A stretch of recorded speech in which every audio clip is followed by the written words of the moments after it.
How many years have come and gone since that day?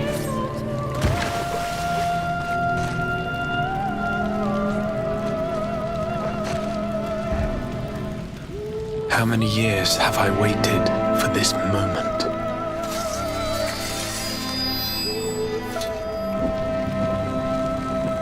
For the one that stood alone against the storm.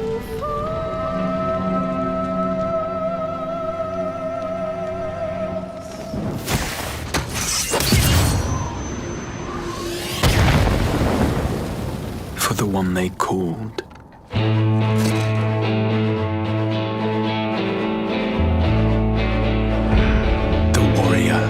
Of light.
To run from my troubles.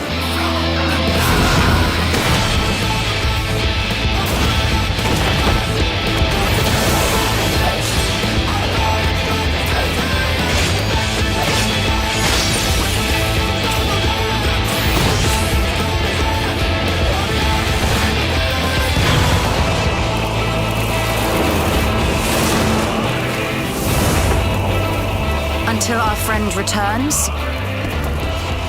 I will hold the line.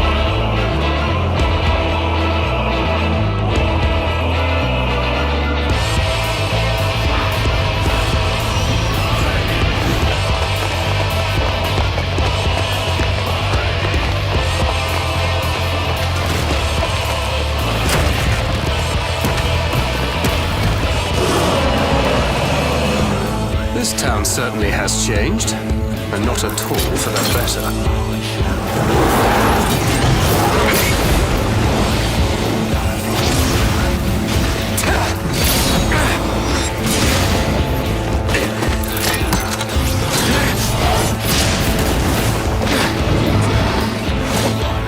I'm not going anywhere. I promise you, Minfilia.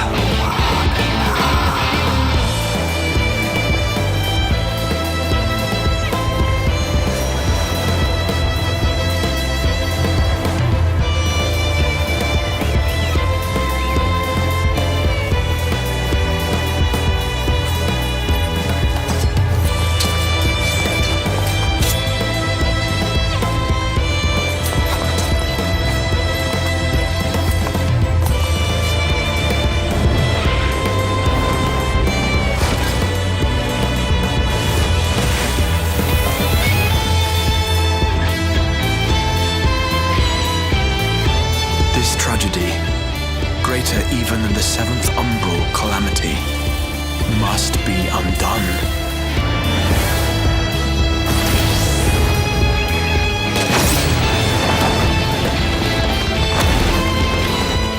If history must be unwritten, let it be unwritten.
many people there are.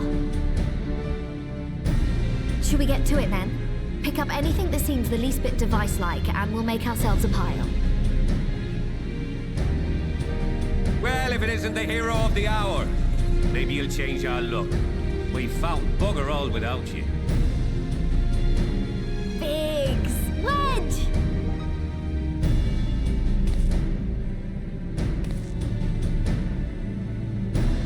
Aye, aye. Well, we could hardly say no to a call for aid from the Scions. Jesse called it the chief of some other business, so we'll be working twice as hard to make up for his not being here. Thrice as hard, even. Thank you, both of you. I'm sure we'll find that beacon in no time.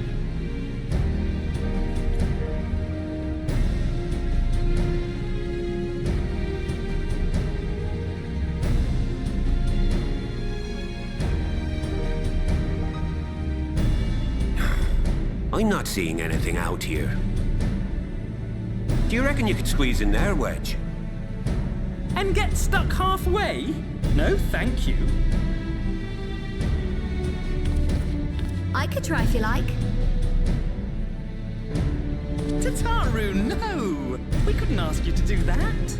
Oh, I'll be fine. This receptionist is not afraid to get her hands dirty.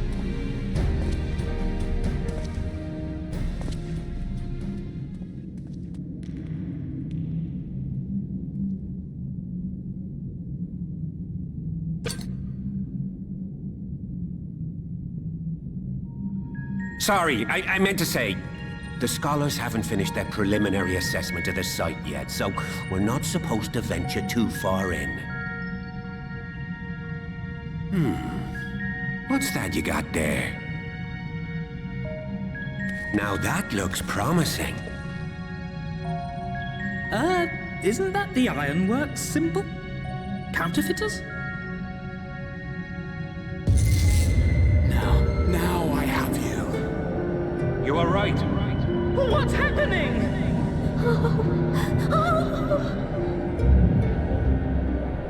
Stay with me. Focus on my voice. Let expanse contract.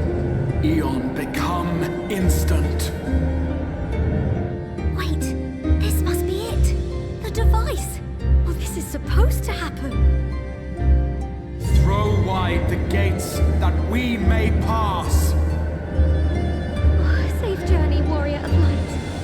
Find our friends and bring them home.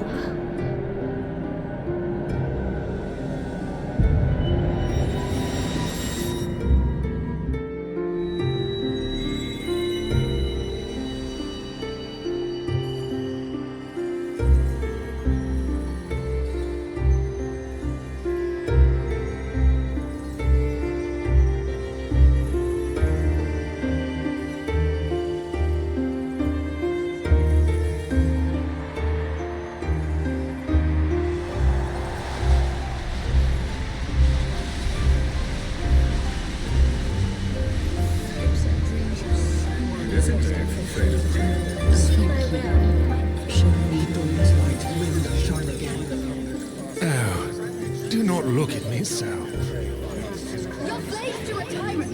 There's no freedom in that. This is one battle you cannot fight. Away with you. Same spirited accounts of we did everything right.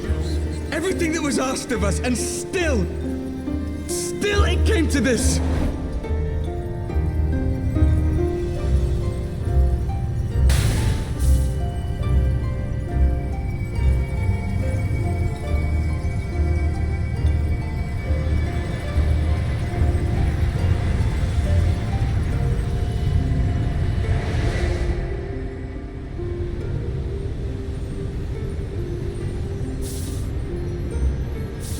Your time has not yet come.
From endless dreams I awake.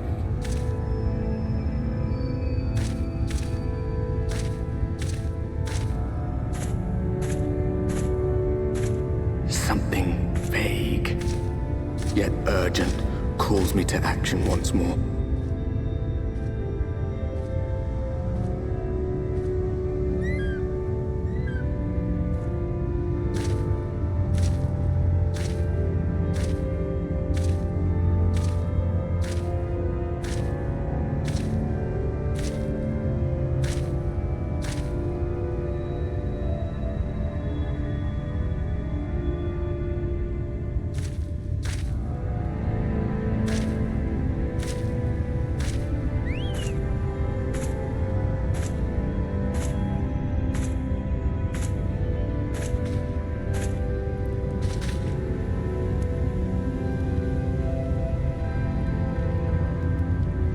Rare to meet someone out here who's not a peddler themself.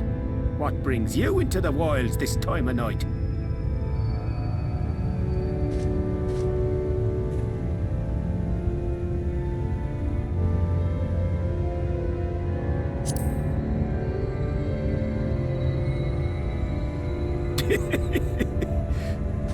Well, if it ain't the oldest joke in the book. Me grandad, God's rest his soul, used to tell that one to the barman at kicking out time.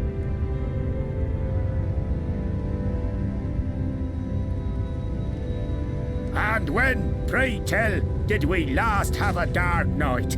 You rotten old drunk, you, he'd reply.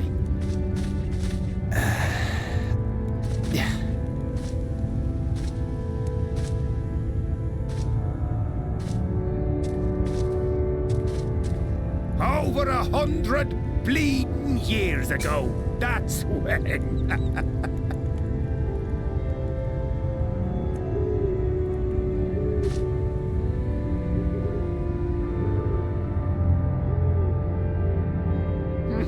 You got that look down to a T. I'd almost think you meant it. Ah, got to you, did they? Poor beggar. That explains it then.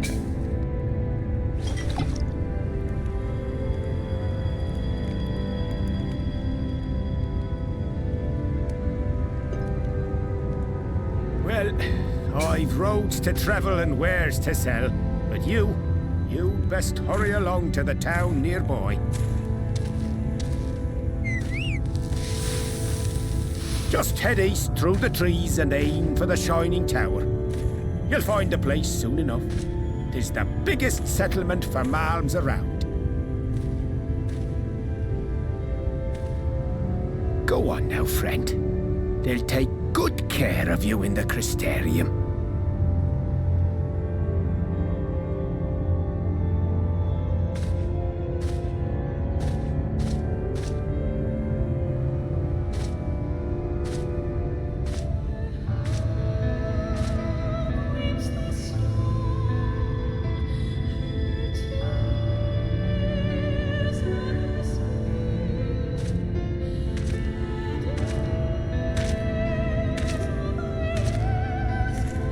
Dizzying heights it rises, the gleaming spire, its tip threatening to pierce the blinding canopy. There, it will all begin anew, between dark and light, the pure and the corrupt, the one true struggle.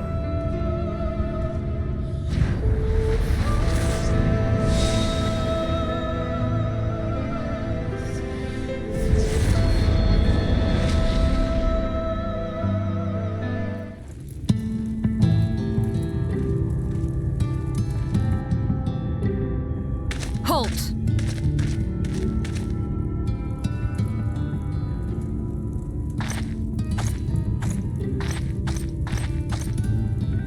Every face in this city I know. Yours, I do not. This is the threshold of the Crystarium, stranger, and I am its gatekeeper. If you would enter, you will answer my questions.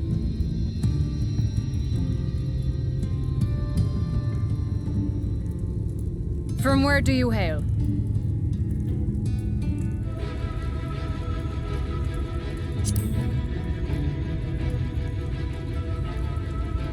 Do you take me for a fool? No such place exists. Had you given me an honest answer, I would not have barred your way. We care little here for a person's place of origin. But instead, you chose concealment. And I will not suffer you to pass.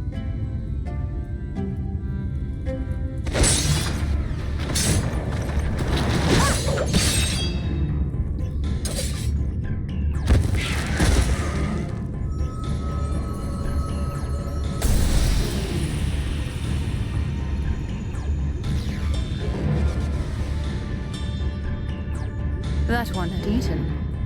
It must have gulped down the whole hand, ring and all.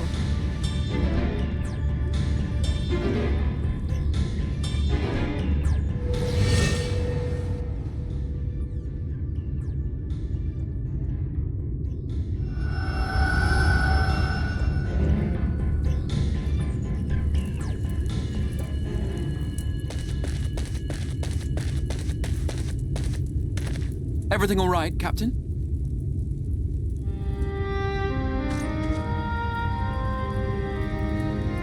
Quite all right, my lord.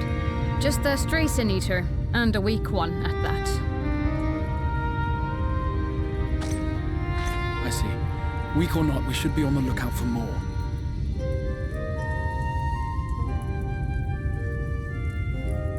But I see you've met my guest. I will escort him to the Crystarium myself, if you've no objections. Another of your mysterious friends, is it? I should have known. Very well. I'll inform the others your guest is to be given the run of the city.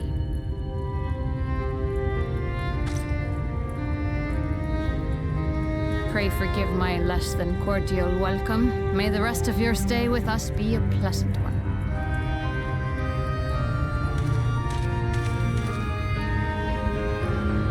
Come with me. I will answer whatever questions you have when we are somewhere more private.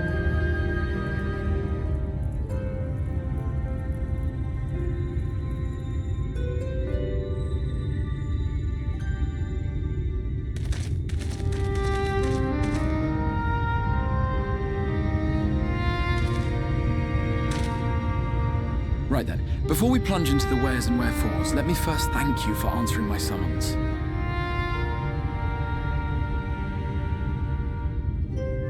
I had intended to bring you directly to my personal quarters, but I fear my aim was slightly off. That you are still able to make the crossing unharmed is a great relief. And so, we come to the question of where. The realm in which you now find yourself belongs to one of the 13 reflections, or shards. The first, to be precise, even if its inhabitants are largely oblivious to the fact. As to wherefore, having been awarded the rather grandiose title of Crystal Exarch, I, in my capacity as caretaker of the Crystarium, thought to seek the aid of you and your companions.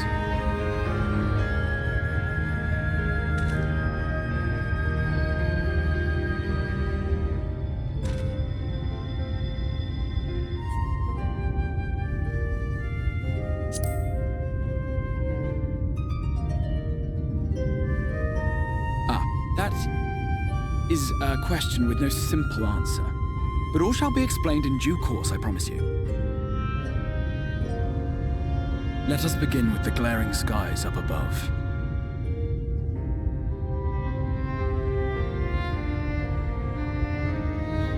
Here in the first, the world has been all but consumed by primordial light. It began a century ago, by this realm's reckoning. A luminous flood swallowing everything in its path. More than 9/10 of this star was lost. And the fortunate few who survived are hounded by abominations born of that catastrophe even now.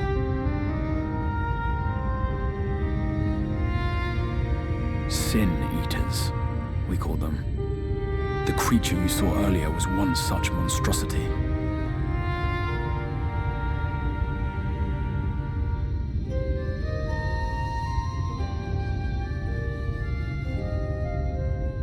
It was to save the First from this menace that I learned to bridge the rift between worlds, that I might call upon the aid of the greatest of heroes. Though it meant depriving a world of its champion, I had to try, for in saving the First, you would bring salvation to the source as well.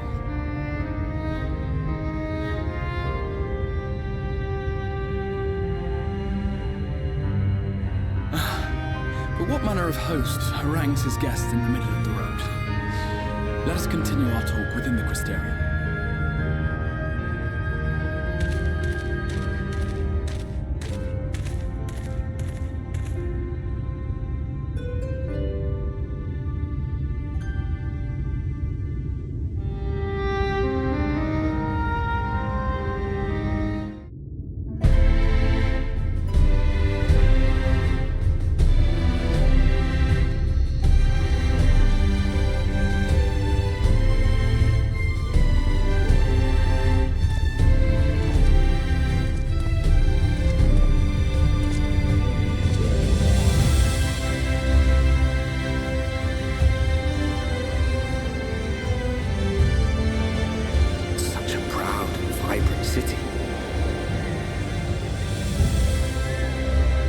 Sanctuary for the living in a world all but resigned to oblivion. Each stone was laid with hope, the town itself a symbol, a monument to defiance in the face of death. No would-be hero could fail to answer its call. For who among us does not yearn for salvation?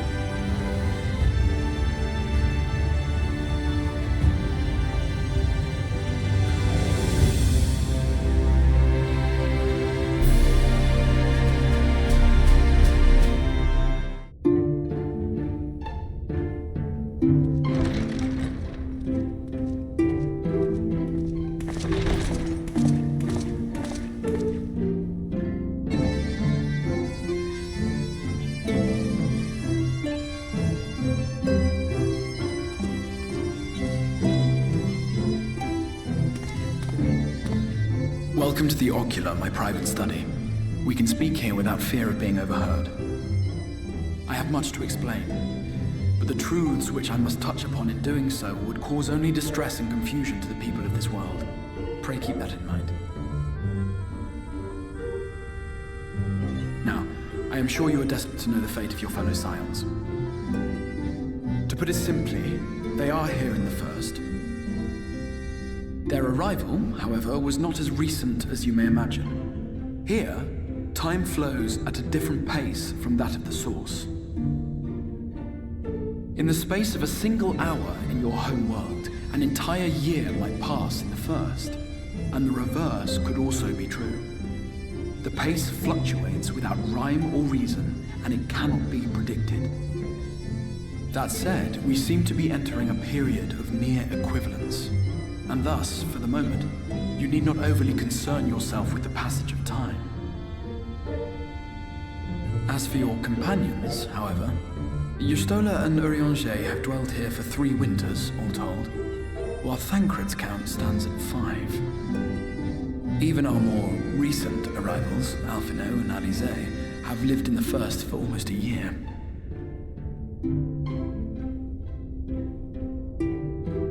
My intention had been to summon only you, but the art of reaching across worlds has proven exceedingly difficult to master.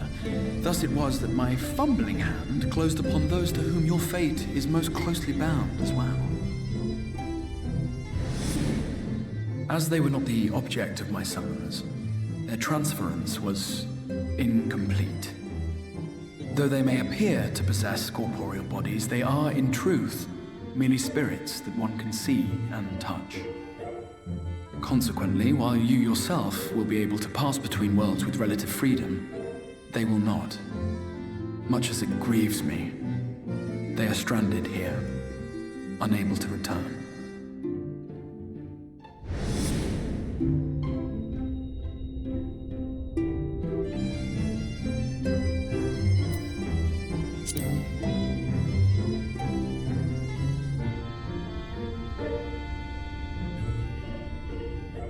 We spent every waking hour searching for a way to reverse the summoning. In the beginning, at least. As you may have surmised, however, our efforts met with little success. And then we all but abandoned the endeavor once Urianger shared with us the vision he had witnessed during his journey through the rift. In that chaotic no-man's land between realms, time and space warp and blend in unexpected ways.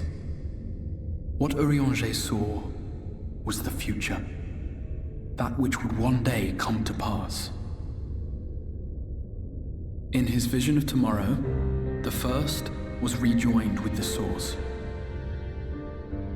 This collision of worlds brought about the 8th umbral calamity and the deaths of countless multitudes.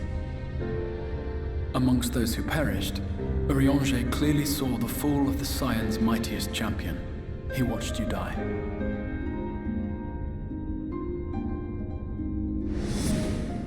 And thus did the Scions embrace their exile, and began searching this world for a means to forestall the coming catastrophe in yours. Their souls are stranded in the first, yes, but they have fought on, desperate to save their home and you from destruction. Nor have their efforts been in vain, for it was they who finally established that the elimination of the Sin Eaters will indeed serve to prevent the calamity. Considering these circumstances of our meeting, you would be forgiven for doubting my version of events. And so, before all else, I would suggest you track down your comrades and hear the tale from their lips. I shall of course be happy to assist in these reunions, and you need not make any decisions regarding your involvement until you are certain of where you stand. Meanwhile, I promise I will not rest until I have found a way to help your friends return home.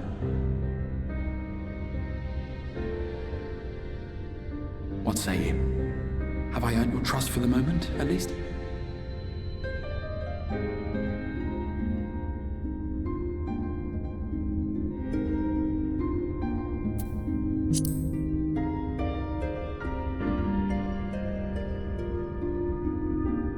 Excellent. You will not regret this. With that settled, we shall have to see about getting you ready for the road. Traveling across the rift has no doubt left you weary. I will arrange for a room where you might rest in comfort. While it's being prepared, perhaps I can show you around.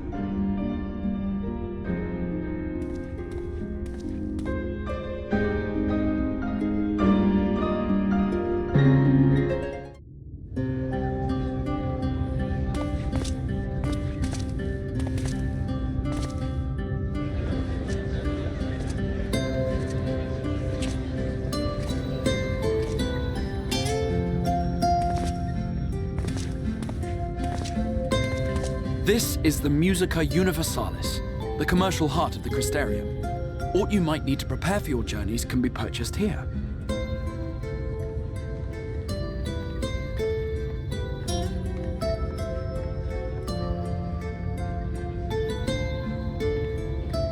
Ah, yes. You must be curious about the currency. Fear not. The gil you carry will serve you well enough. Each nation once minted its own coins, but was all a jumbled mess following the flood. After much debate, the local merchants eventually elected to revert to the old ways, wherein a coin's value was decided by the worth of its metal. As for a unit of measurement, we agreed upon the term gil, a word borrowed from coins uncovered within the Crystal Tower here. And as our traders peddled their wares across the land, so too did our usage of gil become common practice. From what your stola tells me, a standard coin from the source equates to exactly 1 gil here, or near enough not to matter. Our way of life has benefited greatly from the artifacts we recovered from the tower, some of which may be familiar to you.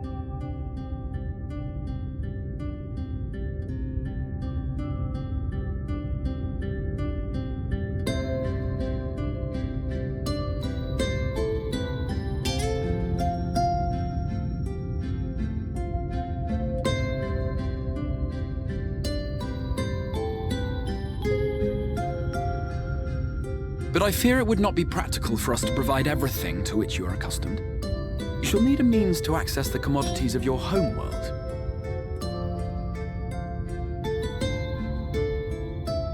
Avan Kerm Sin? Yes, I'm here! Of course I'm here! What amusements do you have for me today?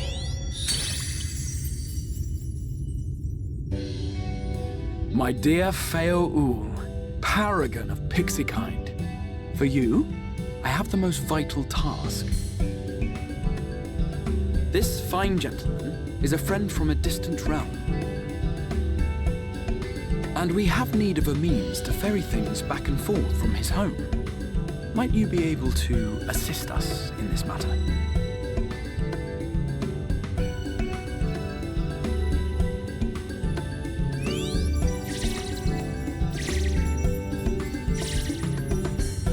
You came from beyond, didn't you? From beyond the rift? How wonderfully exciting! What a brave and reckless and marvelous thing you did! You've the heart of a pixie, you do. After careful consideration, I have decided to grant you my assistance.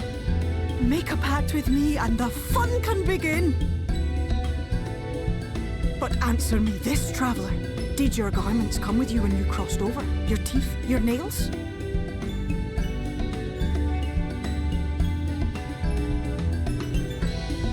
Just as I thought! Then you've a good stout connection with your home through which all your belongings, great and small, may easily pass.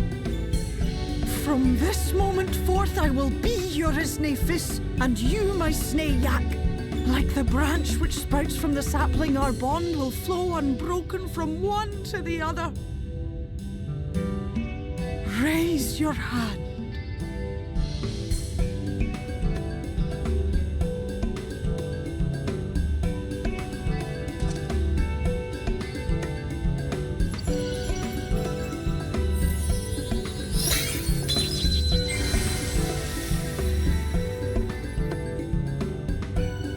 Done. We are bound now, dearest sapling. Come then, make your request. Tell me your desire. I wish to visit this world of yours. Mayhap her message to your friends in the source to inform them of your safe arrival.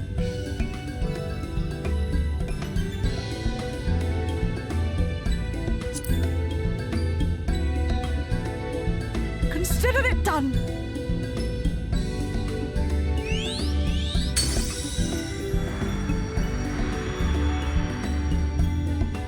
As you heard, that was Feo Ul of the Pixies.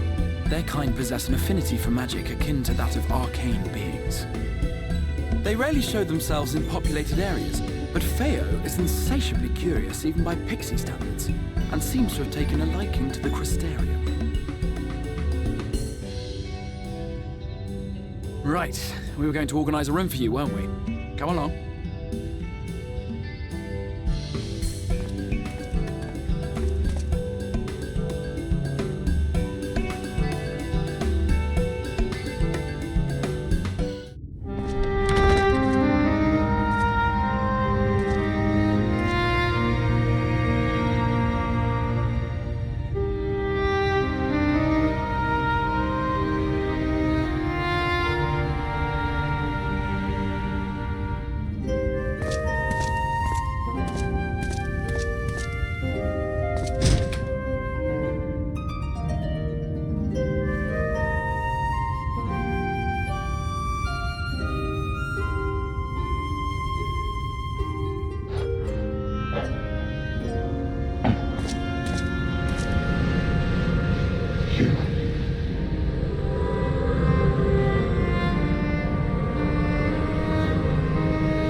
I know you.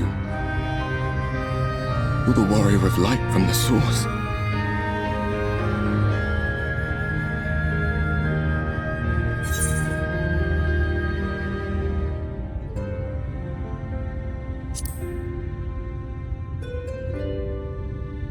What? Did you just... You can hear me? Oh, gods, how long has it been? I That was what I called myself in your world. The Warrior of Darkness. My real name is Ardbert. I used an alias in the source, a daft one, looking back. If you recall my tale, it was my comrades and I who caused the flood.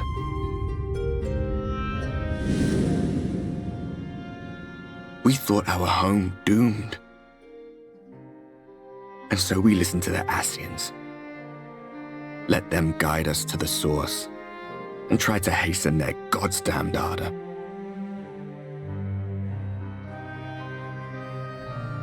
I remember when we fell, defeated by you and yours. I remember our audience with Minfilia, how she listened to our pleas and returned our souls to the first.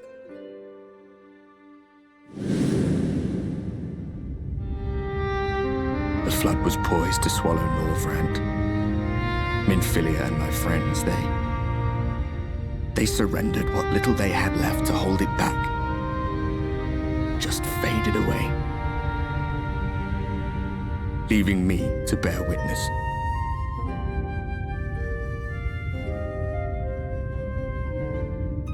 Tell me, do you know the year? How much time has passed since we caused the flood?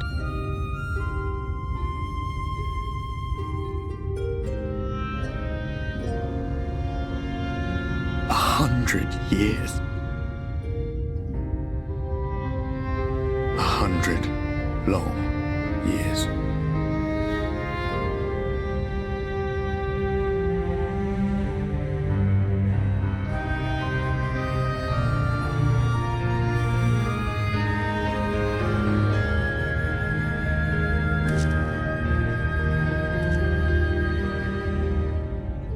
My hands find no purchase. My gestures catch no eye, and my pleas, be they whispered or screamed, reach not a single ear. I am a shade, cursed to do naught but drift.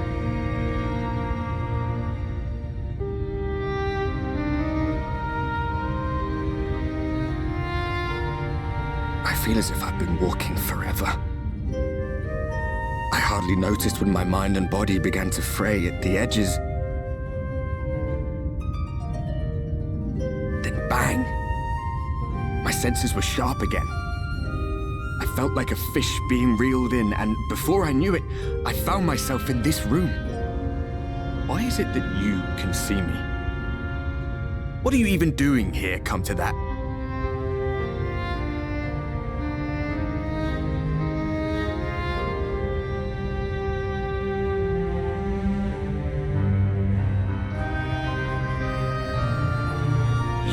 Summoned to save the first. A waste of time. This world is beyond saving, like those who try to save it. Muddled as my mind may be, I've not forgotten that. But if fate has brought me to you, the one person in this God's-forsaken world who can see and hear me, then perhaps there is a reason I endured. If I can find out why I was left behind, then maybe I can bring this journey of mine to an end.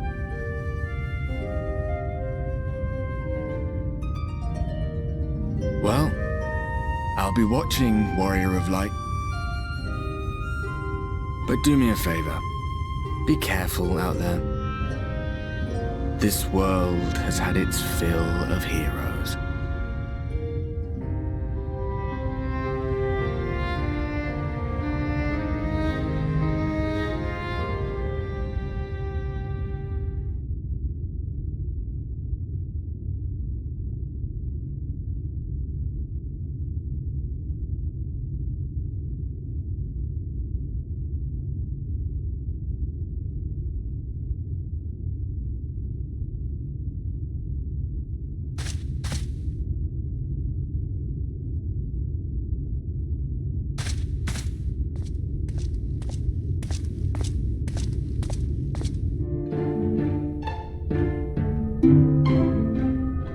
Ah, how did you find your new quarters?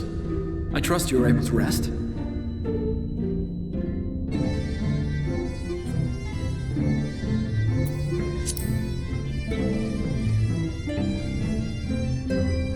I was not aware the room was haunted, and you were rather tired. Well, should you receive another visitation, be sure to let me know. Now, let us return to the subject of the Scion's whereabouts.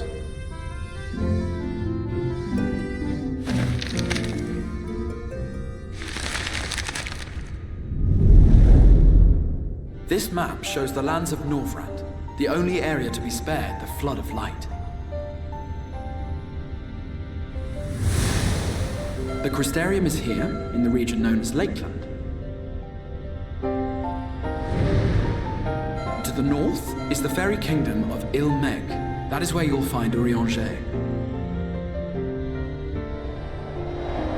To the east lies the once prosperous civilization of Rak-Tika. Your Stola is stationed there, in the heart of the forest. Alas, neither location can be reached without considerable difficulty.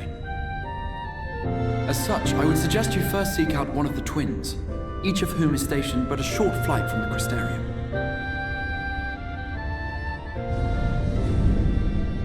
Alphino is on Calusia, an island off the western shore.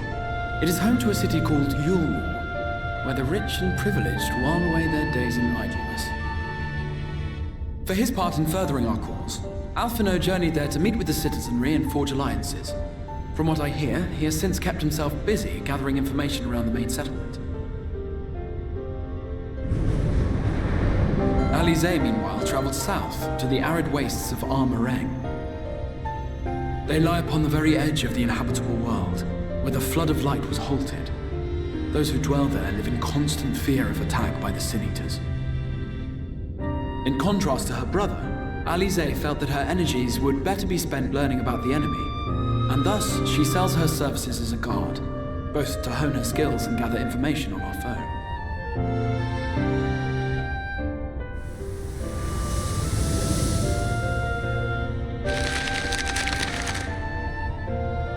So, will it be Calusia or Armareng? It matters not which you choose to visit first. Simply inform me once you've made your decision, and I will see to it that you are provided with a suitable mount.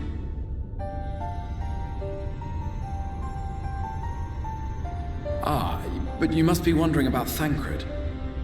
He has taken up with a new companion, and is presently engaged as a wandering hunter of Sin-Eaters.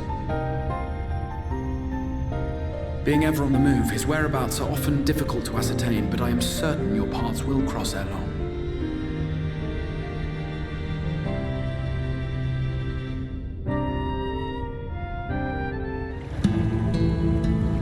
The whistling breeze, mute. The pounding surf, frozen. Time itself takes a breath.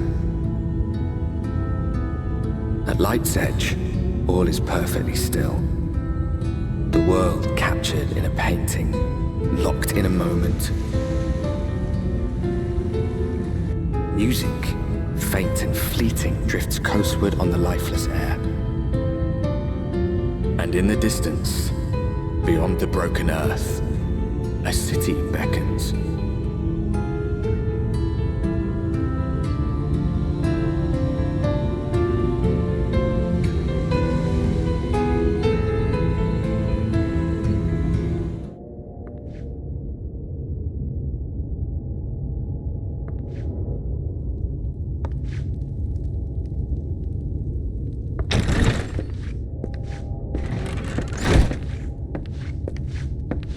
And how is business today, Mistress Theva?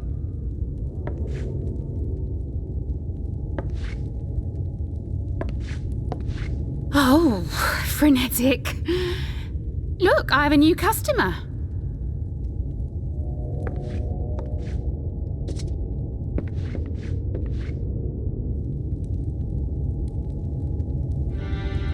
Tis good to see you, my friend.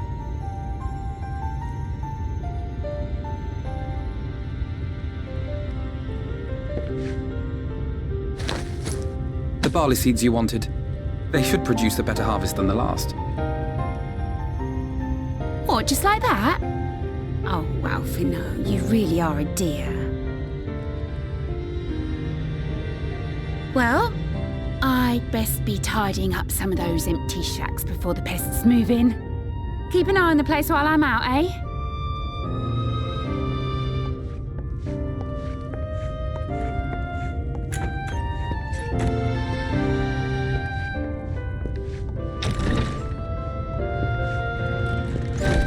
It seems an age since last we spoke. Not since the prisoner exchange in Doma. And Yotsu. It has been even longer for me, of course, if you count the days I've spent here. The time has only added to the relief I feel seeing you safe and well.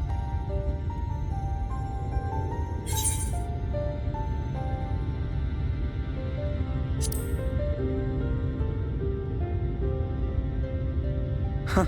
Alize said much the same thing. I don't think I've ever had such a scolding. But I believe an exchange of news is in order. Come, tell me of your arrival and all that came before.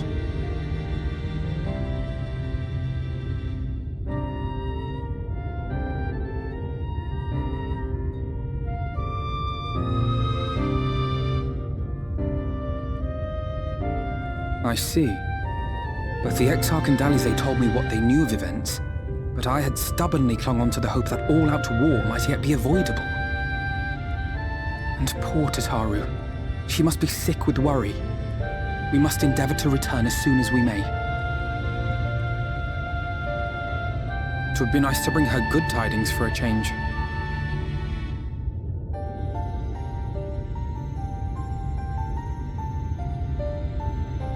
But before we bid this world farewell, we must first ensure that it is not rejoined to the source. We must prevent the 8th Umbral calamity. Urianger's vision of the future has, I fear, every chance of coming true. By his description, the catalyst for the calamity was a formless and deadly weapon employed by the Garlean Empire.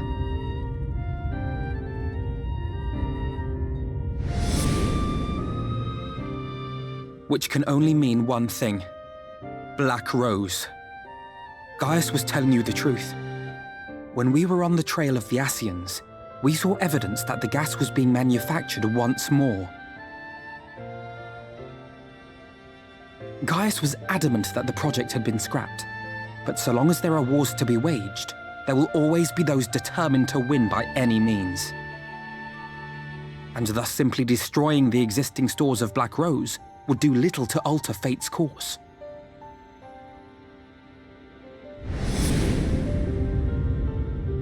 In that sense, our involuntary journey here to the First was something of a boon.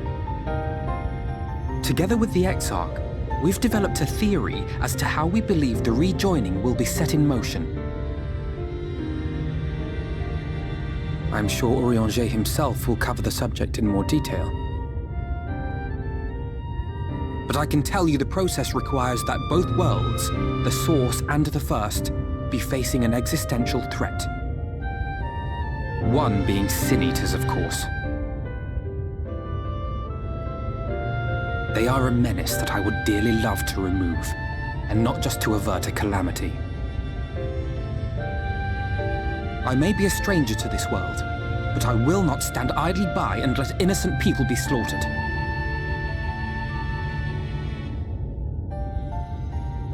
That is what brought me to the gates of Yulmore. Ignoring its pretensions as a kind of capital city to what remains of the world, it is nonetheless a center of power and authority. If any solutions are to be found, I believe our search should begin there. What say you, old friend? Hungry for another adventure?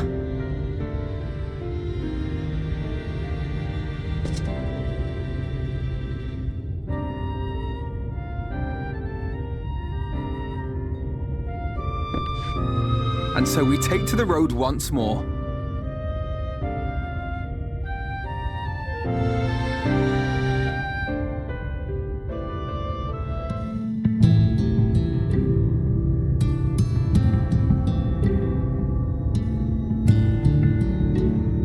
That gate up ahead is known as the Open Arms, and Yulmore itself lies beyond.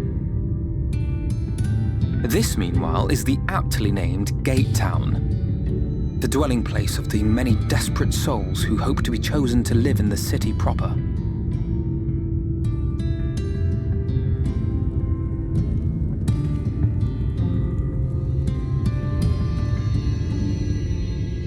Ah, I thought I recognised you. Brought a new friend, eh?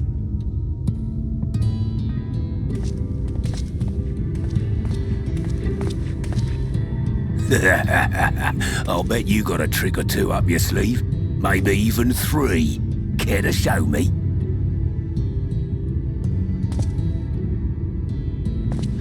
He's not here to compete. Leave him be. What? I was only making conversation.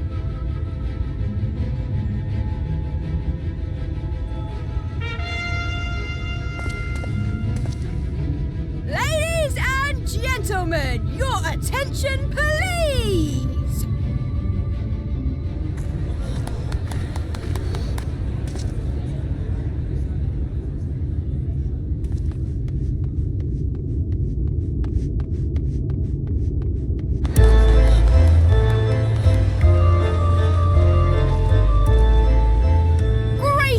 To our hopeful petitioners, one and all, Yulmore extends its warmest regards. Let it be known that a lady of distinction wishes to dine on fish divine. We seek a master culinarian who can guarantee seafood perfection. Dazzle the matron with your delicious dishes, and life in the city will be yours to enjoy, even on days when fish is not on the menu. Who among you will answer the call? Name yourself or another. We may not at all.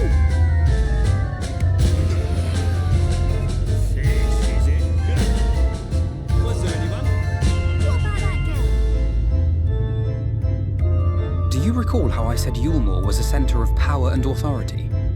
Well, that is not the only reason for its fame. It is also known as the City of Final Pleasures. The noble and the wealthy who survived the flood gathered here to live out the rest of their days in decadent abandon. A poor man could sooner pass through the Iron Needle than Yulmore's gates. The only way the common folk can enter this perverted paradise is if they fulfill the whim of one of the privileged, and so they are picked over like market produce.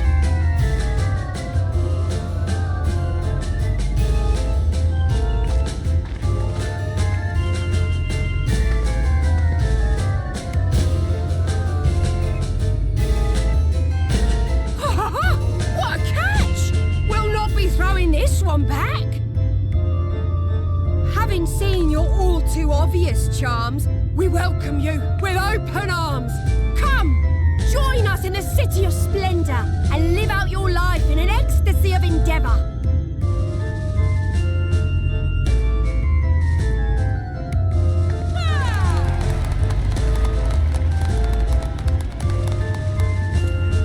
Oh, just look at those expectant faces. What could you possibly be waiting for? Well, what have we here? An extra share of meal to celebrate our newest resident!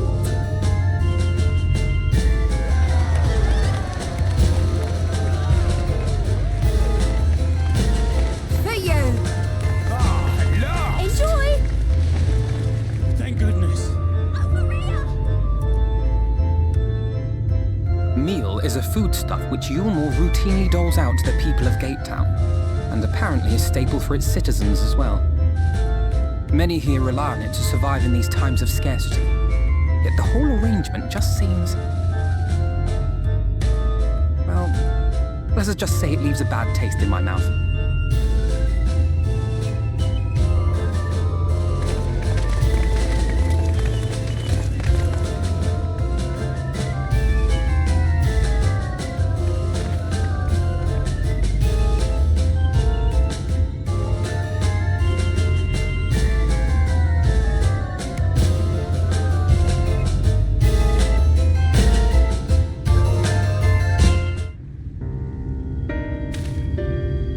There you are.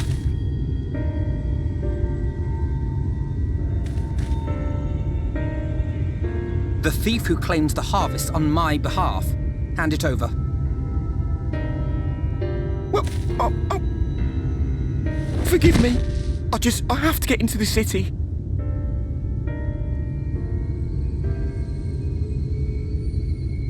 I have no family and all my friends have already been chosen. No one here gives a damn about me. When the meal gets handed out, I'm lucky if I get a smell of it. No matter what I do, they won't call out my name. I'm so tired, I'm so bloody hungry. I thought maybe I could steal your idea, get in that way.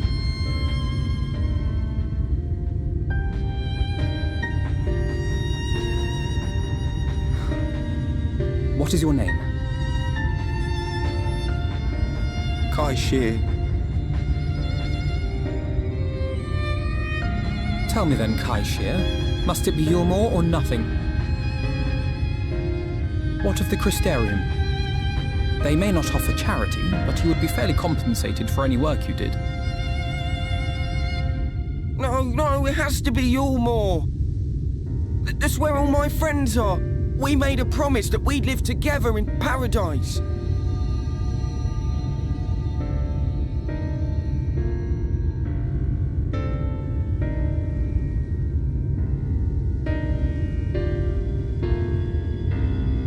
I was to make my deal with the Ondo at the Clave.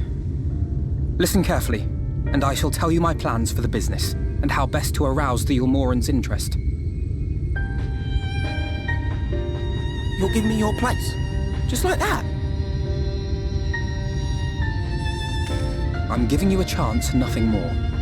What comes of it is entirely up to you. I understand. Oh, thank you, thank you!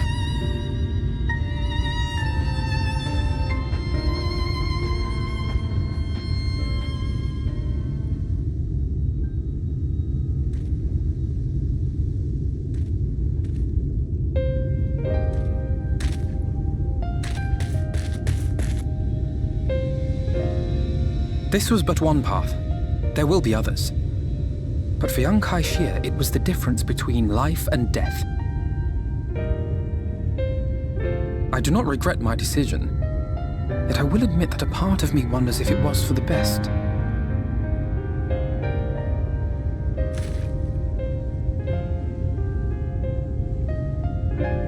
We strive to bring swift salvation to this world, that countless lives might be saved, not least your own. Even if it came at the cost of one man, should I have forged on regardless?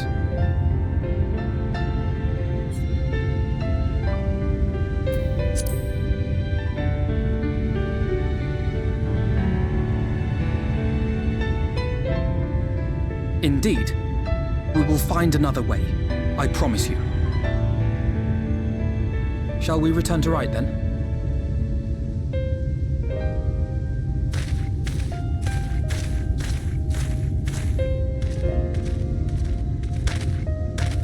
Is that?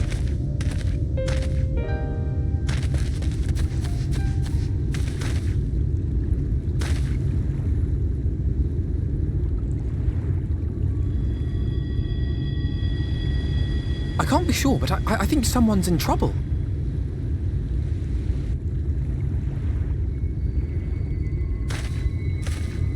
Come on, they may need our help.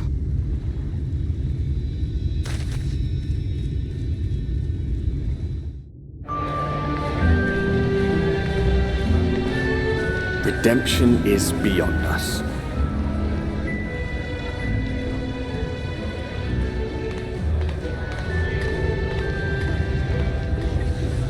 The lament of all but saints and fools, and the comfort of the lords and ladies of this accursed place.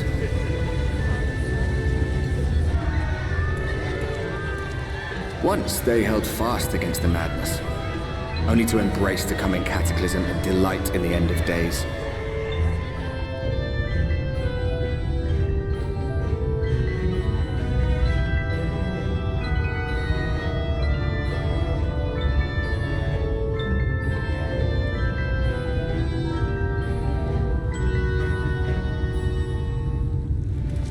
Perhaps in rapture they seek to lose themselves and the misery they share. Or perhaps for them alone, the promise of eternal pleasure really does hold true.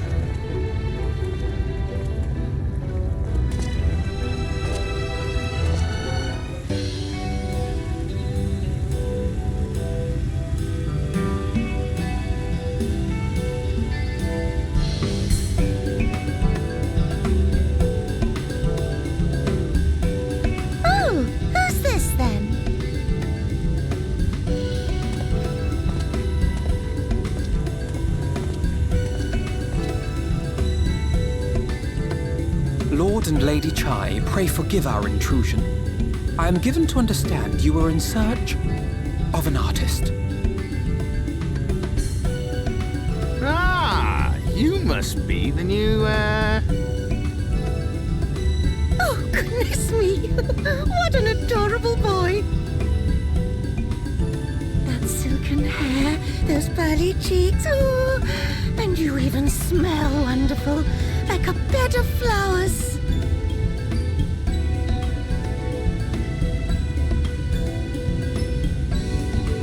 Approve of this one, dearest. I am positive he will paint us the most delightful pictures. Yes. Well, as long as he paints better than that talentless wretch we sent packing last week.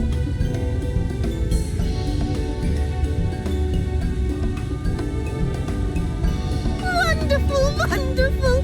Welcome to Yulmore. Alfino, if it please you, my lady. And this is my assistant.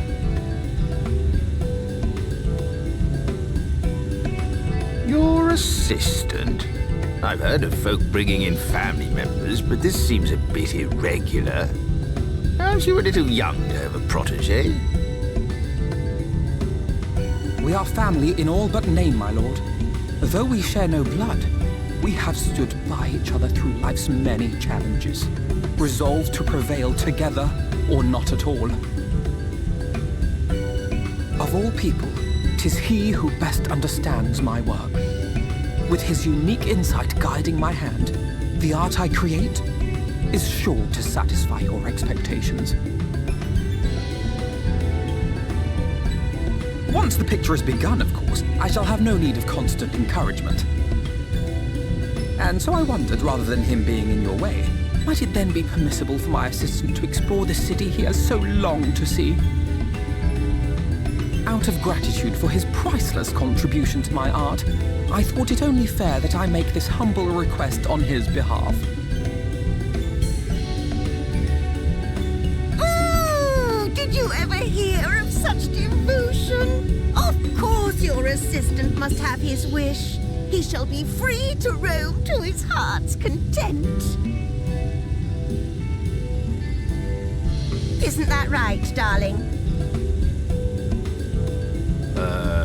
Oh, yes. Yes, of course, dearest. Quite right.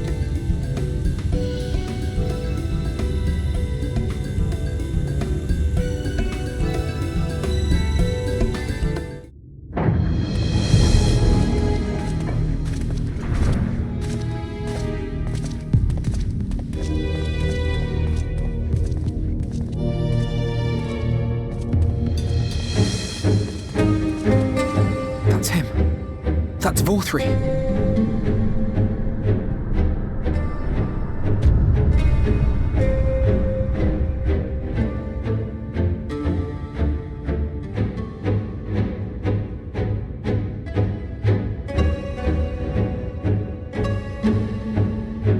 He's attended by sin eaters. But how does he keep them from attacking? Mercy! Mercy!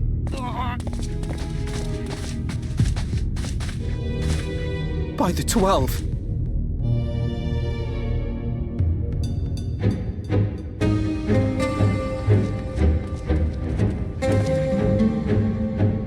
Kaishia, what happened to you? Who are these impudent louts? I do not recall requesting their presence.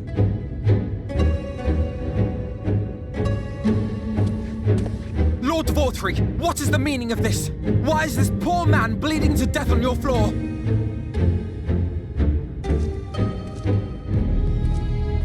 Why? You ask me why? Because criminals must be punished. And this man is guilty of fraud. He came to us claiming to be a man of business, yet his subsequent conduct has shown him to be anything but.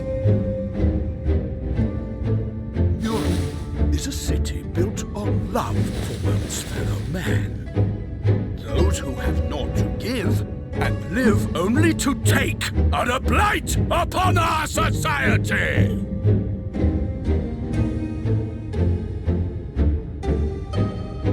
To atone for this crime, I ordered that he fling himself from the balcony. And he had the temerity to weep. Please, my lord, anything but that. What then is a man of mercy to do, but offer the sinner another way to show his contrition? Another way? Meaning what exactly?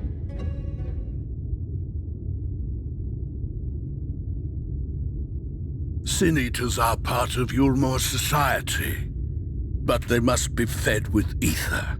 Living ether. So, I demanded an offering of flesh, carved by his own hand, from his own hide. And still, he could not do as I asked. A wholly unsatisfactory performance.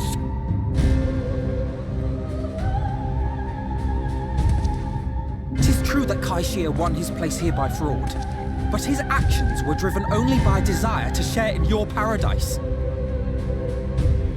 That you would cast him out I could almost accept, but to humiliate him thus, to demand his very life?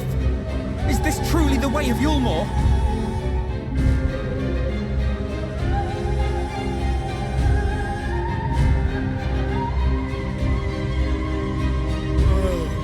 Dim, deluded child. Have you ever paused to consider what it takes to maintain such a paradise in this barren, broken world of ours?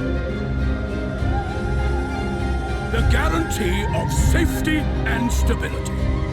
The knowledge that if one only abides by the rules, one has naught to fear.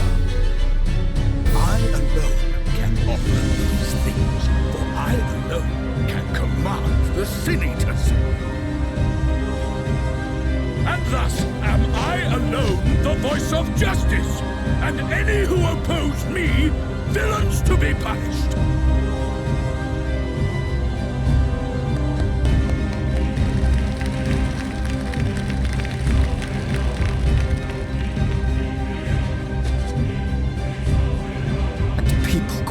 Paradise.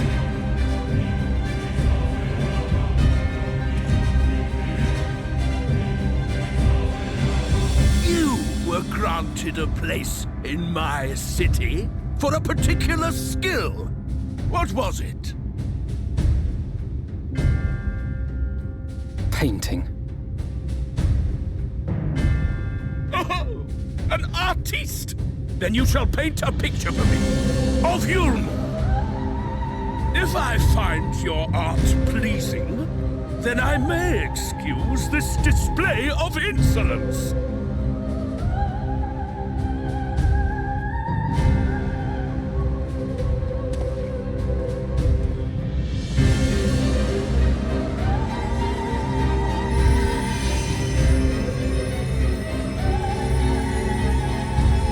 Who gave you permission to tend to that criminal's wound? I told you to paint me a picture!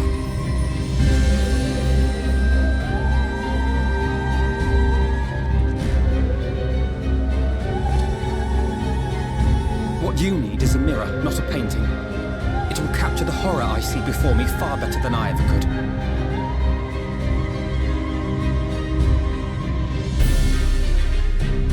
Can you walk? I think so.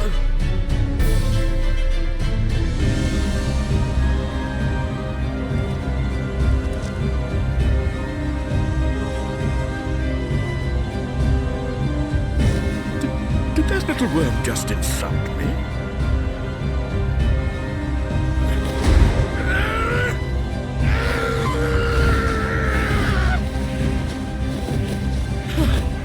I'll kill them! I'll kill them all! I'll enslave their minds! I'll torment them! Torture them! And tear out their hearts!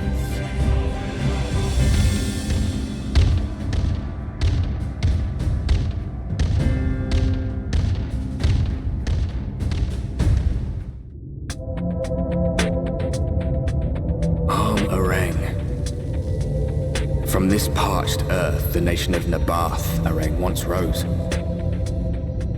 When I journeyed here, long ago, I spoke with a sun-weathered elder.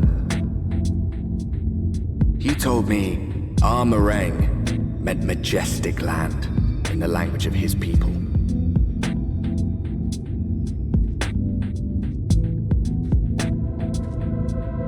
And so it might still be, were it not for the light's unrelenting onslaught.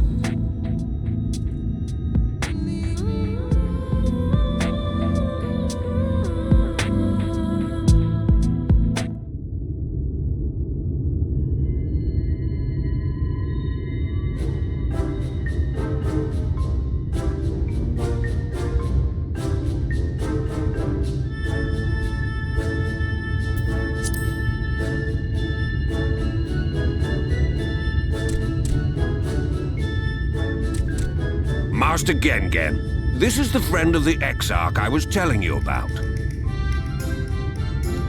Very good, very good. Though friend or no, all are welcome in Maud's. Souk is Mordish for city. As things stand, this souk boasts the largest and busiest marketplace in all Armarang. You'll find ore from the mines here, of course, but all manner of other things too, many of them rare. As I told you before, not many visit Armarang by choice, but Maud Souk's a different story. Merchants come from miles around to purchase the relics the Maud dig up. Aye, that they do. For Maud do not dismiss the spoils of the earth. We clean them and polish them and reveal to the world their true value. That is why they come here, come from far away, come with much money. And so our souk is always busy, busy, busy. No such thing as a thing no one needs. You say that every time, Master Gengen. Some sort of family motto, wasn't it? Or perhaps a Maud philosophy, for which we should all be very grateful. Would that everyone was so willing to take in refugees regardless of race or creed. Now then. If you intend to spend any time here, you'll want to gain the trust of the locals. And there's a little custom all newcomers are expected to observe. The cracking of the coin purse. You buy one thing from the market. Price can be low or high, just as long as you buy. As the good Maud says. In fact, the Exarch sent a little something to cover this very expense. A Verbert gold piece, no less. The first I've held in years. Verbert gold? Real Verbert gold?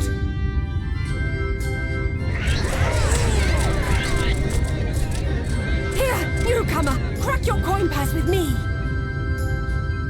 Oh no, you want my goods, newcomer. I have jars and pots all smooth and shiny. Over here! Come and look! You buy, you buy.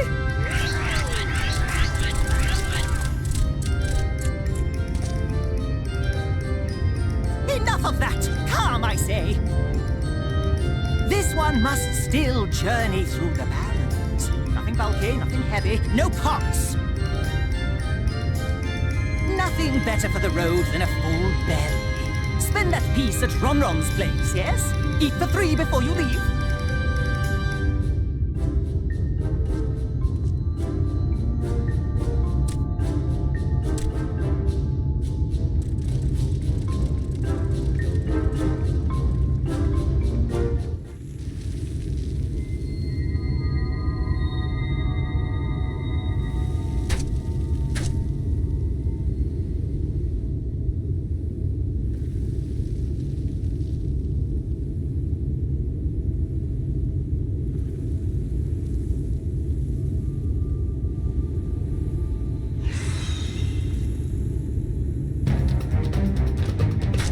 Get back here!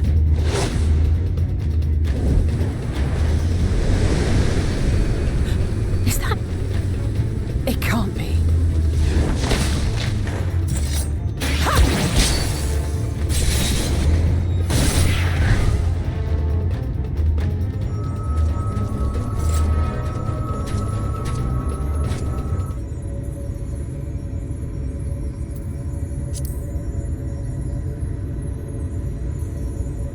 I had it under control, right up until the moment I didn't. I'll do better next time. I knew you'd turn up sooner or later, but I had been hoping for sooner.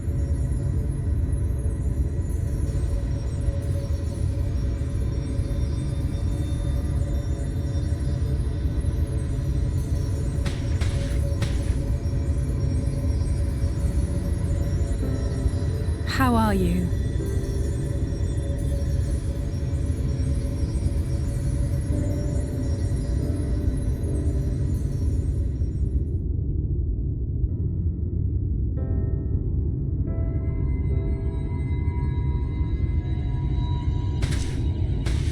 We've fought them to a standstill, then.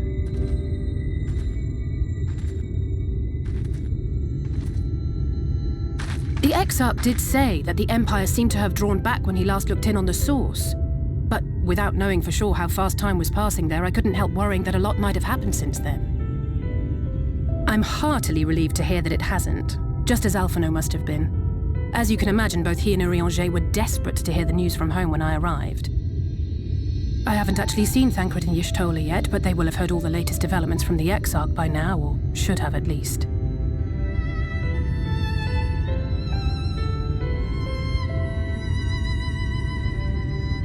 When I think of how frantic Tataru and the others must be, I want nothing more than to rush back and reassure them. But we still haven't found a way to reverse the summoning, and even if we had, we couldn't just ignore Urianger's vision. He may use 10 words where one would suffice, and they may often obscure as much as they reveal. But on this matter, he was as clear as day. I do not doubt for one moment that he saw what he claims. Nor how difficult it must have been to speak about them. The 8th Umbral Calamity and your death aren't exactly topics for idle conversation. As much as I might want to go home, I don't want to go home to that. We can't allow the rejoining to happen, which means we have to save the first from the Sin Eaters.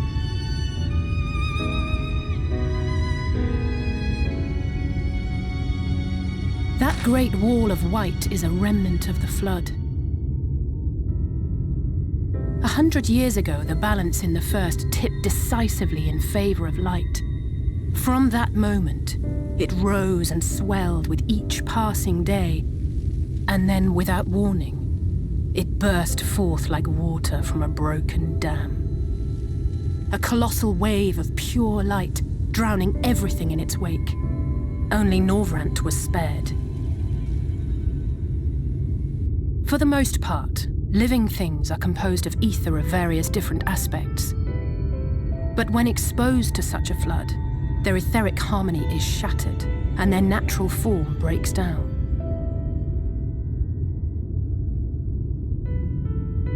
Then they either perish, or are warped into mindless abominations.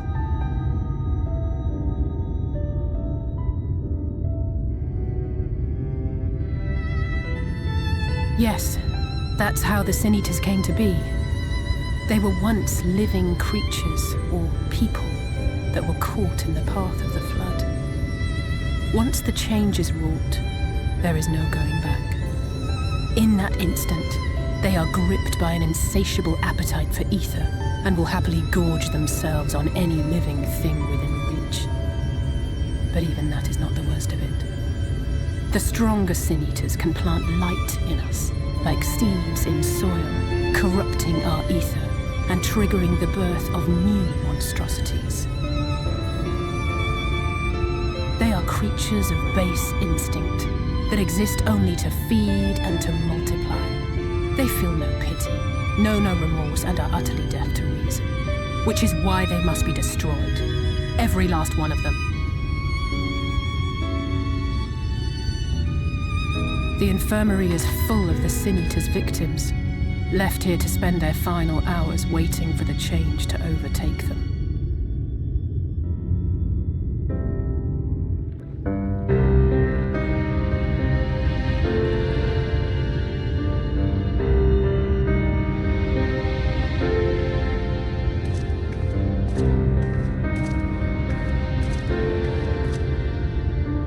Look, over there, where the wall is broken. Do you see what lies beyond? That's what the land became after the light flooded in. An empty white nothingness. Life cannot exist in such conditions. The primordial light would wreak havoc on the body's etheric balance.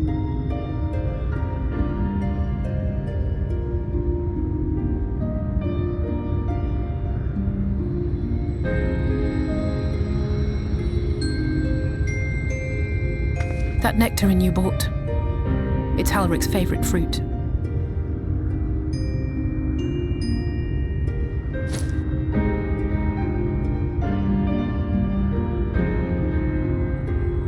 Most of the patients, Halric included, survived the attacks of powerful eaters. But their fate was sealed all the same. The monster's corruption has entered their bodies, and their very essence is being subsumed by light. The twisted state of the world itself just makes matters worse.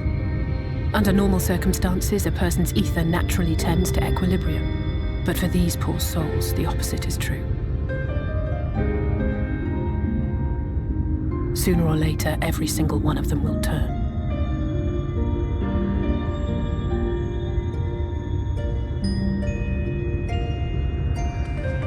Tesleen and the patients, they all know this. They know what has to be done before the change goes too far, before the eater within takes over. The preferred method is mixing poison into their favorite food.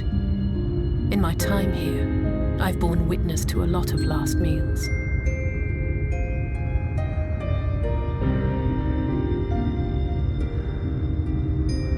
I feel just as helpless as before. No matter how hard I fight, it's never enough.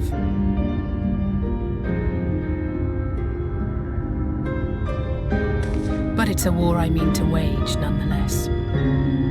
Speaking of wars, do you remember how I made you promise not to leave me and then promptly collapsed? Well, let's just say I had a few choice words for the Exarch concerning the timing of his summons.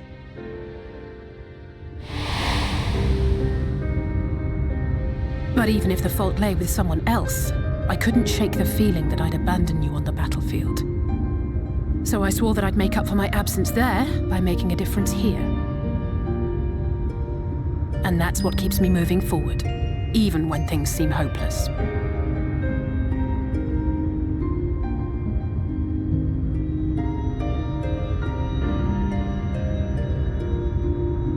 On which note, it's time we headed back.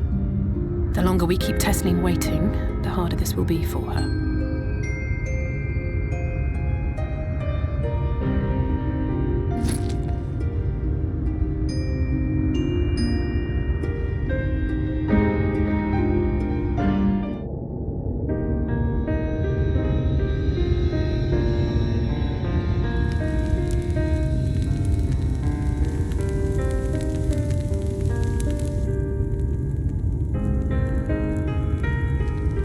Speak up if you'd like another helping.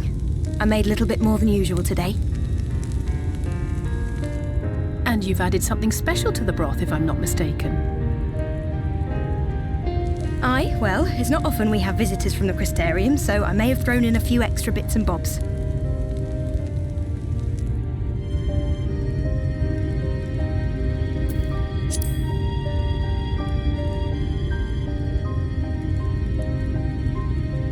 That's what I like to hear.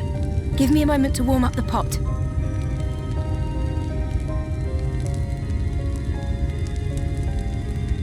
In a place like this, you learn to take what moments of happiness you can get.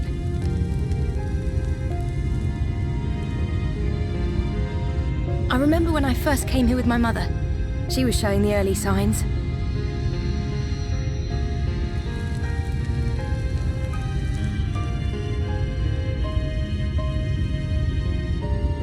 knew there was no way to save her, but I just couldn't face what needed to be done.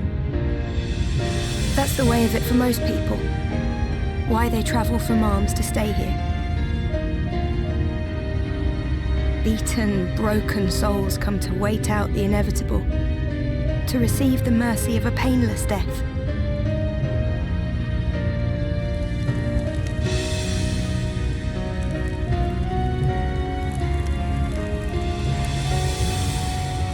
When my mother finally left this world, I was mad with grief, but also thankful that her passing was a peaceful one.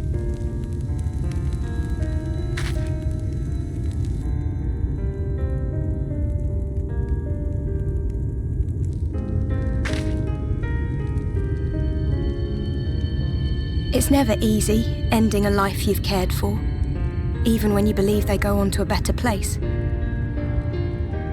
I often find myself wishing the Warrior of Darkness would come and do that part for me. The Warrior of Darkness?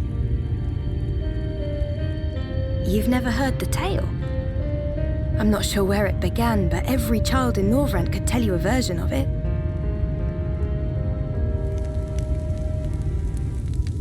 Warrior of Darkness, servant of death, take care of our souls at our dying breath.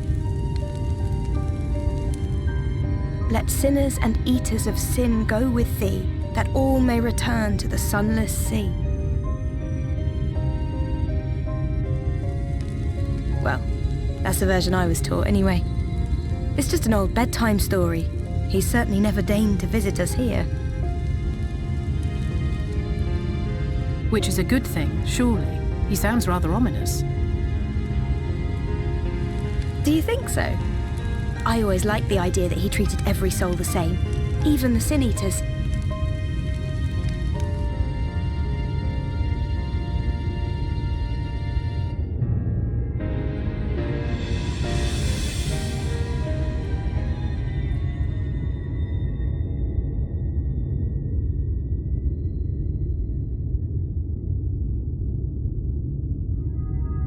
They're coming. Tesleen!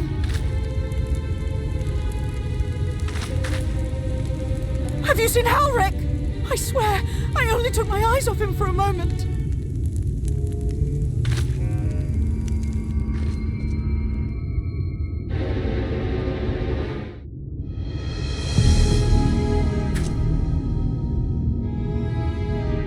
Any sign of him?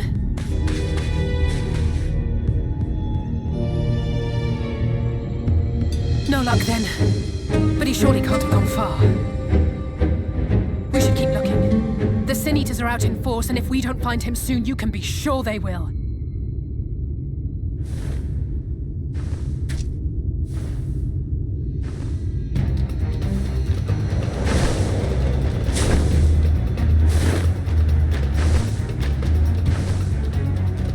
Did you see the size of that thing? It must be one of the nasty ones. Wherever it's going, it can only mean trouble. After it!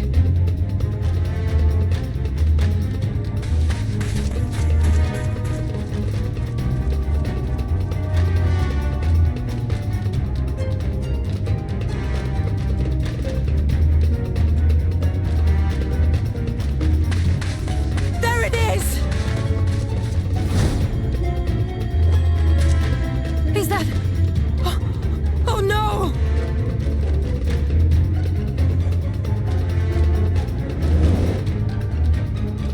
Halric!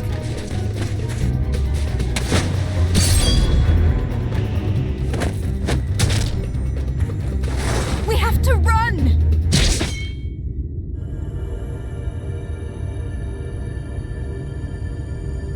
Tesleen! No!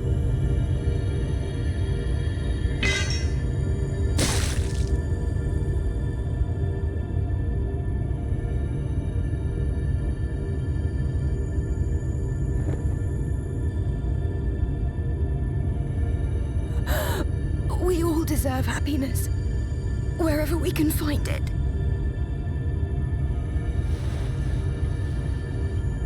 The time left to you is precious, No one should die in pain. Mother, I...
And so you return. Have you gained a better understanding of the crisis now faced by the First? Better is not the word I would use. Some lands may have been spared the flood, but the survivors live only to suffer. There seems no end to the horrors inflicted by the Sin Eaters. Indeed. Those abominations are a calamity in their own right. And I can well imagine how hopeless the task of eradicating them must seem to you. But after countless battles and untold sacrifice, we have identified a potential weakness. Sin Eaters are drawn to serve the strongest of their kind, a class of creature we call Light Wardens. And from what we have been able to ascertain, only a handful of these entities exist.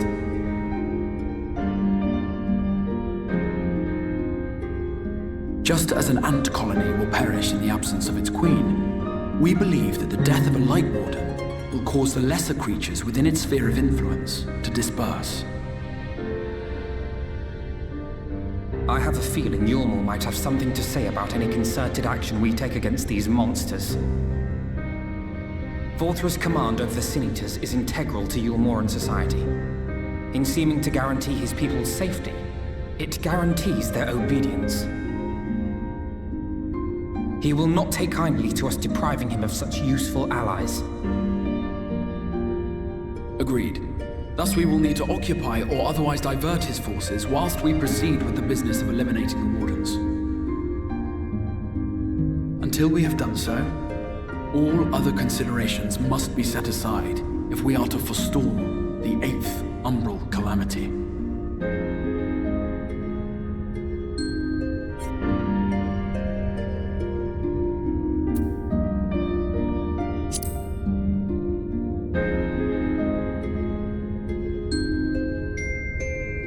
Your uncertainty is understandable given the circumstances. Perhaps a more detailed explanation is in order. To begin at the beginning, then.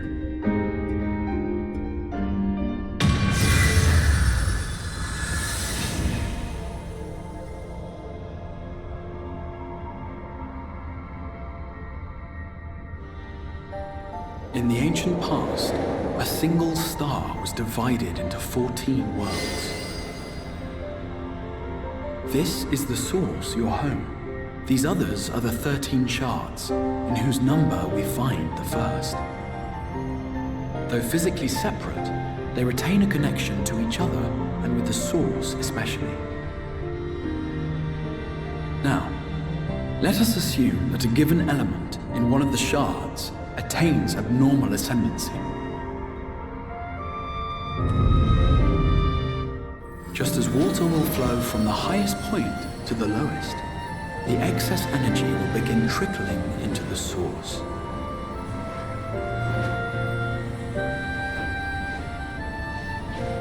And such an influx of ether will of course exert a palpable influence.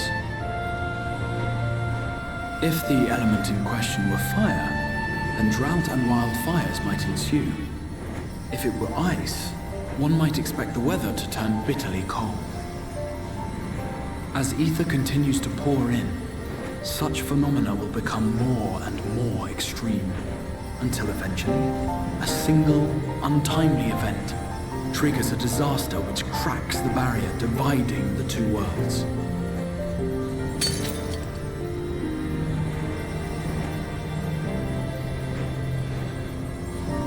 What was once a trickle now becomes a deluge, sweeping the shard along to be rejoined with the source. At the same time, the element which held sway in the shard is unleashed in full, its energies amplifying the original disaster to truly catastrophic proportions. An earthquake thus magnified might strike with enough force to shatter continents. A tidal wave might swell to a size capable of drowning entire nations. These devastating events are what we refer to as umbral calamities. 7 times has a calamity befallen the source. 7 times has a shard been absorbed.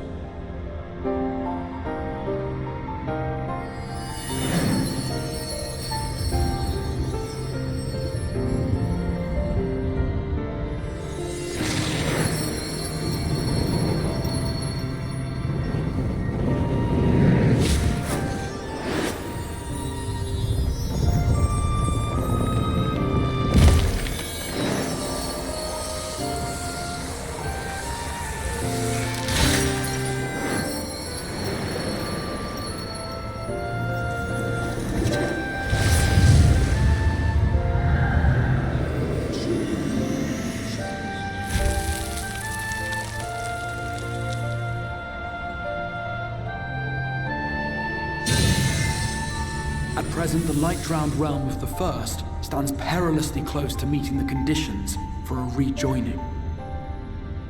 It is the Sin Eaters who are to blame for the Light's continued dominance.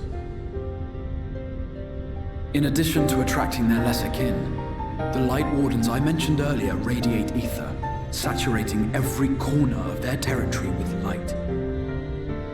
Even here in the flood-spared region of Northrant, their influence is strong enough to banish night from the sky. Thus, if we are to restore balance to the First and head off a potential calamity, it is imperative that we put each and every Light Warden to the sword.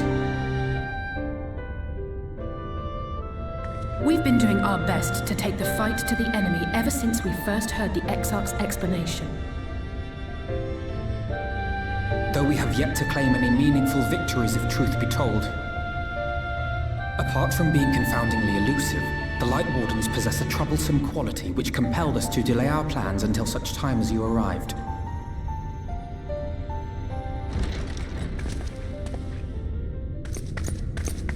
Forgive the interruption, my lord, but Hallminster Switch is requesting reinforcements. They say the Sin Eaters are attacking in force, and the village could soon be overrun.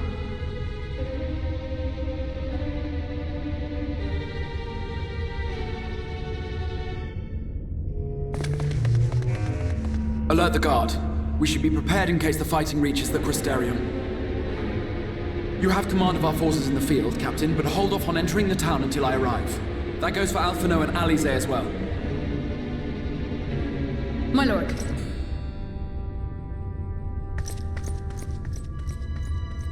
pray, lend us your strength. Such a fight will provide you with far greater insight than any explanation I could offer.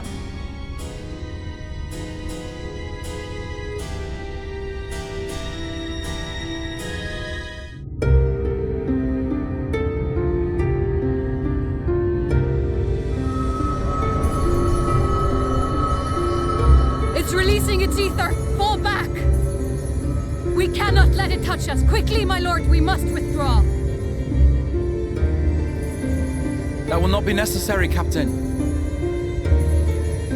Though I appreciate your concern. The eternal light of these creatures has confounded us for nigh on 100 years. For each we have put down, another has risen up in its place, born of the self-same ether relinquished by its predecessor. But now we have a way to contain that corruption.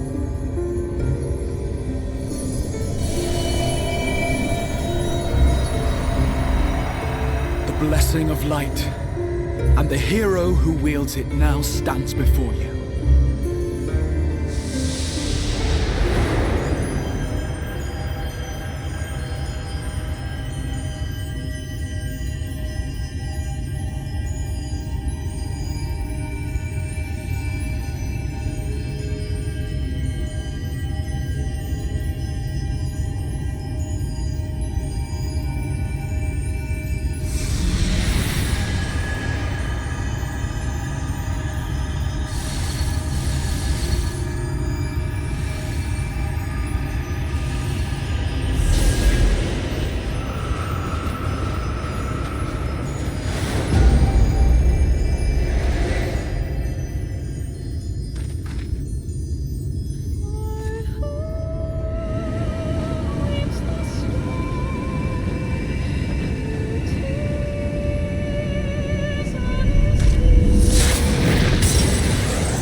Behold, the monster's power is broken, and the world, twisted by its touch, returns to its rightful form.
Is that what I think it is?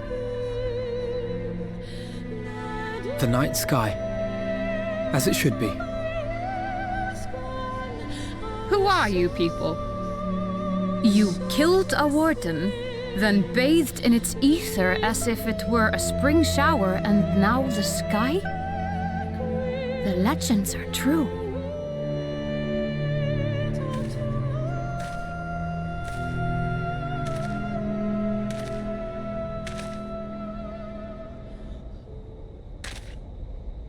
My lord? How many years have I waited for this moment? For the one possessed of her blessing. For you.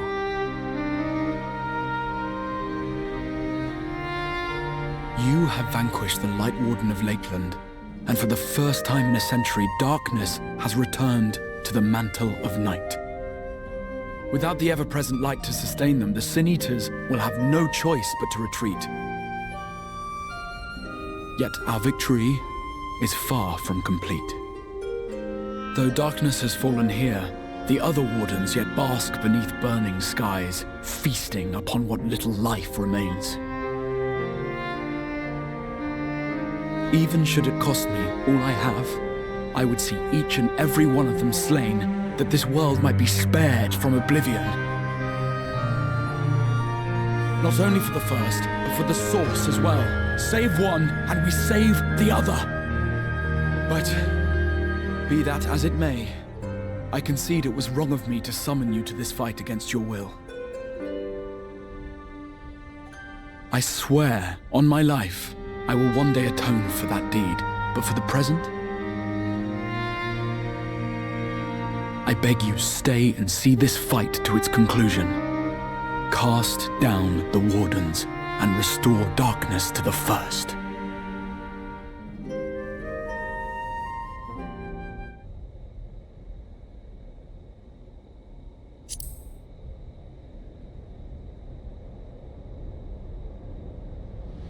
On behalf of the first, I offer you my deepest thanks. I understand there is much at stake here, Exar, but why do you risk yourself so readily? It must have been a dangerous drain on your ether to summon even one person across the rift.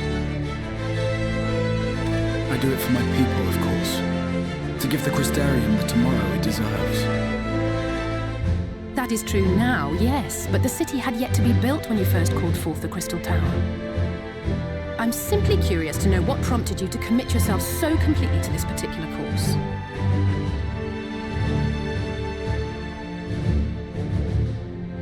There are things which we can ill afford to lose. And I sensed from the first that I had a part to play in preserving them.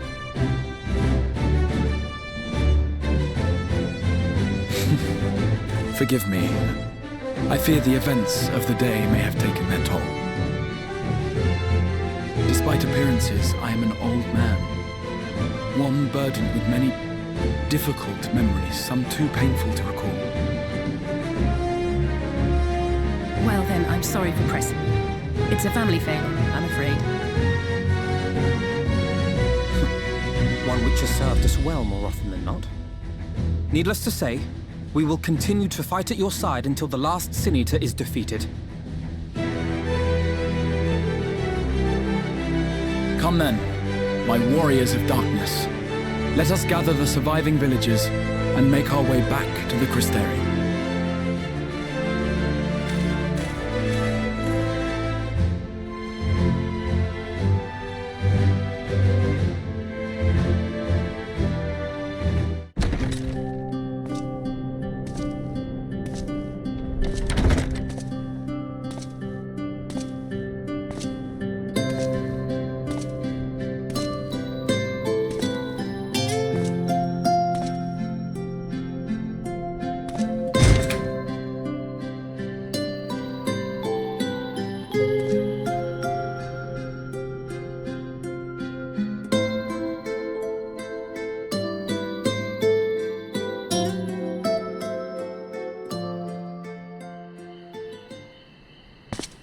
So it's your lot's turn to be the warriors of darkness, is it? It's funny how things work out.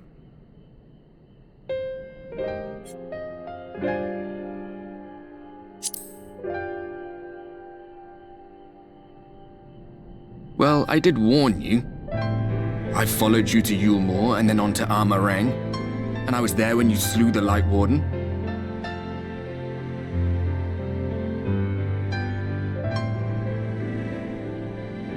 Those white-haired twins who were with you. I remember them from our battle in the Source. Are they your friends then? Through thick and thin?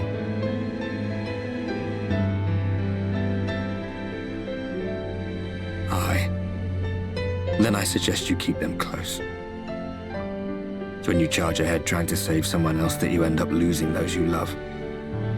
Not that you need telling, I'll bet you've lost plenty. But I wonder, what will it cost you this time? I don't remember when it was that I learned regret wasn't worth the bother. You get numb to it all over the years.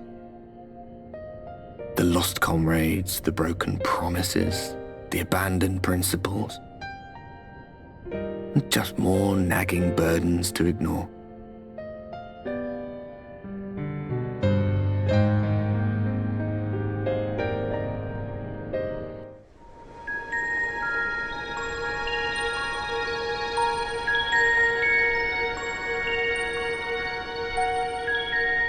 So this is what the light was hiding.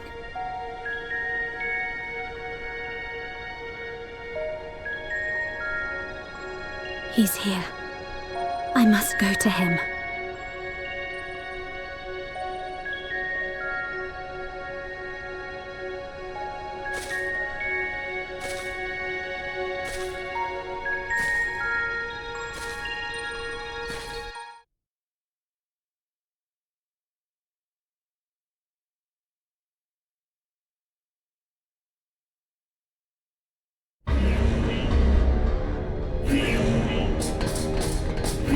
Intruders! Fan out and find them!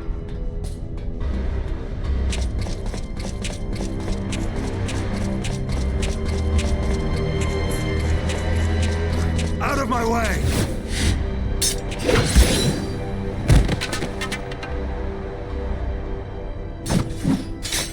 Stay your weapon. We are not your enemy.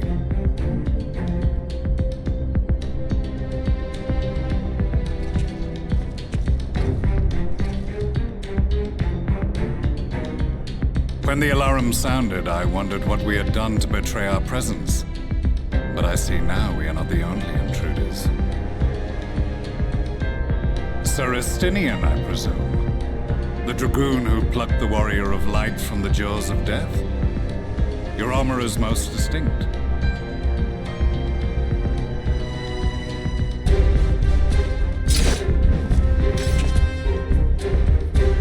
Much as yours once was. But even without it, I see a former legator still has eyes and ears in unexpected places. Van Baelsar, in the flesh. Though I understand you prefer Shadow Hunter.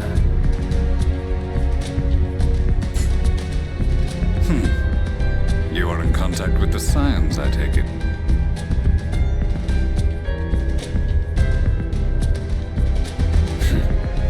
Through no choice of my own, they tracked me down and conscripted me to their cause.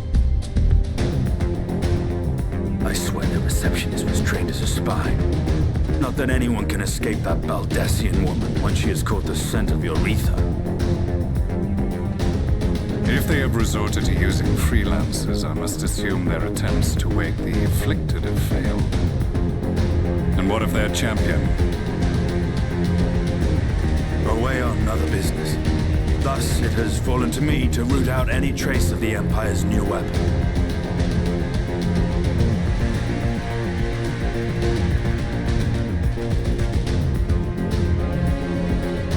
If it is Black Rose you seek, you are too late. My people have already completed your mission here. Yet this is but one factory among many. When they caught wind of our efforts, they built additional facilities to ensure production continues unabated. There will be no one left in the lands they conquer. No citizens to conscript, no skills to exploit, nothing the Empire needs. And they will call it victory.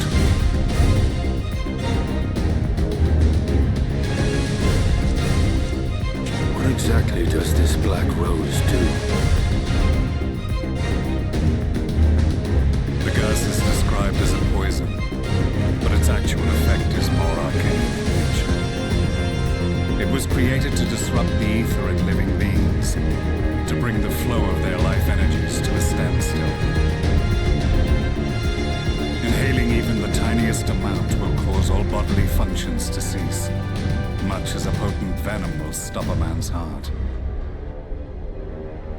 Released over a city, Black Rose could conceivably kill every inhabitant, and all without damaging a single structure. Search every corner! Rouse the barracks if you have to! I want this facility secured! I have more questions, but now is not the time. Sir Estinian, I have an offer for you, but I will make it only once. Since it would seem we seek the same answers, you are welcome to join us. Ha! From what I hear, you need all the help you can get. In case you don't know, Varus himself confessed that your empire was a creation of the Asians. I am aware of what his Radiance said at the parley. Thus I would return to the capital, that I might behold the truth of this corruption with my own eyes. My path leads to Garlemald.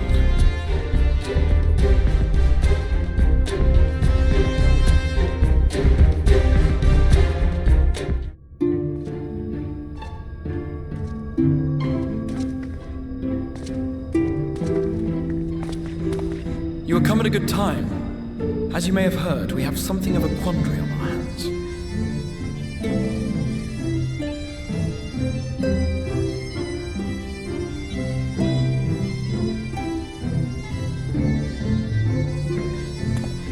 Laxon Loft here in Lakeland. Yulmore has sent one of its airships.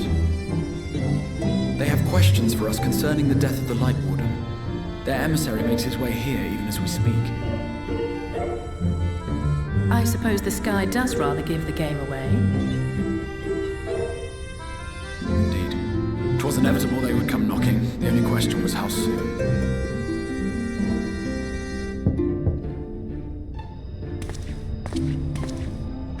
My lord, I am come with the Yulmoran emissary. May I show him in? A moment, Captain, if you would.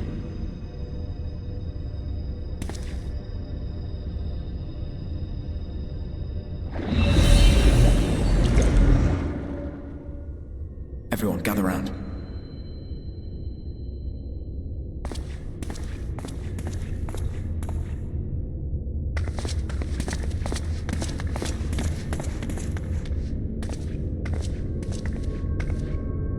I do not wish to show our hand prematurely. Forgive me this liberty. Vanish.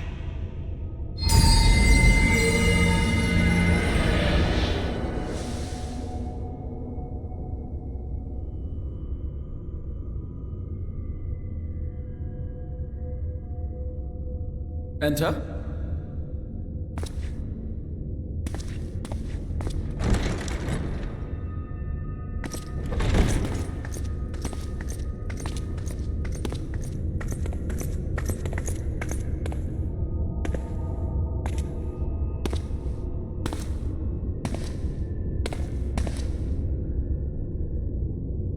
Well, well. The commander of the Yulmoran army himself. To what do I owe the honor, General Ranjit?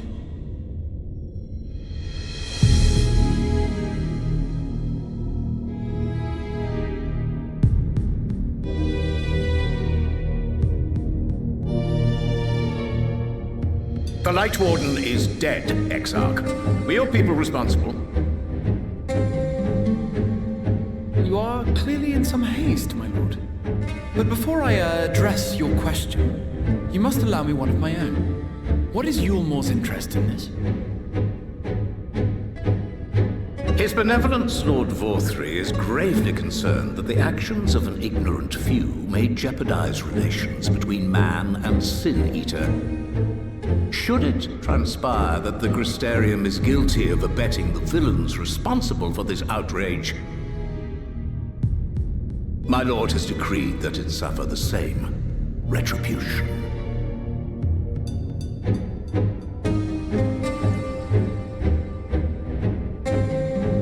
I see. Since you have been so candid, I too shall speak my mind. Regardless of who is responsible, the Crystarium rejoices in the Light Warden's death and welcomes the return of the night sky. If Yulmore considers this tantamount to aiding those you term villains, then by all means, carry out your retribution.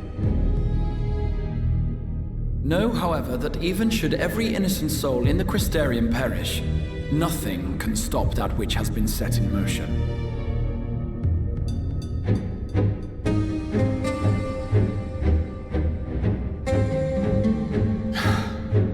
Folly. The death of one or 1,000,000 sin-eaters changes nothing. The world is dead, and writhe as we might, like maggots in its rotting course, it will not be reborn. Only by my master's grace may we live out our days in peace. But I waste my breath. You have made your stance clear. I shall relay your words to Lord Vorthry. In the meantime, you would do well to counsel any here who have done more than merely rejoice in recent events, to throw themselves upon Yulmore's mercy, promptly.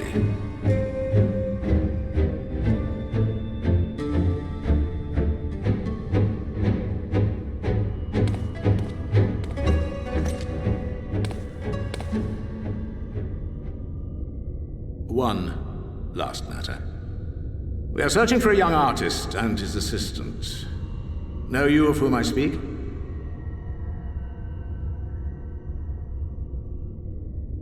An artist and his assistant, no. I cannot say I do. What a pity. Should they reveal themselves to you, I bid you hand them over at once. My master is most eager to see them again.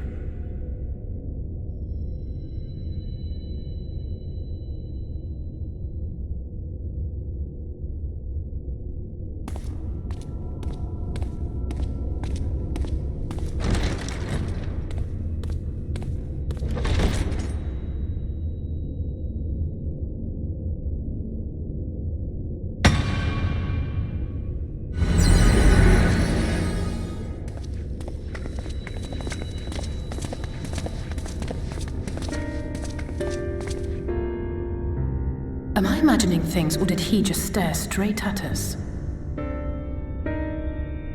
I fear he did. The General is not a man to be trifled with. He is a warrior of fearsome repute who has led Yulmore's army since before Vorthry's time, when the nation still spearheaded the fight against the Sin-Eaters. One does not command the world's mightiest army, and for so long, without possessing exceptional instincts. If Yulmore chose to send such an individual, we must assume this talk of retribution is more than an idle threat. While we are grateful for your support, my lord, we cannot in good conscience put your people in harm's way. 'Tis noble of you to say, Master Alphino, but my people have been in harm's way since long before you arrived.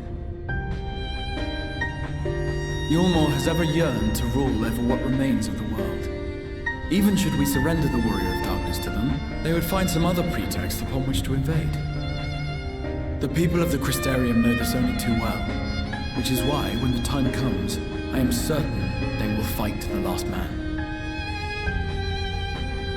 If truth be told, I would not have been surprised had Ranjit declared war here and now.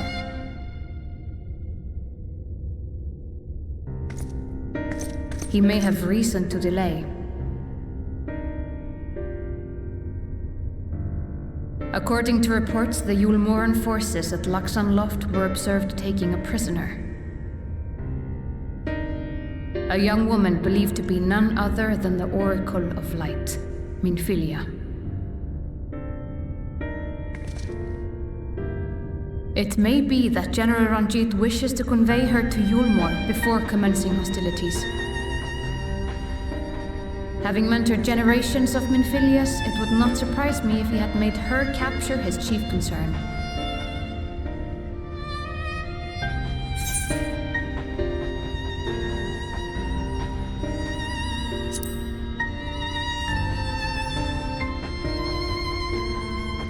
Of course. How remiss of me. I had intended to speak to you of Minfilia. There is, however, much to say, and precious little time in which to say it. I think it best that you seek out Maren at the Cabinet of Curiosity. He'll be able to enlighten you. Alphino, Alize, would you care to accompany your friend? You doubtless have insights of your own to offer on the matter. All right, though I'm still not sure I understand it all myself. In the meantime, I will set about making provisions for war.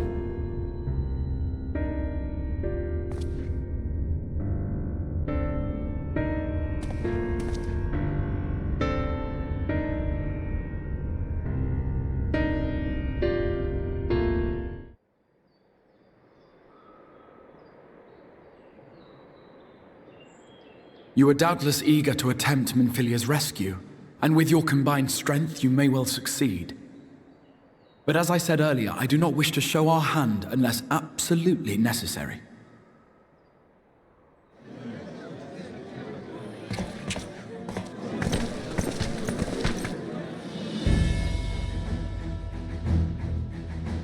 "'Twas not merely the night sky that you restored to us, but hope. Hope for the future of Norvrand. Unlike you, we cannot contend with the Light Wardens, but so long as hope burns in our hearts, we will fight on regardless. This I will prove to you."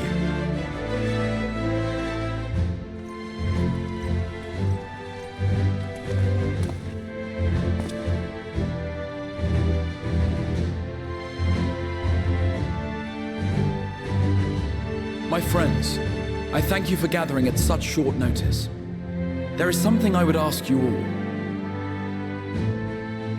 As many of you are aware, I received an emissary from Yulmore a short while ago in the form of General Ranjit. To my dismay, the General condemned the slaying of the Light Warden, and warned me in no uncertain terms that, should the Crystarium cast its lot with the Warrior of Darkness, there would be war.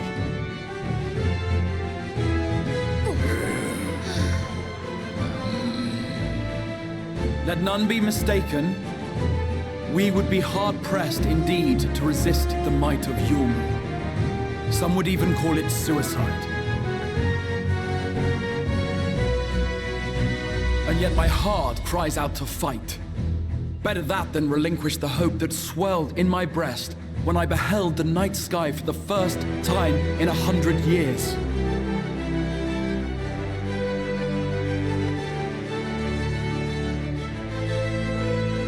Or so says my heart. My mind, meanwhile, reminds me that to follow my heart would be to risk everything we have accomplished thus far. Clearly, this is not a decision to be made lightly, nor less alone. And so I put the question to you all. What should we do?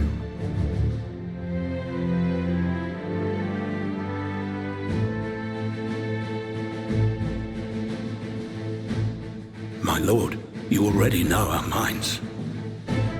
It brought tears to our eyes to witness the knight's return. The whole of Norvrand deserves the same, and not just because some children's story tells us so.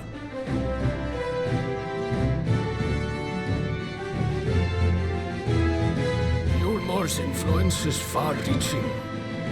Should war break out, trade would be subject to restrictions. The flow of goods will dry up, and we will struggle to make do with what little trickles through. But make do we will. Aye, we can weather such hardships. Is that not the very thing the Crystarium was built for?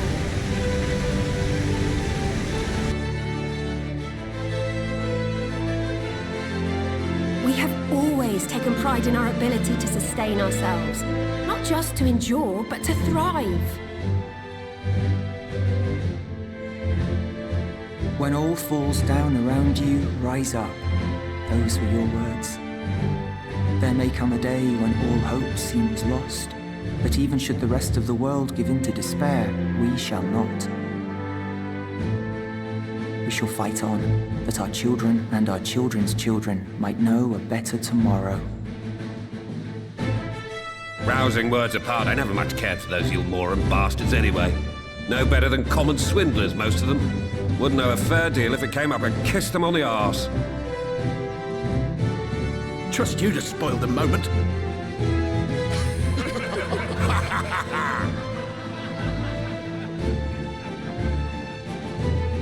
It appears we have a consensus.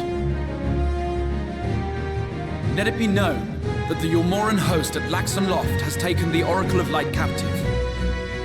They fear the power she holds over the Sin Eaters, and doubtless intend to imprison her once more. So, I move that we rescue the Oracle, grant her a place among us, and let that be our answer to Yulmor's ultimatum. Hear, hear! Hear, hear!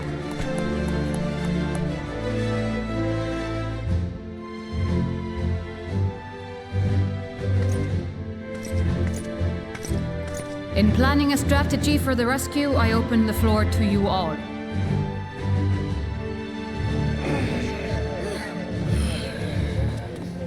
And there you have it. If Yulmor wishes to denounce us as villains, then we shall embrace our villainy. Will you do so as well?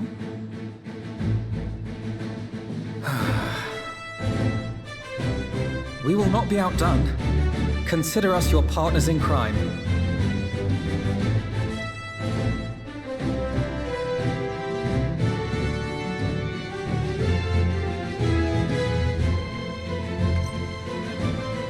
My lord, our proposal is as follows. We begin by deploying Amaro to occupy the skies over Lakeland. They should serve to delay the airship's departure.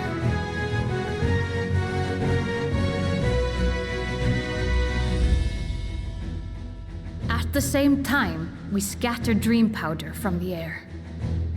Not all will succumb to its effects, but it should thin the enemy's numbers, affording us an opening to swoop in and liberate the Oracle.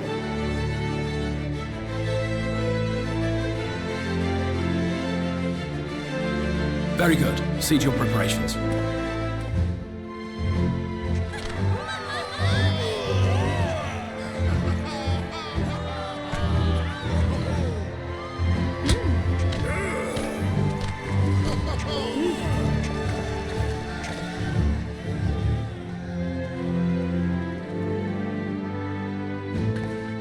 And what exciting crimes would you have us commit? Speaking for my fellow villains, I'd say we're capable of most things, though we draw the line at indolence.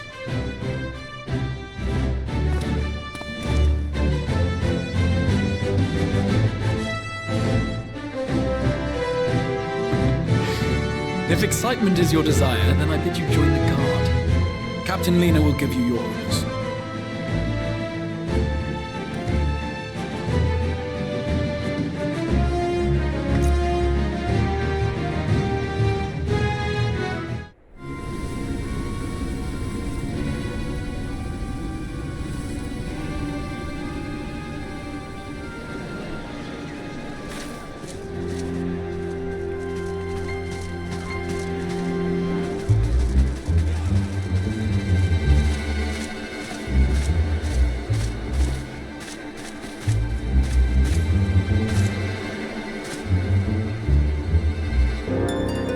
Keep moving.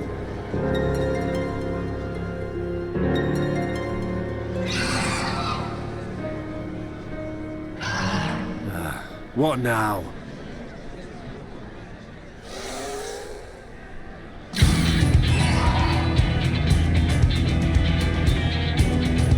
The Crystarium, I guess.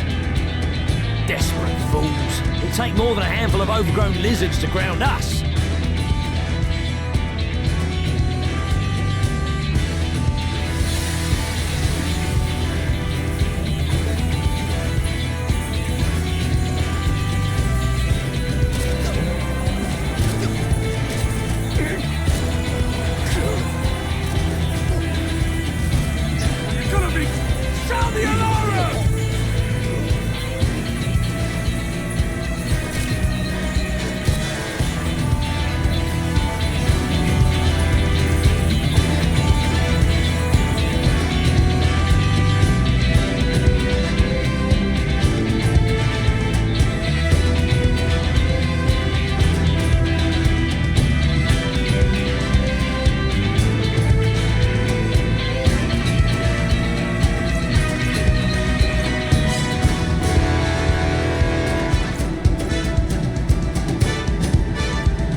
Let us free the Oracle from their clutches.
Striking resemblance to the artist my master seeks.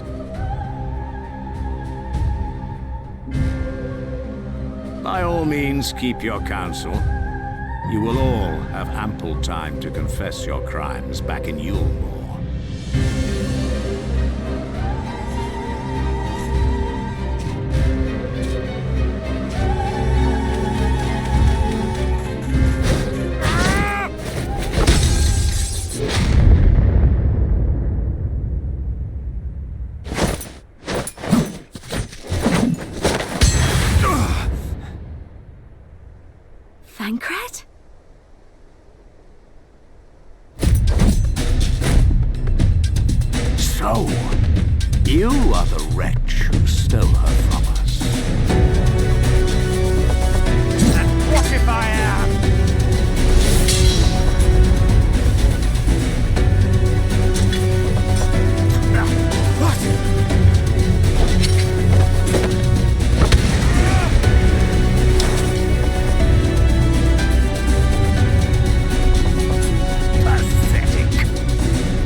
Sooner see it raised than conquered. Suffice it to say, we are ready to receive you. What now, Exarch? Will you face me yourself?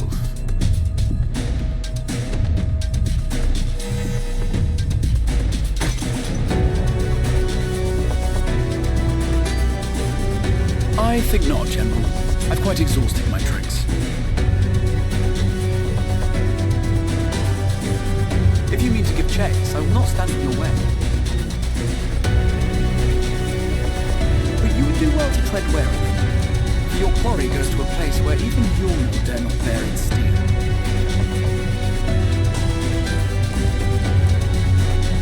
Ilmeg, the fairy kingdom.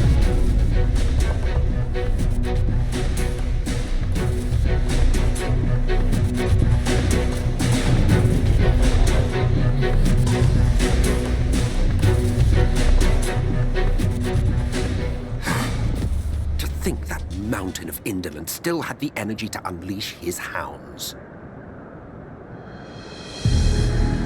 Even the most pointless of conflicts may alter a world's course. And now the plan has gone awry. But how? How did the so-called Crystal Exarch bring the hero of the source to the first? As if I didn't have enough on my hands already.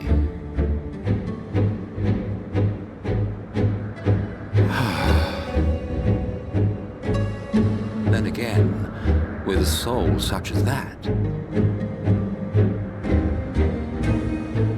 mayhap there is another way. One which does not require bloodshed.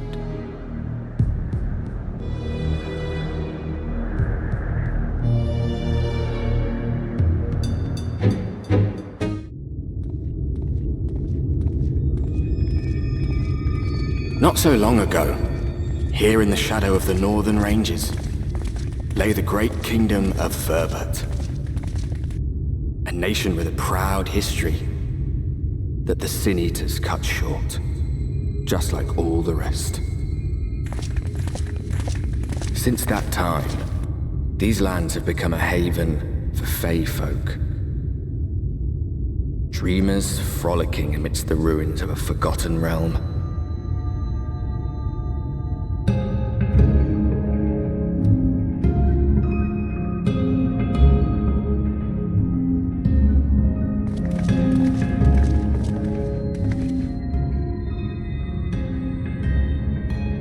Should be safe enough here.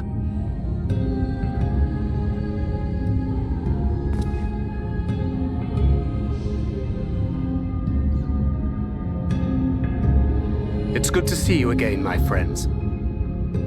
I don't know about you, but it feels like years since last we met. 5 of them in my case. Why, it only feels like 1 to me, but long enough to warrant a more convivial reunion either way. What brought you to Laxon Loft?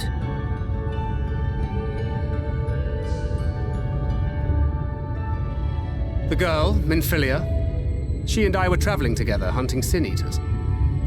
But as we were nearing Lakeland, she abruptly ran off on her own. I found her too late to stop the Ulmorans from taking her prisoner.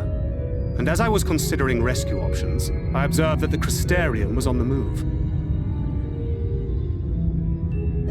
So I consulted the Exarch, who apprised me of the details of the operation and issued me certain instructions. Should the situation take a turn for the worse, I was to see you all safely to Ilmeg. And here we are.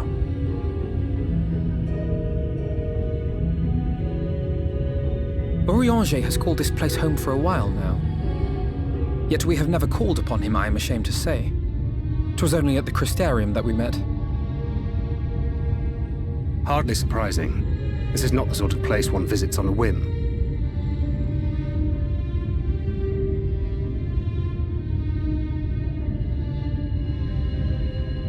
Happily, having trespassed on Orianger's hospitality for a spell, Minfilia and I have an idea of how things work around here. Sooner or later, the Ulmorans will come after us. But before they do, the Exarch bids us accomplish 2 things. First, rendezvous with Orianger.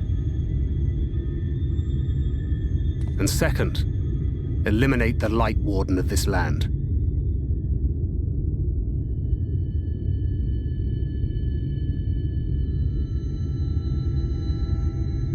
So, Minfilia. What made you leave Thancred behind, if you don't mind me asking?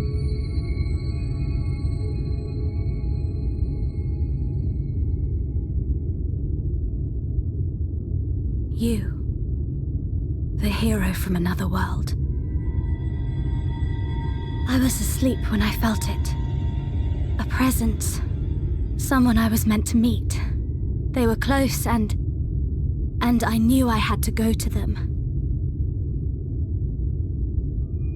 But with all the commotion in Lakeland, I was afraid that Thancred wouldn't let me. And would I have been wrong? Had I arrived a moment later, you would be back in your cell in Yulmore. And now we have Ranjit snapping at our heels. You really have outdone yourself this time.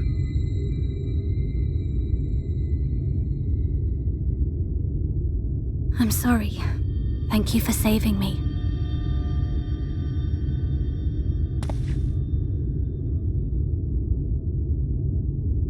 Oh, poor thing being scolded so.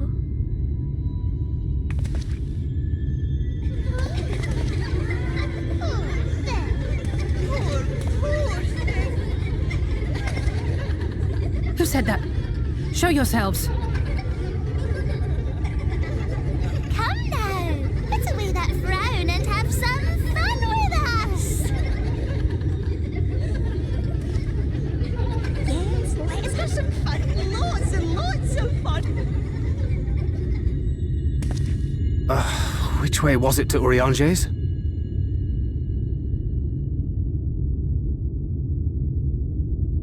We've been there so many times, but I'm not...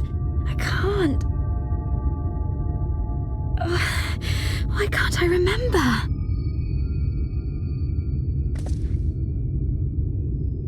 Damn it all. We're already caught in their spell.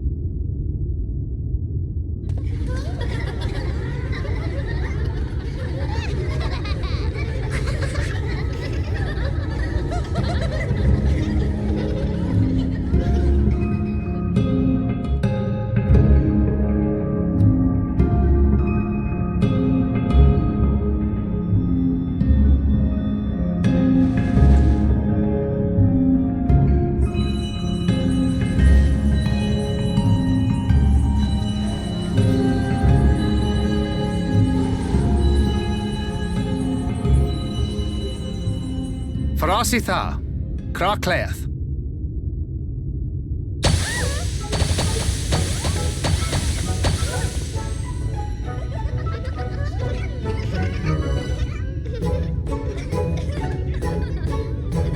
No, we're found. How did this mortal know our trick? Wait, I recognize their souls. These two have been here before. Look, twins! How adorable! Oh! Lee, with us! We have neither the time nor inclination to play. We have come to see Urianger.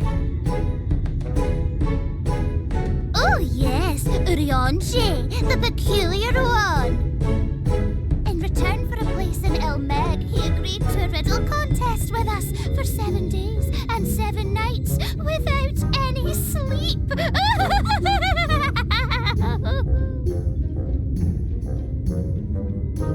Oh, that was so much fun! We must do it again! I'm sure he'd be delighted. Now, if you'd be so kind as to lift your spell.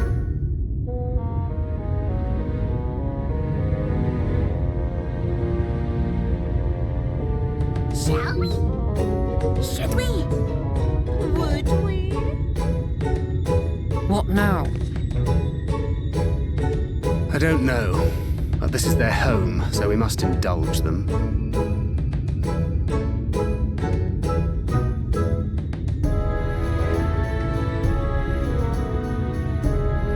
Right, we've made up our minds. We will lift our spell on one condition, that you first lend us a helping hand, or 2, or 3. Once you've helped solve all of our troubles, we'll let you see Urianger. Pixie's honor.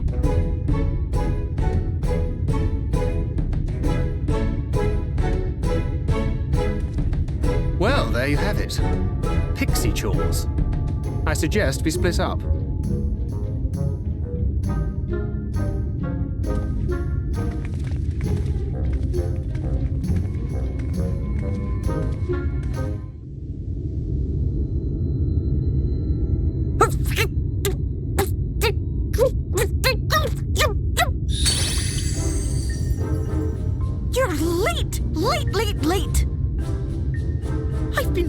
for you to summon me ever since you came here. Waiting and waiting and waiting.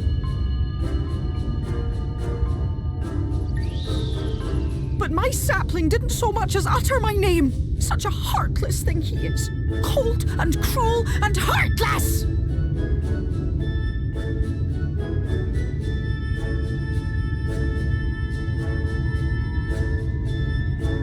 Another self-important little brat.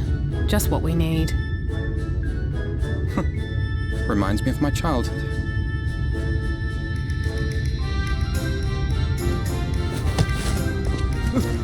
All right, I'm sorry. It was a joke. Honestly, just a joke.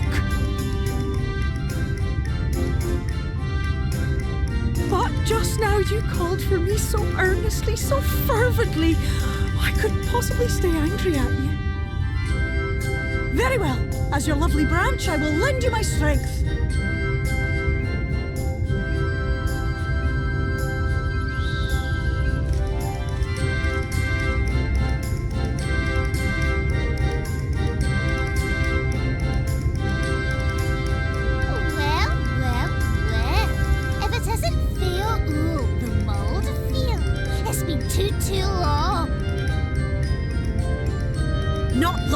To think of any new games, though, apparently. If I were you, I'd be bored of myself. Now let me make something clear. That mortal is mine. No matter what you do, he will never be yours. Never, never, ever! Oh, not even a bit. But what about the others? Surely we can keep them. No, no, no! You can't keep them either! They're for my amusement and mine alone! And if you lay so much as a finger on my sapling, I'll scatter the contents of his bag all over your precious village. There'll be cold, hard metal, furry, festering food, stinky, sweaty small clothes, and all manner of other terrible, unmentionable things. How would you like that,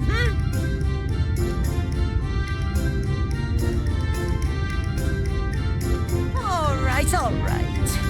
But will you not at least let us play with the twins? Just while the others go and see Uriange? Aye, that's all we ask. And we promise we'll play nicely. It seems we won't be joining you. Aye! We'll reveal the hidden verdict to you at once.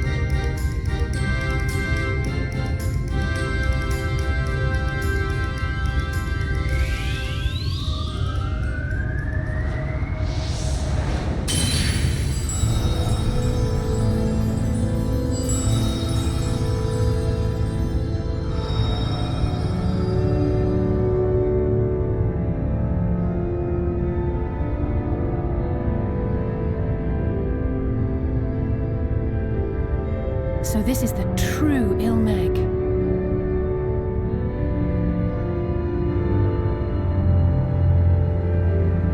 How are you feeling? Better. I think I remember the way now. Apologies for the delay. Shall we go and see Uriange?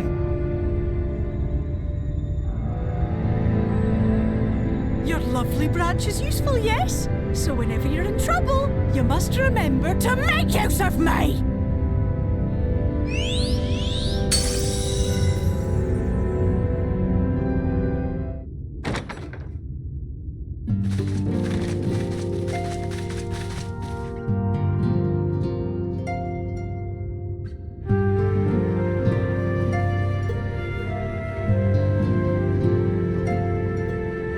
Uriange, are you in? Unto a world weary of heroes, a hero wends his way. The Exarch did send word that thou wouldst seek me out, but ne'er did I imagine thou wouldst arrive so soon.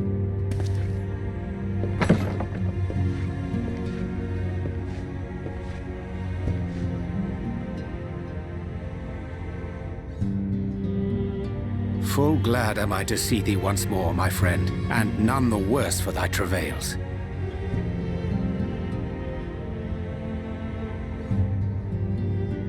Run along, Minfilia. We will meet you outside.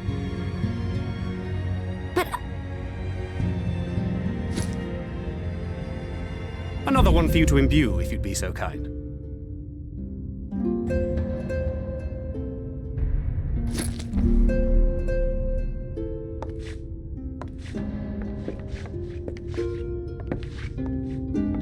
I take it thou hast met with our other comrades already?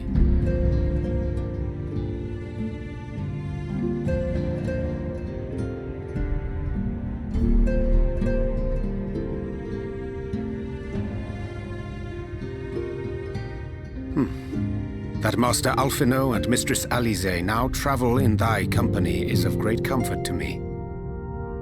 As for the rest, it beginneth in earnest. The hunting of the Light Wardens, and perforce the war with Yulmore. Hark thee then to my words, and through them behold the vision that I did glimpse, that of the 8th umbral calamity.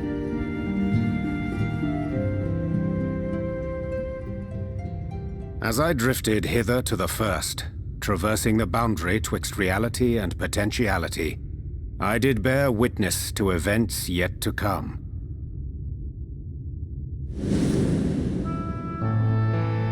There I saw the combined forces of Eorzea and the Far East offering fierce resistance to the legions of Garlemald. So fierce, in fact, that they did begin to push the enemy back. Ilm by painful ilm at first, then yalm by yalm, and malm by malm in time. Yet the joy they felt was short-lived, for in so doing they did force the Empire's hand. Faced with defeat, the Garleans turned to a weapon most vile, Black Rose. Its potency defied all reckoning. Once released, the gas took on a life of its own, wreaking untold carnage not only in Eorzea, but in the provinces of the Empire besides. From fighters upon the front lines to babes in their beds, none were spared. And as the casualties became too numerous to count, so did the fabric of civilization begin to unravel. Nor did the land itself escape unscathed, for spreading from the site of its release, Black Rose brought death to the very soil. To survive amidst the chaos and upheaval, men came to live by the sword, the rule of law giving way, inevitably, to the rule of might. Thus was the spark struck and the fire kindled, and swiftly did it spread as a blaze in a field of straw to engulf every corner of the world. Nations worthy of the name did then cease to exist, and those souls brave and true who might have risen to restore order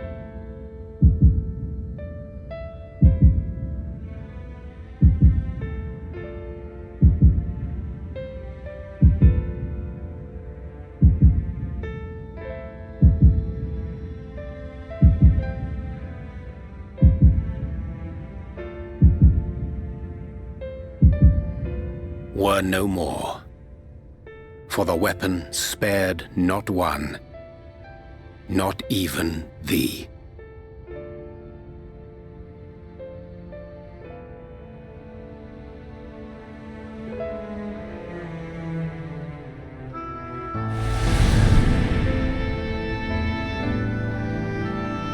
An endless age of war, begotten by the blight of Black Rose. Such is the legacy of the 8th umbral calamity which I did behold.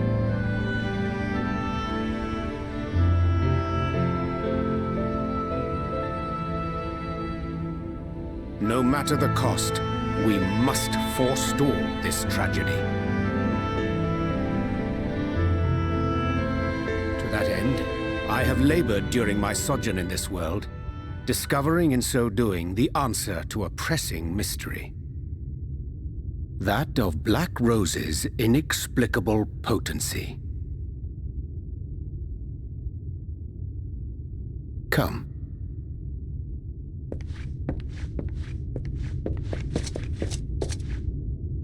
Dost thou recognize yonder chart?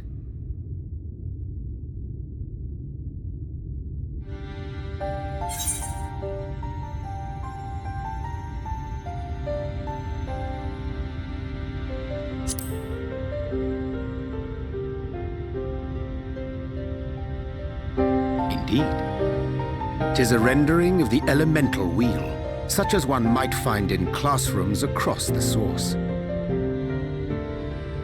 As the chart maketh plain, our world is composed of 6 elements, in addition to which there exist 2 poles in fundamental opposition. Astral, the active; umbral, the passive. As a reflection of the source, the first naturally compriseth the selfsame forces. Yet, curiously, there is a notable divergence in their nomenclature.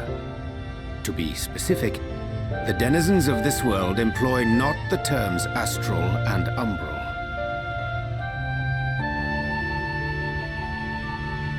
Thus was I moved to inquire what names said forces had been assigned. A simple question which yielded a most unexpected answer. Upon demanding the name of the pole aligned with activity and growth, I was told that as life's myriad colors combine to produce black, the people of the first had called it darkness. At this, did my mind begin to race. Yet 'twas only when I asked what name had been given to the pole aligned with passivity that mine eyes were opened to the truth. Peace and tranquility being as purest white, unmarred by color, I was told it had been given the name of light.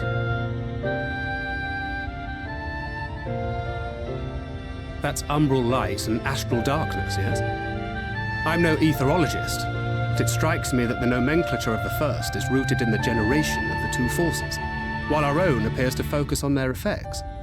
Which makes one wonder, have we had it backwards all this time?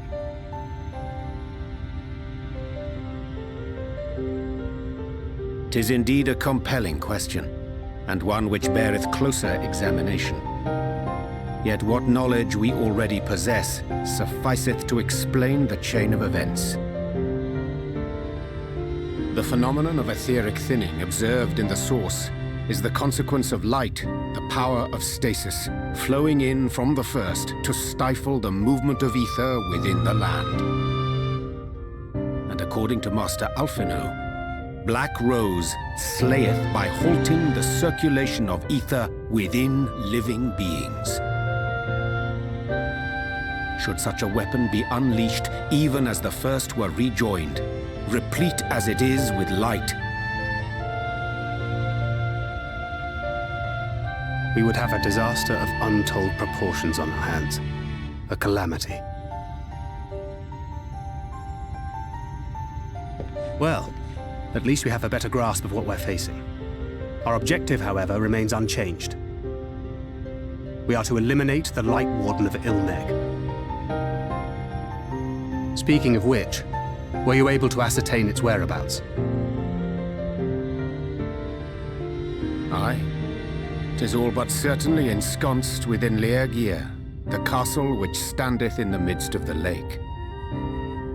To enter said stronghold, we must needs turn to the pixies for aid. Fortunately, I have become quite adept at courting their cooperation. Henceforth shall I accompany you. and do all in my power to ensure that my vision doth not come to pass.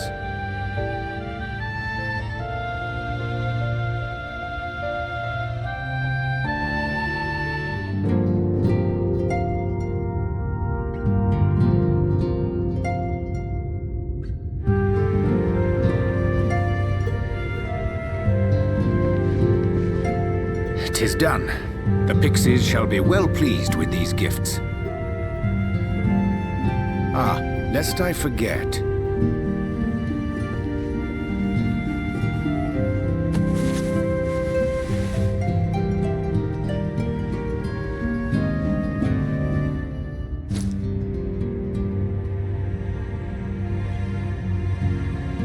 White auracite, newly forged for thy use. Our mission being to thwart a rejoining, we will most assuredly cross paths with those who crave the contrary, our eternal enemies. Thus did I choose to abide in this ether-rich land, the better to fashion a trap for the Ascian's essence.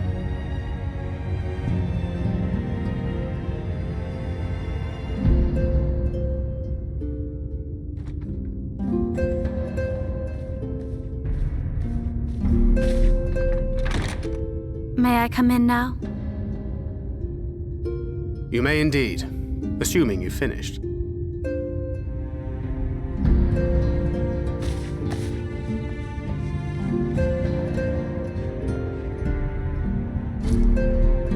I did as you asked.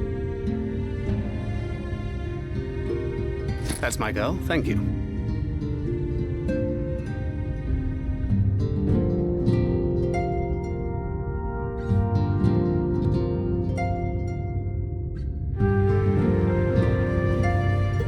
I should probably explain. Though my body remained behind in the source, its limitations saw fit to accompany me, which is to say, I cannot manipulate ether.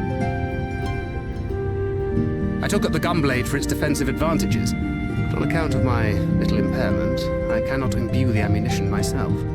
Luckily for me, Minfilia has quite a talent for it. Minfilia, once we set forth, we are not like to return for some while. If thou wouldst choose tomes to take with thee, let it be now. Really? May I? Of course, my dear. Yet have care thou dost not add overmuch to thy burden, lest I incur Thancred's ire.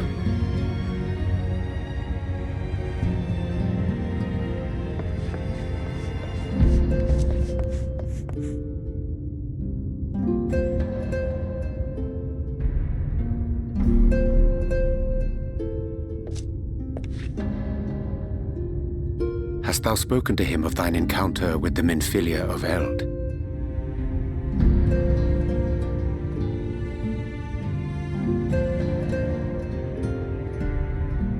Well, I suppose now is as good a time as any. As you know, I freed young Minfilia from captivity in Yulmore some 3 years past. Not long after, the two of us journeyed to the south of Armareng, to the edge of the Empty, where the flood was halted. 'Twas there that she awakened. The Minfilia of old. My Minfilia.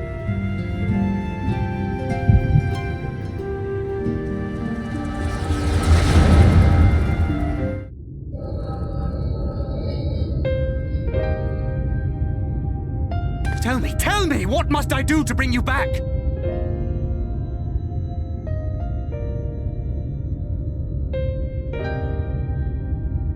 My dearest Thancred, as I am now, I am no different from an Ascian. This child is but a vessel. One of many I have used that I might spread word of her enduring blessing and preserve the flame of hope. In my name, each has died, never having lived her own life. I have taken enough from these children. I will take no more.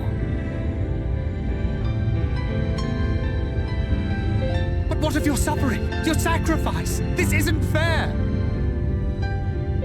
I will not stand for it. I cannot. There must be something we can do. Tell me.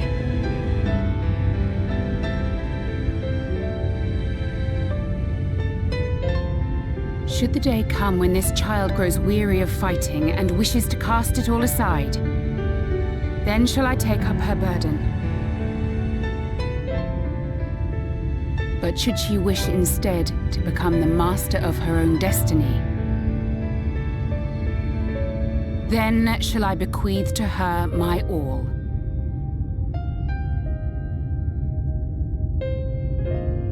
Imbued with the strength that I reserve for rebirth, she may come to wield my powers as her own. And what of my wishes? What of Flamine's? What of all the people who love and care for you and want nothing more than to see you again?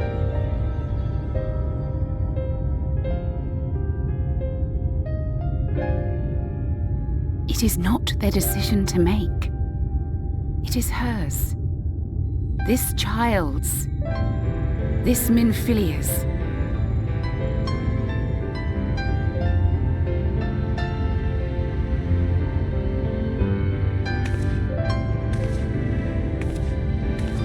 You have ever watched over me, Thancred.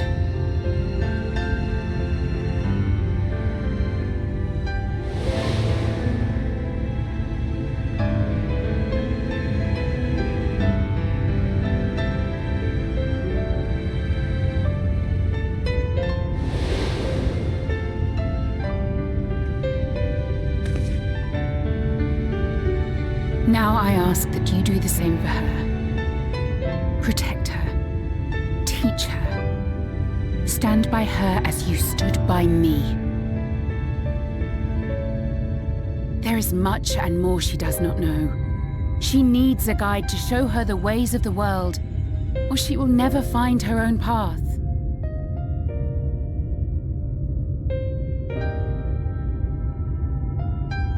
When the time comes, you will find me here. Until that day.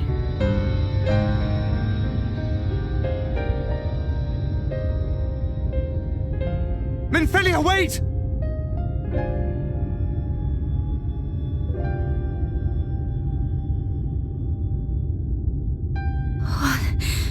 What happened?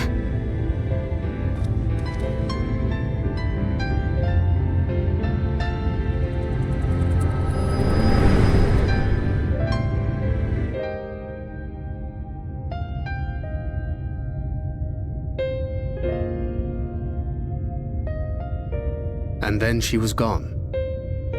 Minfilia, the girl, claims to have no recollection of any of it. I have told her many things, where we came from, what we fight for, but of that day, I have not spoken.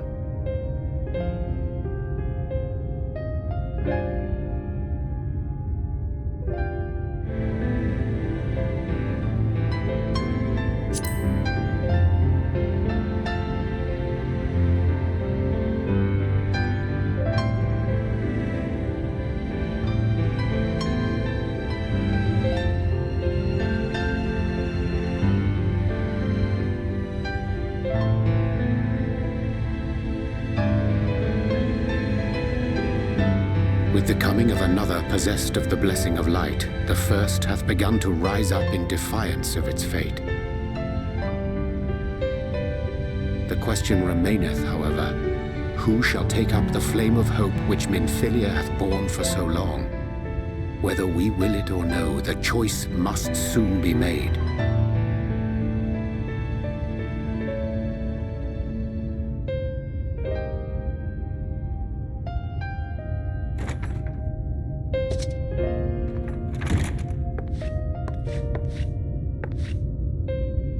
I'm sorry I took so long. It was so hard to choose. In the end, I settled on just the one. That is well.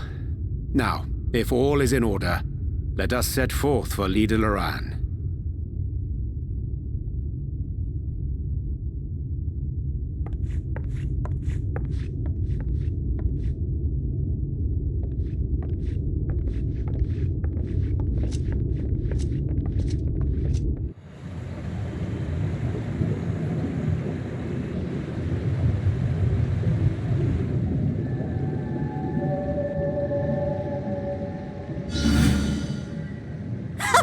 Wilford! Wilford!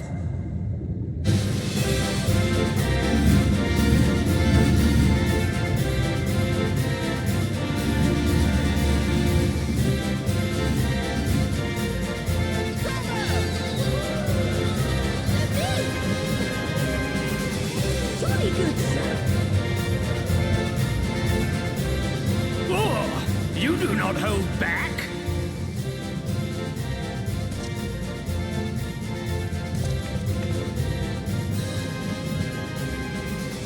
But I would have it no other way.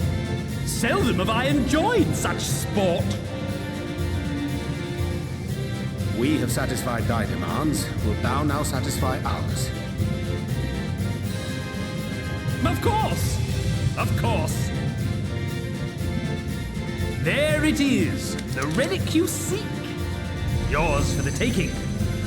Have care you do not break it, though, yes.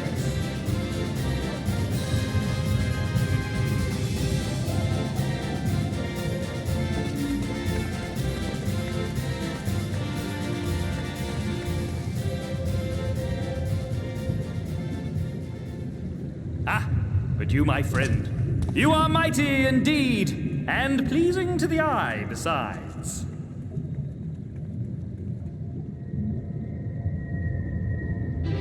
More? I want to see more of him! Yes! Yes! I could watch him forever! Why don't we just make him one of us? Yes! One of us!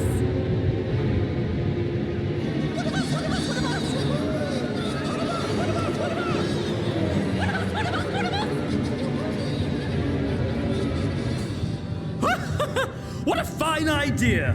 Why ever didn't I think of that? You may have the crown, but in exchange, we will have you!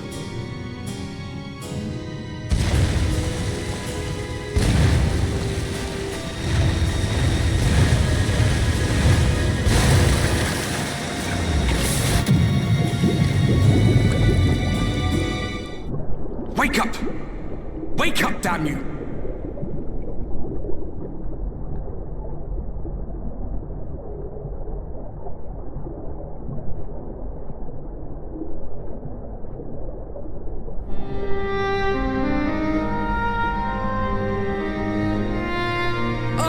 You're alive. Thank the gods. I don't know where you learned to breathe underwater, but it's lucky you can.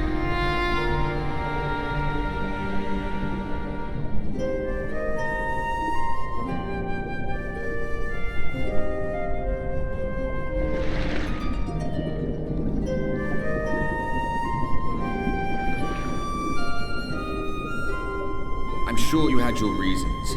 But the first rule of dealing with the Froth is do not deal with the Froth. It's said that they are born from the souls of the drowned. Were it not for your little trick, you'd have joined them. Your friends are safely back on dry land, in case you were wondering. They'll be searching for you, I expect.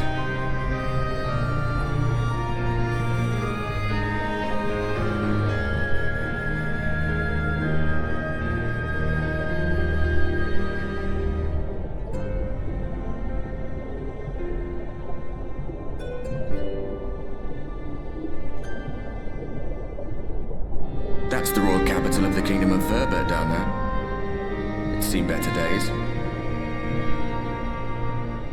They were a stubborn lot, the Verbertites. Set in their ways. But once you got to know them, you couldn't find a more welcoming people. It always froze over in winter, being up in the mountains.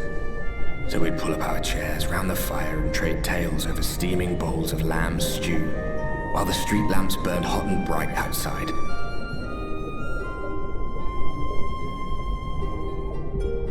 All dead and buried now. Them and anyone else who might remember.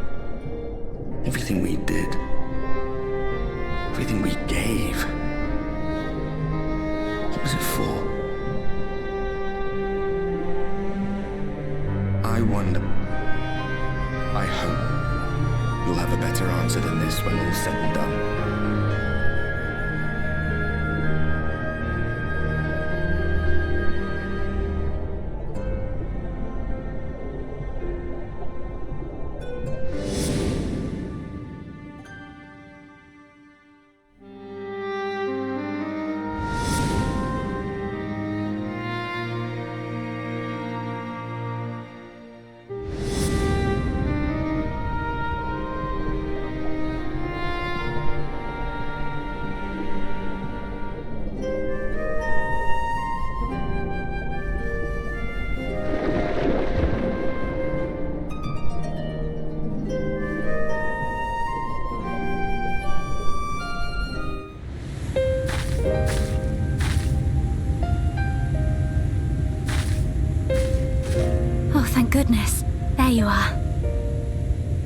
Those Numo were rather frightening. I'm glad you're safe.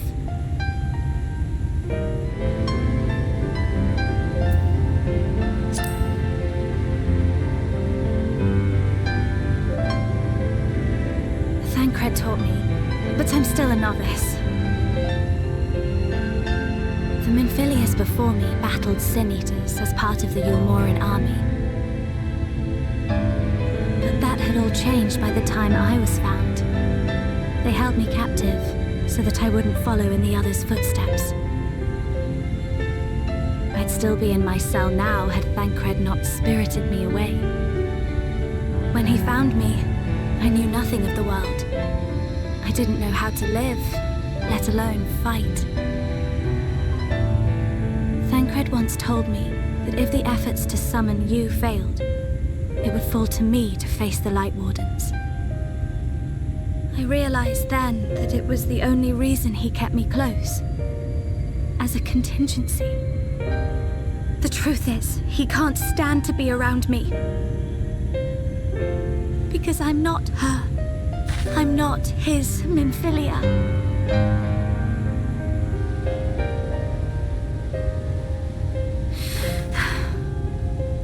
Once, we journeyed to Nabatha together, to the place where the Oracle appeared and stayed the flood. As we drew near, I felt as though I was fading away. I shut my eyes and covered my ears, and then... I'm not sure what happened after that. I have a vague feeling that I said something to him. Only it wasn't me at all. It was her. Afterwards, Thancred didn't say a word. Only kept to himself and brooded. There's nothing I can do for him. Nothing I can offer but my presence, though it only reminds him of his loss. She should be the one to live on. That's why I tried to find you, because I knew that was what she wanted. But now that you're here, I'm not entirely sure what it was she intended me to do. Was I meant to tell you something, or bring you to someone, or somewhere? I can feel the answer at the edge of my mind, just out of reach.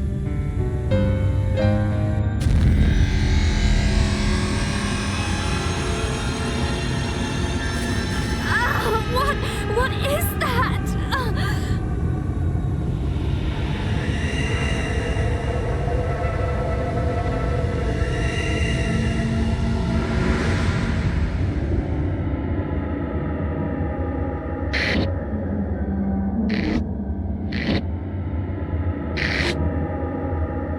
Why? Why did you imprison us? Such boredom, such tedium have we suffered. It is unfair. Unfair.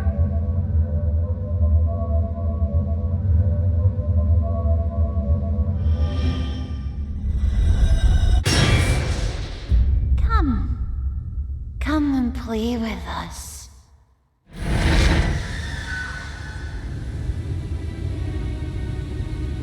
It came from the castle.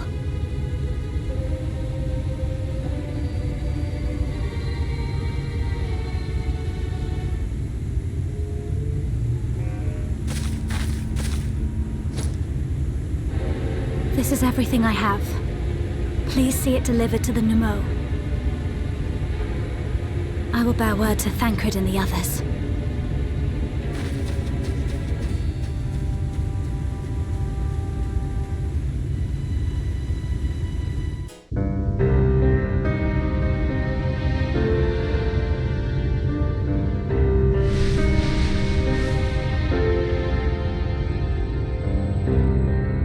Ah! My medallion! You found it! Oh, I know not how to thank you. It is my most treasured possession. A gift from a dear departed soul. He was a traveler, and together we journeyed to the ends of the world and back again when I was young.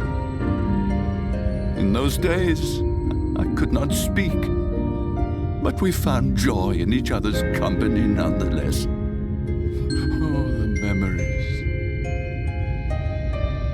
This medallion he found during an adventure, fashioned it into a necklace for me, his partner in crime. I had not the words to tell him then, but it filled my heart with pride. I was so happy.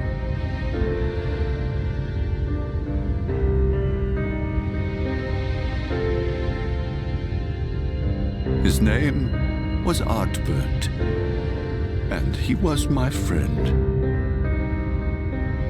Artbert, thou sayest? Everyone blamed him for the flood, him and his comrades. Some few spoke up for them, of the many whose lives they had touched.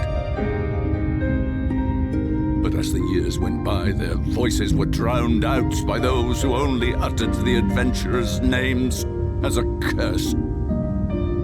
It was too much to bear, and so I left behind men and their lies, and came to this place. Artbert was a trusting soul, constantly being drawn into the troubles of others. Yet in spite of this, he never thought twice when he saw someone in need. He always tried to help. It was no different then. The world needed heroes. It needed him. And yet, he was a good man. He deserved to be happy. I wish I could have told him that, at least.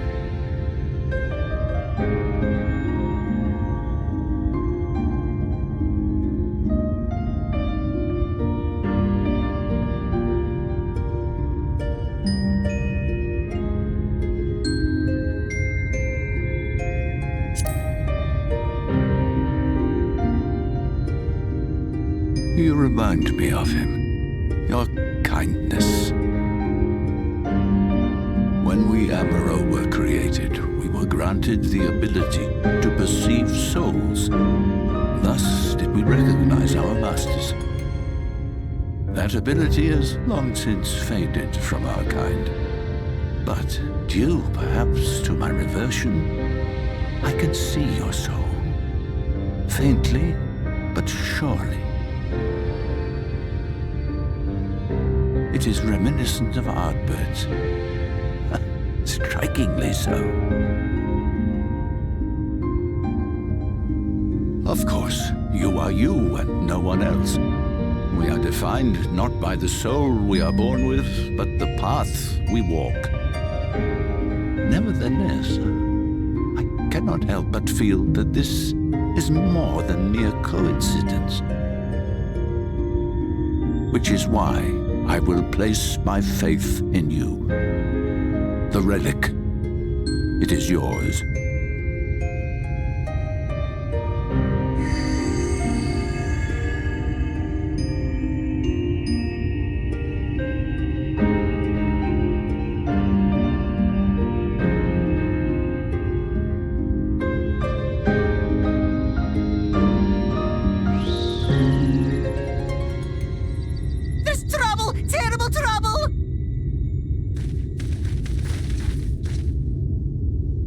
Something happened at Lida Loran. Together with the twins, we were playing tricks on some nasty mortals to stop them from setting foot in Ilmeg. At first they ran off screaming, which was lots of fun.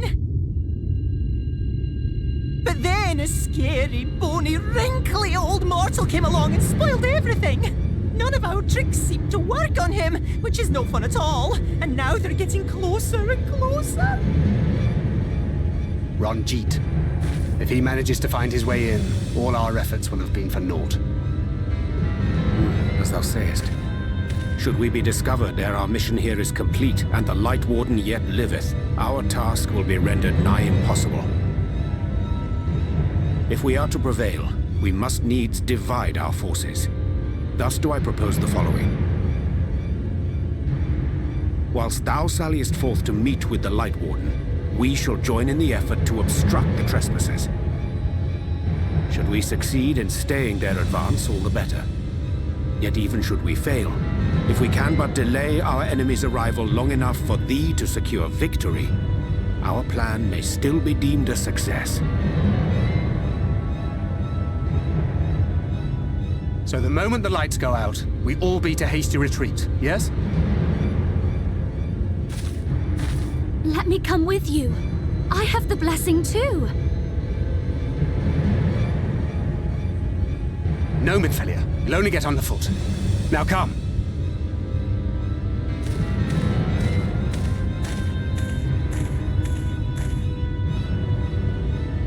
I wish there were more I could do. Please be careful.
You have freed our fallen king. Not that I expected any less, my Snayak.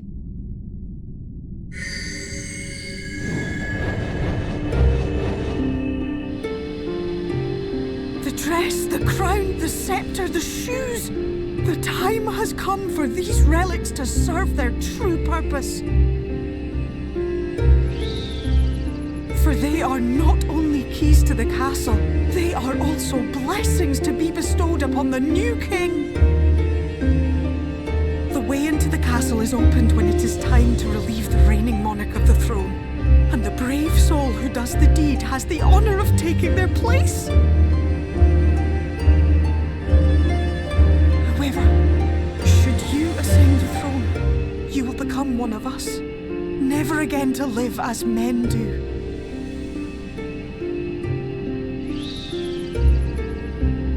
My adorable sapling, my precious mortal. We fae folk live forever, but such is not your virtue.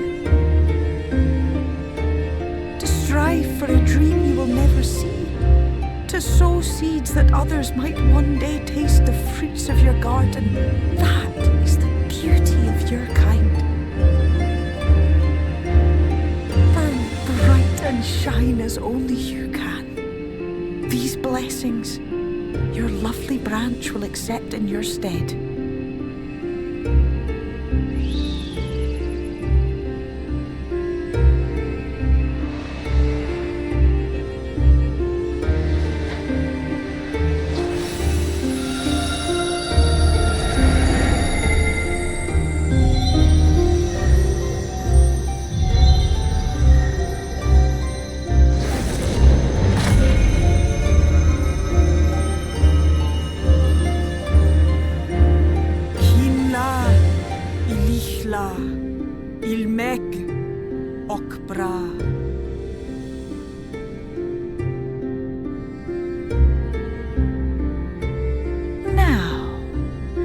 Shall we attend to those unwise enough to trespass in our realm?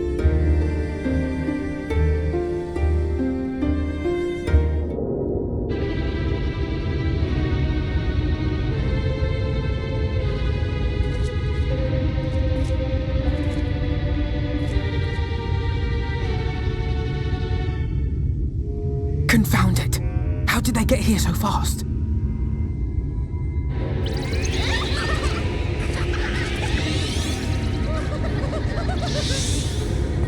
Damn these pixies and their tricks!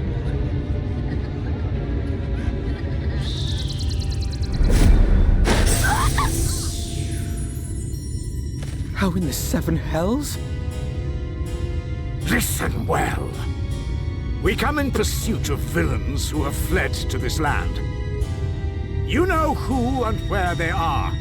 Now show yourselves and answer me before I lose my patience. Oh, stop! It hurts! It hurts!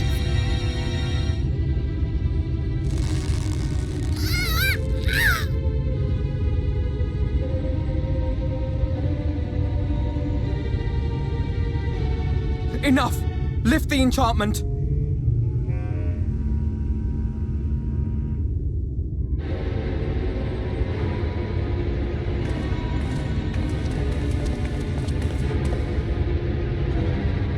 Minfilia, willful child. How many times must I come to collect you?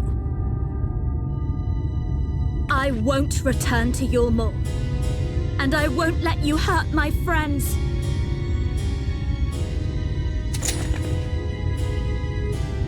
What is this stance? Where did you learn it? No oracle I trained would make such an unseemly show of herself. Know your shame, gal. You're powerless. You have no life nor purpose, save that which our master sees fit to permit.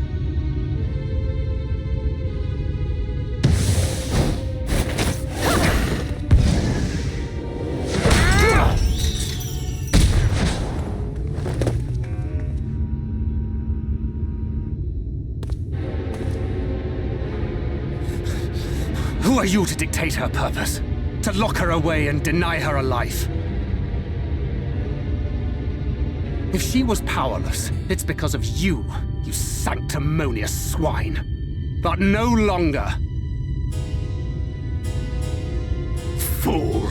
Defiance only begets more suffering. It is through acceptance alone that one may find solace in this god's-forsaken world.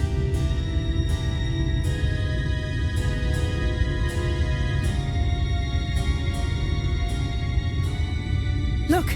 The sky!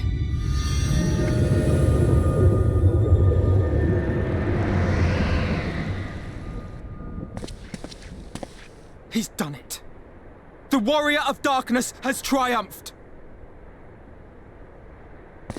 General? What are our orders? What do we do? We do what we came to do. Subdue this rabble and find the warrior of darkness. Forward, men! Take the villains captive! Are you deaf? I said...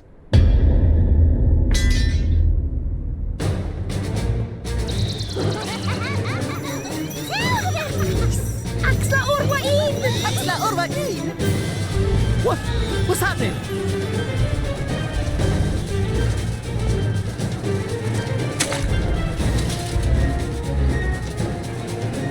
Water? That wasn't there before.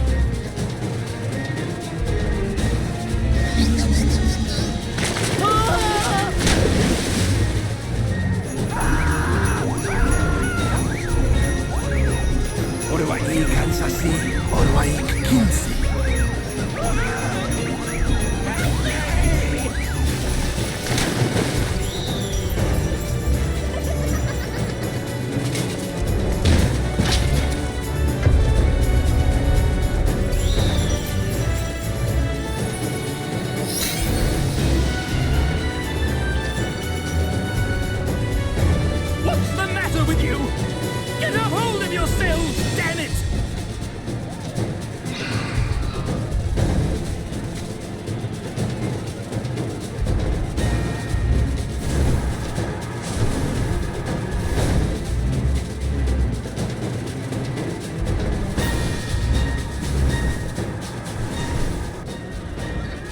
General, they come in greater numbers. We must retreat. All who stand with a warrior of darkness shall face justice. My master demands it.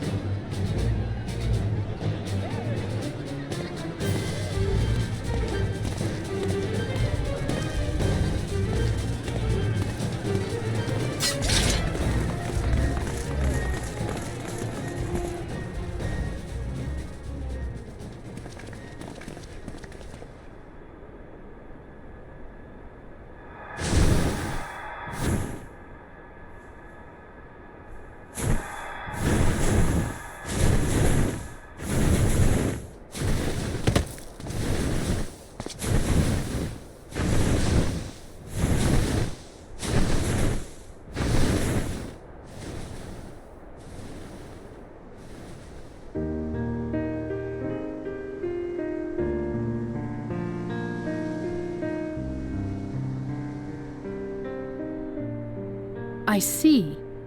Well, it's a good thing Feyre all volunteered to become king in your stead, for all our sakes. We are grateful for your timely aid, Feyre, or should I say, your majesty. It was the first night in recent memory. We all of us but wish to make the most of it. That's something you must remember about us Fey folk. Though our existence may be eternal, we exist only for the present. We live in the here and now, paying no mind to futures that may or may not be. To wit, we are not driven as men are. We cannot fight for such causes as men do. Does that mean you won't aid us against the Sin Eaters? Not unless the mood takes us. But if it was to repay a debt, well then, that's another matter. To take back as much as is taken. To create as much as is destroyed. To give as much as is received. Such is the way of Ilmeg. By this law, we shall lend you our strength. In return for the beautiful sky you have restored to us. In times of need, do not hesitate to call.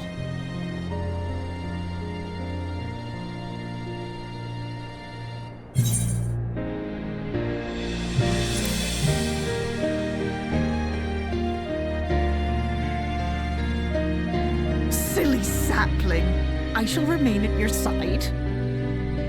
Even should my body be in the castle, 'tis a simple thing to have a little part of me accompany you.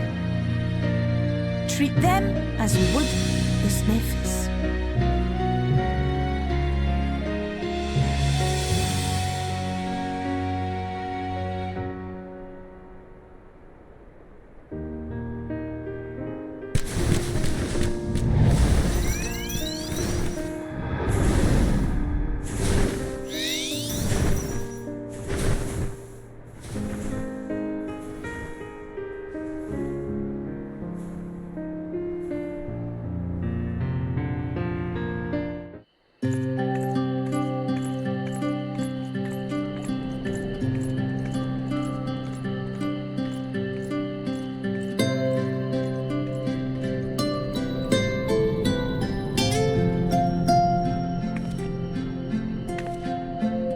All seems well at the Crystarium.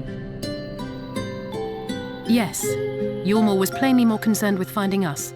How flattering.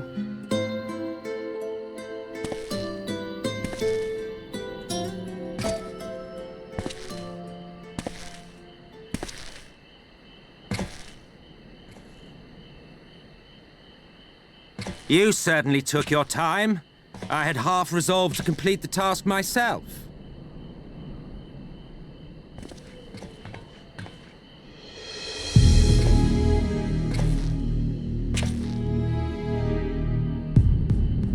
And you are... Were one to study the annals of Garlean history, one would find yonder visage on many a page. Though by rights its youth should long since have faded.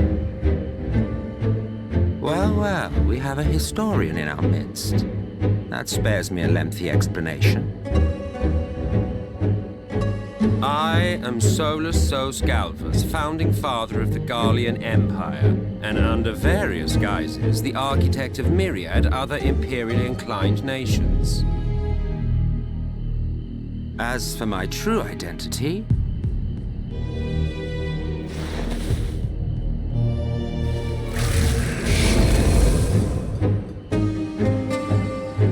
I am Emmett Selk, Asian.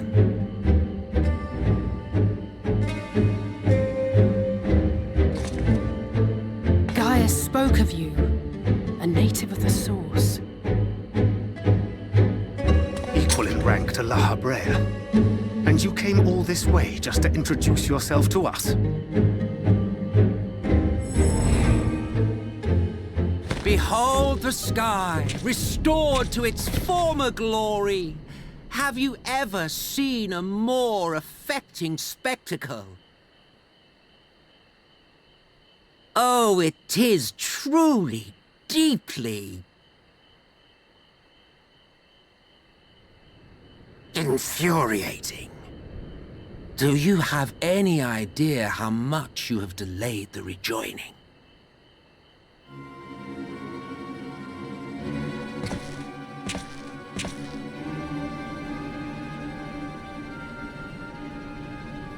Following the flood, the First had been listing ever further towards the light, towards stasis. The end was in sight. Enter man and his indomitable spirit. He would haul the world back from the brink. And adding his lumpen weight to the power of growth, he duly tipped the scales, if only by a fraction. Yet a fraction was enough to spoil the perfect imbalance needed to bring about a rejoining. Had mankind continued to live in idleness under Vorthri's rule, all the conditions would have been met.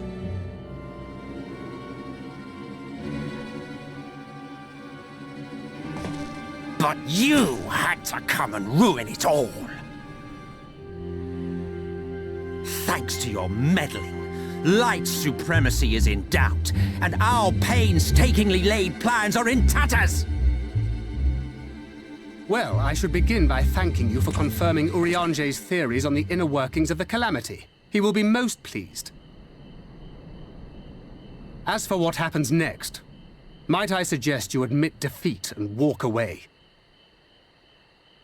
Happy to let me go, are you? Because the murderous glint in your eye suggests otherwise. Indeed, it is enough to make me think better of confronting you alone.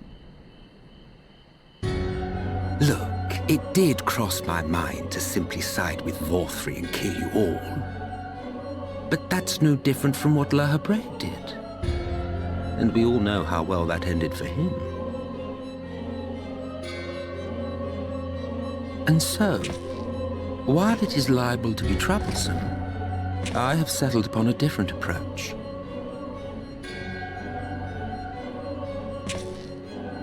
Cooperation. I will not raise a hand to hinder your hunt for the Light Wardens. If you desire it, I will even lend you my knowledge and strength.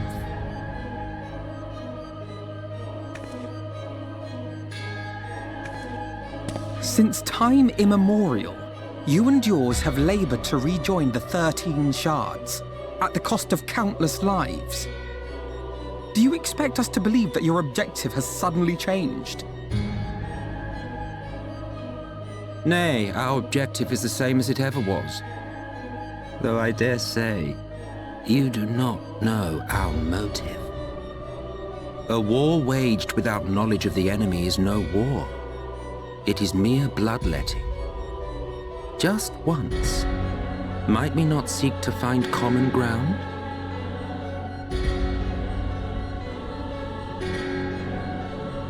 For good or ill, I am immortal. Provided I have the inclination, I can always begin anew, scheme and conspire to my heart's content. But this time I thought that I might instead try to see eye to eye, to understand what drives the hero of the source, to determine if our goals are truly incompatible. So come, shed your preconceptions. See beyond the unscrupulous villains you take us for. When all is said and done, we may find ourselves pleasantly surprised.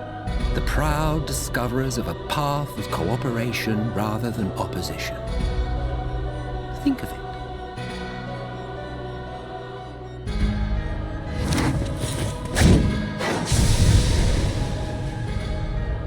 Thou hast delivered thy proposal, and we would not dismiss it outright. If I may offer thee counsel, however, to make thy case via an illusion reflecteth poorly upon thy sincerity. My apologies. You will forgive me if I'm not entirely at ease in the presence of a famed Ascian slayer. I felt it only prudent to take precautions. Nonetheless, your counsel is duly noted.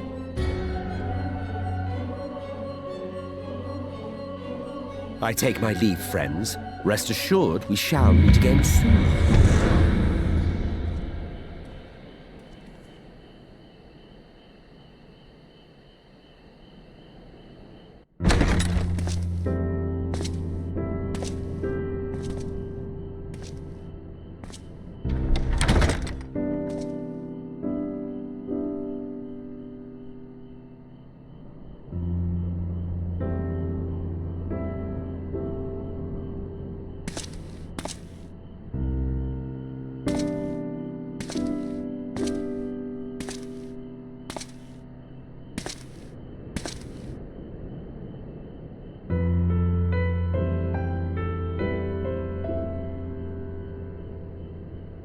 From the Exarch, is it? With that mirror of his, he can watch your every move, you know. He'll probably think you're talking to yourself. Still, he's keeping you well fed.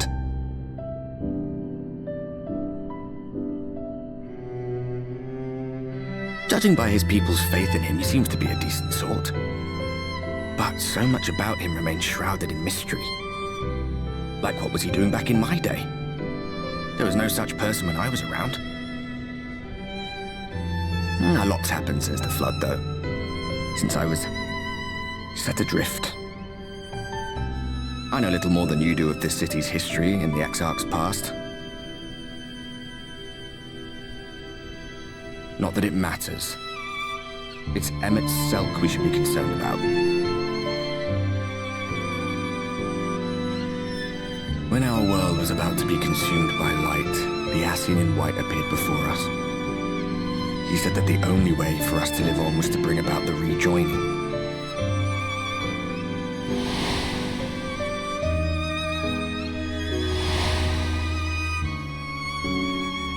Desperate as we were, we heeded his words, not realizing that the flood was of the Ascian's own making.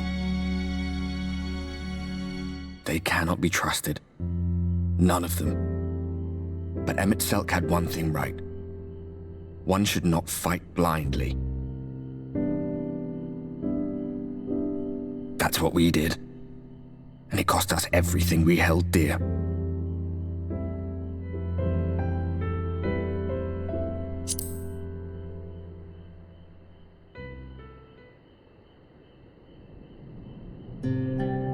You mean Seto? Well, that's... I suppose you're right.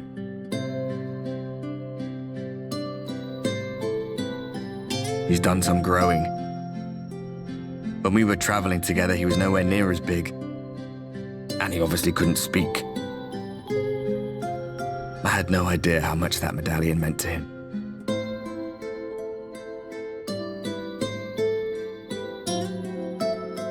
What about you, anyway?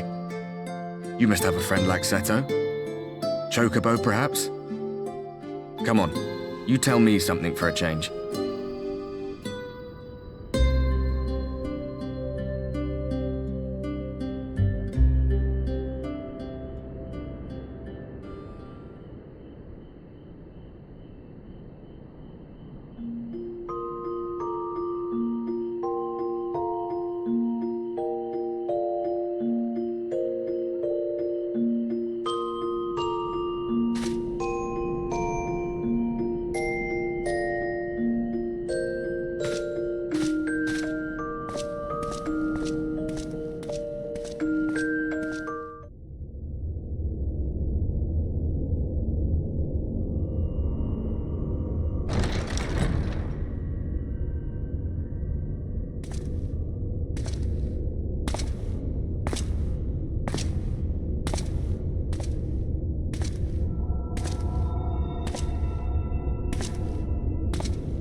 Ah, there you are. You're just in time to welcome our guest.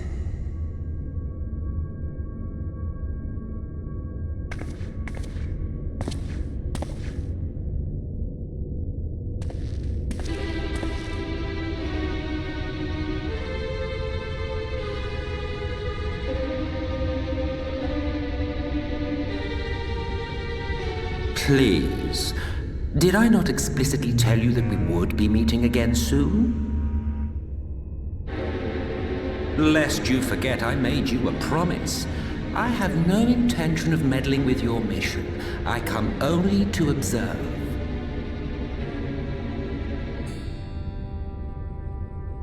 Your Exarch friend in particular has piqued my curiosity. Summoning you all like that. Most impressive.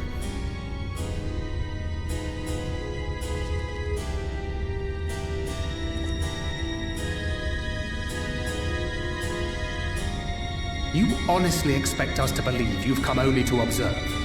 Or that you might deign to lift a finger to aid our cause if called upon? Even if there were a sliver of truth in your words, I would never accept your help. Not in my darkest hour. Not after all the suffering your kind has wrought. So petty. I meant what I said, and I said what I meant. Wage your war against the Sin Eaters. Put each and every Light Warden to the sword. Prove yourselves heroes, brave and true, and I will be glad to embrace you as allies. Allies worthy of bearing the burden of truth.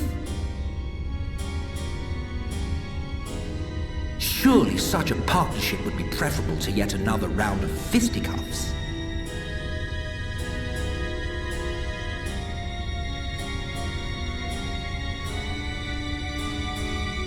And thus did the olive branch wither and die. Pity. Well, let no man say I did not try, futile as it was. Though I suspect you will seek me out when you grow tired of making the same mistakes. Difficult decisions lie ahead of you. Decisions best made with the benefit of knowledge to which only the eternal are privy.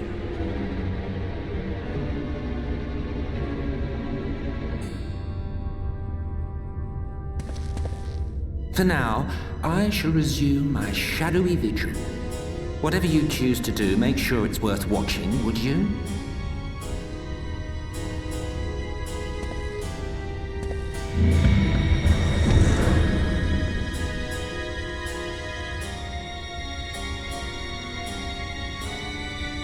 What was that all about? A vain attempt to make us doubt our chosen course, most like. As if we'd believe a word that passed his lips. Unless you think there is some truth in what he says.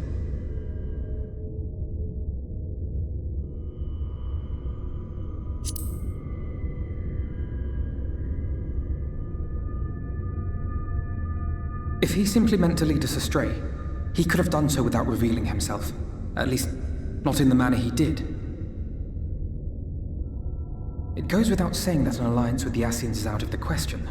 But since we have no way of knowing where they might be hiding, it seems only logical to press on with our mission, even if our enemy seems content for it to succeed.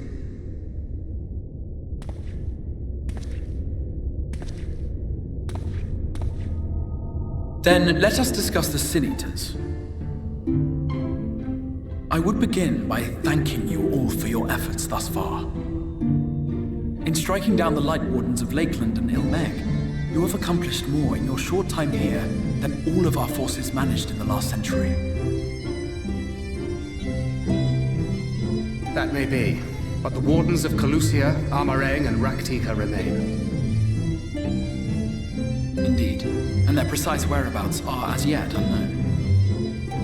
Which is why I propose we divide our forces and conduct a systematic survey of each region.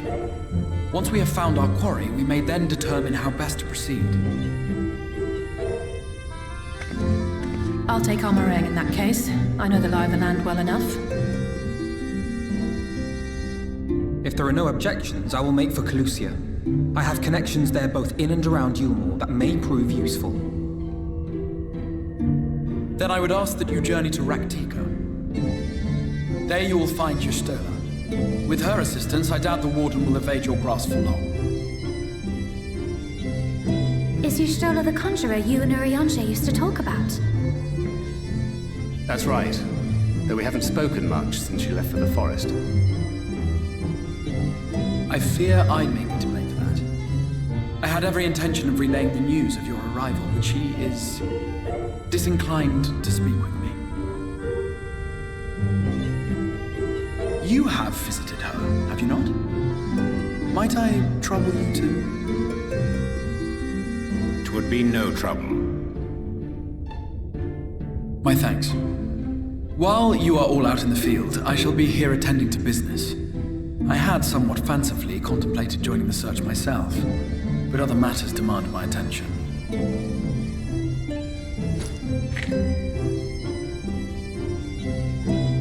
What's that? A missive from Lord Vorthry. He invites me to join him in Yulmore to discuss the recent conflict at Lida Luram. And? Did he even bother to offer any bait? It's obviously a trap. I should be surprised if it were not. Nevertheless, I must seize this opportunity to speak with him, even if only a few words are exchanged. Though my power will be much diminished so far from the tower, it is a risk I am willing to take. Master Alphinaud, might I impose upon you to accompany me to Yulmore prior to beginning your reconnaissance? Of course. Then let us make ready. Safe travels to Yulmore.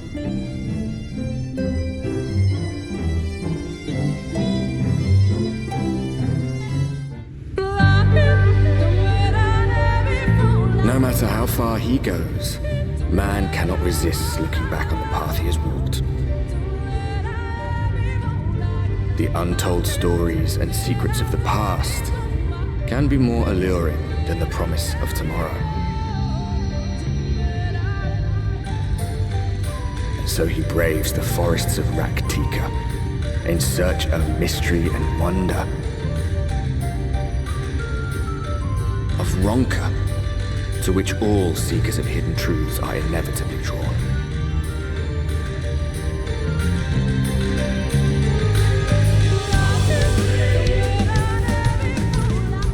We have arrived.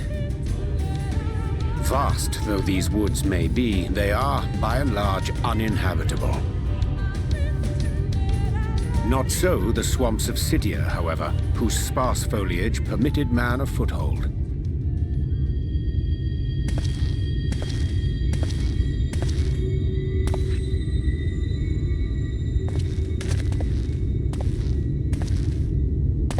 No lands must remain beyond our grasp. Go forth, conquer, rule! Forgive me. A sudden pang of nostalgia for those halcyon days. Exploring virgin territories, subjugating primitive peoples, all for the glory of Garlemald. If you've brought your ivory standard, I'll be happy to tell you where to stick it.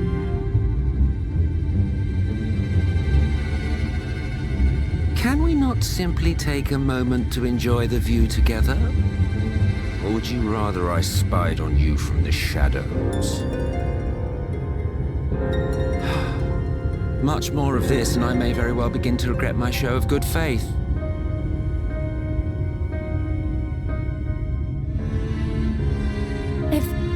If you really want to stay, then help us fight.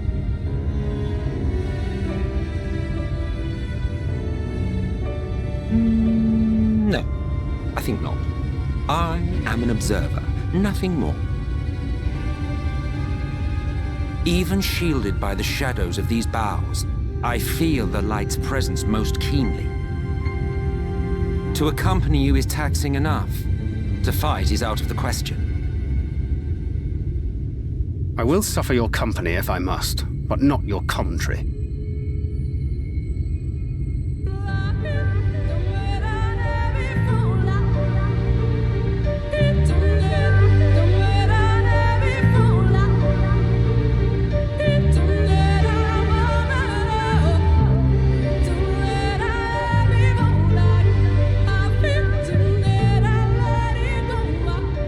I see little sign of recent activity.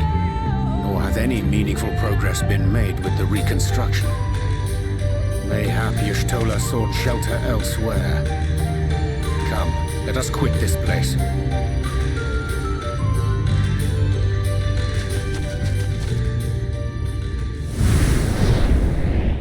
Now! Surround them!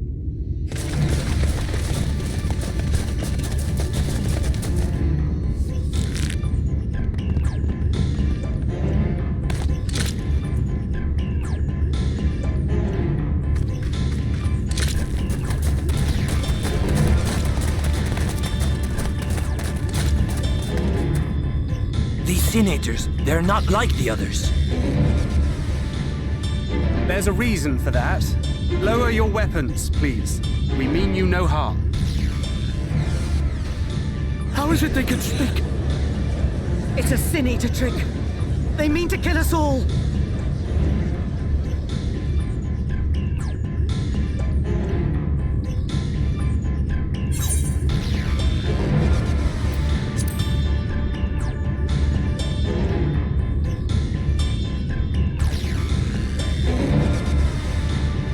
That will seem a lot less amusing when we are forced to kill them.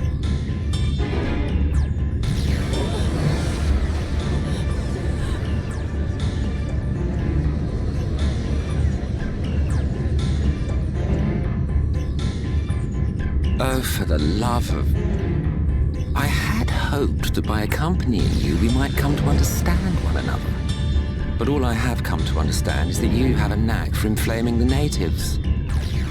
You've committed the cardinal sin of boring me. And so I retire to the shade.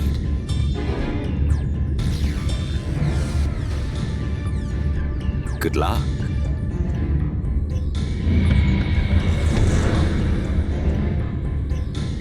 There! Did you see that one disappear?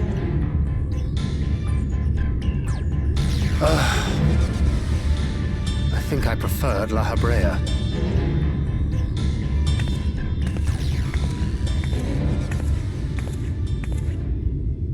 Enough. Runar, report.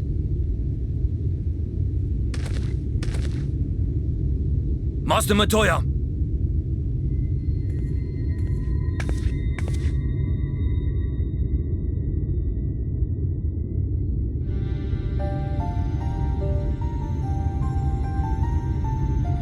We apprehended them as you ordered, but are you certain these are Sin Eaters? The intense light of the ether I saw was unmistakable. If not Sin Eaters, then what?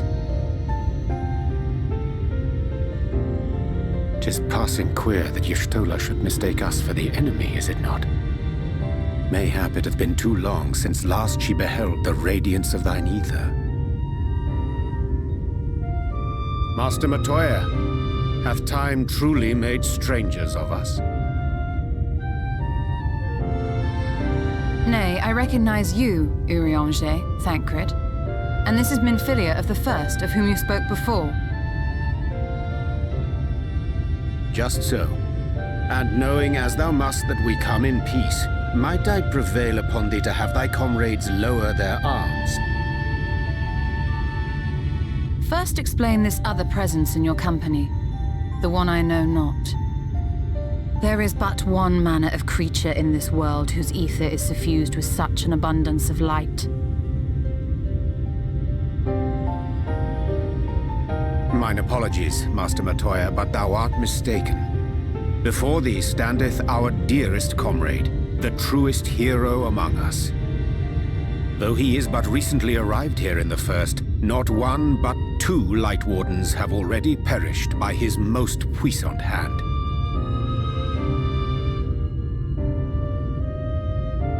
It cannot be.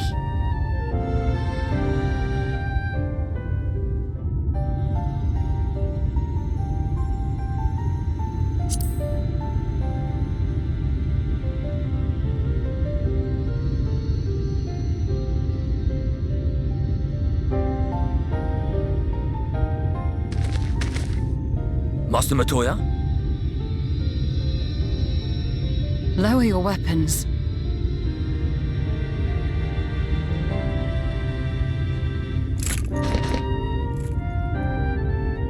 Forgive us this hostile welcome. Come, I would give you a proper introduction to Rechtliche and its people.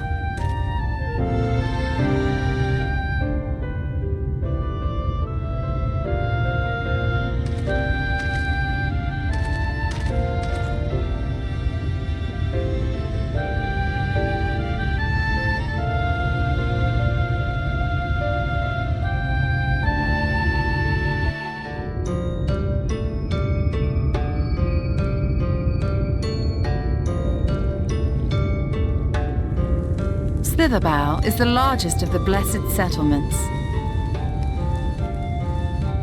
They worship no gods, instead revering darkness itself. It is a curious kind of faith, but one which has granted them the strength to persevere in the wake of the flood.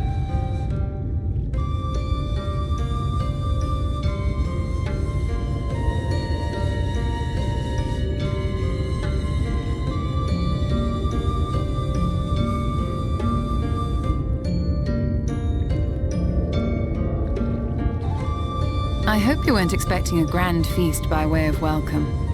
They are a simple people.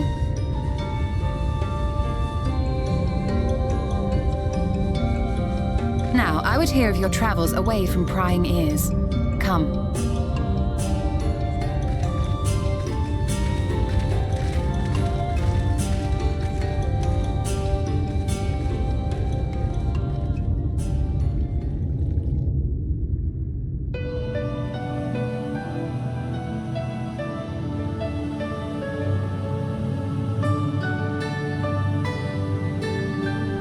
I see. And now you seek the Light Warden of Rechtliche. In the days after I arrived in the First, I too relied upon the Crystal Exarch for guidance. But his penchant for secrecy and the telling of half-truths soon lost him my trust. And thus did I strike out on my own. My work eventually led me here to the forest, which I have come to know like the back of my hand. I cannot say with certainty where your quarry is hiding, but I am confident I can narrow the search. Well, go on then. Some few thousand years ago, this forest stood at the heart of the Empire of Ronka.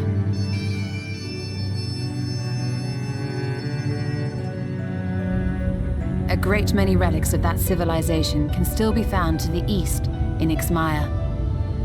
Or rather, could be found, were the area not fiercely guarded. Ixmaya, you see, is home to a tribe of warriors whose lineage is said to date back to the time of the Empire. Any attempt to enter their territory is met with lethal force. They offer no warnings, and suffer no trespasser to escape. Needless to say, my every attempt to survey the area has been thwarted. Mayhap the Warden hideth there, full knowing none may approach it for fear of these protectors.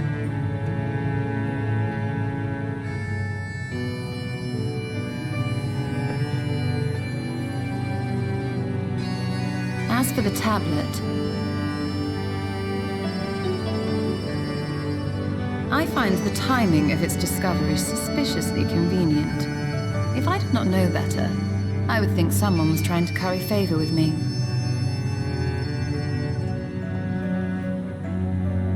Regardless, it will take time to decipher these writings.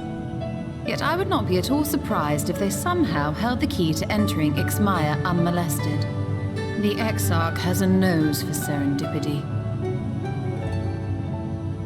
If there is aught I can do to assist thee in unraveling their secrets, thou needst only ask.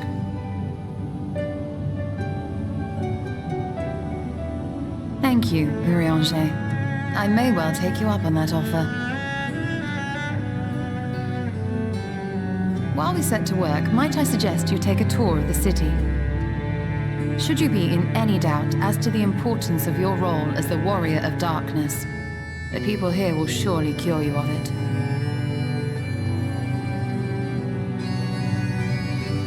I must say, Ishtola, while most of us have struggled to come to terms with our altered circumstances, you seem to have adapted rather well. Lest you forget, Master Matoya and I dedicated our lives to uncovering the truth which hides at the heart of our world. Though separate, the fate of this reflection is nevertheless bound to that of our home. That I would be daunted by such an invaluable opportunity is absurd. But what of you, Thancred? Could it be that you are still struggling to come to terms with the nature of your young companion?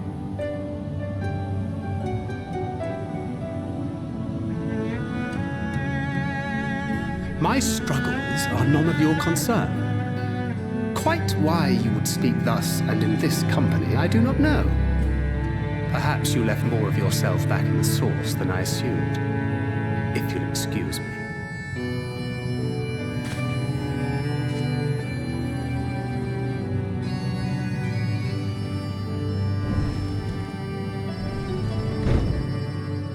He understands that I'm not the same, that I'm not her. Understands, perhaps, but does not accept. The question being whether he ever will. And whether you will, more importantly. As difficult as your circumstances may be, they are yours, not his. 'Tis you and you alone who bears ultimate responsibility for your life.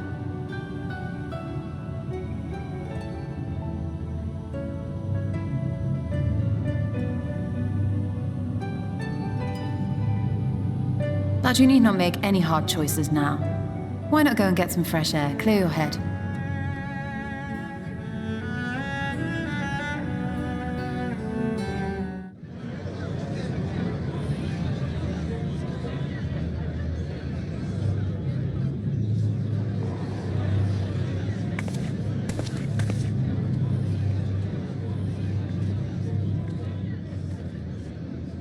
It seemed only right that we show our faces. May we join you?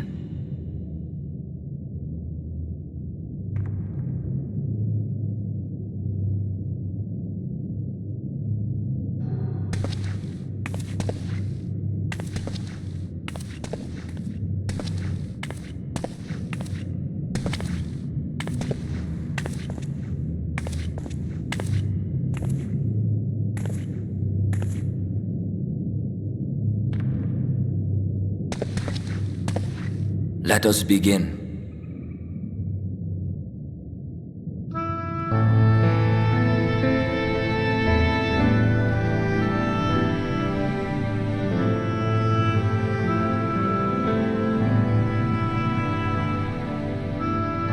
I thank you all for coming to pay respects to our fallen daughter of the night. In the light, she was known as Todia, but in the dark, we shall remember her always as Menine. Let us each take a moment to offer her our prayers.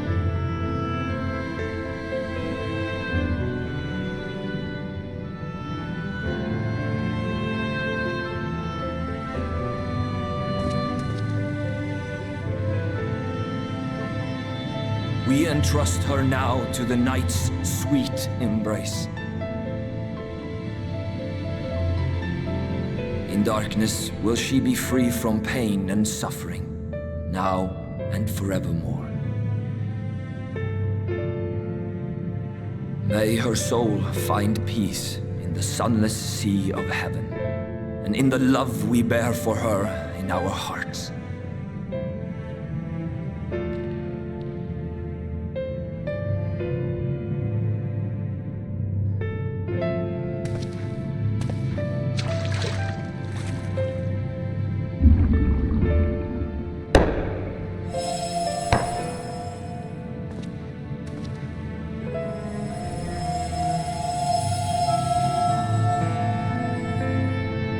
Vessel represents the night sky, the sunless sea of heaven.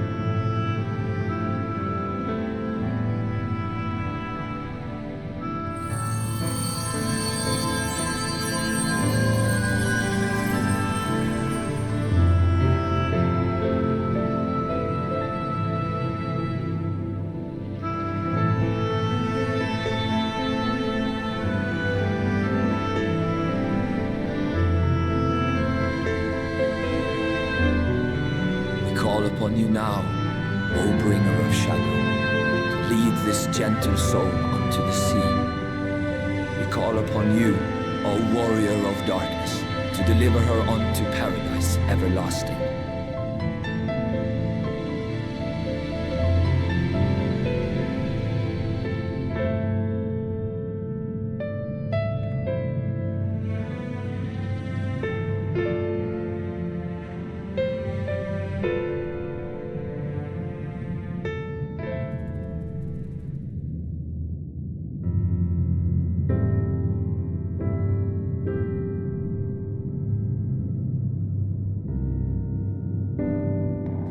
I am told you assisted in the preparations for the service. On behalf of the Blessed, you have my sincerest thanks. The enduring legend of the Warrior of Darkness owes much to the traditions of these people. And none were more ardent in their faith than Todia. She would have been greatly moved by your presence.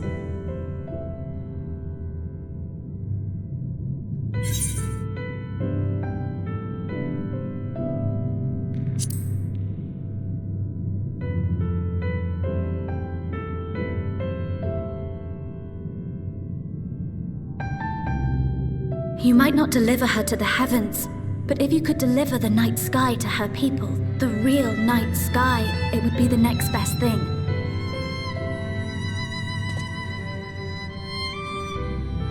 Their prayers would finally be answered. They could gaze up at the firmament and see their ancestors in every twinkle of the stars. We cannot allow their hopes and dreams to drown in the light. We have to bring back the dark. If we don't, who will?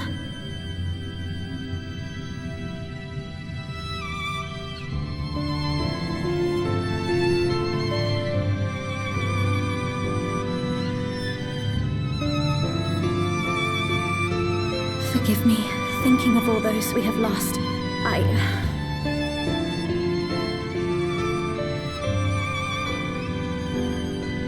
No, it's all right. We will bring back the dark.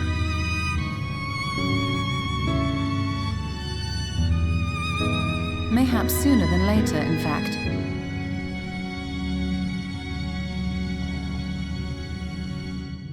Urianger and I finished deciphering the tablet, and its contents were most illuminating. Let us reconvene in my chambers. We have much to discuss.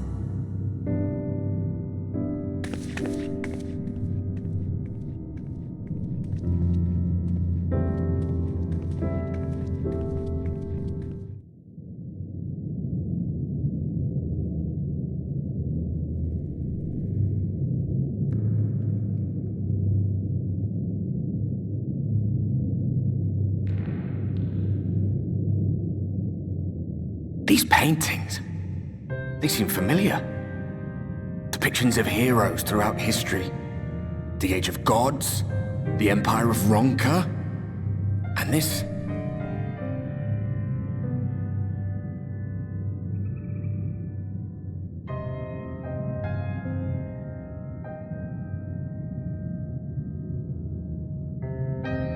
There was a man, a researcher who pored over these pieces. He offered us work when we needed it, slaying beasts, delivering provisions. A funny old bugger he was, but he had a good heart.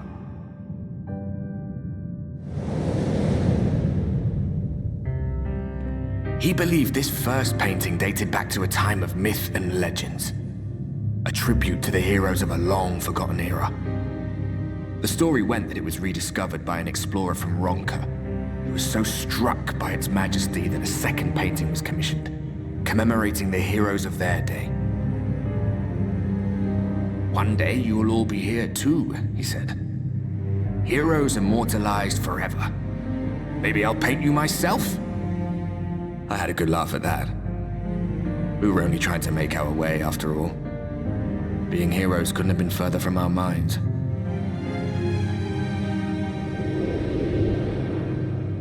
But it seems he actually went and did it. Before or after the flood, I wonder. Rather faded, isn't it, compared to the others? Or did someone try to scrape it off the wall?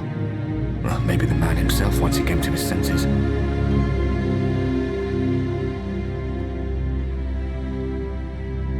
Do you suppose your deeds will warrant an addition to this collection? Or some other kind of monument?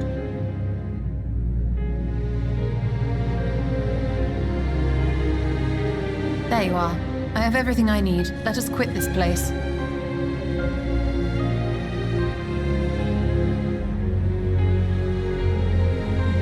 Is something the matter? We should go. The others are waiting.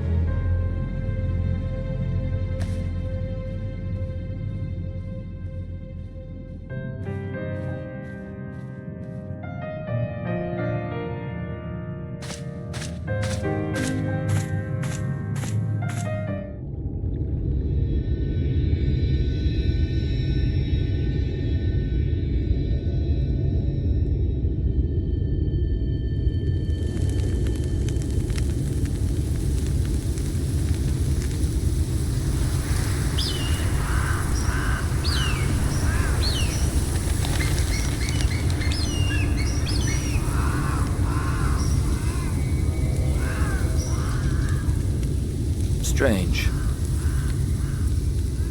The others on patrol should have returned by now. Our food will be overcooked if we wait any longer. We will just have to start without them. Would you call Master Matoya and the others?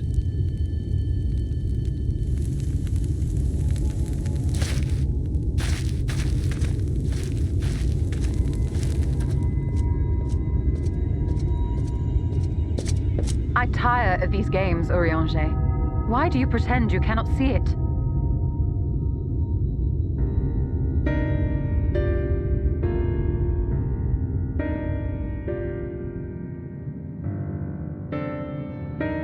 The blessing may spare him the fate of becoming a Light Warden. But you cannot be blind to the nascent corruption. He is not as he was in the source.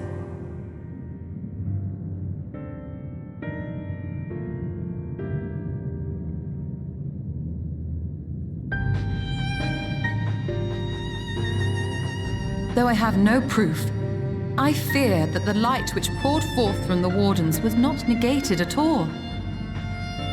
I fear it was absorbed, that he has been suffused with their light.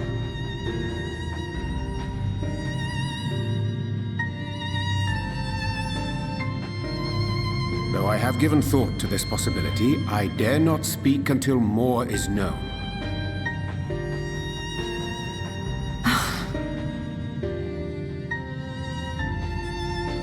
By the time you deign to enlighten us, it may be too late, if it is not already. Urianger, I know full well, after all these years, that you have only the best of intentions. But that does not make it any easier to put my faith in a man so infatuated with secrecy. I have had my suspicions ever since the Exarch bade you speak that day. But now I must ask. The 8th Umbral Calamity and all that followed, everything you claim to have seen. Did you?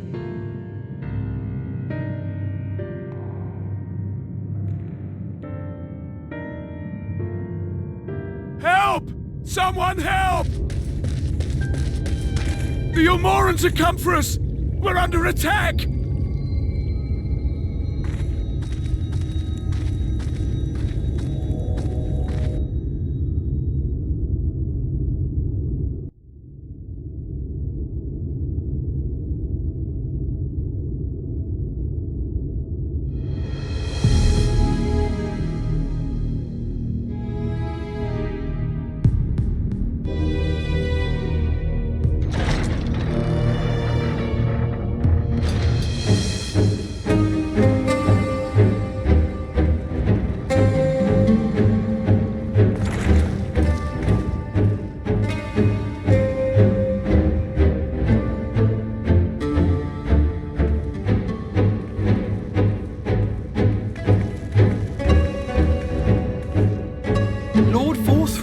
How good it is to see you.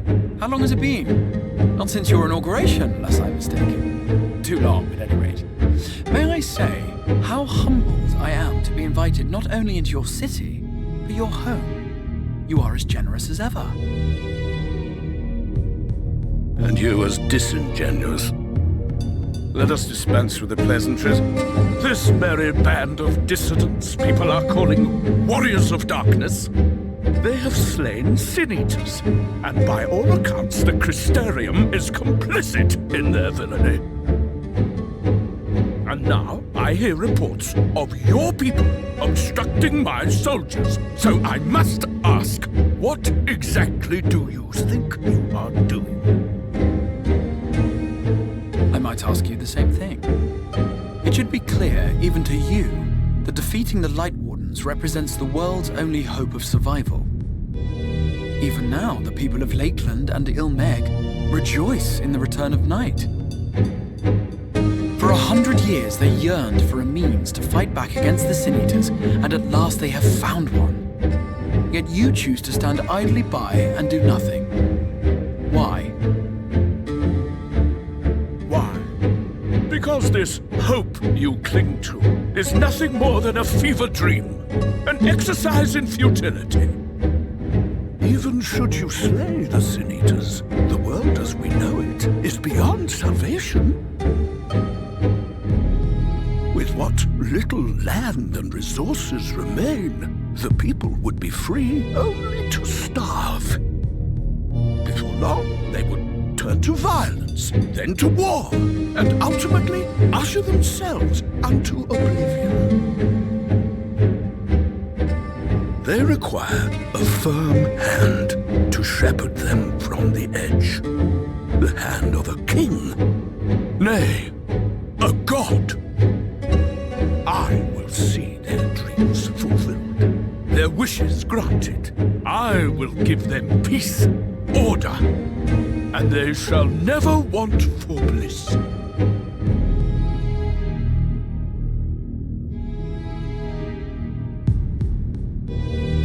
Men are fickle creatures who entertain vague ideals without the faintest notion what they cost. But a little fear can go a long way towards helping them realize what it is they truly need. Sanctuary. none in this world save that which I afford them. That is why the Sin-Eaters exist. To unite the world under my dominion. A paradise fit to grace the 8th Umbral era. What was that? A minor epiphany, nothing more.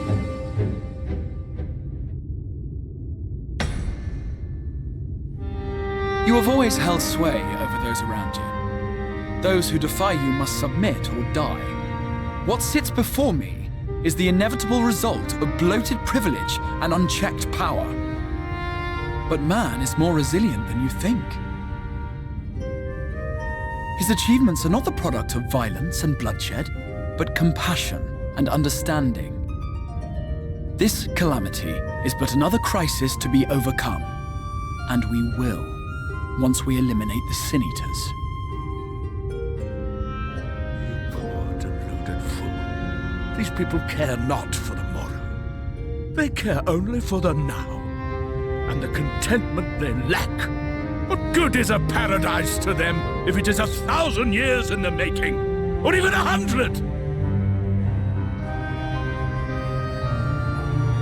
You underestimate them, Lord Forthry. They see further than you think.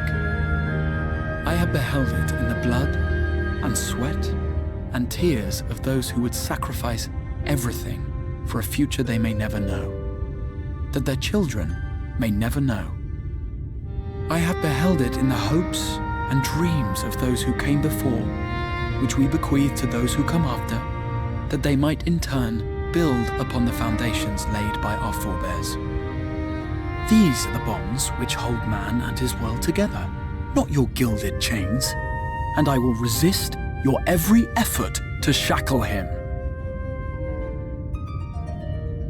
In summary, you will continue to support the villains hunting my Sin-Eaters? With tremendous enthusiasm, for I have faith in the future they would build.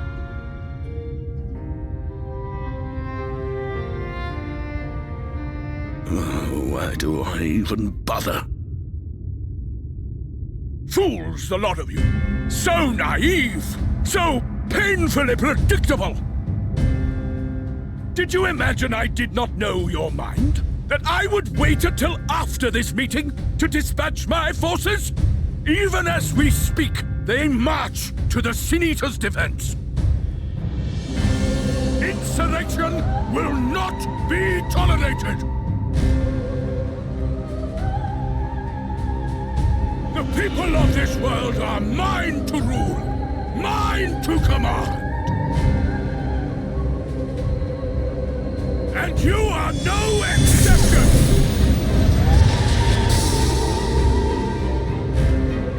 What? How did he? Insolent swine! I will not stand for this! Do you hear me?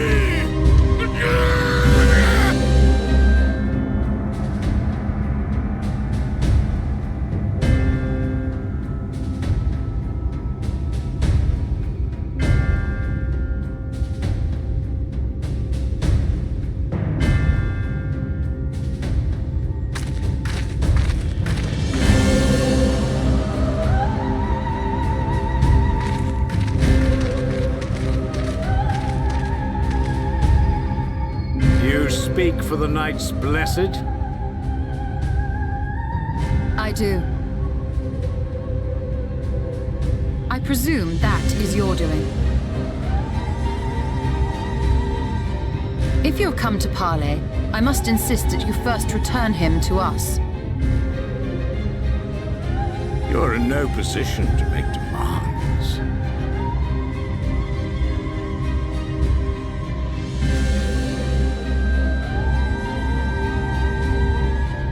By Lord Vorthry's decree, Rechtliche now falls under the governance of Yulmore.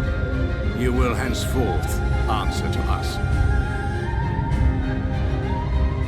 Is that so? And the children of the Everlasting Dark have acquiesced to this madness.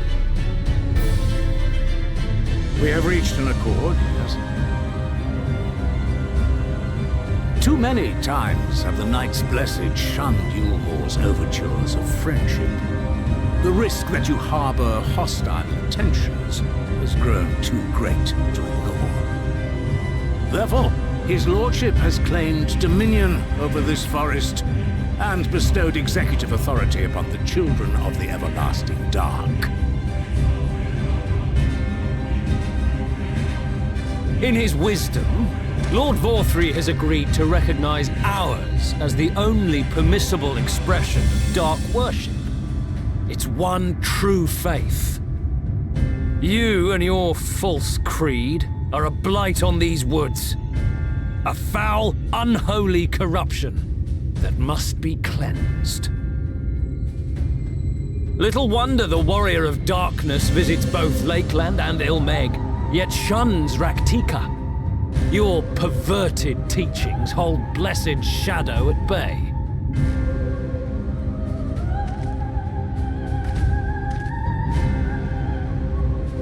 You have accepted the yoke of Yulmor to spite us, then? Fools. Darkness will never return to these skies while they hold sway. Those of you minded to obey his lordship are to make for woven oath with all haste. We will leave you, that you may have time to prepare. Woven oath? Are you suggesting we abandon our fate to join those zealots? What has your faith afforded you thus far? Nothing! We will guide you along the righteous path. And should we refuse?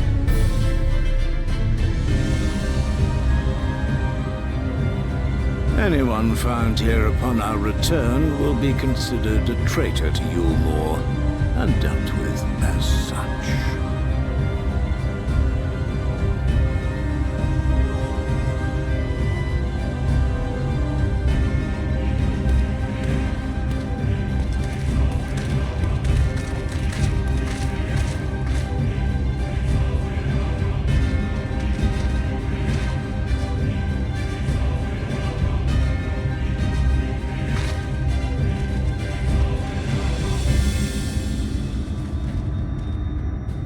We will discuss these developments after I have tended to our casualty.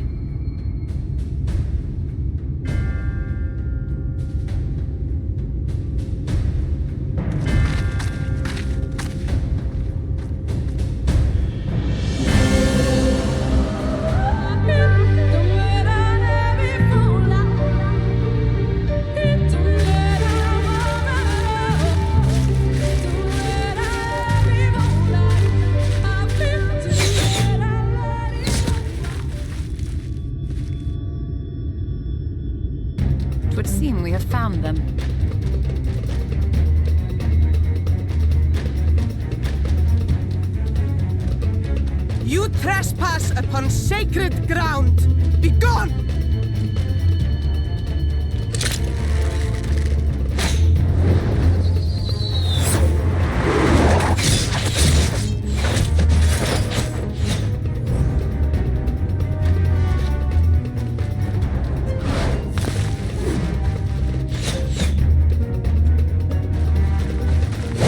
Wait! We did not come to!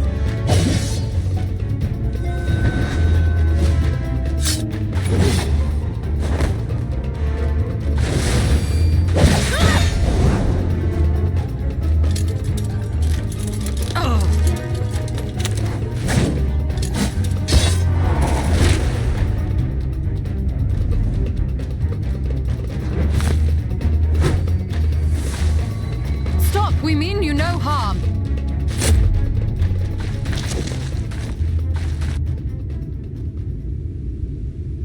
Sister, is that...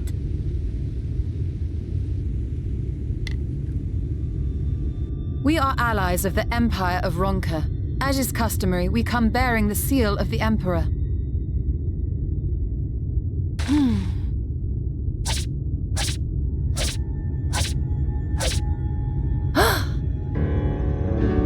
It appears to be genuine. hope. Perhaps.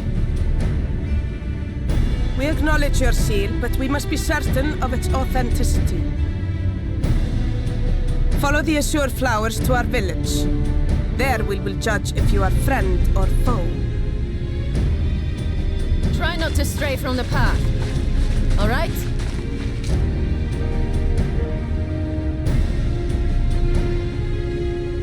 Follow the flowers. Would it kill them to escort us? But if it affords us an opportunity to investigate Ixmaya, fine.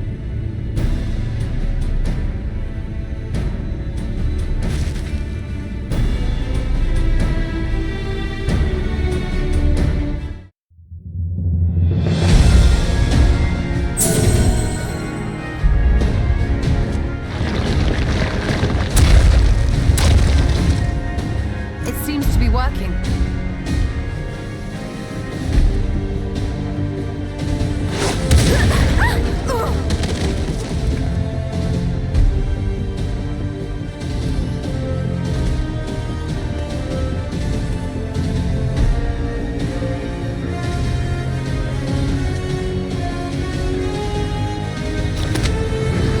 I think not.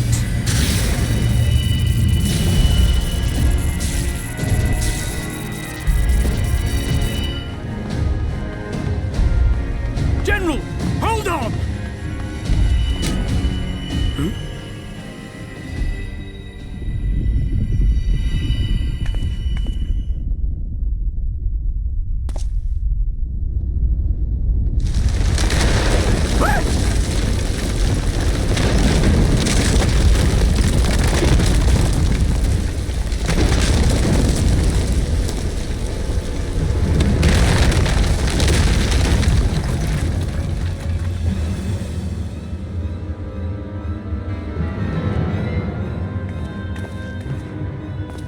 Expertly done. How was I to know that that would happen? It looked like any other part of the floor.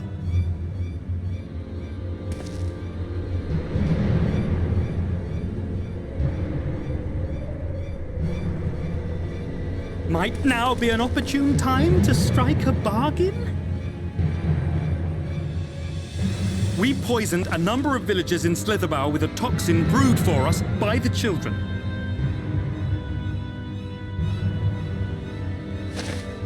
This is the antidote. I dare say you know how potent their concoctions are, and the futility of trying to counteract their effects. Now, try anything here, and we're all likely to fall. Eventually someone will come to our rescue, or yours. Promise us safe passage, and we'll give you the antidote. Do we have a deal? We do not negotiate with the enemy. The villagers' lives are forfeit, as is yours.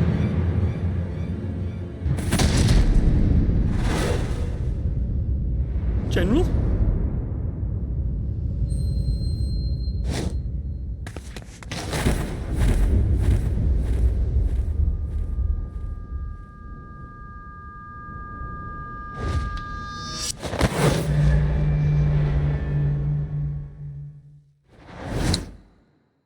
Do not fail.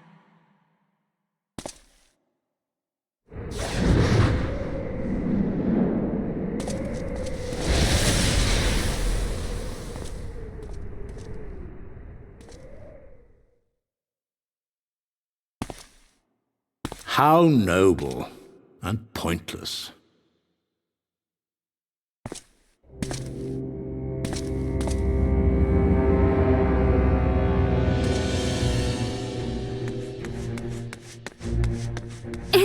Is everyone all right? What in the... Orioge! At once! Down with you!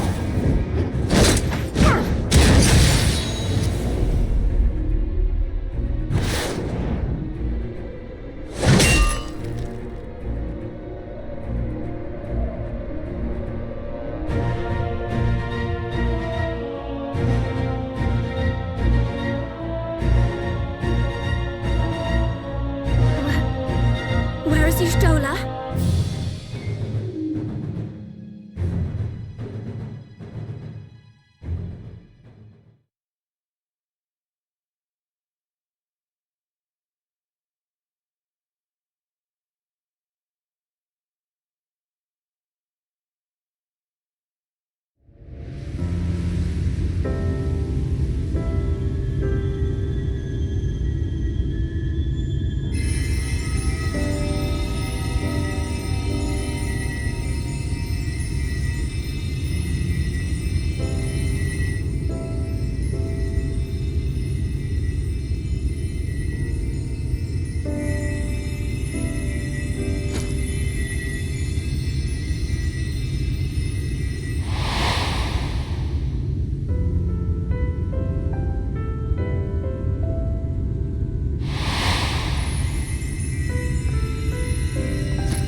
Runar, thank goodness. We delivered the antidote to Slitherbough, and from what we could gather on the way here, the Ulmorans have had the good manners to withdraw. Thank the gods they did, or we would never have made it here in time. I'm told we have Runar and his comrades to thank for keeping the soldiers occupied prior to their retreat. They were preparing to come for you and Y'shtola, it seems, when Runar rallied the villagers and pursued them out of Slitherbough.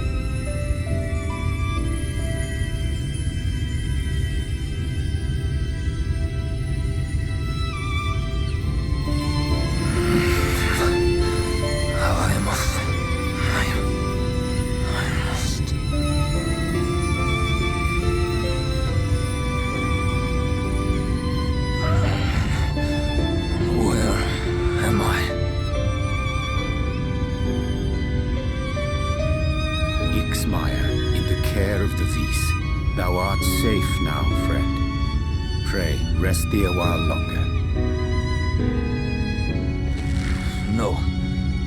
No, I am all right. Somewhat heavy of limb, perhaps, but otherwise well, I assure you. I am glad to see you are all safe. When we realized where the soldiers were headed, we knew something had to be done.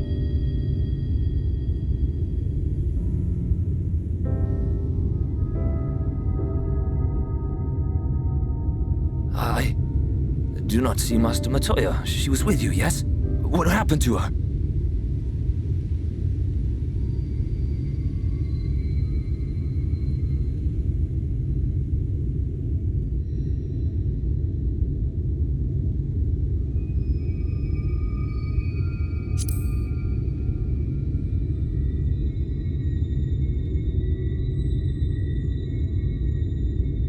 Spare me your riddles and speak plain. Where is Master Matoya?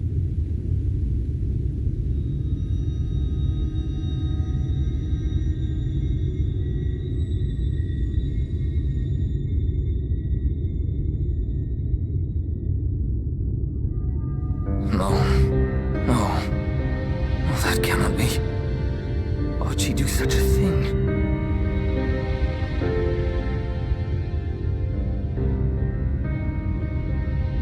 Was there no other way?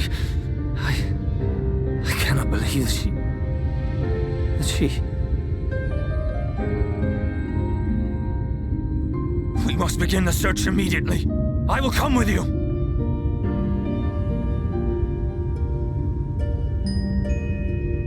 What are you waiting for? We must find her. She could be trapped, or hurt, or...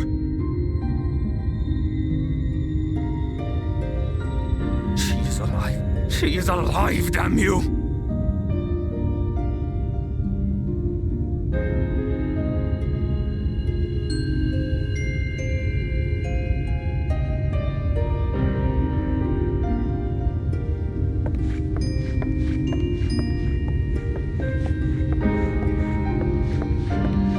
Forgive me for interrupting, but our scouts have apprehended an intruder. We thought perhaps he might be an associate of yours.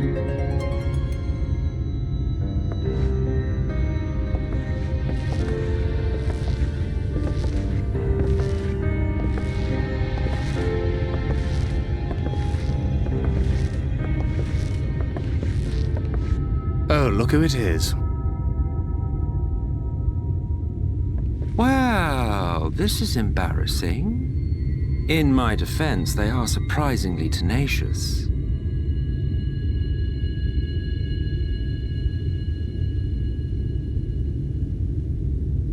So, what trouble have you gotten yourselves into this time?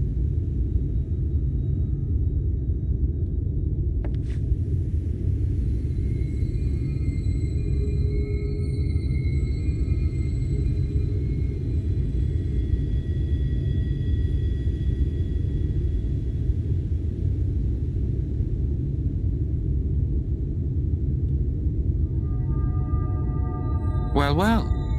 What an intriguing turn of events. My condolences, by the way.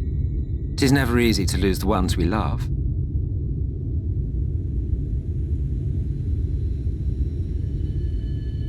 Well, she is dead, isn't she?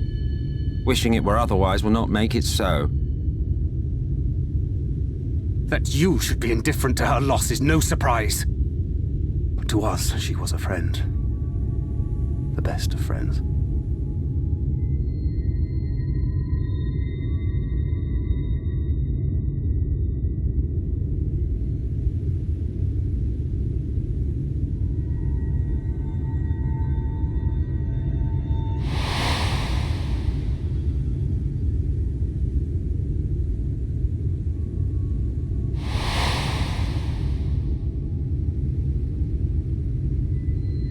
You have something on your mind.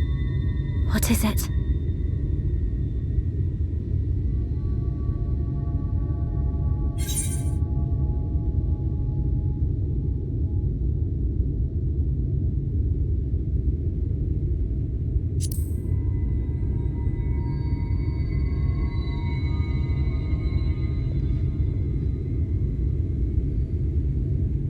Pray recount to us again that which thou witnessed in the ruins, omitting not the slightest detail.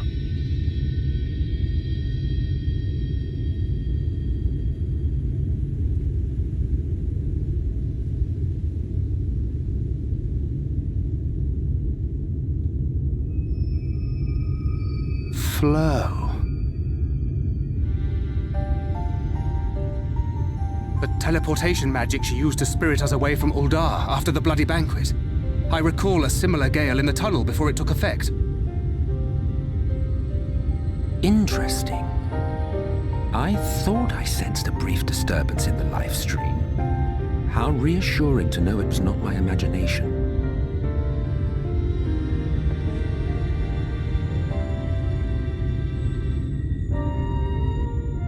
I felt it only once, I should mention, which would suggest she is still adrift on its currents.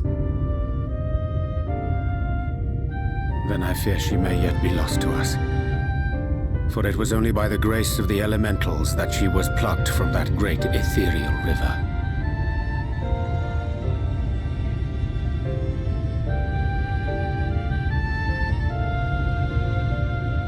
Ah, very well.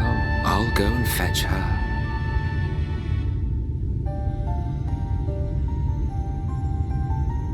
Perhaps a clear and unambiguous act of kindness will serve to win the trust you seem so determined to deny me.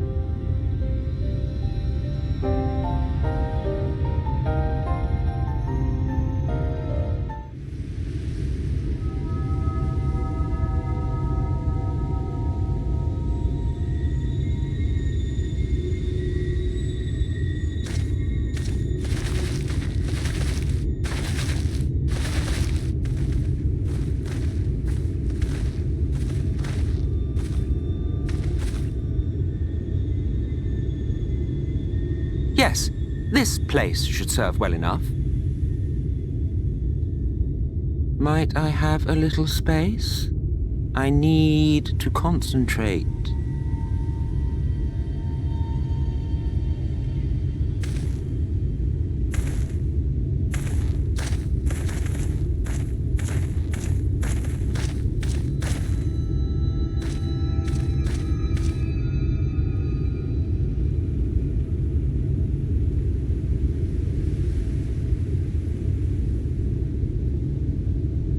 Now then, what color was her soul again?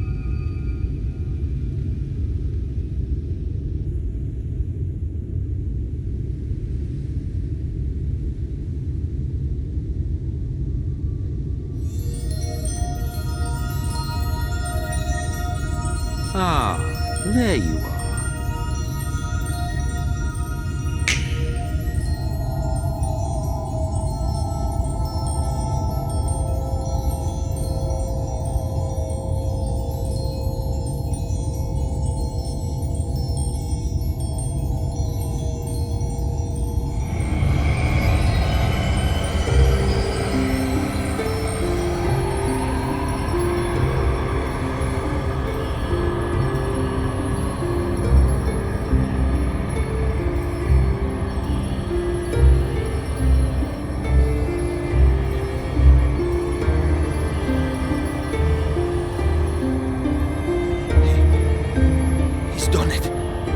Brought her back!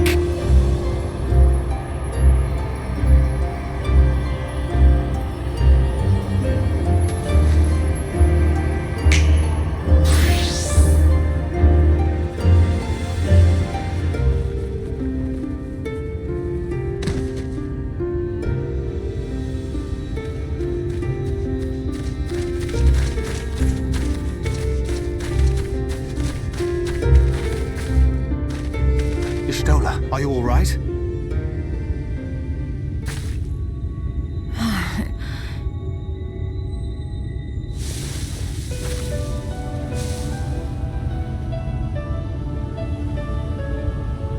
Yes, though I cannot imagine how. What happened? Thou didst invoke the power of flow, which thence did usher thy soul unto the life stream.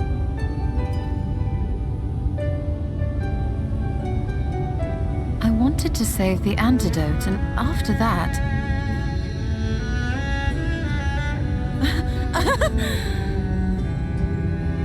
I did something exceedingly reckless, for which you will just have to forgive me.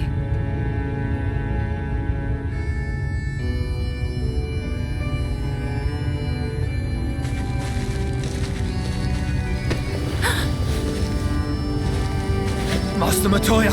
Oh, thank the heavens you're all right. I had nearly given up hope.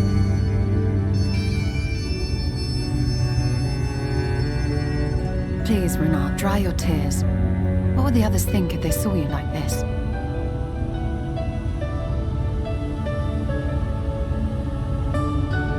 Come now. Did you really think I would go gently into that dark night with so much left undone?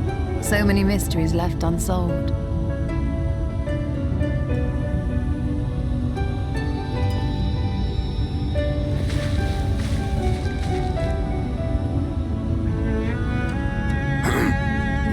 Is there aught you wish to say to me? A word of thanks, perhaps?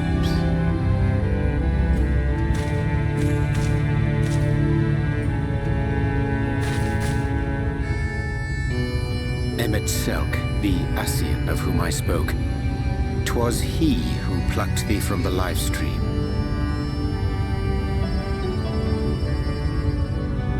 I see. Thank you. Differences notwithstanding, you saved my life, and for that I am grateful.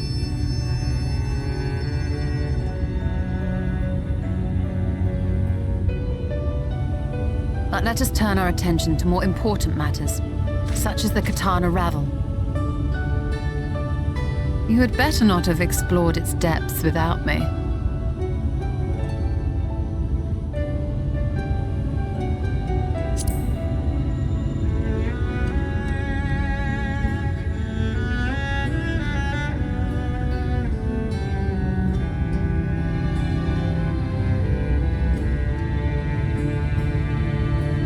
Well, Almat and the others should be pleased to see you in such uncharacteristically high spirits. Let us return to Fanarf then, and discuss the coming expedition.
The Light Warden is dead. The Blessed's prayers have been answered. Aye, that they have.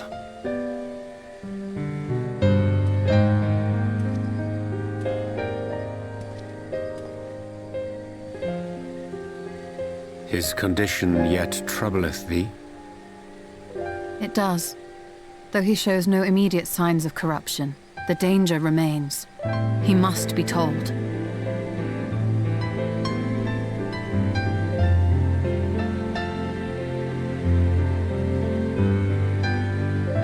Would you describe it to me, Marie-Angé? Paint for me a picture with your words.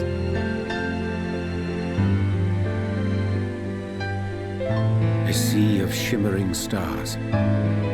Diamonds strewn across a raven gown. Boundless and beautiful. 'Tis an exquisite sight, not unlike that of the source. Calm and gentle and forgiving. I can see it. For however deep the void or wide the expanse, there is no shore so distant as to be beyond the reach of light. Ominous though that may sound, given our present travails.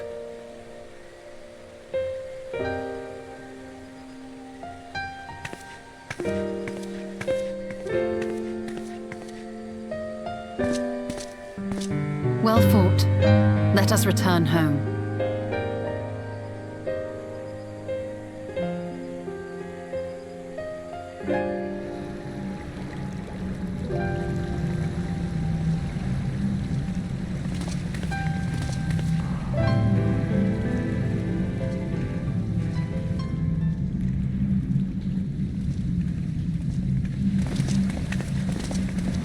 The murals.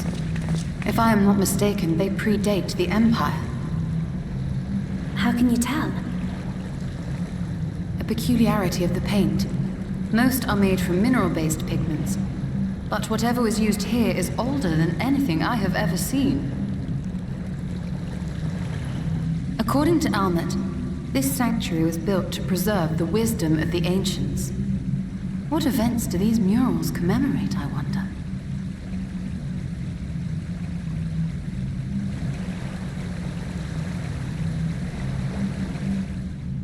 Must you always linger after defeating your enemies? Navigating these halls on foot is exhausting. Come to lead us to safety, have you? I was bored. But how is the hero of the hour?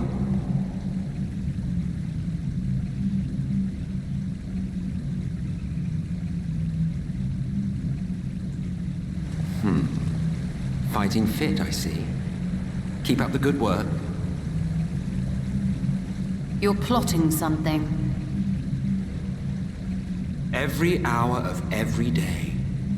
But never you mind about that. As I have told you 1,000 times before, I like to watch. Nothing more. Well, I would quit this place and I suggest you do the same. There is yet work to be done.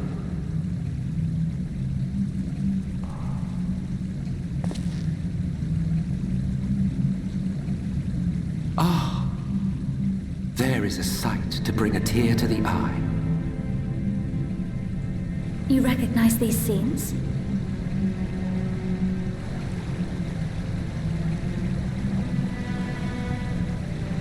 That I do. Indeed, there was a time when anyone and everyone would. Until one calamitous day when the world was divided across 10 and 3 reflections, sundering the land and all who dwelled upon it. And the worst part? No one could remember it. Not really. Just fragments and fleeting memories of an achingly familiar world.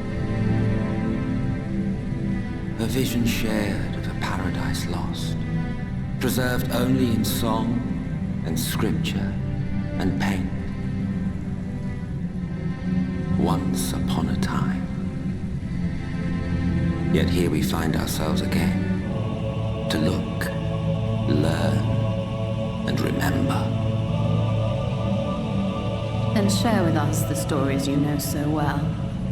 We are listening.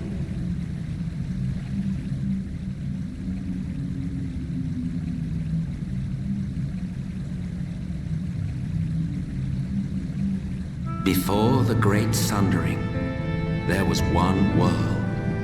A world that knew naught but peace and prosperity. Until it was faced with a crisis. Unprecedented, terrifying. Civilization found itself perched upon a precipice, staring into oblivion. But through prayer and sacrifice, the will of the star was made manifest. Zodiac was his name, and by his grace was the calamity averted. Zodiac.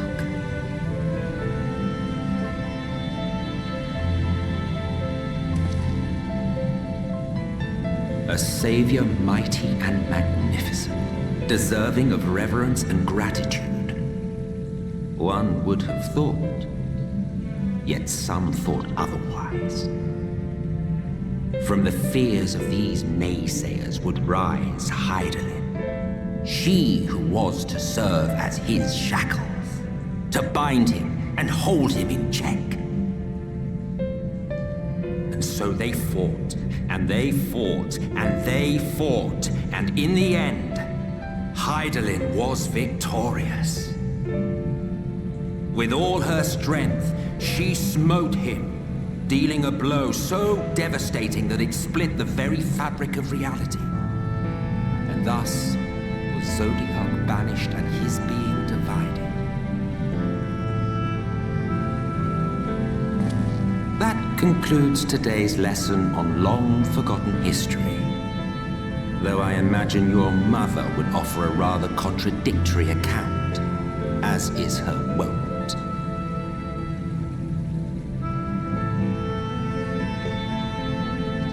I'm sorry, I can only assume I misheard. But it sounded an awful lot like you were implying both Zodiac and Heidelin are not gods. What? Not gods of the first? Is that what you thought these paintings depicted? Or... Oh. They are gods after a fashion, yes. But no different from the kind with which you are so intimately acquainted. Formed of faith and prayer, of conviction and devotion. The eldest and most powerful of primals. You have spun quite a tale. Yet you have not explained the role of the Ascians in all of this. How is it you are privy to ancient secrets lost to time?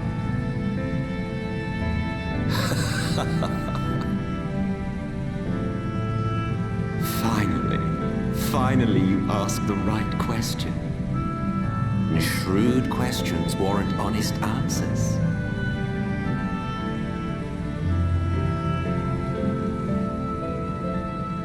We Ascians know because it is our history, our story.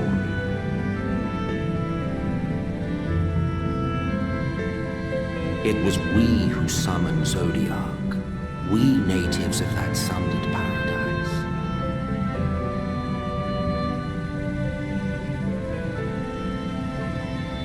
Now, do you see why we yearn for the great rejoining?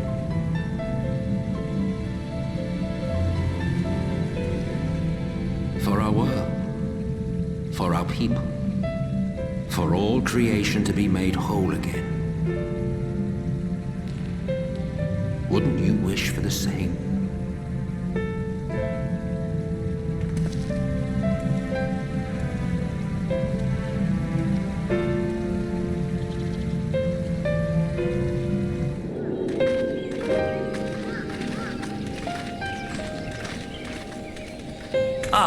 You are returned, and none the worse for wear, I see. You needn't worry about us. What became of the Umoran soldiers, more importantly? They turned tail and fled at the sight of the night sky. The children of the everlasting dark have also retreated back to Woven Oath. Try as they might, they could not deny the truth of their own eyes.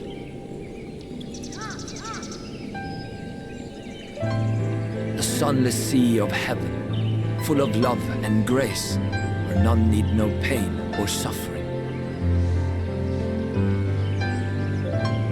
In that moment, when the sky's light began to wane, I knew our prayers had been answered. That we were doomed to face oblivion at life's end no longer. When first we met, I harbored certain suspicions about you. Now I see that I was right. You are the bringers of shadow, the warriors of darkness, the saviors for whom we have prayed for so long.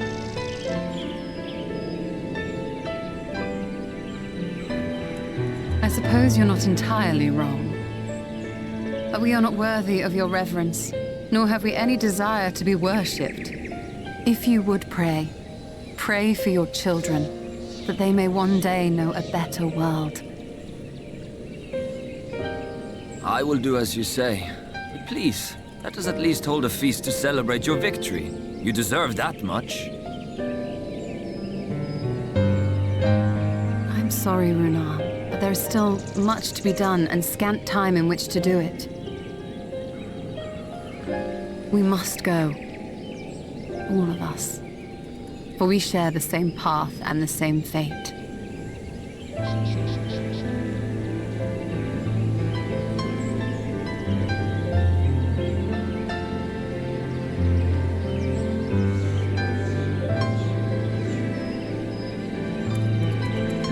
So be it. I ask only that you hold us in your hearts, as we will hold you in ours. Now, and ever after. By the boundless dark, this I swear.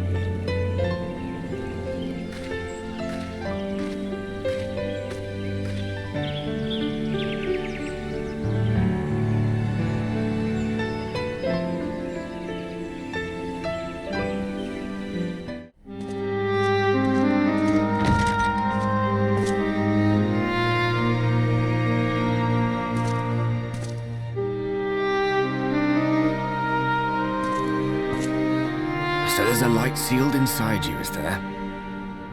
You wouldn't know it from the outside. You look the same as you ever did to me.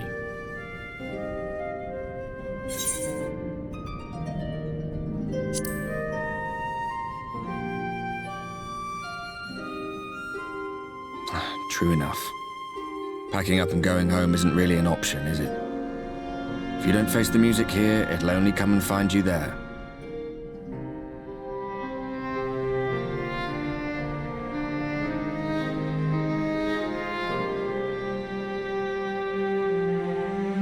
Think he was telling the truth?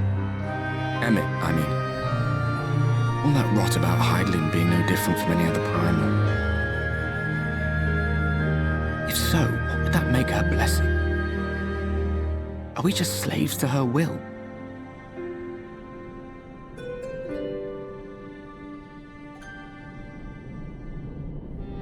Let's pay him no mind. Lies the Ascian stock in trade. Villains, heroes, all a matter of perspective, they'd have you believe. One man's fond memory, another's waking nightmare. Me, I'm no saint or savior. Just another sinner. And I know damn well I'm in no position to judge. When I saw the people of Slitherbow look up at the sky and celebrate the return of the dark, it felt good. It was moments like that I cherished. Much more than the thrill of adventure. The quiet after the storm. I always took comfort in that.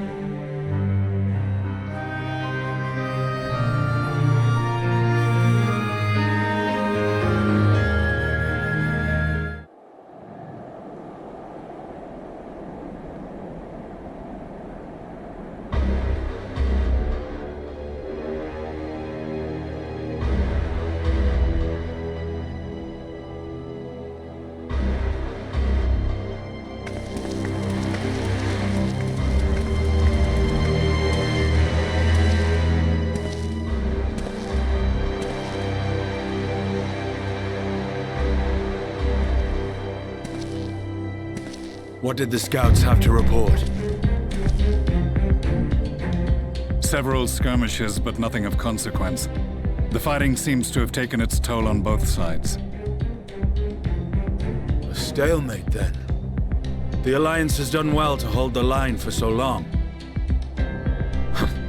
But then they did have Ishgardian reinforcements.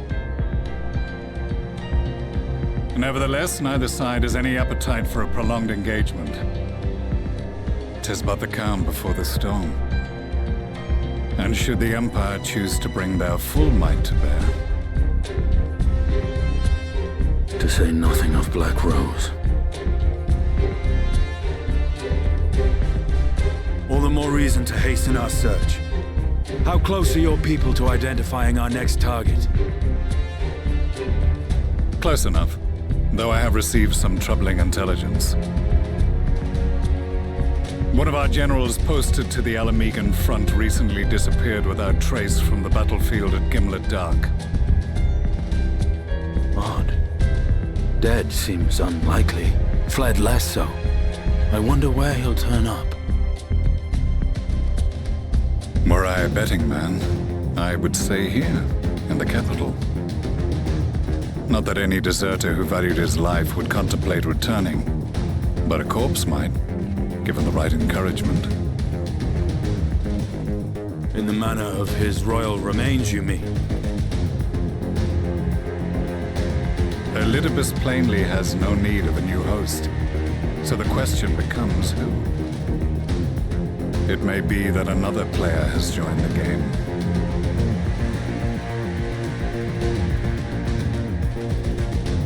Something to consider at any rate. But come, there's work to be done.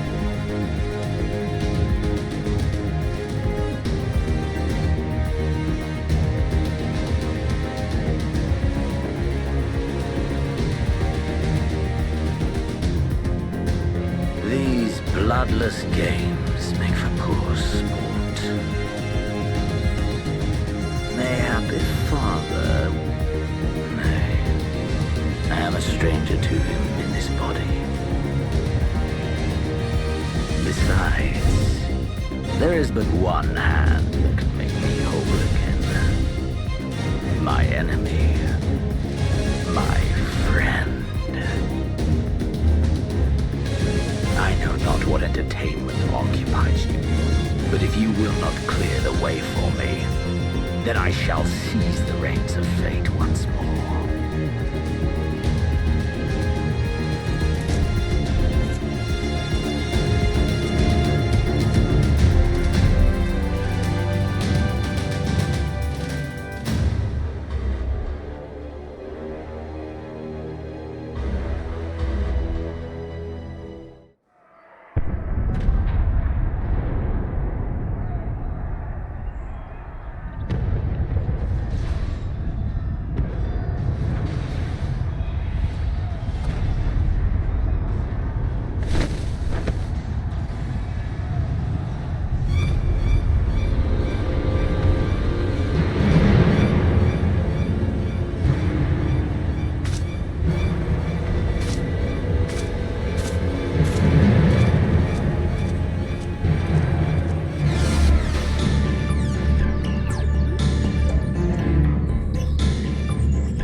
Sighted! They're coming!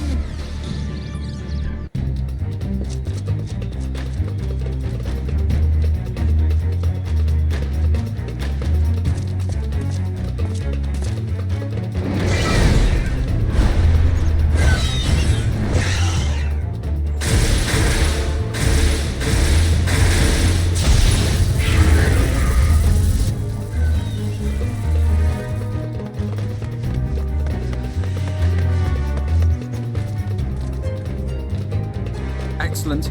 The barrier is holding. That's good news for the Crystarium, but what of the rest of Lakeland? Lena and the city guard have taken to the field. Thancred and the others have already joined them. Let us do the same.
turned on me.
While longer.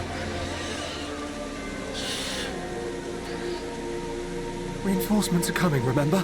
The captain said so. We're going to be all right.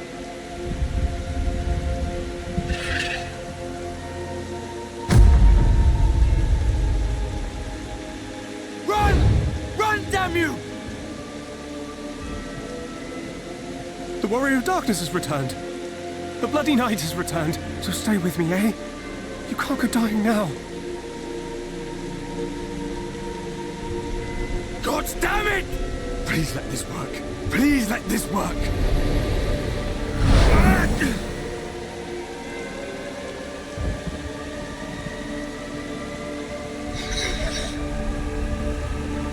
No.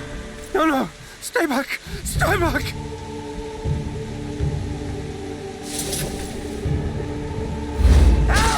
Help! Anyone! Why did you spare me? Why? What have I done to deserve this mercy? Forward! Forward! If you can still hold a sword, follow me! Wounded to the rear! Weapons at the ready! Let's make this count! Fight and struggle. Seek salvation by your own hands. Though the losses be grave, endure them. Though the victories be hollow, claim them.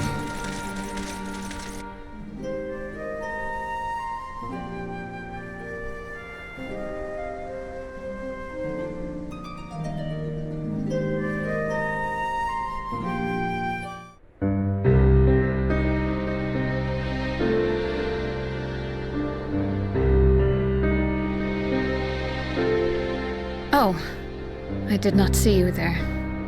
Is there something you need?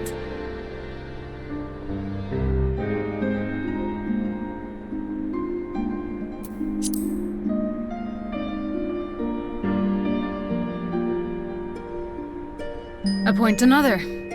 A captain's place is with her soldiers in the field.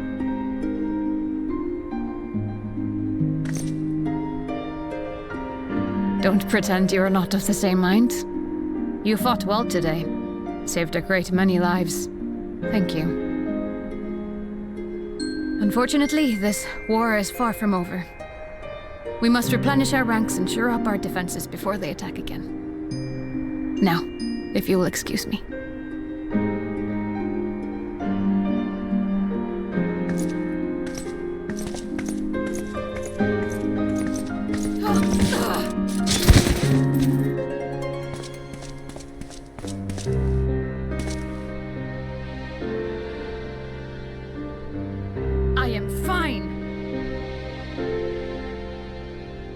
Completely and utterly fine. Better than fine. Hale and hearty and still alive to mourn those who are not. Who I failed to protect when they needed me most. We've come so far, so goddamn far. I could have sworn the end was in sight, and now... Now they will never see it.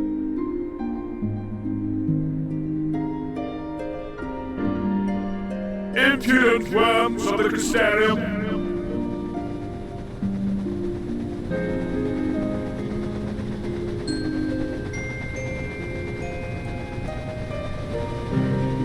The tragedy that has befallen you is of your own making. Divine retribution for your defiance.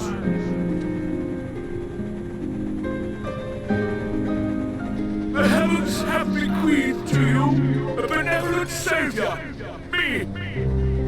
I offer you freedom from pain and suffering, a paradise where man and sin-eater might live in peace and harmony.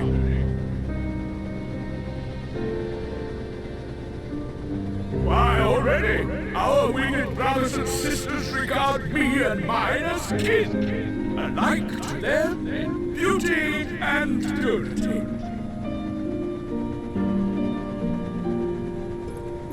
But you not only reject my prophet hand, but raise your own against my sin-eaters. But it's only right that they respond in kind.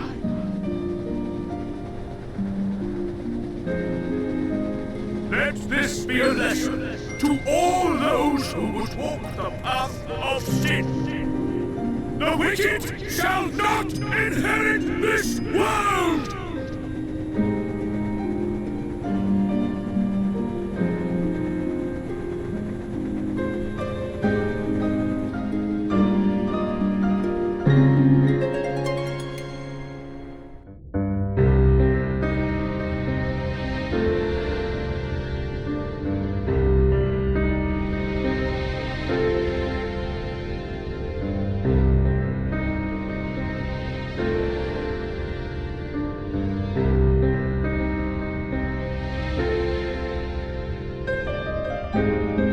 My friends, with your aid, we have weathered a brutal assault.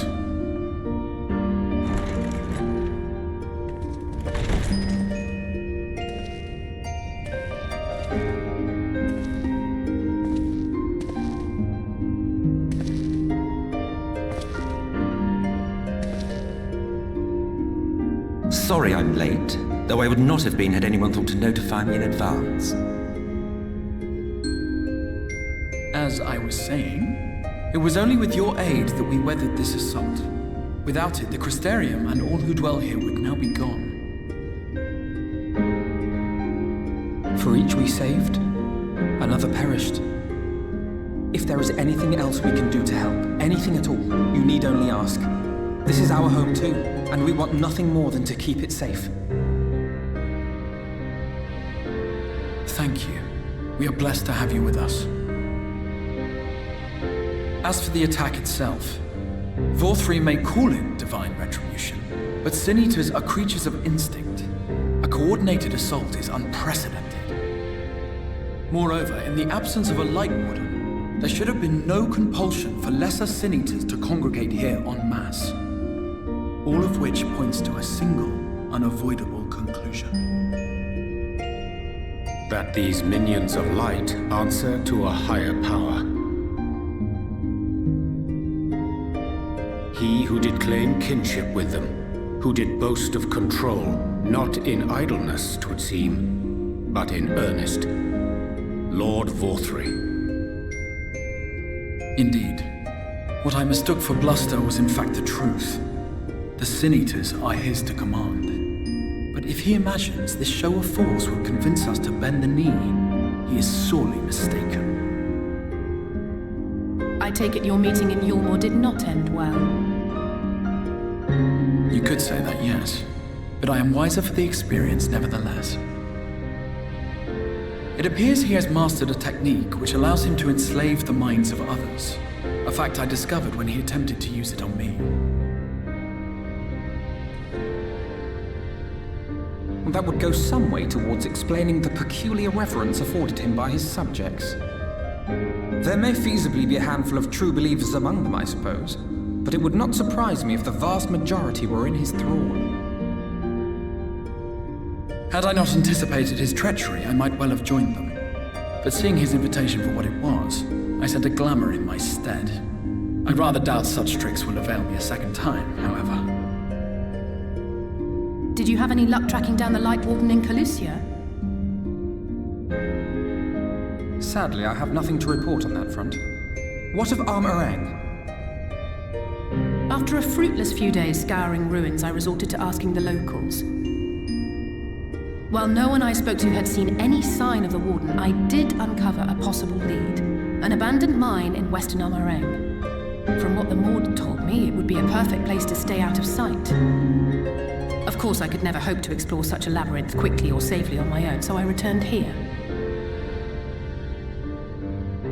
Even should we all join in the endeavor, an exhaustive search could take weeks, and with no guarantee of finding anything.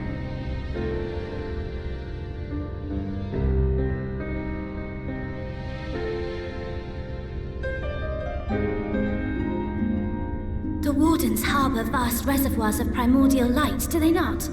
Far beyond anything found in lesser Sin Eaters. And isn't it true that the Oracle could see the light of a Sin Eater from miles away? Surely a Warden would seem like a blazing beacon by comparison. To the real Oracle of Light, I mean. The real Menphilia.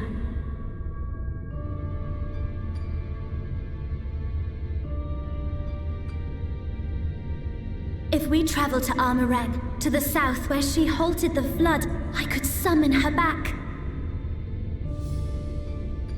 What do you think?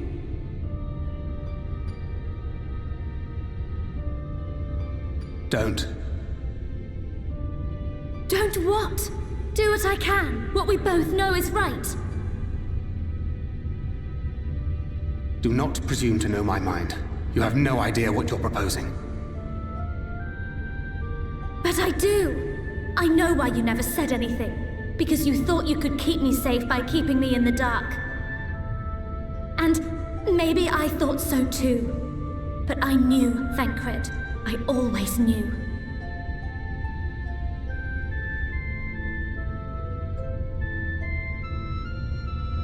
Oh, I see. I thought you were a rather underwhelming reincarnation. But it all makes sense now. The Oracle lies dormant within you, doesn't she? But to draw on her true power, You must become one, both body and soul.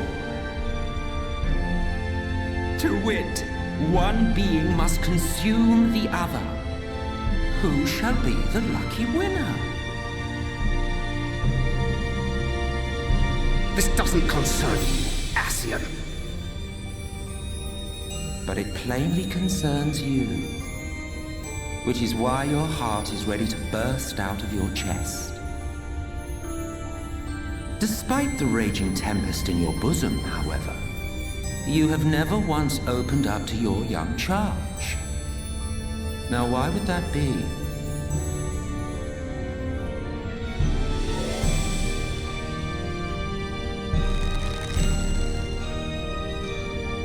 Love. Well, I for one think it's a marvelous idea. Certainly more promising than any of your other suggestions. So, it's off to Armorang we go.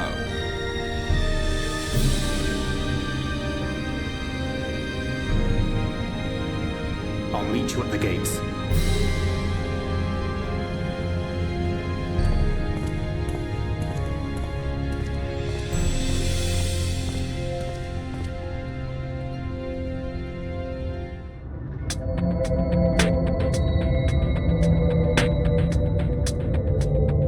Take comfort in the bonds you share. Accept the pain when the time comes to part. Press on, for joy and sorrow walk hand in hand. Beyond Mount Garrick lie the hills of Amber, beneath which run hidden veins of mineral wealth. Or ran, at least. Mayhap they are spent. Or mayhap the ringing of hammers can yet be heard below.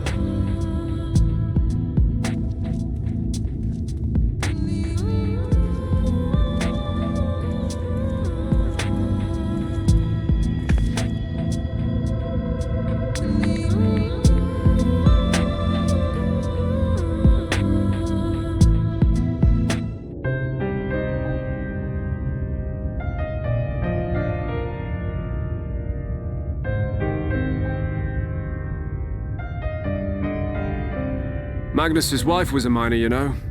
Greatest prospector there ever was. When the golem heart started failing, she was the first to head out in search of more.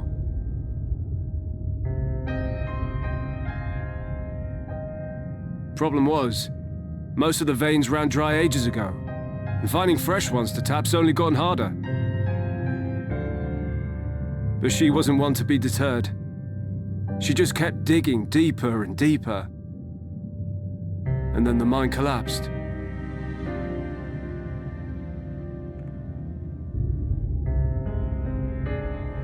We labored day and night to clear away the rubble, but it took us 2 months to find her. To find her body.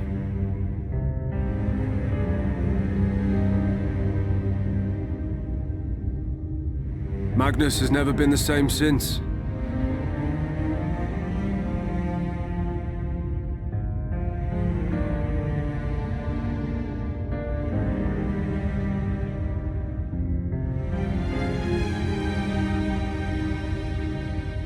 Where is he, if you don't mind my asking? Ah, yes, well, if he's not here, there's only one other place he'd be.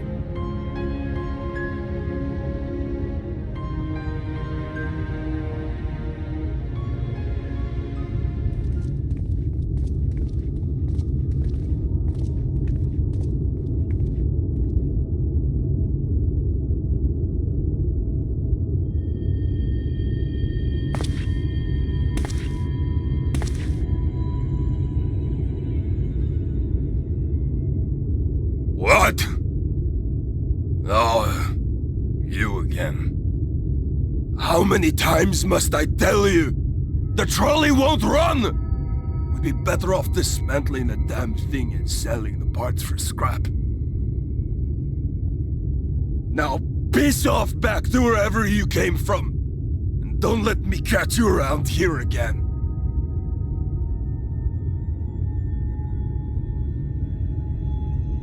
What were their names?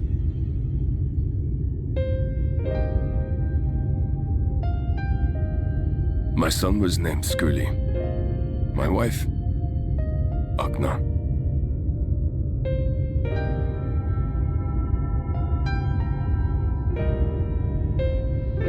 Being here with them, it beats going home. Home stopped being home when I lost them. I thought to try and drown my sorrows, but somehow, the bottle's never deep enough. No bottle is. Believe me, I know. You've lost someone too.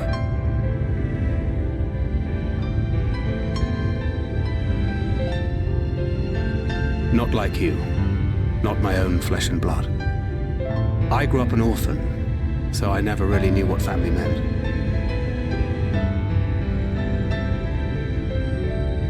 Not until I met a man who offered to take me in and make me his pupil.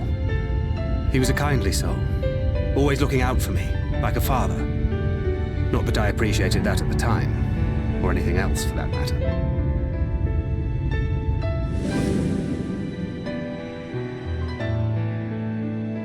But I finally had a family. And then I robbed a young girl of hers.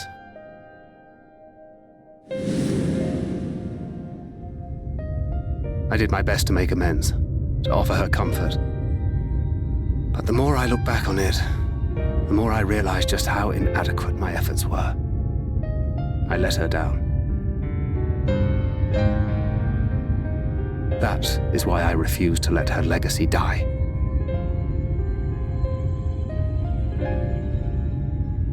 In the end, all we can do is press on, for those we have lost, for those we can yet save. And that requires your Talos. Please, Magnus. You are our only hope of reaching Nabarth Areng.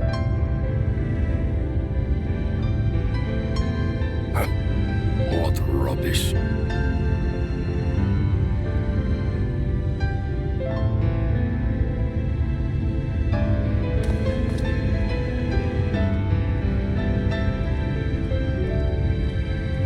She's not gone.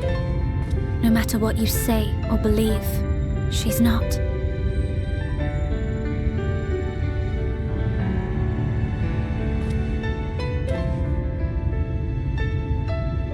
We can still bring her back.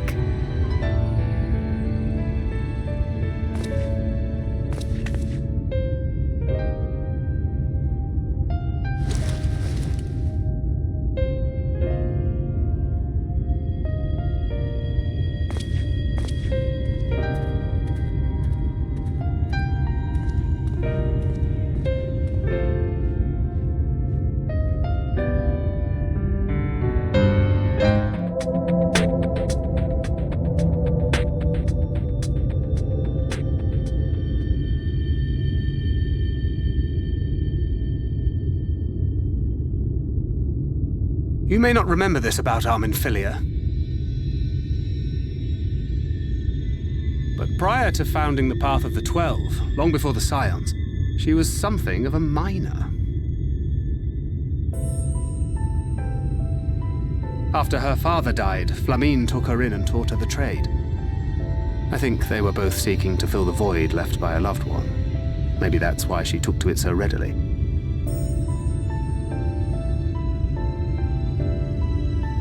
Back in those days, I spent most of my time in the Quicksand, or some other tavern, loosening tongues and gathering secrets. Occasionally, I'd catch a glimpse of her in the street, on her way home after another hard day's work.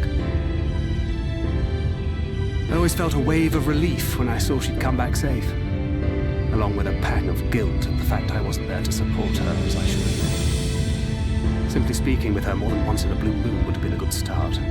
I could never bring myself to do it. Instead, I threw myself into my work and became every drunkard's best friend.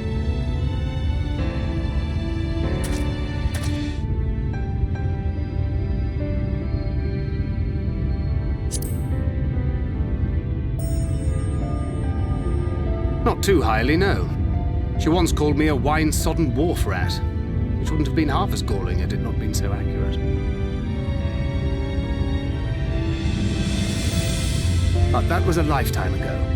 Here and now I have another chance to do things right, and I will not squander it again. Hey! Come and see what I found! You're not going to believe this.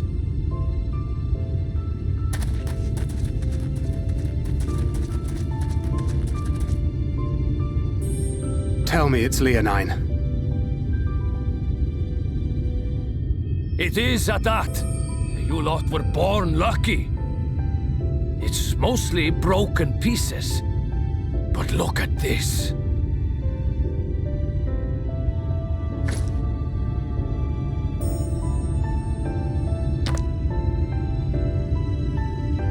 This is a rather fine specimen. It's been decades since we found anything approaching this big. But that's not all. There's an engraving on it. Ah, these scratches here. They're a little hard to make out. To my beloved Magnus and Skule.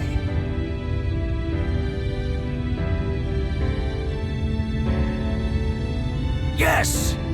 Do you see? It was a gift to Magnus from his wife. She found it.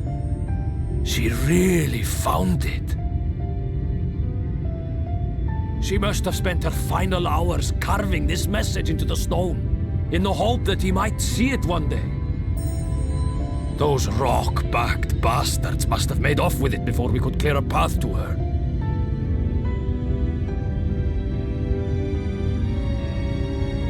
It's fate that brought you here to find this stone. No other explanation. It makes me wonder what else might still be buried in these parts.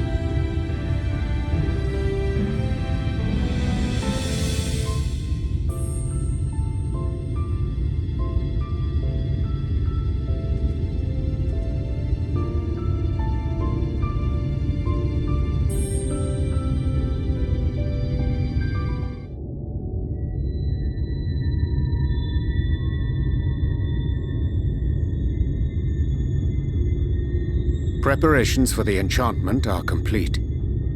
When the heart hath been suffused with a sufficient quantity of ether, the golem should be restored to life.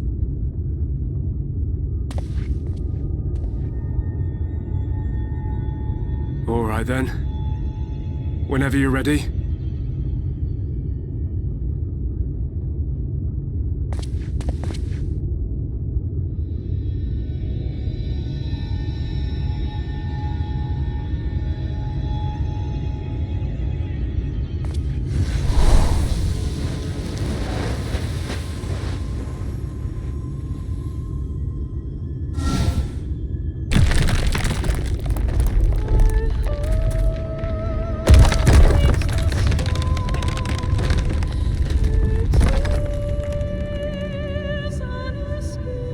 It's working!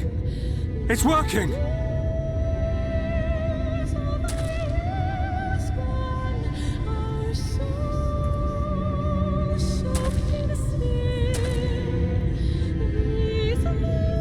Magnus!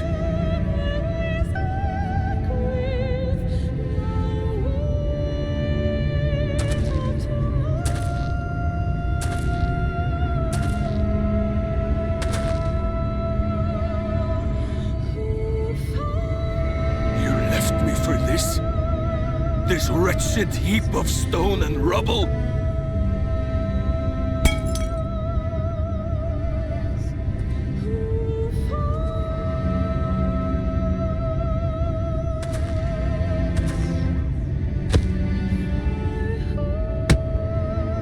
This worthless pile of earth?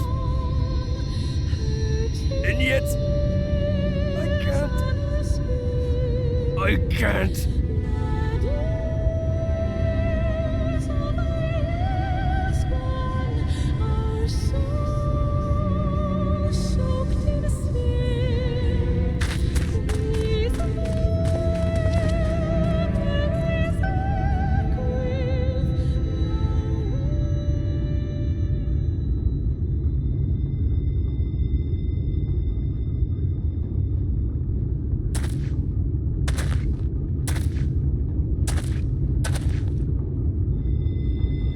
troubleth thee, child?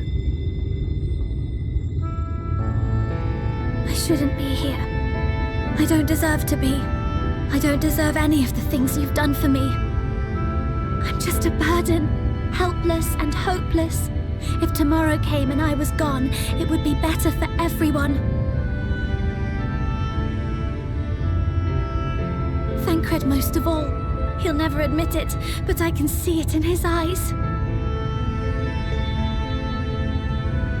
I wish he'd just say it. Just say that he hates me, that he wishes I was dead so that she could return.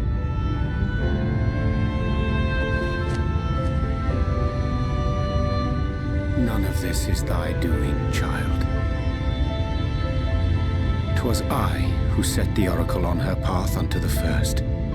I who condemned you all to suffer these torments. 'Tis my sin alone, and one that will haunt me unto my dying day. Yet I dare not dwell over long on my many regrets, for the world is a tapestry of fates, interwoven and inseparable. And we who strive to better it cannot choose but make difficult decisions. For naught of worth was ever achieved without sacrifice. And thus must man ever struggle to weigh life against loss.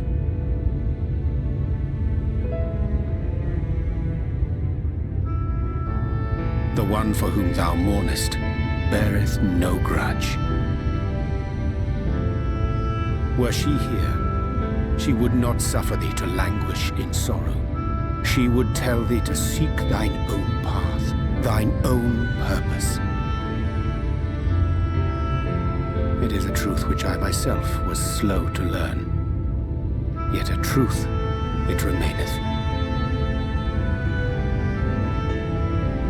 Thou needst but have faith, and all will be well.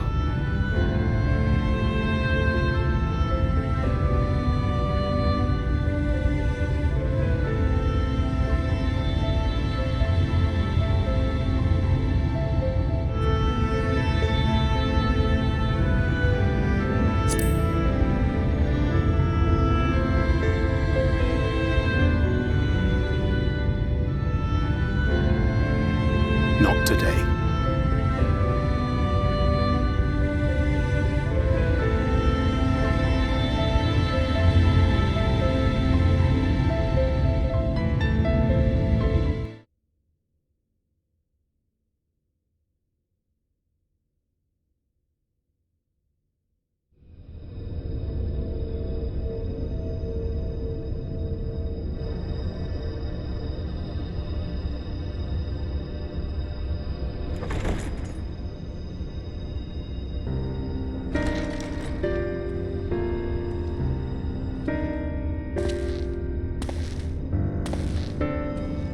To what do I owe the pleasure that is your extended stay?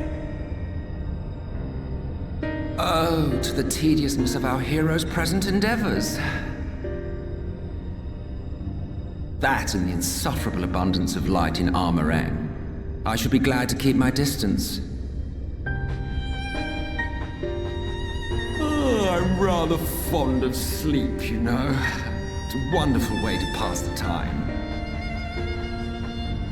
Not that my compeers would agree, mind you. Always on the move, the lot of them.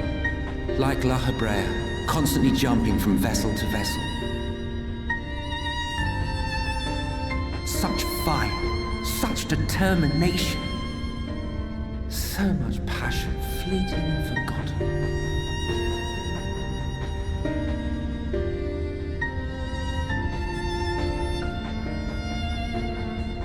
Come to think of it, Exarch, I don't believe I've ever seen you retire to your chambers for so much as 40 winks. However do you keep your eyes from closing?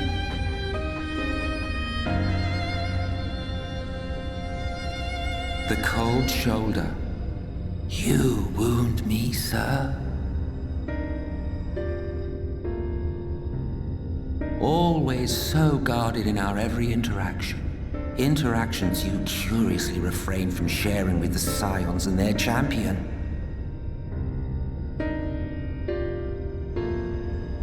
and risk souring your budding relationship? I think not. Much as I dislike you, there are more useful targets for his energies, and I'm not in the habit of pointing him at my enemies like a weapon.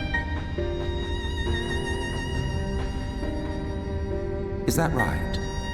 Fond of him, are you? You continue to fascinate me, Exarch.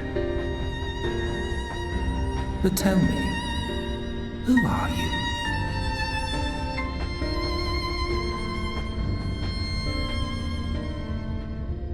The once great nation whose ingenuity gave birth to this tower was shaped by my hand.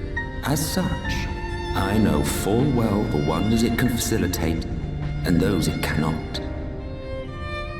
There is nothing in these walls which could have aided you in summoning our dear friend across time and space. Much less in possession of his mortal flesh, not even I could have performed such a feat. I see. You had a hand in Allag as well.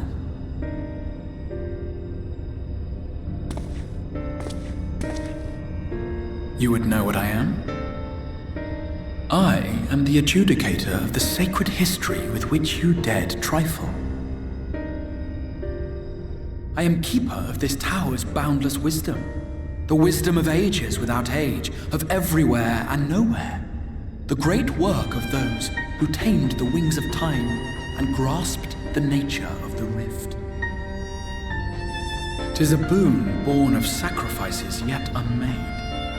The parting gift of brave heroes who will one day give their lives for a brighter future. I will not see their hopes and dreams squandered. The history which led us here will be unwritten. I promise you that.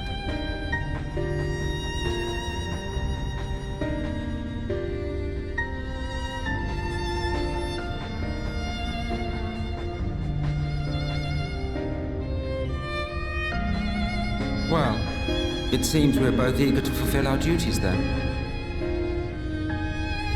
On that much, we are in agreement.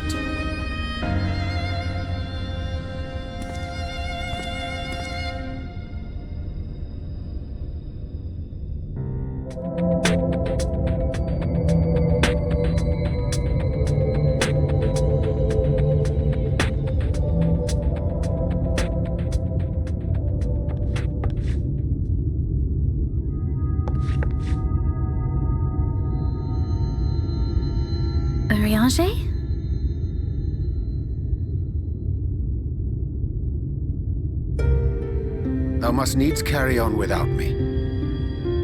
The path to Nabarth Areng lieth open. Whilst thou travellest thither to the south, I would apprise Mistress Alize and the others of our progress. As circumstances permit, I will thereafter rejoin the hunt for the remaining Light Wardens.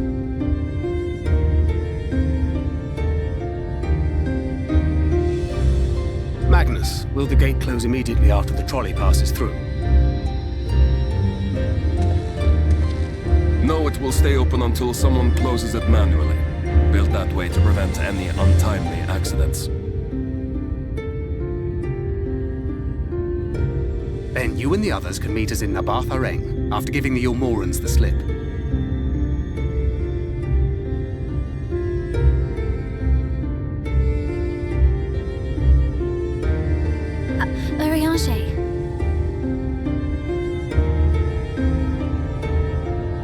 Thank you for everything. Remember, thou needst but have faith. If you've finished with your goodbyes, I suggest you grab hold of something. Be a shame if you took a tumble.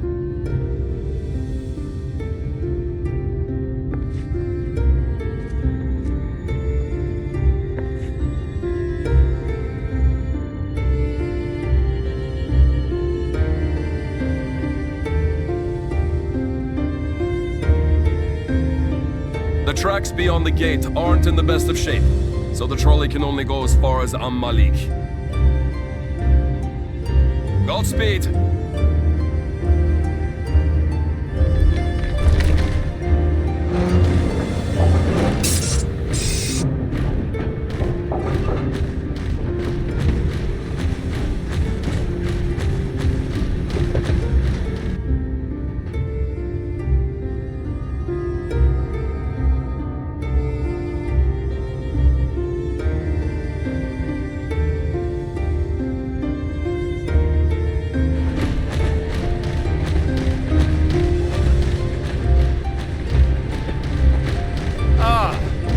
must be the gate.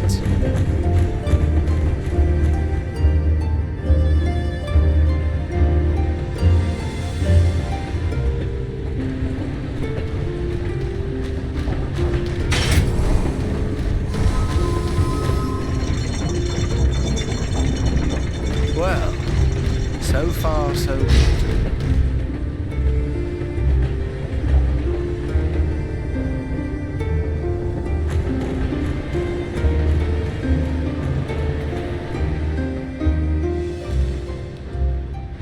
Wait, is that Ranjit?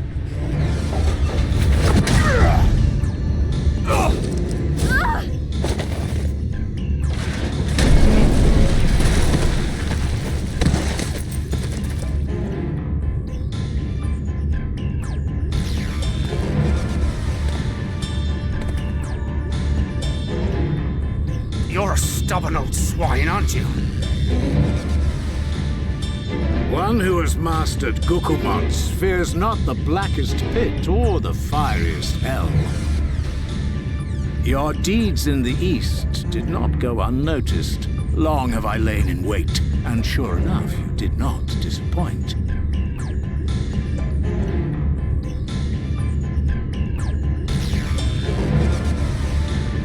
Had you only sworn fealty to Lord Vorthry, you'd have no cause to skulk about like frightened animals.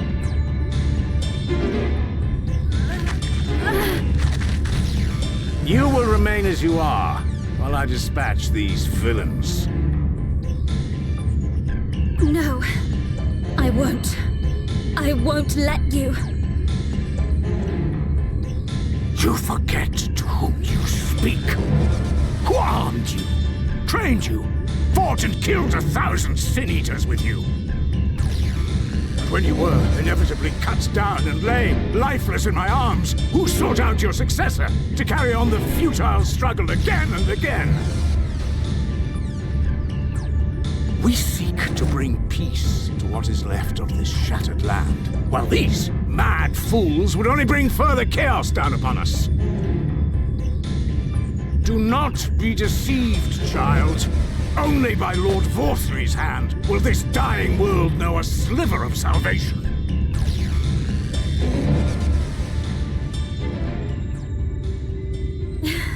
I don't know about the world, but I never asked to be saved.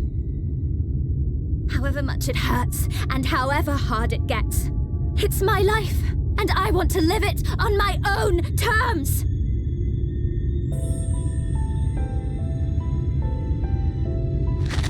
And those mad fools you want me to abandon, the ones I've traveled with, fought with, and may one day die with, they feel the same.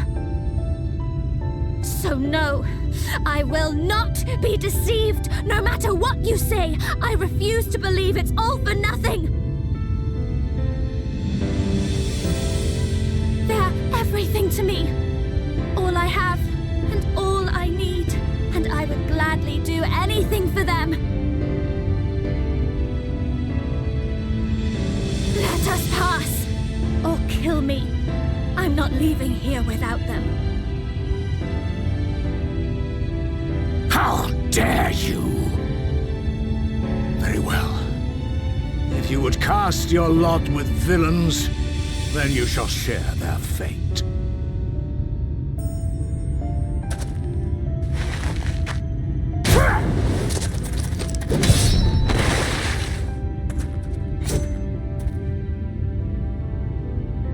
I heard what you said, and I'm sorry for all the things I've left unspoken.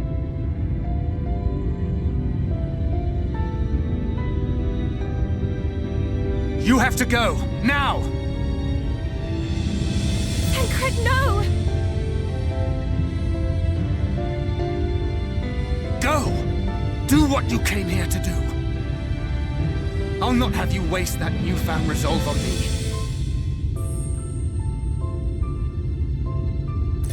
I leave her in your hands. Hurry!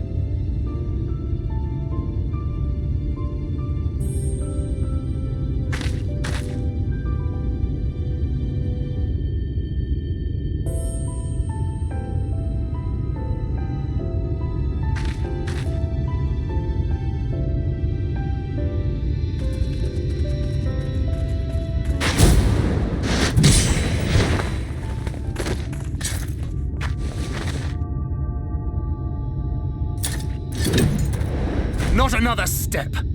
Your fight is with me. You think yourself her protector? As if a whelp like you could be a better father to her than me.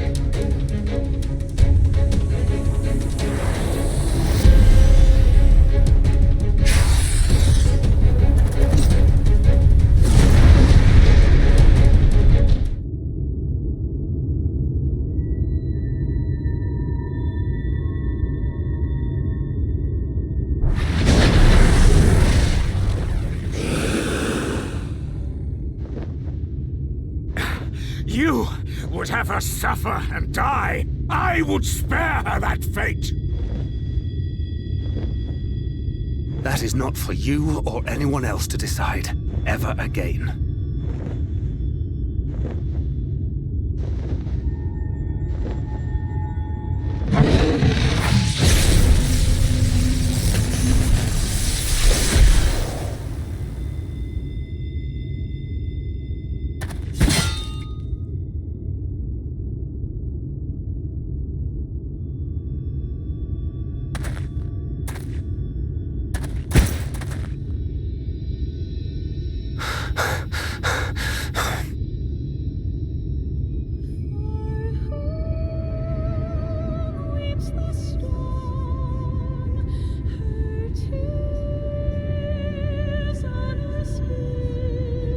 Not a single day goes by that I don't think about all that you have given me.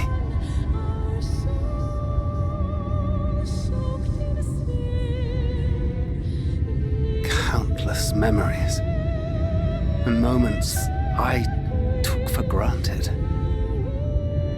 Gods, you grew up so fast.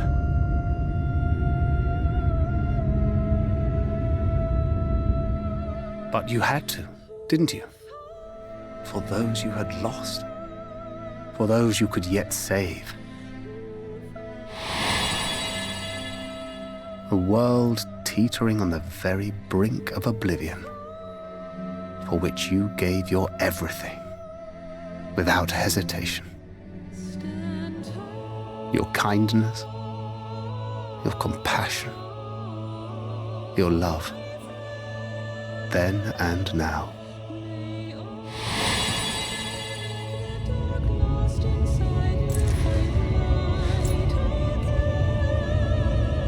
One last time, with a little help. I'm so proud to have been a part of your life.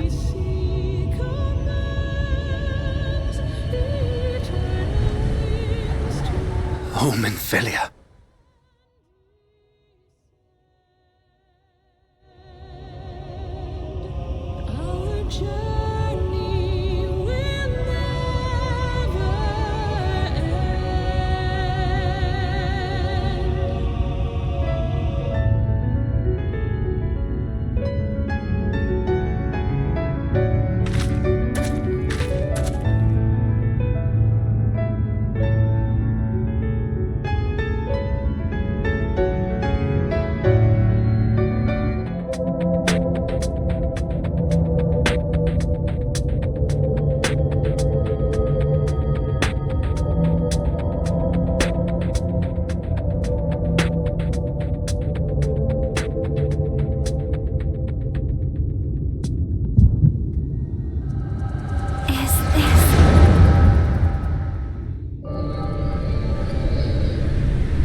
For your lives! It's the flood! The flood!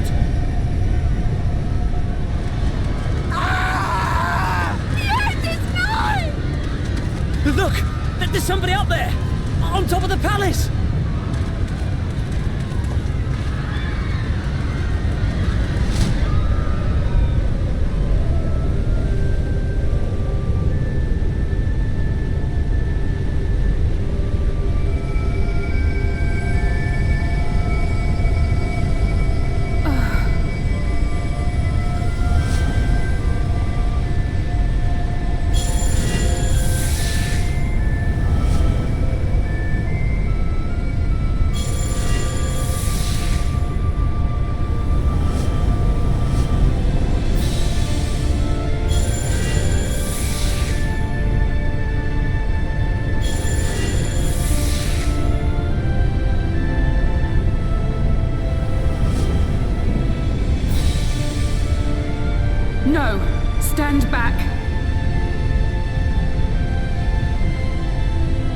We shall stay the flood.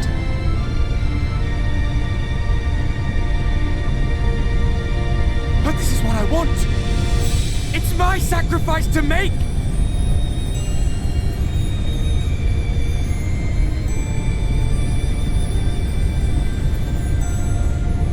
Your time has not yet come. When all hangs in the balance, you must give them hope.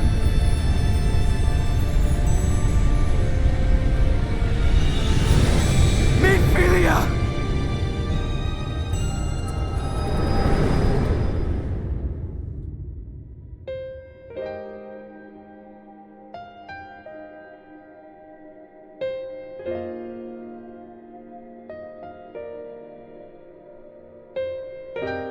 This place.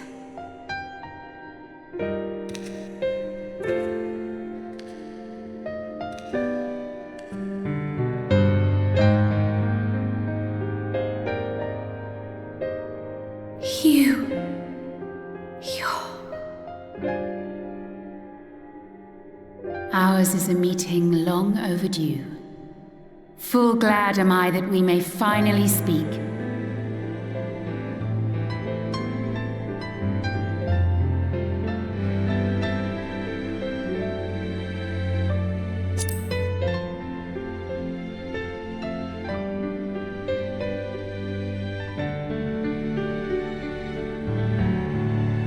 My dear, sweet child, yours is a burden none should ever be forced to bear. Such pain and suffering you have endured, yet still you came. For this and more, I thank you.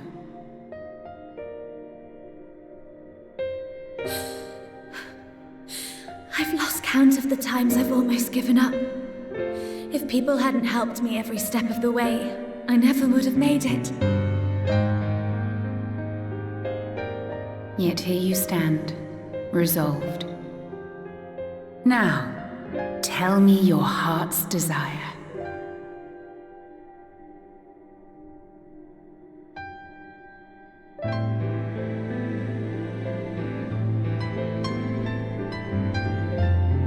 To defeat the Sin Eaters and bring this world back from the brink. The remaining wardens have hidden themselves from us. But with the power of the Oracle, I thought we might be able to find them. Indeed you could. Their radiance would be unmistakable. But know, my child, that the power you seek will come at a price. We stand now at the crossroads. A decision must be made.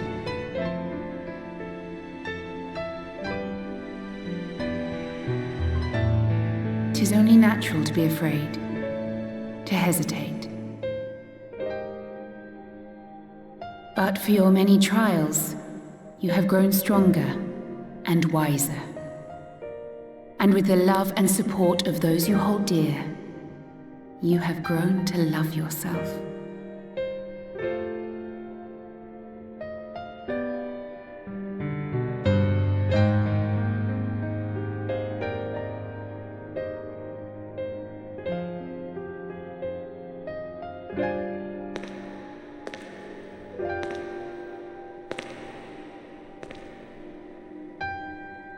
The flood has washed away so much of this world.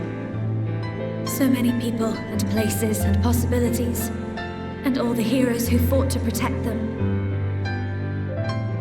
Yet here the Scions are, trying so hard to help those few of us who remain, and seeing how tirelessly they work, how completely committed they are to the cause. I can't help but believe.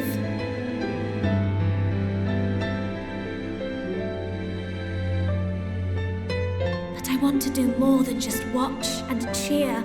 I want to make a difference. I want to help them like they helped me, and maybe even inspire others to do the same. Coming together, providing for one another.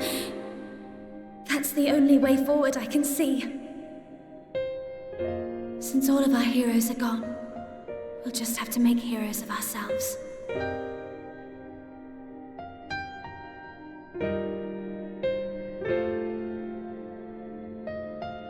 'Tis a beautiful, wonderful dream, one we share.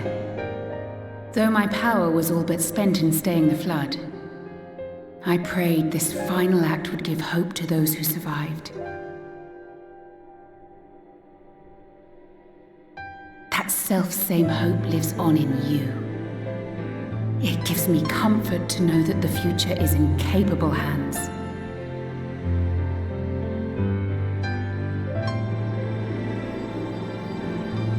If ever you should falter, remember this. No one, however powerful, is immune to the whisperings of doubt and despair. Do not give in to them, but do not deny them either. Look instead to the light within, that you may continue to serve as a beacon to others. Thank you, Minfilia, for believing in us, for believing in me.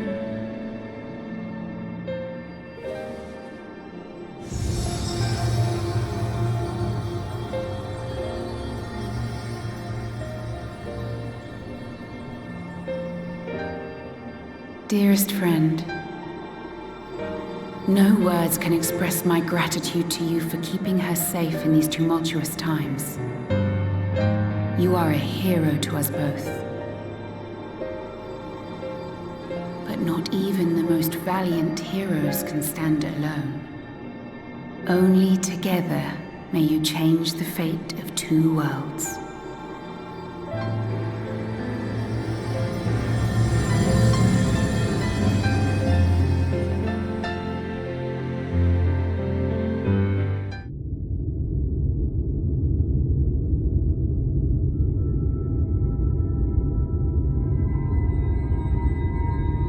Ah, there you are.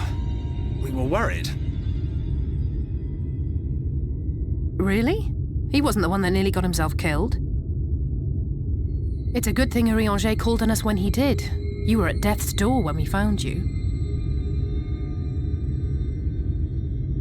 But thanks to your timely ministrations, I was not obliged to walk through it.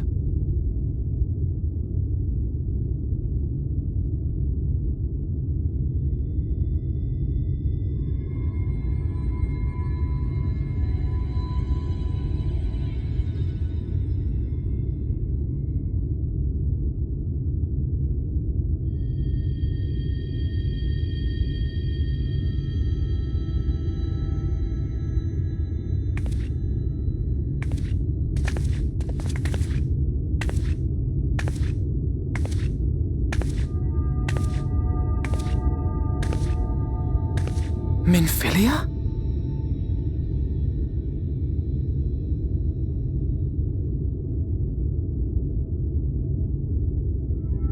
You saw her.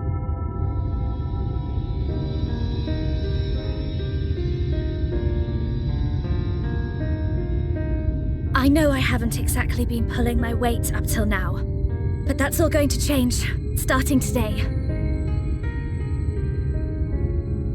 I'll do whatever it takes to make Minfilia's dream a reality.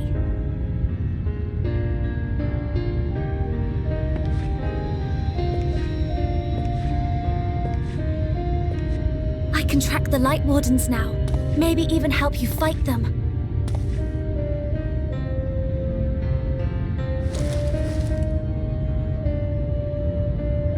I'm glad you're back.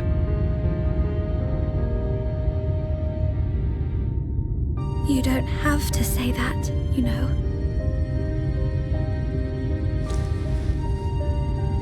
But I want to.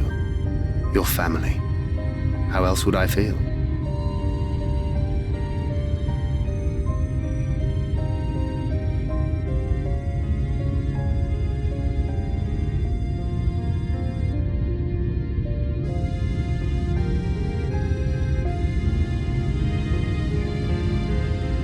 She will need a name.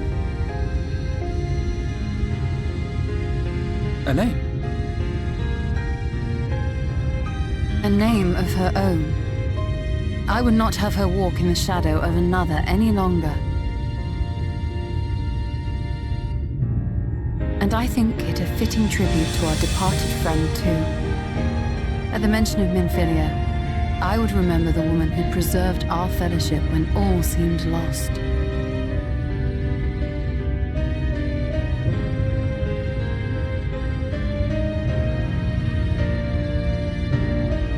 Do you remember what you were called before you were taken to Yulmore?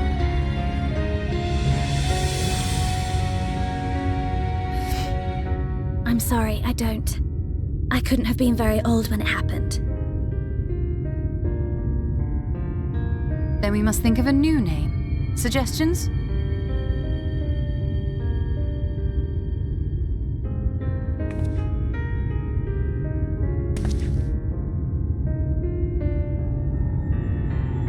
If the lady herself has no preference, I think the honor should rightly fall to Thancred. After all they have been through together, he's practically a father to her. Well spotted. I'm so glad you're here to explain these things. And what exactly is that supposed to mean? Oh, nothing.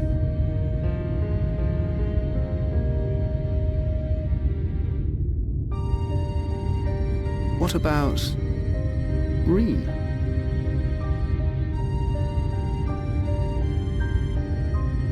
Ah, blessing in Fae. Wait, doth this mean thou wert listening when I delivered my lectures on the Pixies? Not exactly, but that one word made an impression.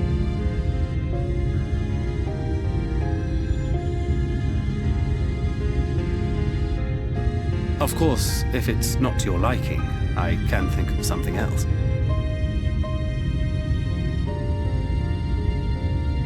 Ream. Yes, I rather like the sound of it. Thank you.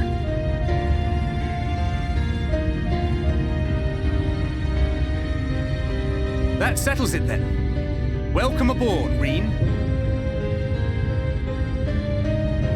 I won't let you down.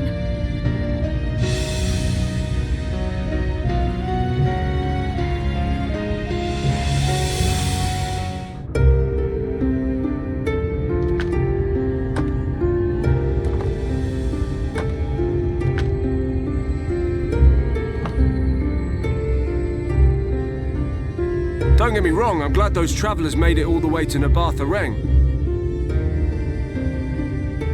But when Urianger told me the Talos was in pieces, and the trolley didn't look much better, I couldn't help wondering what in the hell's had gone on.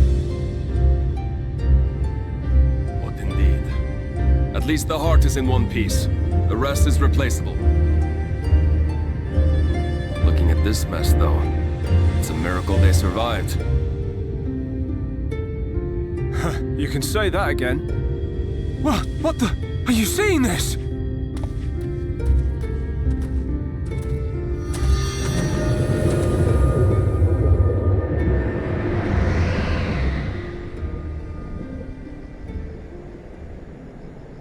The sky. It...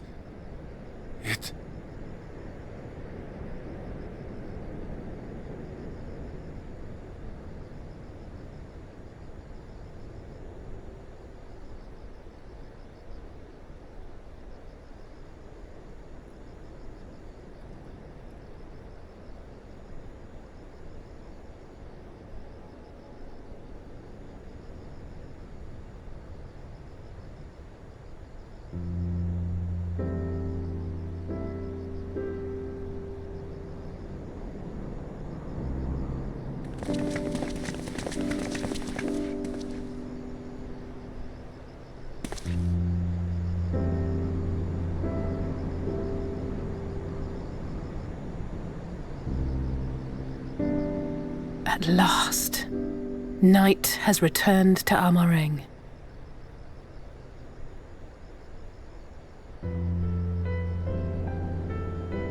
We'll save this broken world yet, Tesleen. You see if we don't.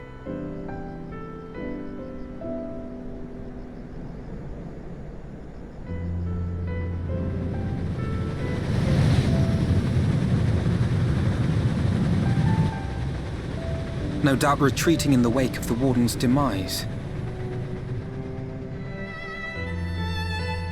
Back to Calusia, the last refuge of light.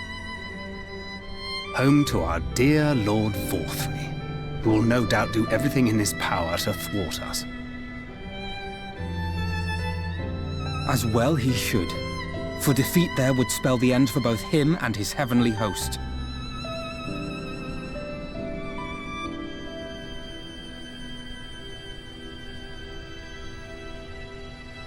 There the fate of this star shall be decided.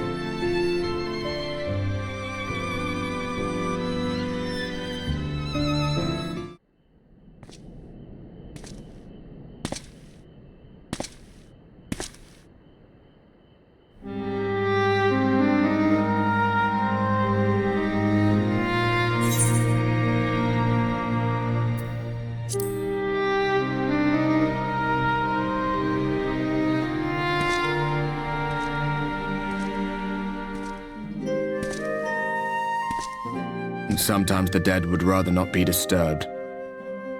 But enough about me. What of Armorang?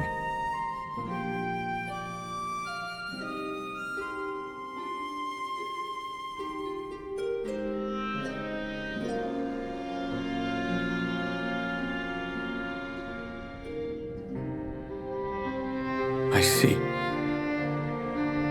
Minfilia's gone then. Which means the reason I must suffer this purgatory shall forever remain a mystery.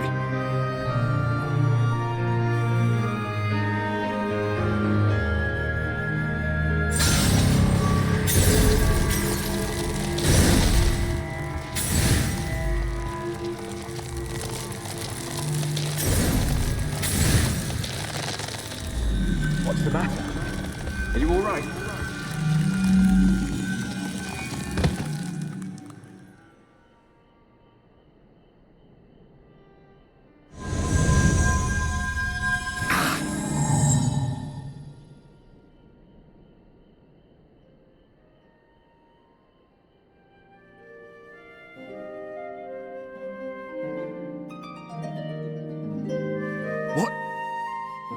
What just happened?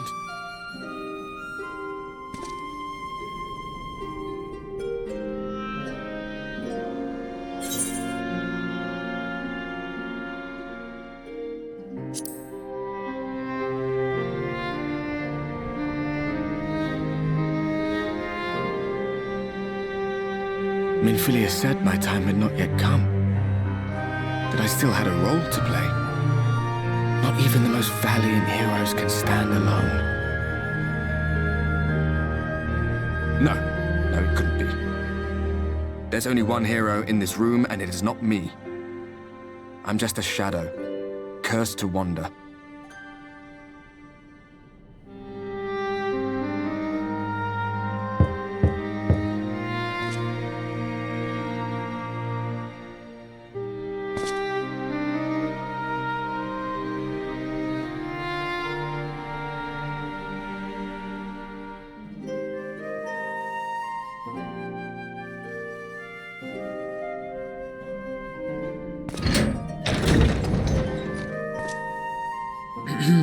Forgive the intrusion, but Minfilia, that is, Reen, and the others were asking after you.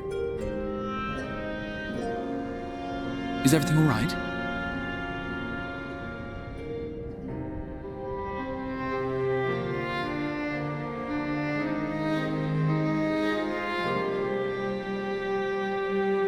That pain again? And did it pass?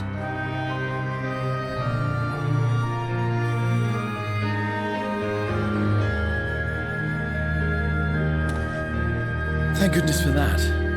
I would not wish to see you suffer.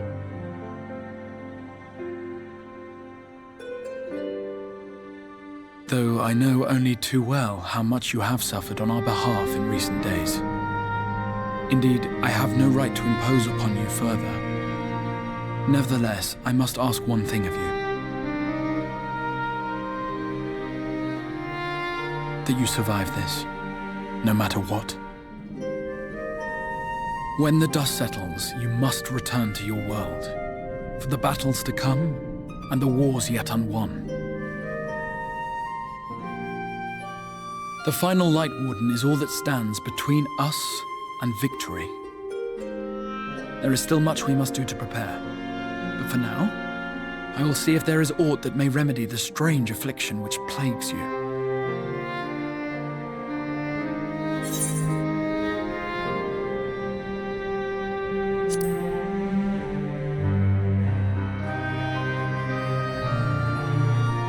Of that I have no doubt. Even if I had my pick of every Reflections heroes, I could not have asked for a finer champion. I'll not keep you from your rest any longer. Take as much time as you like.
Now that we are all present, let us speak of our plan.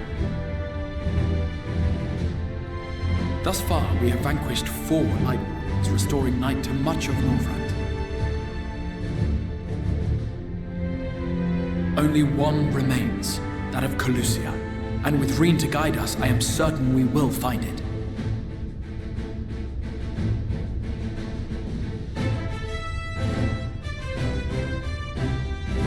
We're so close now. If we can just take care of this one last warden, we'll rob the Sin Eaters of their final foothold and drive them out of Northrend once and for all. It will be a new beginning for the First, a chance for the people to rebuild their world. In short, a prize worth fighting for. And in thus delivering the First from destruction, so too shall we unsow the seeds of the 8th umbral calamity. Do you hear? Your dreams of rejoining is in jeopardy. Are you sure you're not tempted to intervene?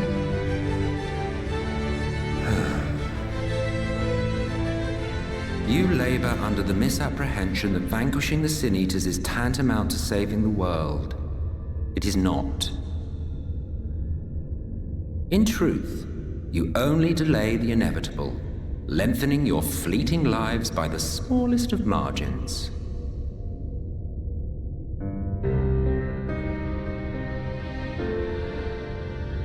Twould be churlish of me to deny you this small concession, close as we've become. Foolish and misguided though you are not without charm. Each and every one of you is possessed of a noble heart. When the weak want for succor, you do not hesitate to provide it. Alas, your nobility is short-sighted. You think only of the problem in front of your nose. A limitation of your ephemeral existence. Our lives may seem short and insignificant to the likes of you, but one does not need to be an eternal being to achieve lasting change. If I may stop you there, I do not claim that we Ascians are special. That is another misconception. In the beginning, everyone lived nigh for eternity. Such was the natural order of things. But like so much else, this was taken from you.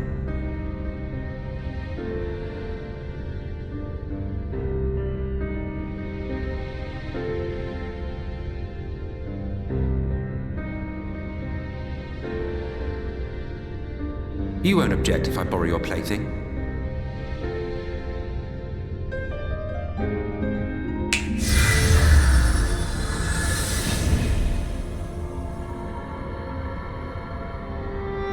In the distant past, when the world was one and whole, a great calamity threatened all life. It began without warning. The very laws of the star were warped and broken, and chaos swiftly spread throughout the land. Faced with annihilation, we sought to imbue the star with its own will.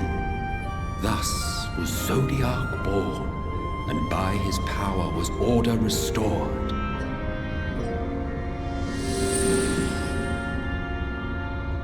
Ere long, however, thankless fools began to fear that Zodiac's might was too great, and so they conjured another to keep him in check. Your own dear Heidelin. And the two beings waged war until, with a single devastating blow, Heidelin unmade Zodiac, scattering his being across space and time. So you told us in the Katana Ravel. Yes, yes. And there began our woes, with Heidelin's blow and all that it wrought. As a counterbalance to Zodiac, Heidelin was created with the power to enervate her foe. This singular ability strikes not at such banal things as flesh, but everything that defines the target, diluting its existence. For example, were she to strike you?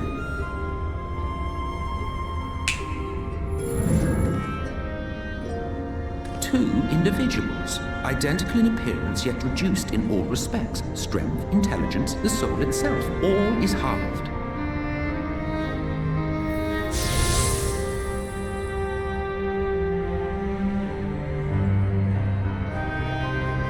You see, this self-same fate befell not only Zodiac, but the very star.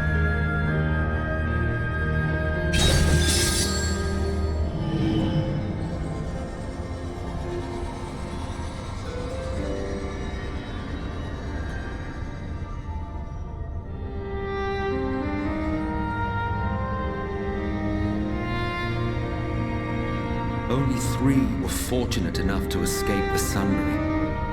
Me being one of them.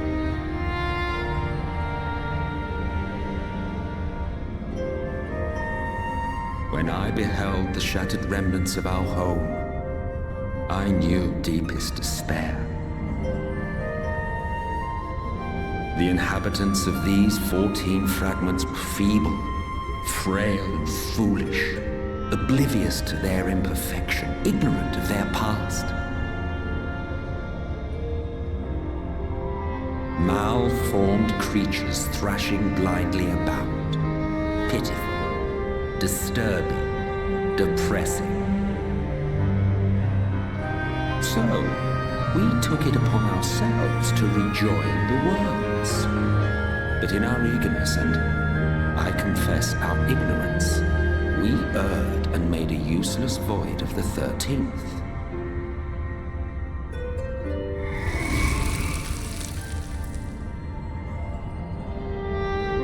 It was only afterwards that we discovered a connection twixt source and shard, a flow of energy that maintains elemental balance.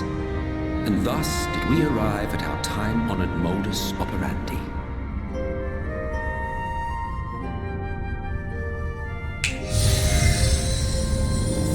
From a purely Asian standpoint, it could be said that what you seek to do is only logical. But that would be to ignore the immeasurable destruction wrought with each rejoining. You have murdered millions, and this we cannot condone.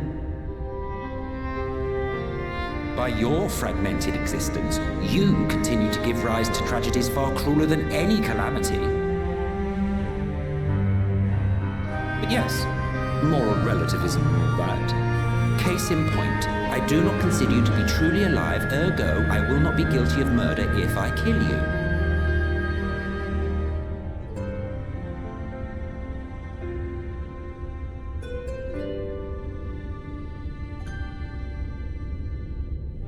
Oh, don't look at me like that. You for whom I have only the highest expectations.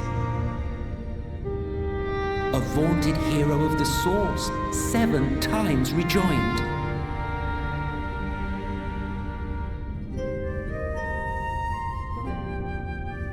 Long have I awaited one who might brave a path of lesser tragedy. A resilient soul able to endure the necessary pain. I dare to hope that my wait is over.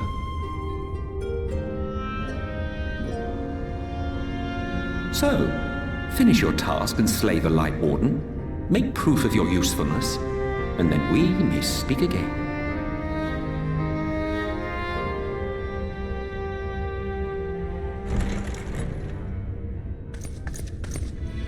Forgive me, my lord, but this could not wait. Speak freely, Captain. Our informant in Colusia sends word of unusual activity in Yulmore.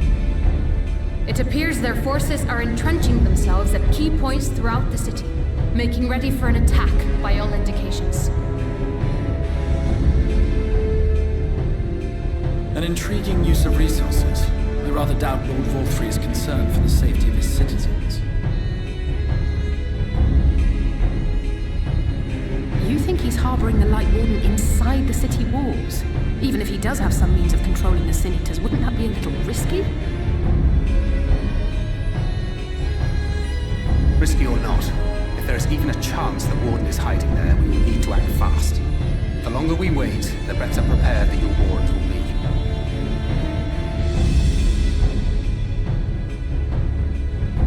be. Agreed. See to your preparations then and make for Calusia. God's willing, this hunt will be the last. Let us see it through to the end.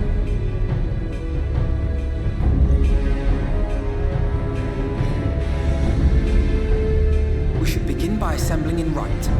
There we may assess the situation in Yulmore and decide how best to proceed.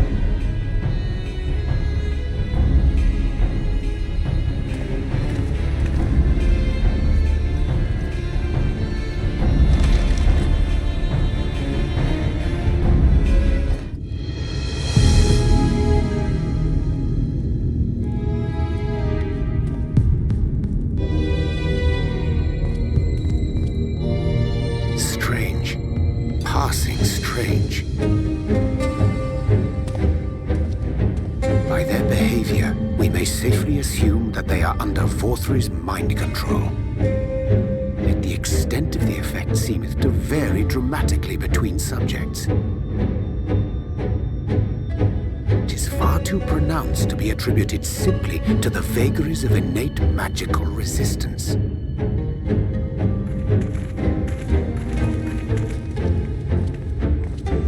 Curiouser and curiouser. We met with no trouble en route. My thanks for securing the way.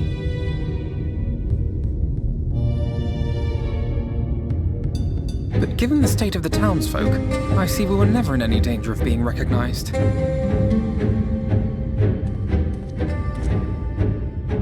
What can you tell us from here?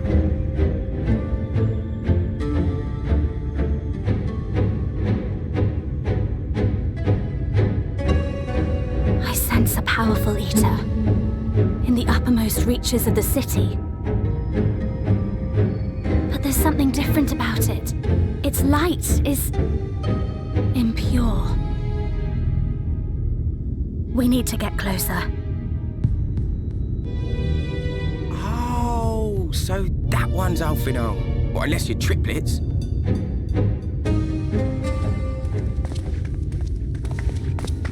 Kaishia, what are you doing here? While I was scouting the area, I noticed a suspicious figure skulking about. So I accosted him, only to have him call me Alfino. I thought it best to bring him along. You see, that informant who's been feeding secrets to the Crystarium, it's me.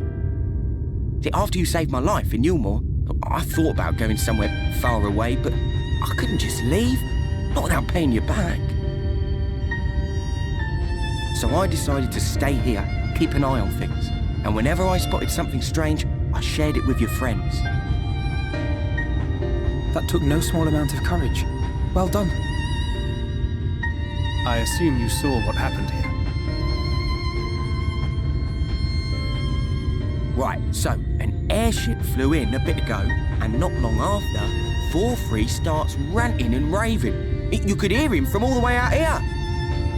Geezer was doing his nut, shouting and screaming like someone had nicked his pipe. It is like the airship bore the soldiers sent to thwart our efforts in Armorang. So eventually the yelling dies down, and then this hot, sticky wind comes blowing through. Now that's when everyone went funny. No, everyone but me. Well, me and a couple of newcomers, though even they started mumbling about Vorfree after a while. Not as bad as the rest, mind you. Newcomers.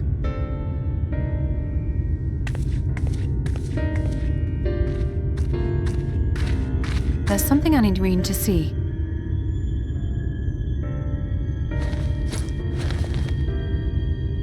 This was among the townfolk's food stores. Oh, that's just meal. Yulmore doles this stuff out. No, it couldn't be.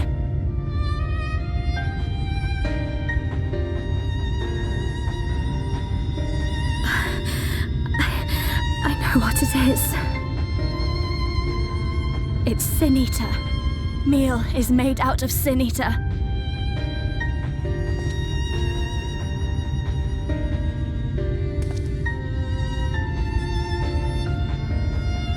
So it is. In limited quantities, it may have little effect on an average individual. Yet if one were to consume it regularly, over a period of several years, I suspect it would do far, far more than merely nourish the body. That Vorthri wieldeth power over sin-eaters is known. Could it be that those who partake of their flesh do thereby render themselves susceptible to his influence? 'Twould serve to explain why the town's newer arrivals succumbed less quickly than those raised on a diet of meal. He's been rounding up sin-eaters and feeding them to people, altering them mouthful by mouthful, all to stop them answering back. There are desperate souls out there killing themselves to escape turning. This is unforgivable. An atrocity. These sin-eaters. What if they are not simply rounded up? Do you remember what we were told when first we came to the city? Many enter, but none leave.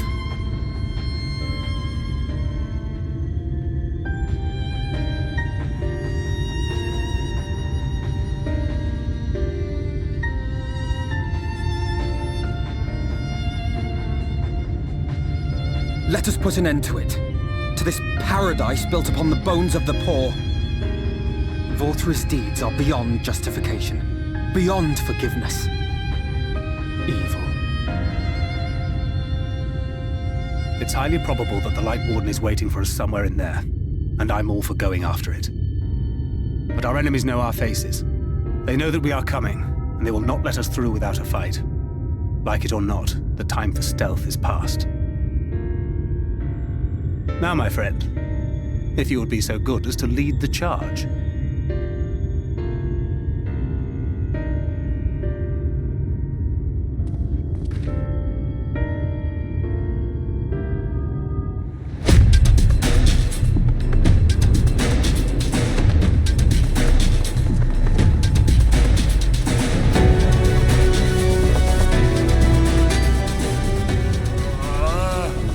I can feel it.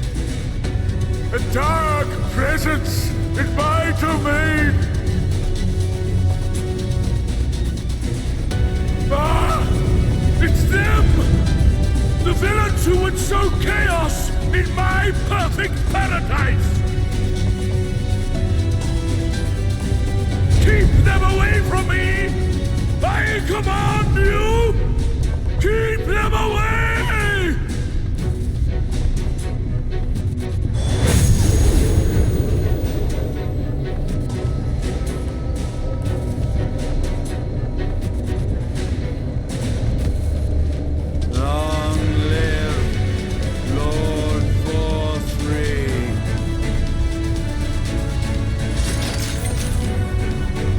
He would use his own people as shields. This area is older than Gatetown. There are bound to be far more civilians under Vorthri's control.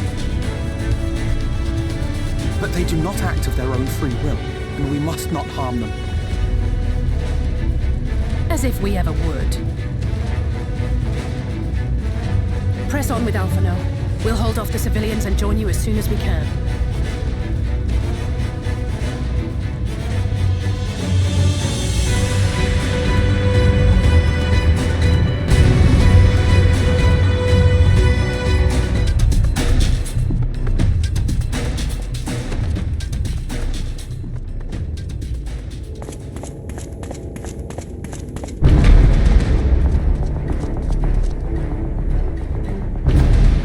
Find my master in his chamber.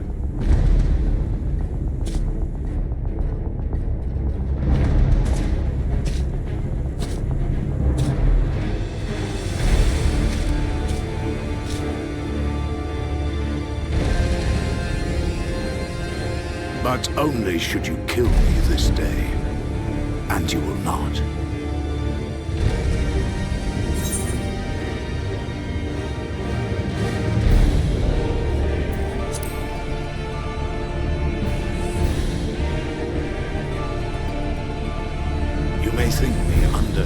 spell. But I uphold Lord Vorthry's ideals of my own volition. Man is an inherently flawed creature. In his vain pursuit of righteousness, he but sows the seeds of future conflict. Thus, have I chosen to place my hopes upon he who has transcended men, upon he who is unbound by the vagaries of conscience. But enough talk. I am a soldier, and you are my enemy. Come, let us settle this once and for all.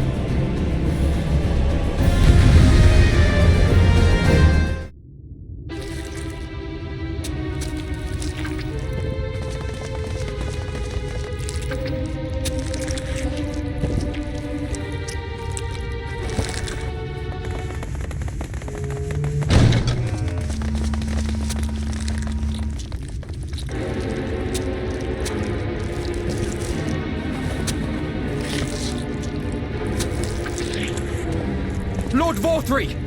Your reign of tyranny is at an end! For too long you have preyed upon the desperation of the poor. Now you will answer for the suffering you have caused!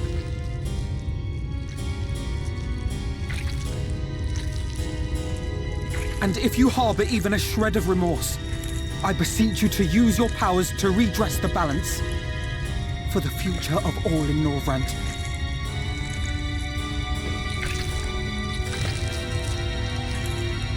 No, it can't be. This is wrong. It's wrong.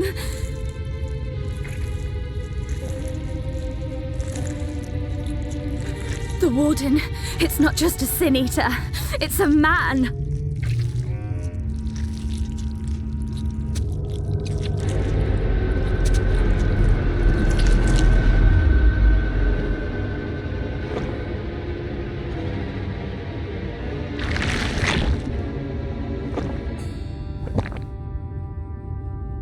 Remorse? For the future of all? What nonsense is this? There is no justice but mine. No future but mine. No will but mine. It is preordained. I was born to deliver this wretched world.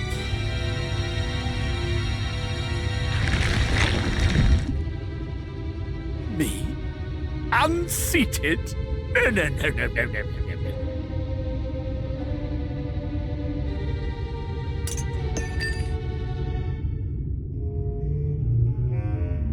It's impossible. Inconceivable. Absurd. I am a great and wise king. Greatest and wisest. I reign from on high. I will not be brought low by maggots like you! Ah!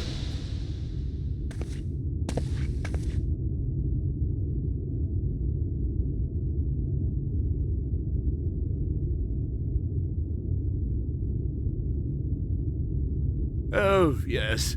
Of course. I can begin again. Rebuild my paradise. Once I finish my dinner.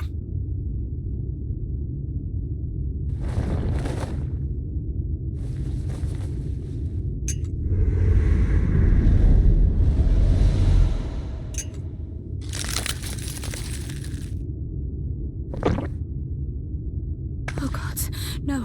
Stop him! Thancred, stop him!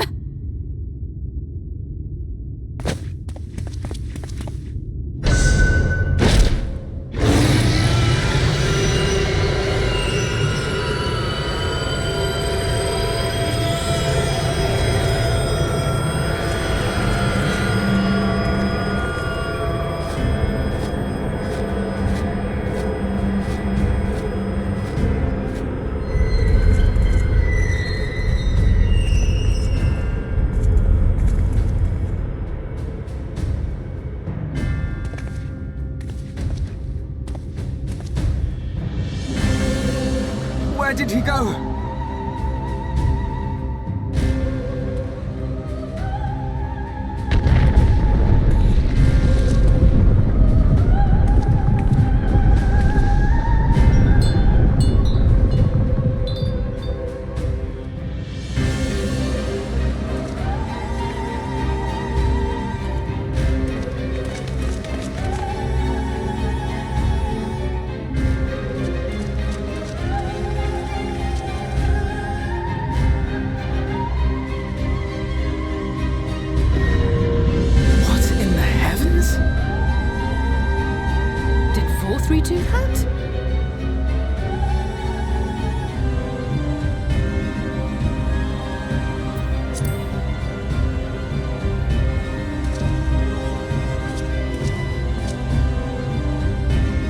Wait!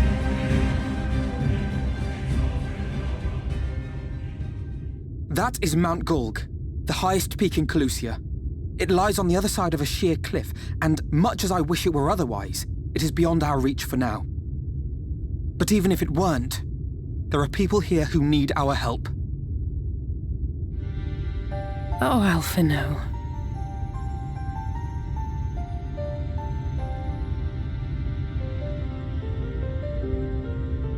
Please, even if it's only to tend to their wounds.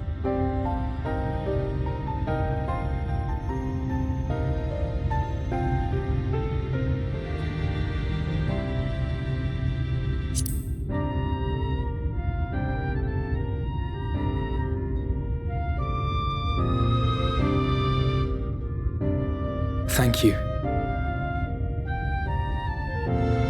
I don't know if it will work, but if Vorthri's hold over the people is rooted in light, I might be able to reverse its effects.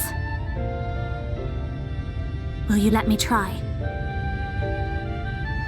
Of course. We'd be grateful for any help you can provide. Well then, if it's decided, let's all get to work.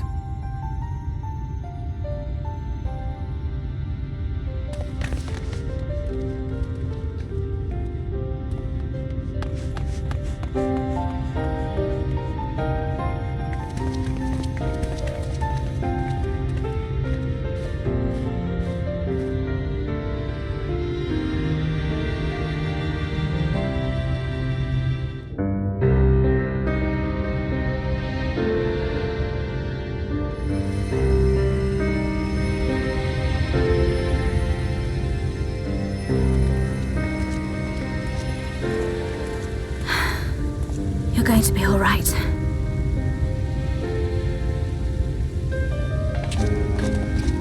I think that's the last of them. We've done all we can for the wounded. As for the rest...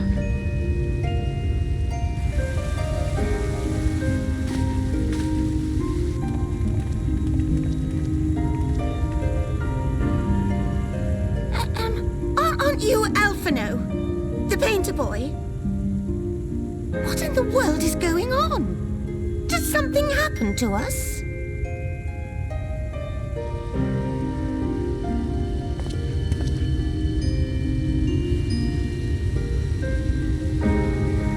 Let me handle this.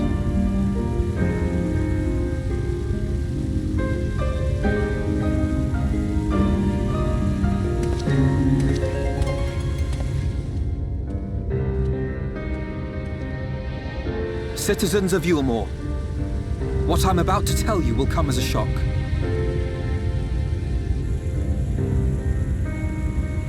Indeed, you may be loath to believe it, but if you trust the evidence of your senses, it is my hope that you will listen and accept the truth, unpalatable though it may be. Vorthri is a sin-eater. Everything he offered, everything he promised, was a lie.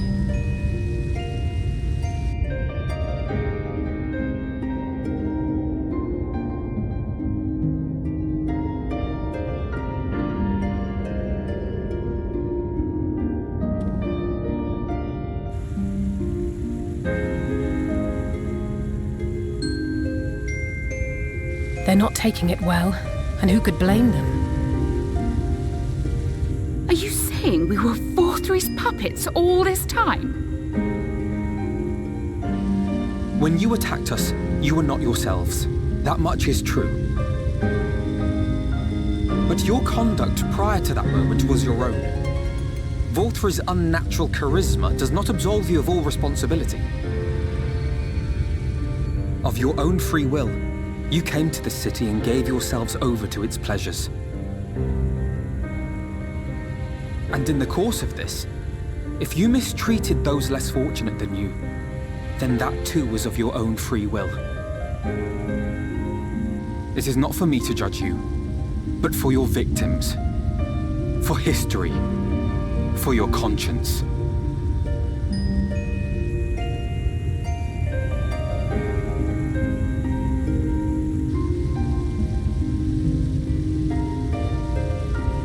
You have dreamed a twisted dream, but now you are awake. You may yet share this world of ours. Join with us and each other, that we might begin anew.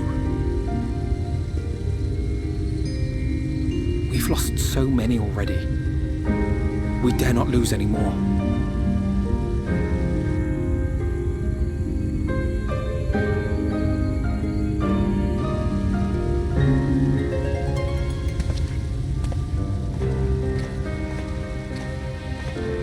I have said my piece.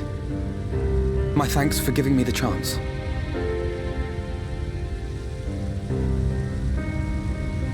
There is nothing more to be done here. Let us go after Volthry. Is there anything we can do to help?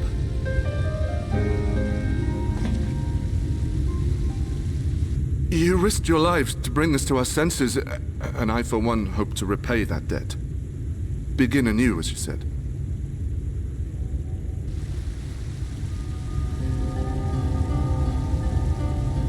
Volthry has fled to Mount Gulg, and we mean to pursue him. Do any of you know the way? The only way to Mount Gulg is over the Bright Cliff. Have you an airship? We will contemplate flight only as a last resort. Were we to come under attack whilst airborne, we would have little hope of defending ourselves. If at all possible, we would prefer to travel by land. Is there a way? The ladder is the only way up and down the cliff, but it hasn't moved in a long time. In the old days, it was operated by the mining folk who lived at the top. After the flood, it saw less and less use, and when Lord Volthry took control, it was abandoned altogether. So we somehow need to get the ladder working again. It moves by means of a talos, if that's any help. But good luck repairing that.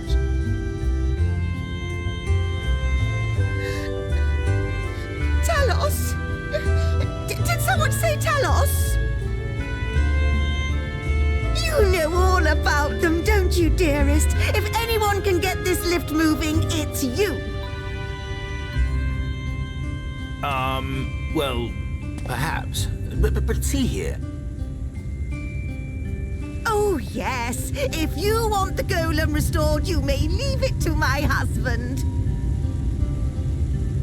For he happens to be the heir to Daedalus Stoneworks, foremost makers of Talos, whose contracts include the renowned mining venture of Armoreng.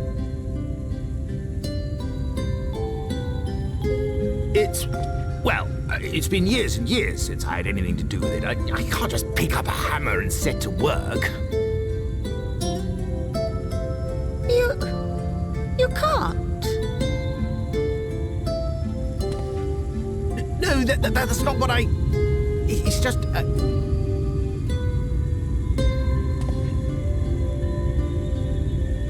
All right, I will take a look at the Talos. But beyond that, I make no promises.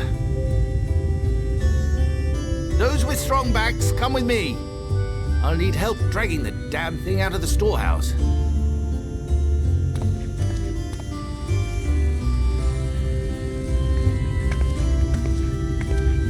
Well done, brother.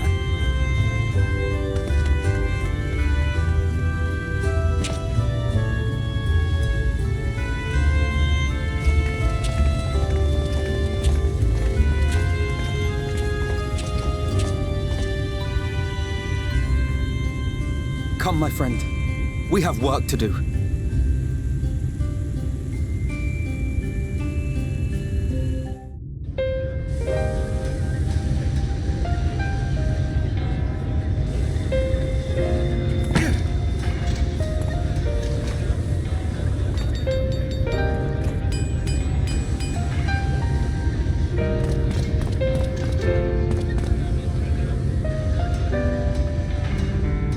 Would you look at that? The citizens of Yulemore engaging in what can only be described as manual labor.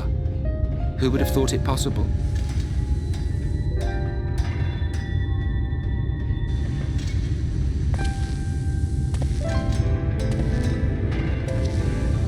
Do you know the most reliable way to deal with those who stubbornly refuse to see reason? You conquer them, crush them under heel. Such was the trusted method of Alec, and one still favored by Garlemald. But conquest is the easy part. The true challenge begins once the dust has settled, quenching the glowing embers of animosity and maintaining a semblance of peace. This requires the conqueror to treat the conquered with dignity, and the conquered to let bygones be bygones, a difficult feat to achieve. But you have achieved just that, to my considerable surprise. It's a compliment. Take it.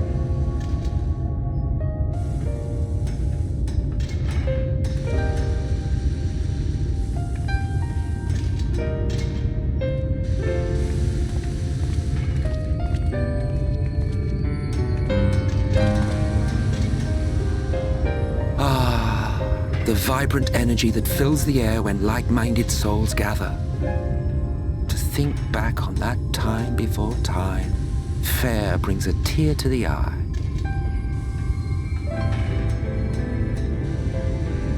What? You thought ancient beings like us incapable of crying? Well, rest assured that if your heart can be broken, then so can mine.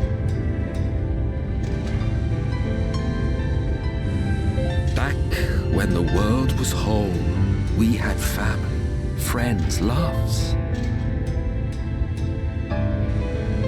Men knew peace and contentment, and with our adamant souls, we could live for an age. There was no conflict born of want or disparity. Our differences paled into insignificance next to all we had in common. Then there was Amarant. Never was a city more magnificent. From the humblest streets to the highest spires, she fairly gleamed. Not that you would remember any of this.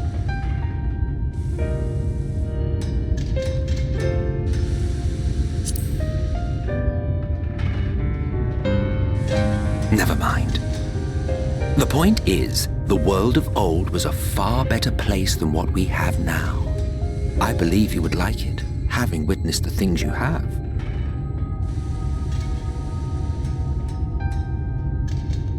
Remember, you are of the source. Unlike the half-men here, you stand only to gain.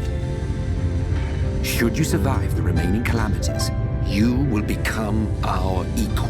A complete existence in a complete world.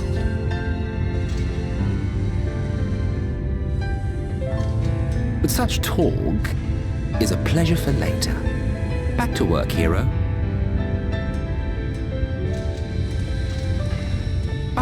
There was one thing I had meant to ask. How well do you know the Exarch? Has he ever deigned to show you what hides beneath the cowl?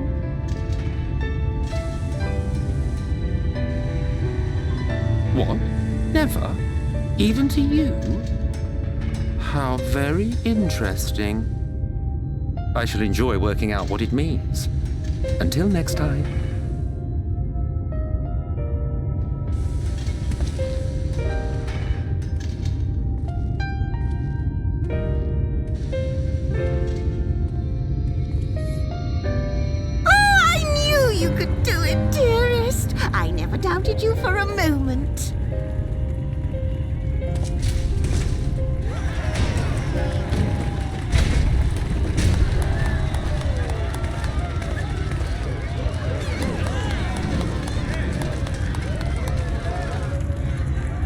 It's alive. I don't know if you remember, but when we first met in this world, I was all but spent. I never thought to wonder why until now.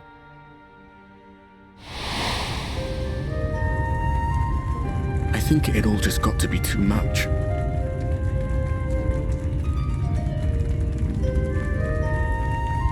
The guilt of causing the flood, knowing everyone hated me. But the worst thing was the solitude. Time wears you down, aye. Solitude eats away at you. It was this close to finishing me off. But as bad as it got, and as empty as I felt, I can't even begin to imagine what it must be like for M itself. All of which is a long way of saying, don't make a choice that leaves you alone. Nothing is worth that, especially not eternity.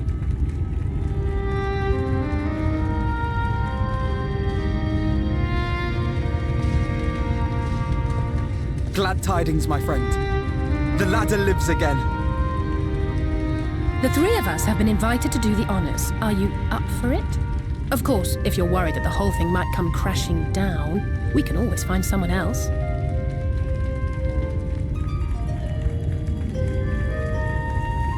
That's the spirit. Come on then.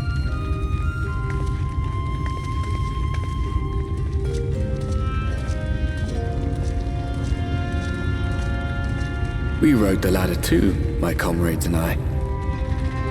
Once upon a time. Watched the horizon grow, and the town shrink below us. Awed and terrified in equal measure, we ascended without a word, the silence broken only by the rhythm of the gears.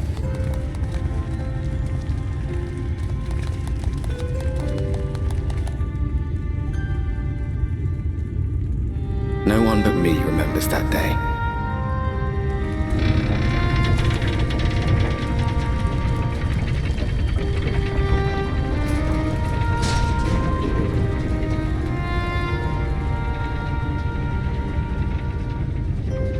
Remembers our journey and our end. Retread the path. Seek, and you may yet find.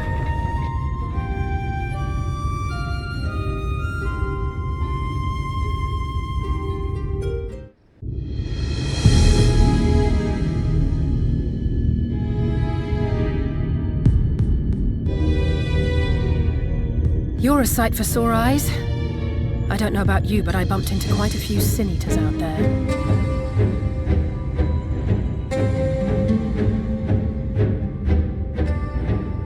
You too, then. It seems the closer we get to Mount Gulg, the more of them there are.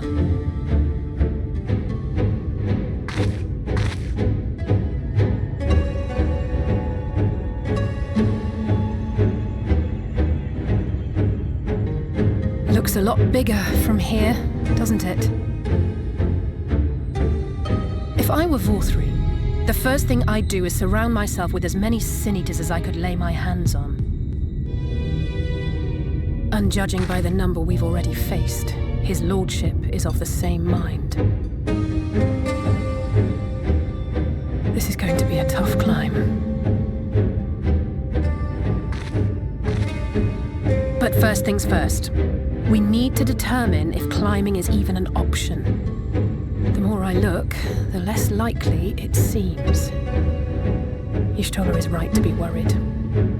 But flying may be our only choice after all.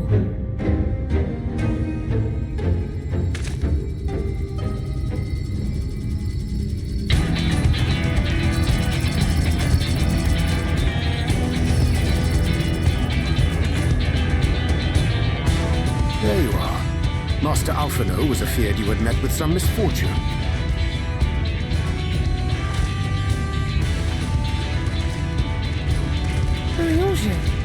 And you too, Exarch. What brings you here? I wish to observe the final struggle with my own eyes. I arrived at Bottom Run too late to accompany you, but I was in time to join Urianger and the others. Come, let us see how this unfolds.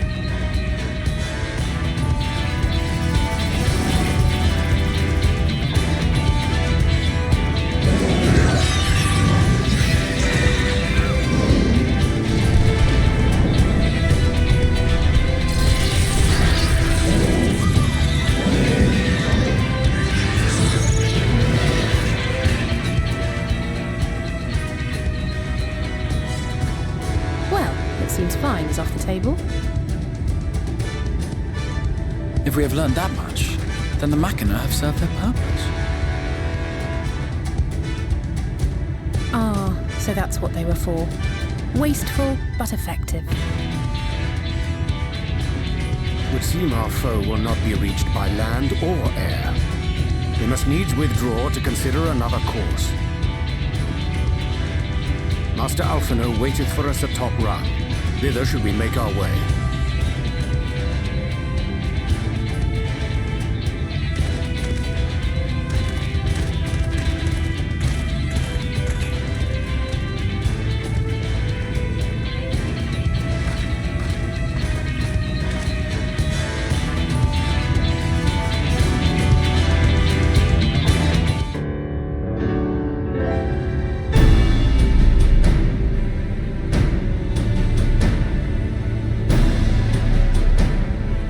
In short, there's no path, and the sky is thick with Forthry's winged devils.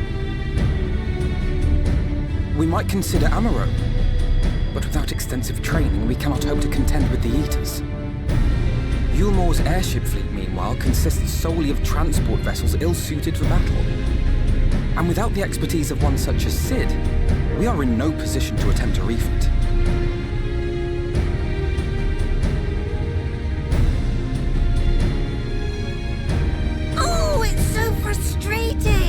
That wretched mountain should jolly well come back down to earth. Now, dearest, we mustn't disturb these good people at their work. We've ridden the ladder, seen the sights. It's past time we took our leave.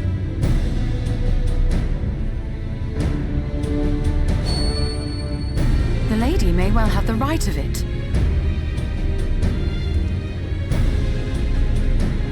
Mount Gulg will not soon come down to Earth, nor can we compel it to do so.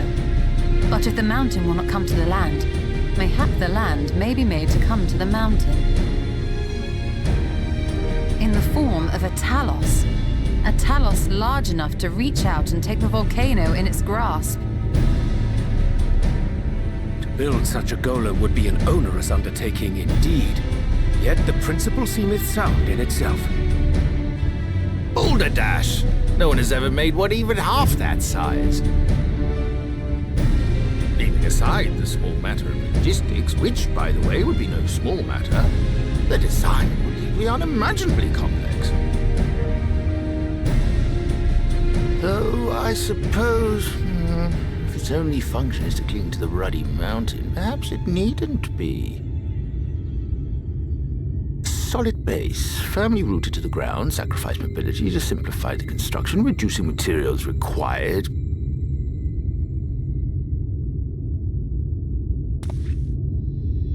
Wait, what am I thinking? We would still need a veritable army of people to do the work.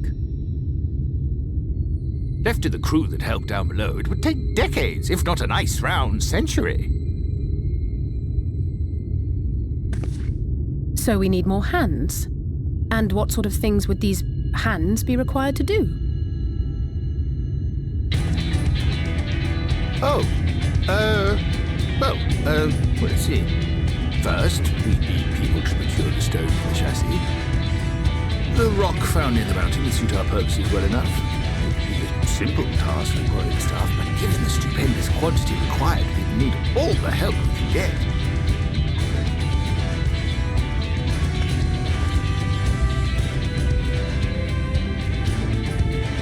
We have friends amongst the miners of Armoray.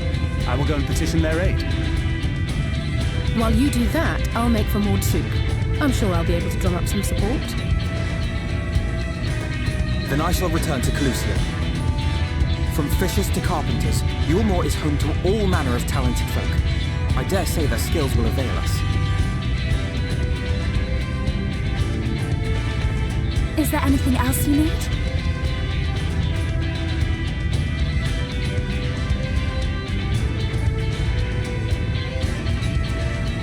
Well, yes, actually. Magic. Lots of the stuff, as much as possible. To awaken a talus of this size would require an entire congregation of mages. Many among the Knights Blessed are gifted in the arcane arts.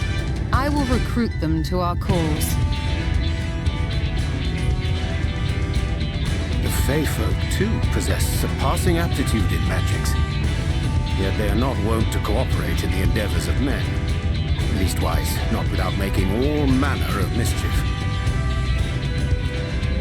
That being the case, I would instead call upon the people of the Crystarium, with thy permission, Exarch. We are at your disposal, as are our Amaro and Chocobos. I'm sorry.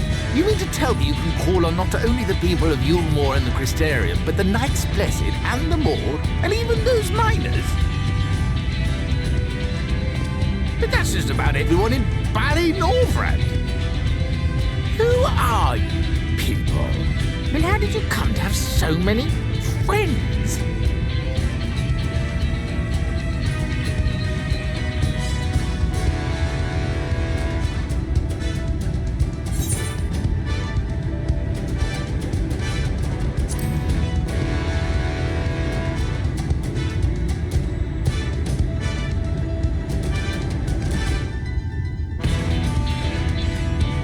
Saviors of the world? Are you being serious? Oh, gods, you are.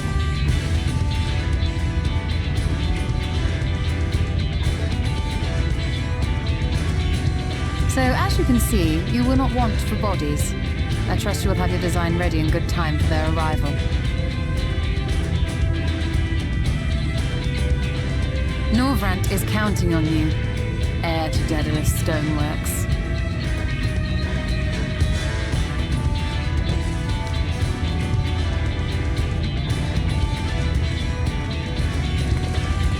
We'll be back as soon as we can, and we'll bring the whole world with us.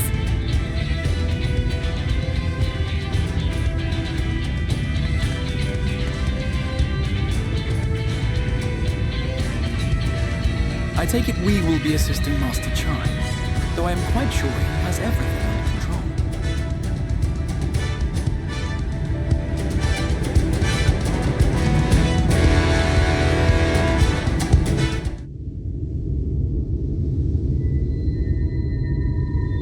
The future is where my destiny awaits.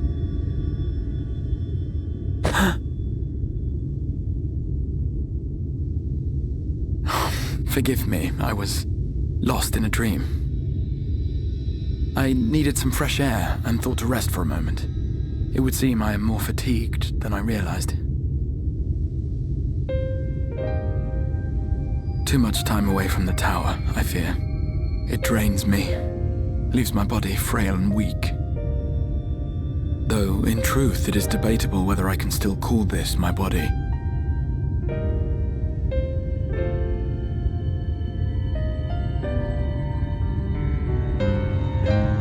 When first I turned my mind towards the salvation of the world, I came to the conclusion that it would take many long years, many more than remain to me.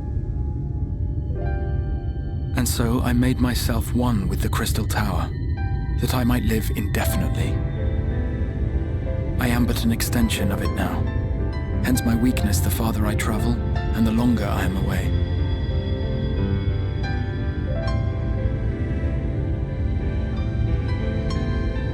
It has been quite a journey. But thanks to you, the end is in sight. My wish will finally be fulfilled. How goes the construction effort?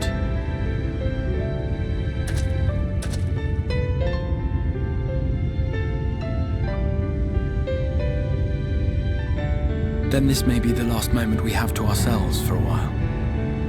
Come, sit with me.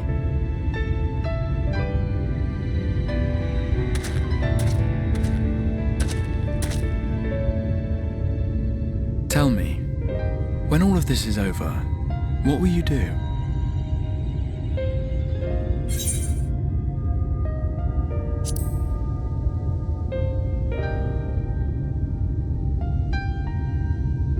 Ah, yes.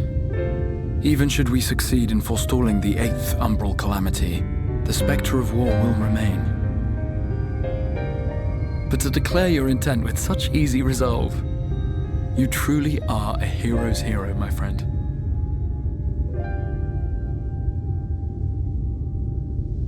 But whatever it is you decide to do, I have every confidence that you will do well, for you have the strength to forge your own path. You will leave countless lives better than you found them, and the souls you touch will never forget your kindness.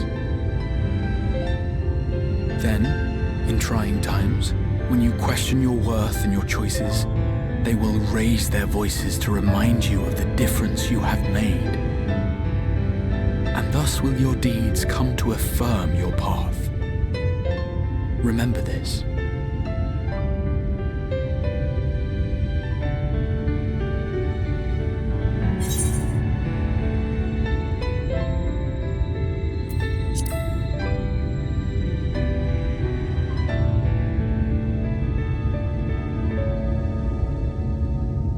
Of me? You mean what I intend to do afterwards? I once told you that there are things we can ill afford to lose. Things, I said, though in truth, I spoke of a person, one who is unaware of the full extent of my plans. Though he deserves to know, I have good reason to keep my counsel. I have come to terms with this in my mind, yet my heart yearns to lay everything bare. For he is my inspiration, and I would give much and more for the chance to speak with him as friends, with no thought of concealment. Should he indulge me with his tales, I would regale him with my own about my efforts in Northrend, perhaps. Though, ultimately, that tale is more yours than it is mine. Then, I would ask him about his next adventure. And if he should wish me to be a part of it, oh, how happy it would make me. Together we would travel the lands and cross the seas and take to the skies upon the eternal wind. My heart swells simply to imagine it.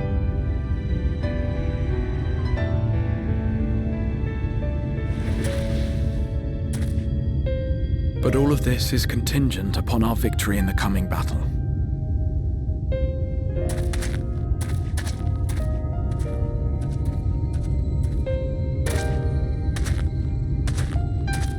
The people of this world have entrusted their hopes to us. We cannot fail them. Nor those who roused me from my slumber. Thank you for your company, my friend. Let us return to Amity.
word from the Exarch. All is set on his side, and we may proceed when ready. Well, we have sufficient stone for our needs. Likewise, preparations for the imbuing have been made according to thine exacting instructions.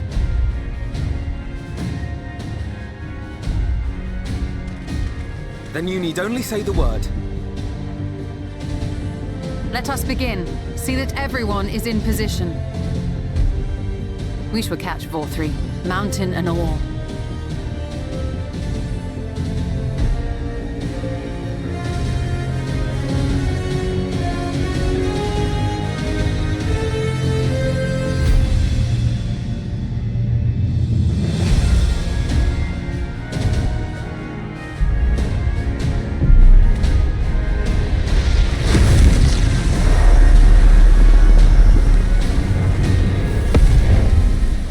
Here it comes!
You've not lost your touch, you clever old bugger!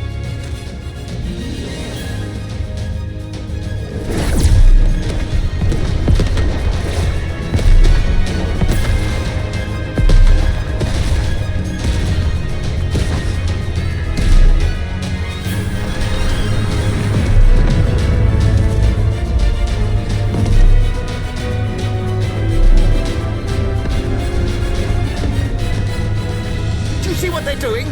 If its hands are damaged, it won't be able to cling to the mountain. Oh, I knew this was a terrible idea. Vorthri marshals the Eaters to his defense. This was only to be expected.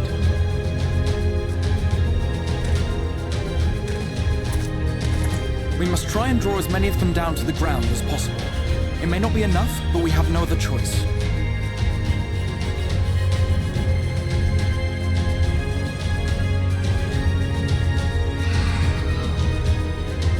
Is that?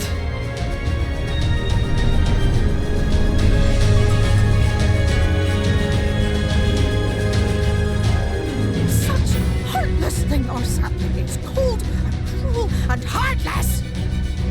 Summon us in times of need, we expressly said, yet what should we find but the final battle joined without so much as a whisper of our name?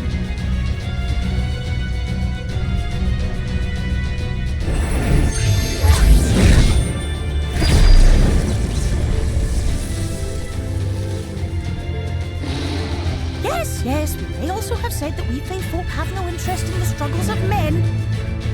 But if our adorable sapling had come crying to us for help, we would of course have flown to his aid. Of course we would. What are we to do then?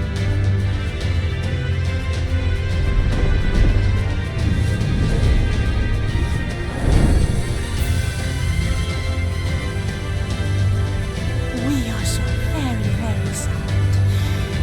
You will pray with us.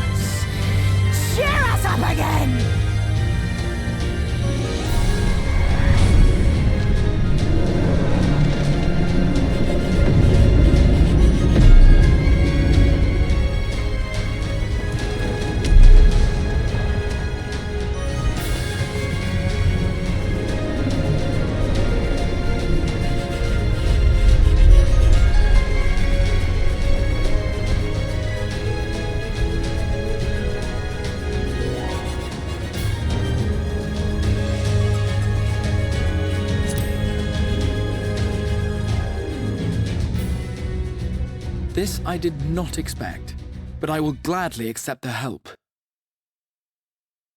I will send word to Ystola and the others. Join them at the foot of Mount Gould and be ready to make the ascent.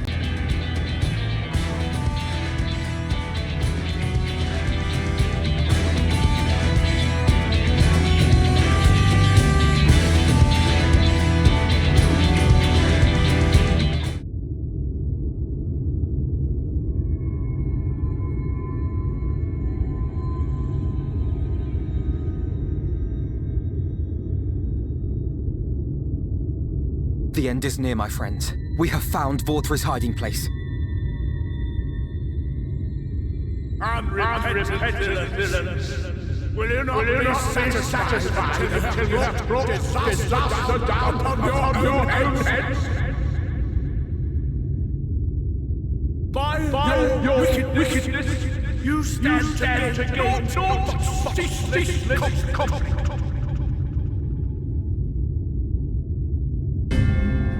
Had you only entrusted fate to me, there would have been peace for all.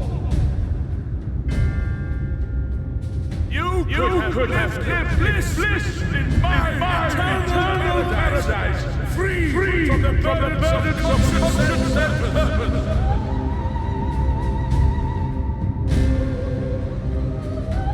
purpose. Peace assumes many forms. And I do not doubt that you considered yours well worth the cost. I was even prepared to believe that the end might justify the means. Ignorant as I was, I had hoped that you might mend your ways and join hands with us. That we might strive together for the happiness of all. But no more. Your actions cannot be reconciled with your words. Peace for all, you say?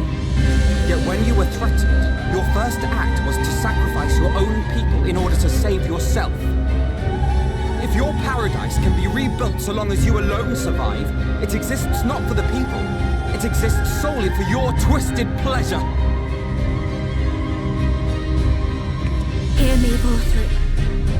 The people won't submit to your will, for we each have our own. I made a promise to a noble soul, a woman who saw fit to entrust me with her legacy, and I mean to keep it. Everyone who stands with us has something precious, something that they cherish and would die to protect. They know their own hearts. They know what they want for this world. And by lending their strength to our cause, they have spoken. No matter how hard you may try to bend the world to your will, we will never yield! Silence! Not another word!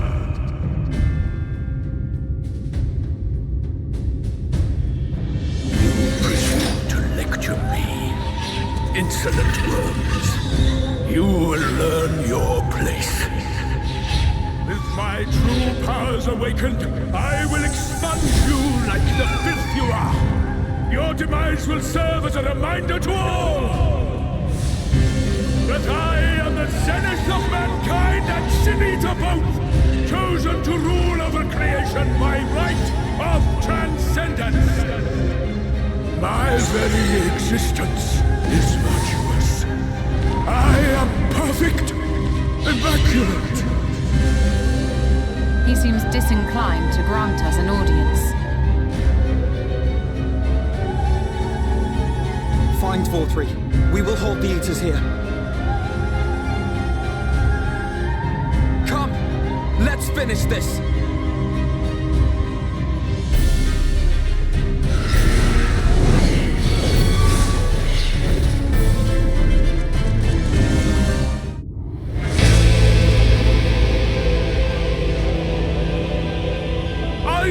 Determined to die? One last chance, villains! Bow down and acknowledge your king! Your god!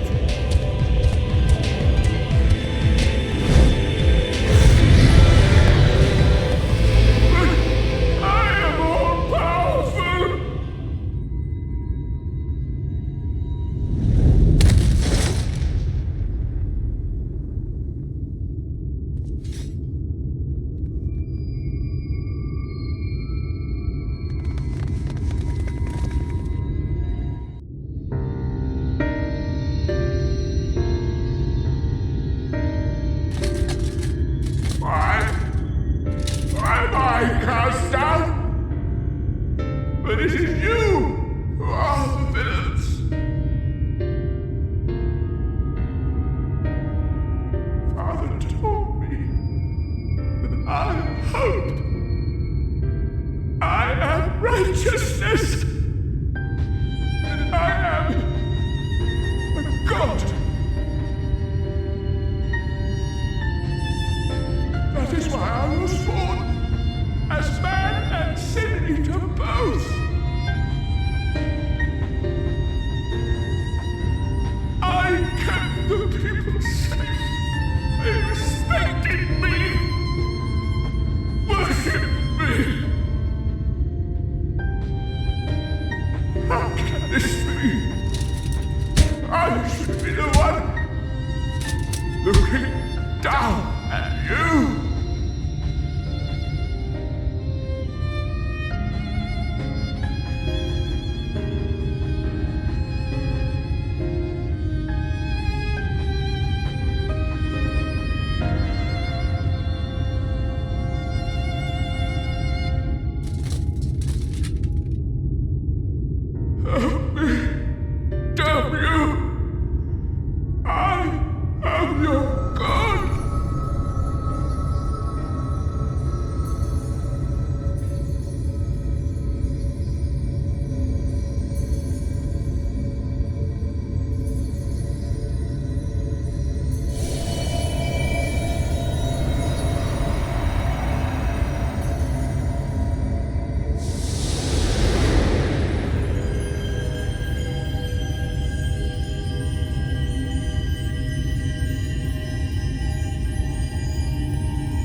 Look! The sky!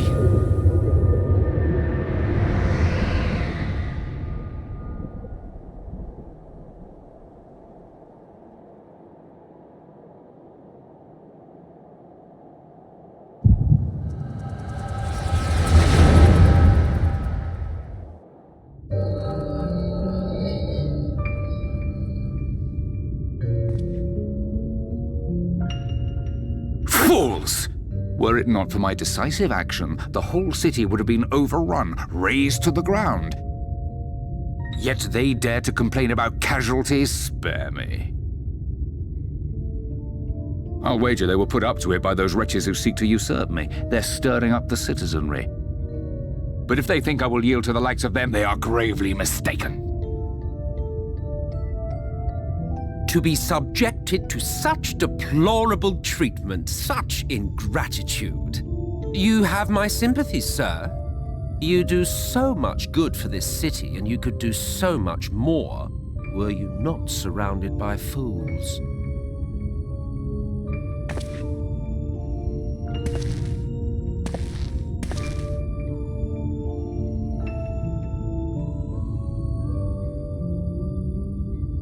Who are you? You're not supposed to be in here. My apologies for the intrusion, but I come bearing a proposal, one that will ensure the longevity of your reign.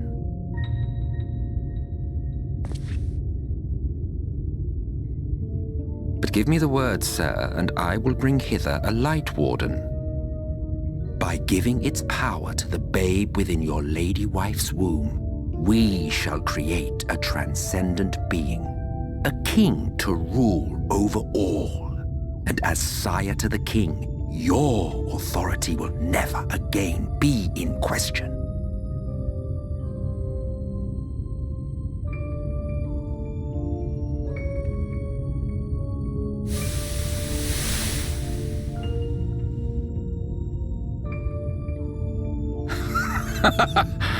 Amazing. Before my Vorthri, they behave as docile pets. With this gift, my line should be guaranteed power for perpetuity. We shall rule the whole world. By all means, sir. United under Yulmor's banner, men will cease fighting and abandon their ambitions.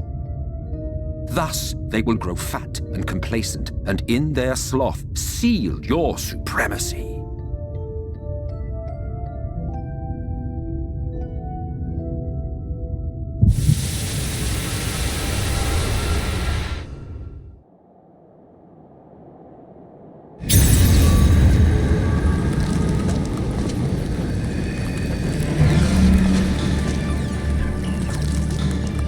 Are you all right? Say something!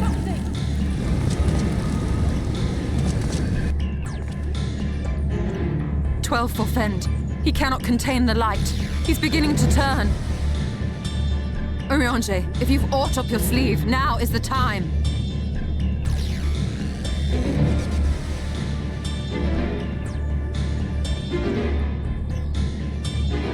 It's changing back!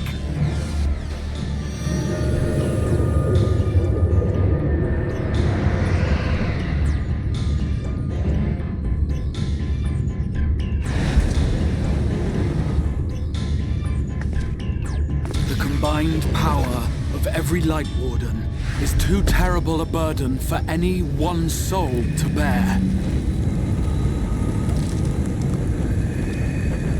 And so I shall relieve you of it.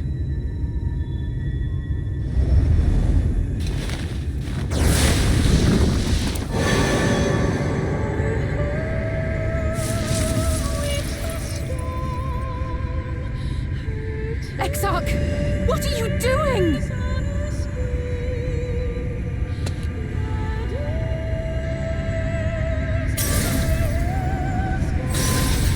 I will channel this profusion of power to the Crystal Tower and use it to travel to other worlds.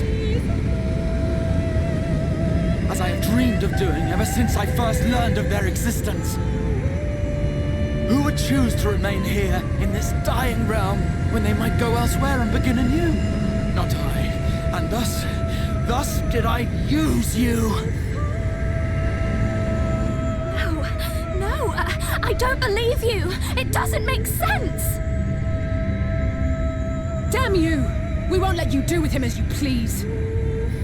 Do not interfere! Please, I beseech you all, let him go!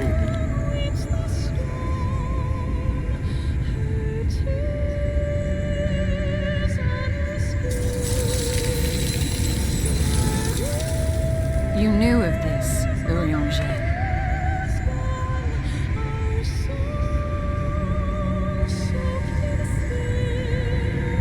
"'Tis all a fiction. Such vaguely defined acts of teleportation stand no chance of success. The Exarch will never live to see another world, as he knows only too well." Then, what does he mean to do?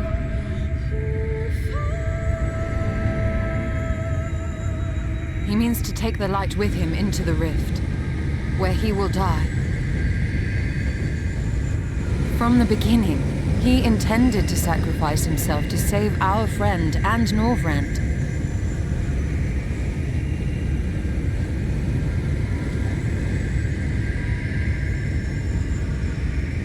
At journey's end, an opportunistic thief makes off with the hero's prize.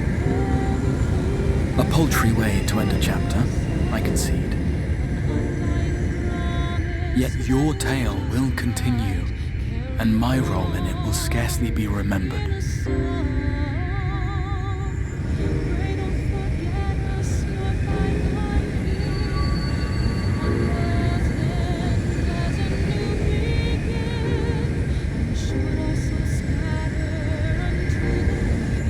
Worry not.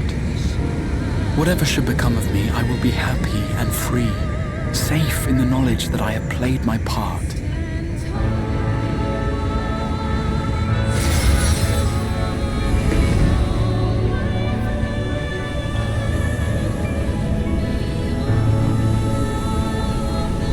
Thank you for fighting for this world, for believing, Fare you well, my friend. My inspiration.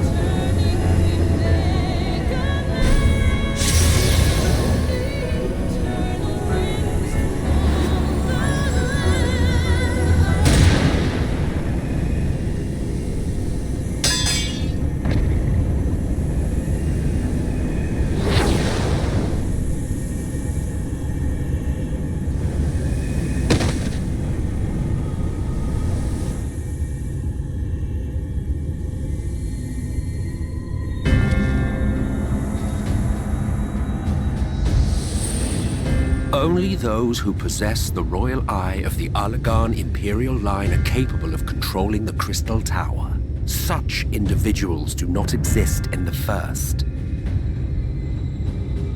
Therefore, in all likelihood, the Exarch arrived here with the tower. This much I had surmised, yet I could not discern his grand scheme.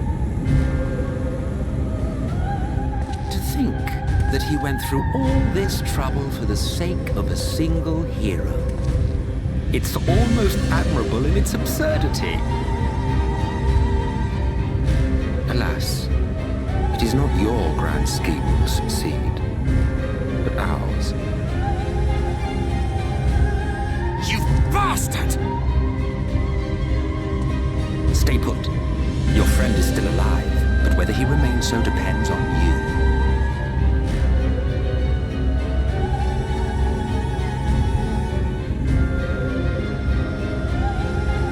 What a disappointment you turned out to be. I placed my faith in you, let myself believe that you could contain the light. But look at you now, halfway to becoming a monster. You are unworthy of my patronage.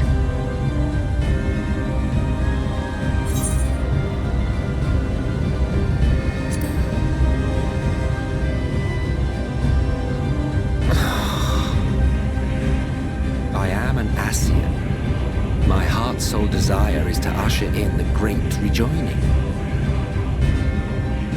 100 years ago, I entrusted my comrade Logriff with the task of increasing light's sway over this world. This we sought to do by manipulating heroes. When that failed to achieve the desired result, I created Vorthri. Thanks to your meddling, that too has ended in failure. What was your true purpose in approaching us? By your 12, boy, have I not told you before that everything I said was the truth? You were specimens by which I might gauge man's potential as it stands. I genuinely had an interest in you, genuinely considered taking you on as allies. Provided he could contain and control the light. If not, then he, and by extension you, would be of no use to me. 'Twas as simple as that. So, we've been found wanting. How disheartening. But even had we fulfilled your conditions, there was no guarantee that we would cooperate. What then? Then I simply kill you all. At the very least, it would restore the world to the way it was before you went about trouncing light walkers willy-nilly. Suffice it to say, it would be most inconvenient to have all that light taken away. And I would be lying if I were to claim his actions didn't have me worried.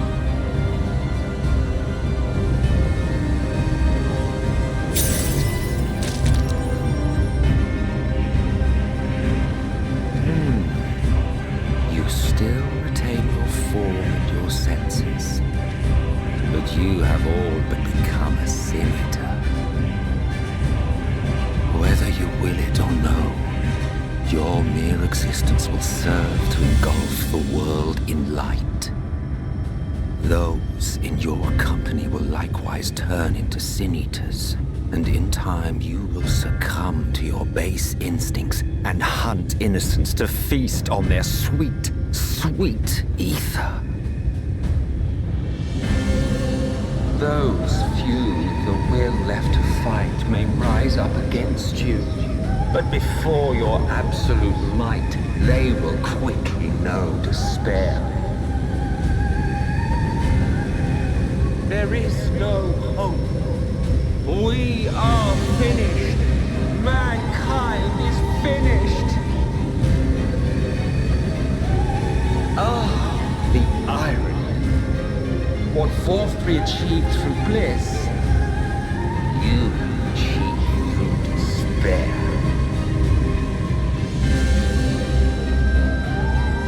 But I have overstayed my welcome. I shall look forward to seeing you bring the world to its knees, hero.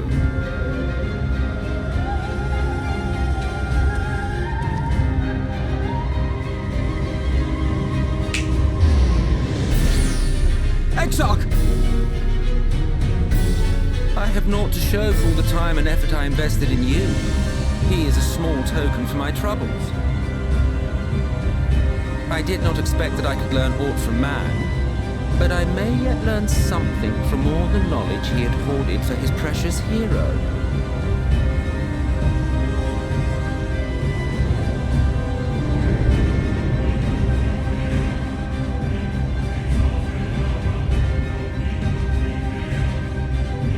I pity you, I do. Your friends are now your foes. If you do not kill them, they will kill you. When it all becomes too much to bear, seek me out at my abode in the dark depths of the Tempest. There, you may complete your descent into madness with some dignity, far from prying eyes.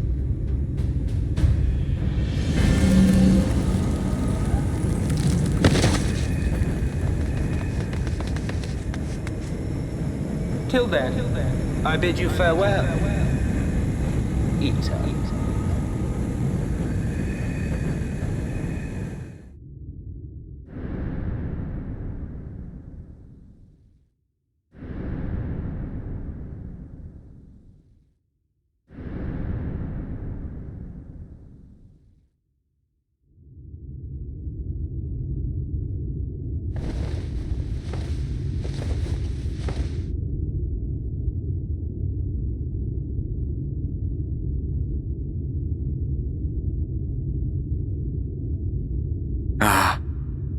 Finally.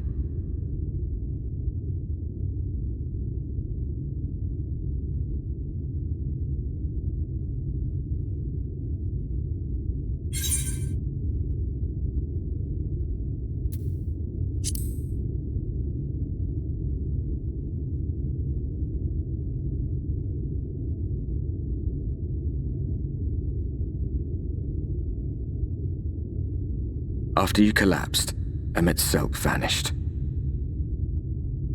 Then Reen did what she could to stay the raging of the light within your body. Thanks to her, you're still you, but she's only delayed the inevitable.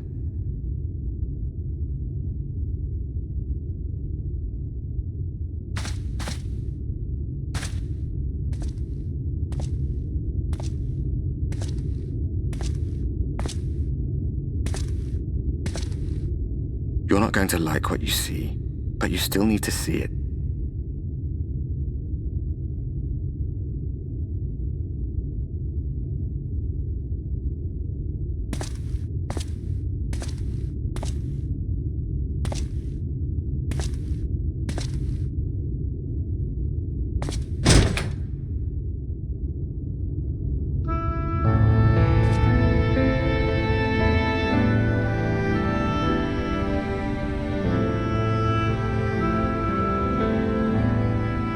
It's like this all over. The whole of Northrend is shrouded in light again. And it's because of you, and the power you absorb from the Wardens.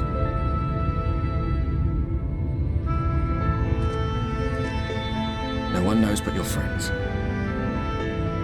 When they carried you down from the mountain, they told everyone waiting below that they didn't understand why the light had returned.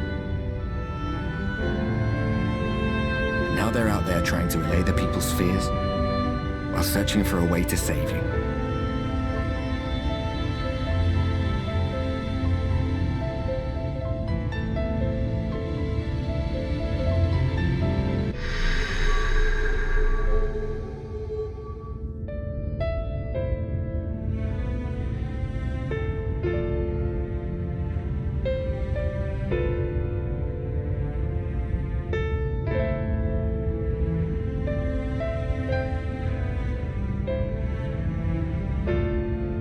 If you're well enough to be up, you're well enough to get some fresh air.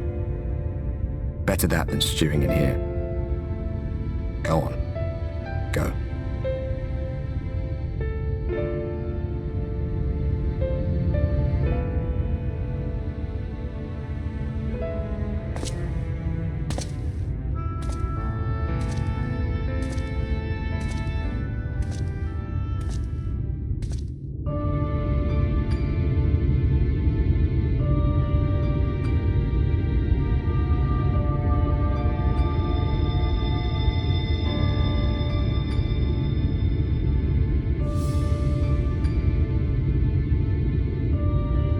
The people of this city have spirit, I'll give them that.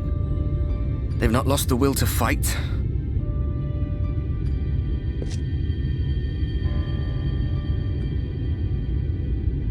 I can imagine how torn you must feel, looking at that sky, knowing what it means to everyone, and that you're responsible.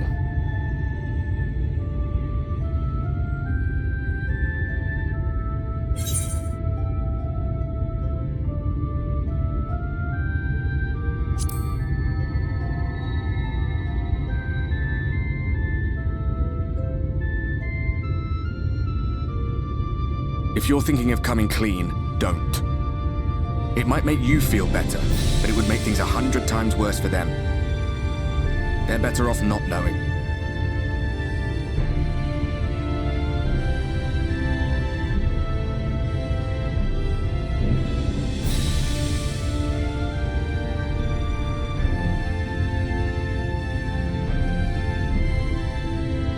You're in a corner, and there doesn't seem to be any obvious way out.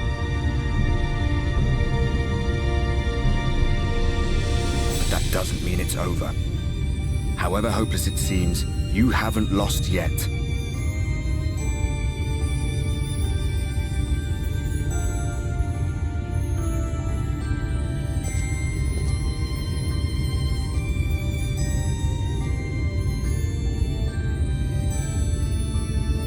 I remember looking up at the sky like this before.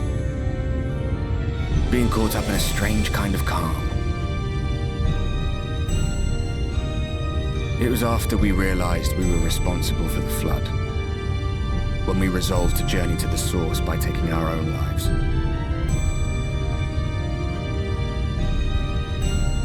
One last sacrifice, one last fight, one last failure. And then the Oracle appeared and, well, you know the rest. There were times in the years and decades that followed when I wondered if we might not have been better off just letting the rejoining happen.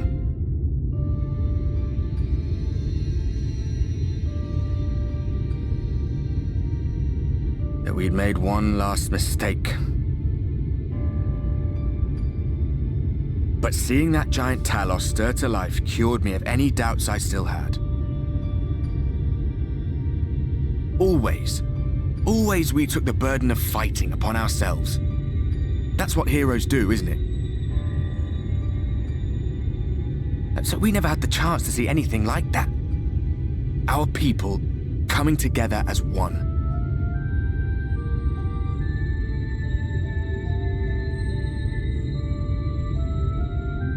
To think that their hope still burned so bright. That they were still so eager to live, they would lift up their fellows, one on top of the other, till they reached the sky. No. We made the right decision. And I can finally feel proud of the part we played in helping this world survive.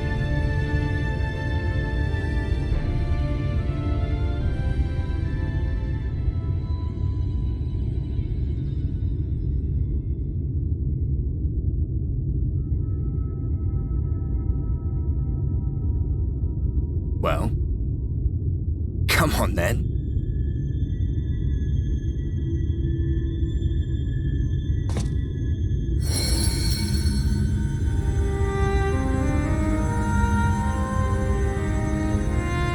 As I thought, what happened between us was no coincidence.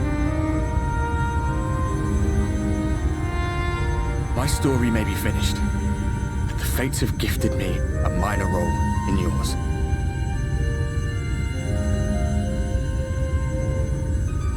I suspected as much the moment I realized you could hear me. But it's hard not to doubt yourself when you're the man who caused the flood. I was afraid to do anything more than watch for fear of making things even worse. But no longer. After all, the path I once walked is now yours to finish.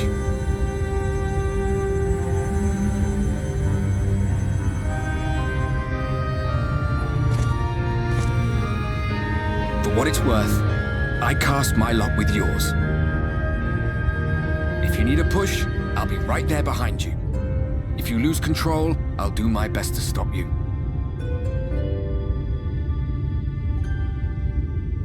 So, let us be about it, hero.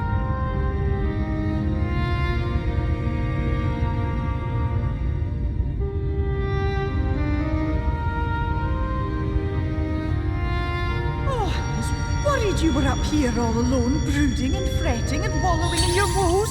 But look at you, grinning at nothing like a pollen-drunk pixie.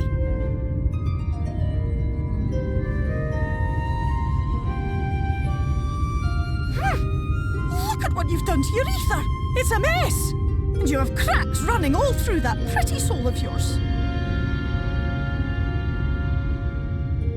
My poor little sapling. Whatever am I to do with you?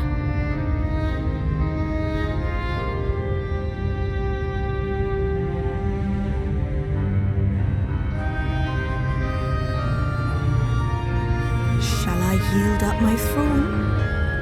You could claim it, cut ties with the mortal world, hide away in the castle.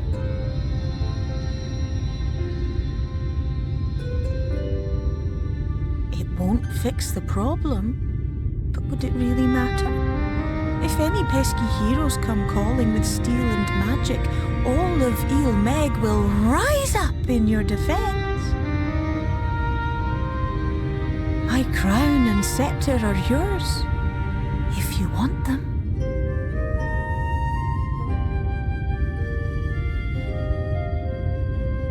What? Don't give me that look. Of course I knew before I asked that you'd never ever heed such a wicked suggestion. And besides, what would become of my precious and ephemeral flower?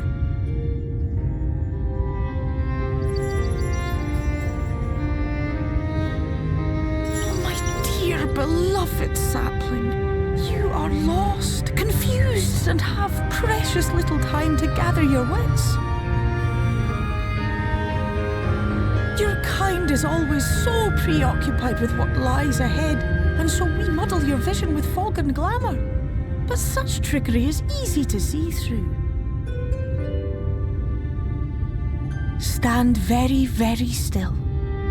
Think not of where you need to go, but where you are right now at this moment, at this time, in this place.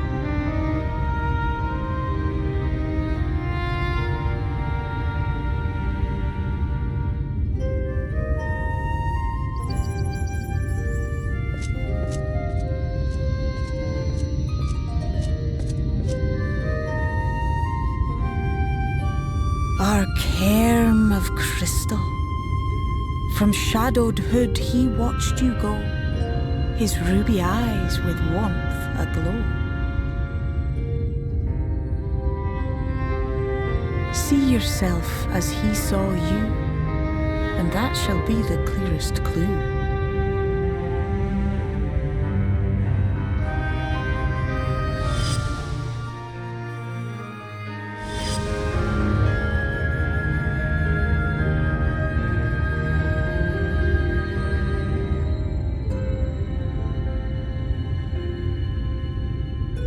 stand in his garden, dear sapling. Ask his flowers what they know, and you will surely find an answer.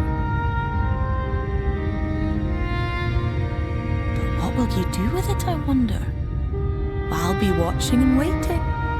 Waiting and watching.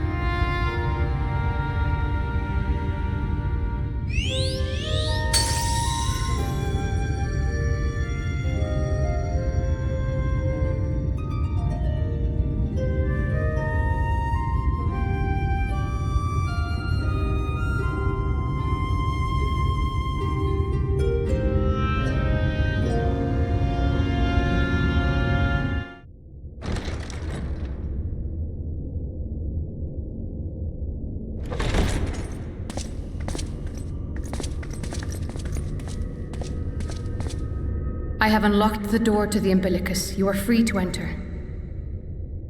Once you have what you require, I'll see it sealed once more. Until then, I will remain without.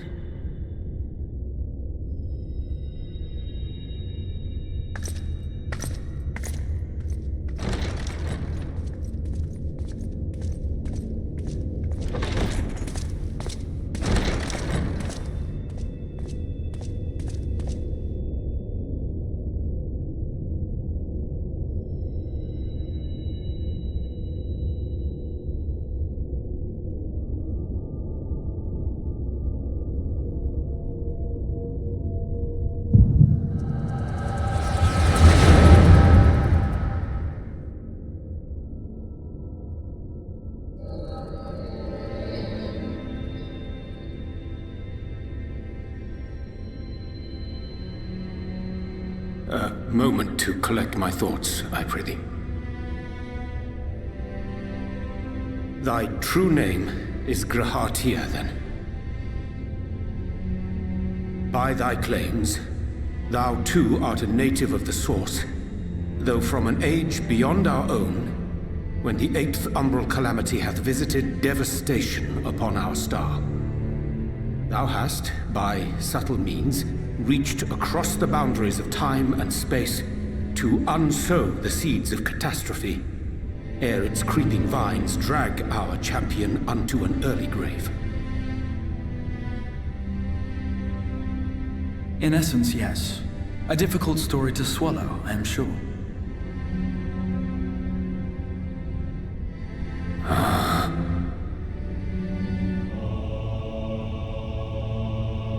I doubt not the veracity of thy words, not the account of thy coming, nor that of the fated calamity.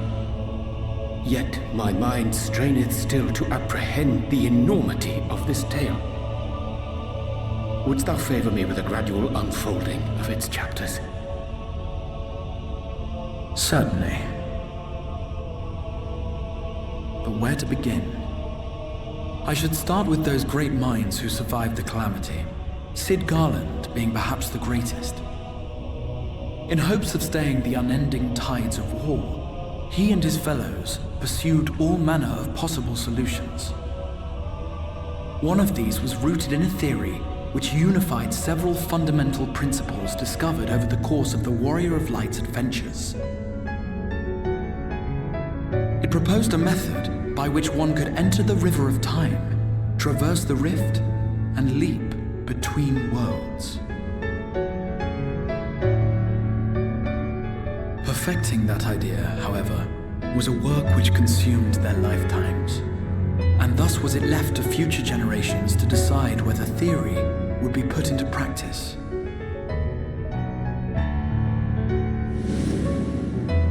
But all the while, the world continued to burn. Hope was a feeble outpost, beset on all sides by thievery and misery and murder.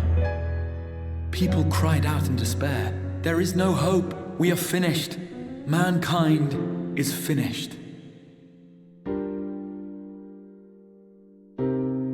Then others raised their voices in answer. Though we be beyond salvation, those who came before may yet be saved. We will forge a crossroads and pave the way for a different future. By the wisdom of our forebears, we will prevent this calamity from ever having come to pass.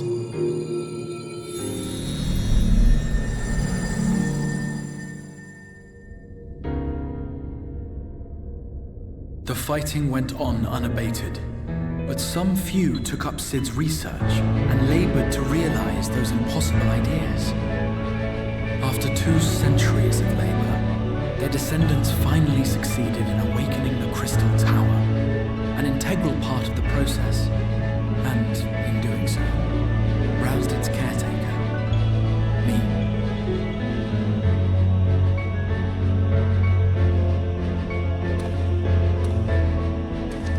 By this stage, scholars had largely established the phenomena underpinning the rejoining, and identified the first as the shard which precipitated the 8th umbral calamity. This grand structure was already capable of storing the energies required to attempt the translocation. All that remained was to augment some few of its functions based upon the theoretical models of Cid and his compeers. And by means of such technologies didst thou effect thine arrival in the first, to an age before this star had joined with the source.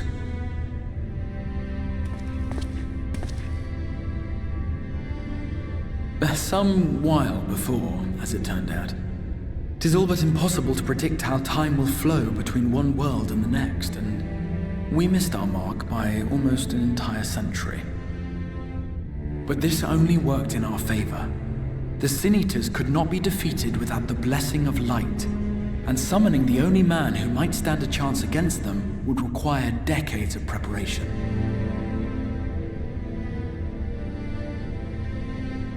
An undertaking of scarce credible endurance.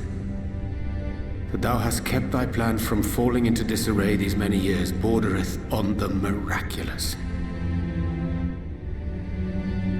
Yet howsoever history be rewritten, thy present self was shaped by events which followed the calamity. Should said catastrophe be averted, the very skein of thine existence will unravel. Surely thou hast foreseen this. I am aware of the consequences. 'Tis for that very reason Cid and his colleagues bequeathed their legacy as an offering, and not an edict. To give all of oneself for the happiness of others, and with no promise of reward. 'Tis a hard thing to ask. Harder still for those condemned to survive in a world which pitted brother against brother. Indeed, you are right to call the execution of this plan miraculous, though the force which held it together was nothing so inexplicable. It was him. The warrior of light has been our unbroken thread.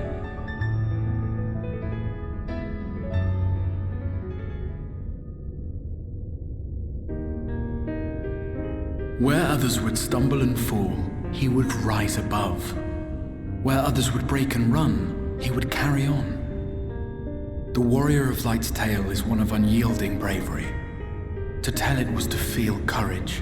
To hear it was to feel hope. It was a breath of inspiration in an age of suffocating shadow.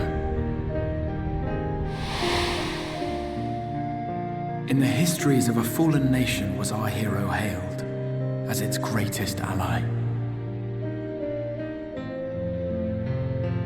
In the time-worn pages of a noble's memoirs were his deeds joyously retold. For many, these stories were the flame which warmed them through the coldest of nights.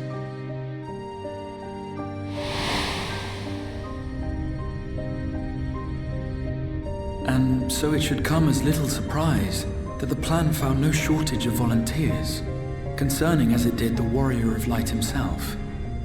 It was their chance to add their own verse to the hero's saga. He was the lodestar that brought them all together, to send their final message back through time and space to him.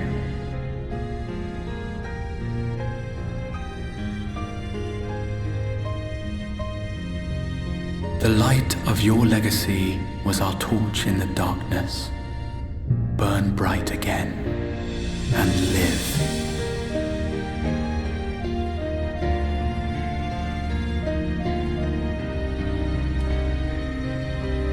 am merely the bearer of that wish, come to ensure it is safely delivered.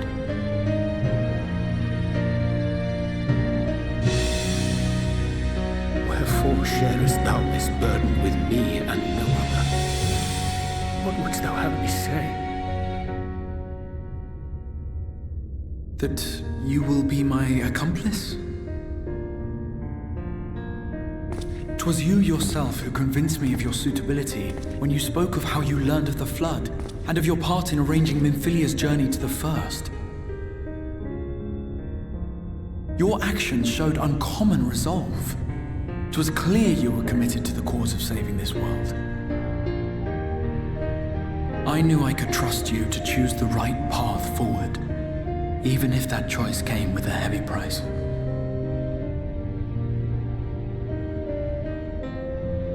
What price?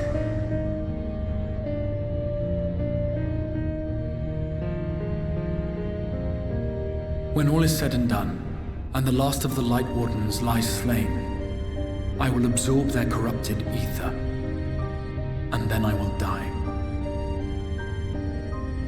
Knowing what I know of your companions, not to mention your champion, they will try to stop me. But in saving one, they would save none.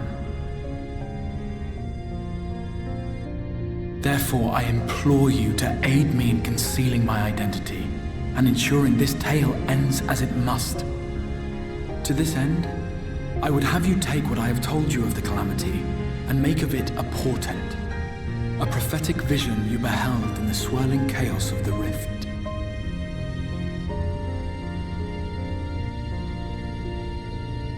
Is this truly thy wish?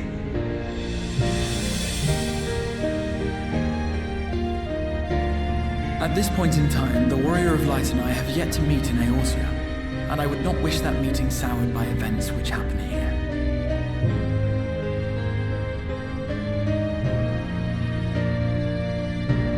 I will see this tale to a happy end, my friend. There has been enough tragedy.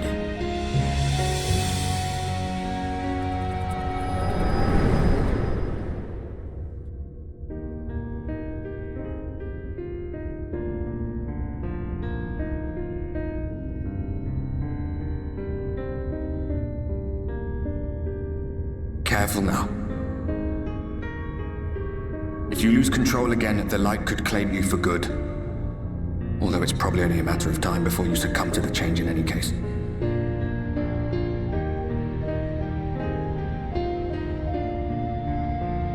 What do you mean to do?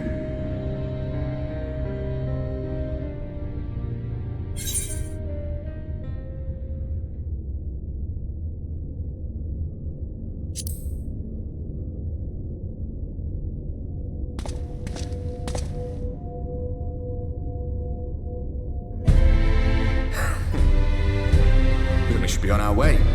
Diassian mentioned the Tempest, did he not? That's the stormy seas around Calusia to you. His lair must be down there somewhere, hidden beneath the waves.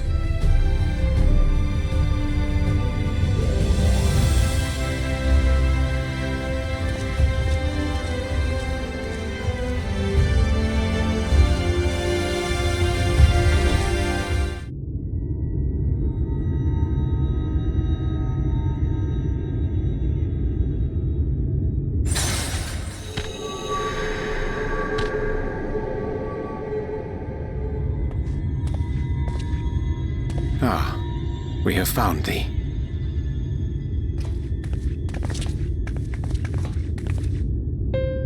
Word reached us of thy recovery, and thus did we gather with all haste.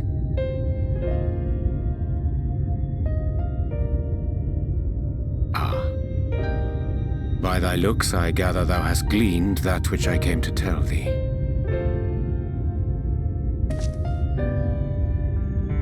Urianger has shared everything with us. The Exarch's true identity and purpose.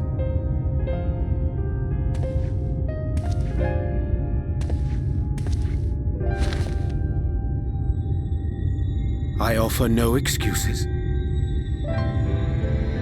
When I agreed to aid the Exarch with his plans, 'twas in full acceptance of the condemnation I would face when my duplicity was laid bare. rancour, but resolve that I sense in thee. Thou art fully intent upon walking thy path to its end, art thou not? If thou canst forgive my deception, or, failing that, set aside thy displeasure for a time, I do beg leave to follow thee. What strength and wisdom I possess are thine to command.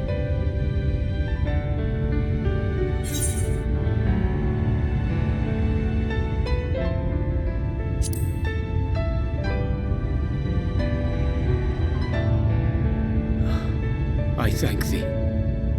Doubt not but that I will do all in my power to repay thy kindness and fulfill the Exarch's wishes.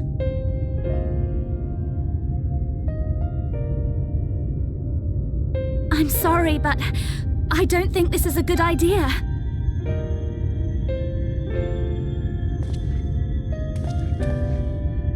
Leaving the Crystarium, I mean, with or without Urianche. What I did for you won't last forever. There's no telling when the light will break free again.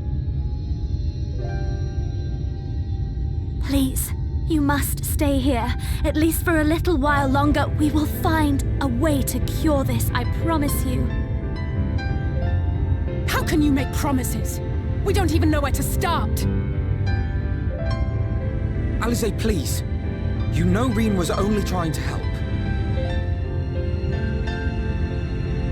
Of course I know only too well.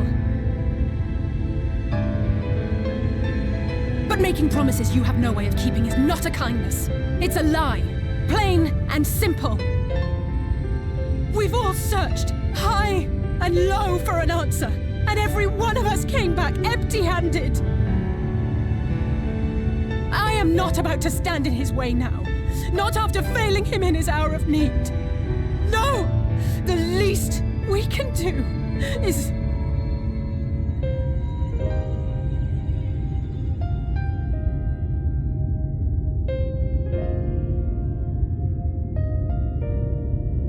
We will go with you as well.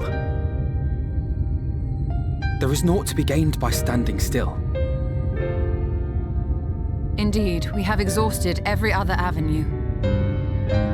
Lead, and we shall follow. If there is any hope to be found, then we will surely find it at your side.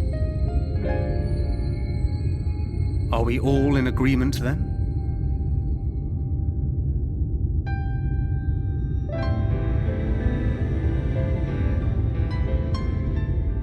Is there aught we can do to help?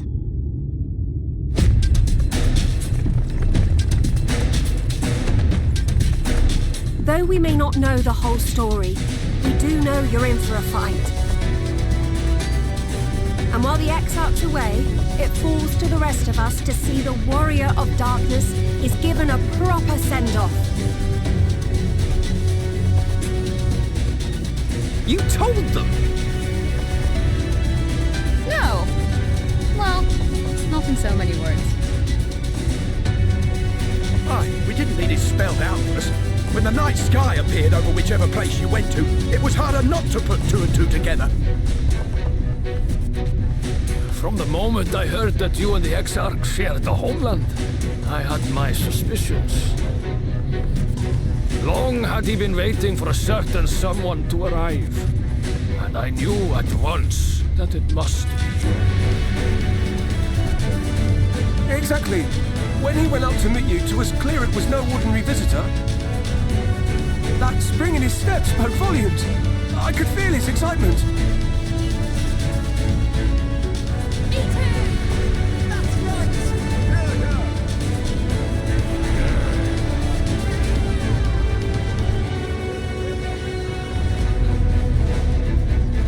We do not fully understand where you or the Exarch hail from, or why you've all done so much to protect us.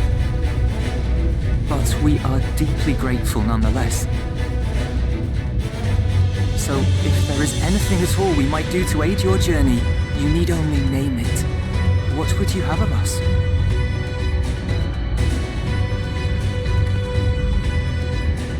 You might have invited them to join us, where there are not so many. Come, they are waiting. What is your will, O Warrior of Darkness?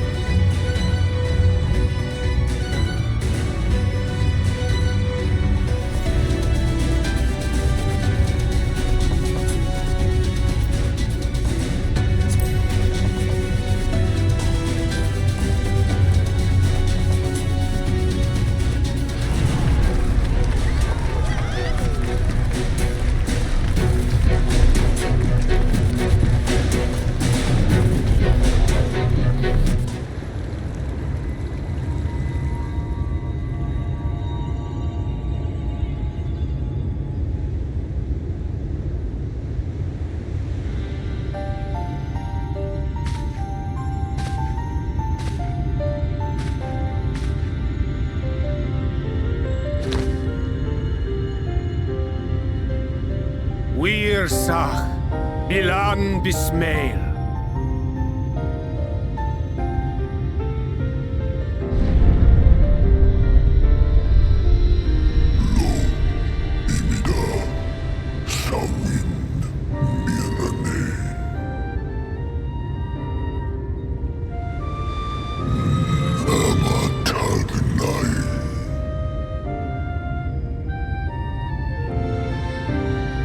Fallen si lor wislan, adas si alinal.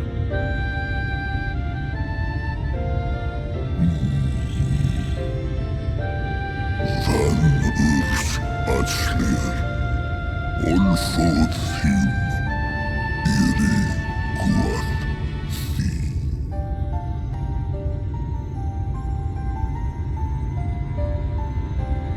Oh dear.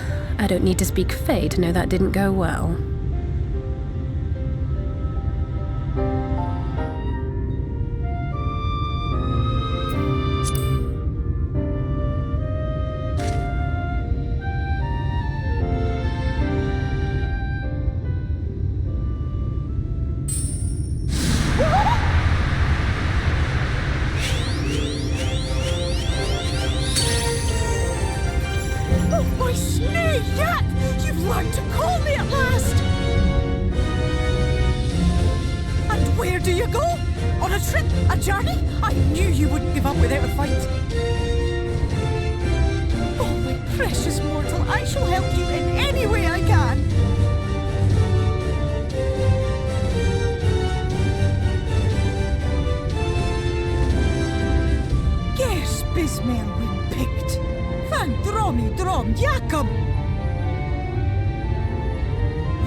Be sure to scrub this one's teeth for him upon your return.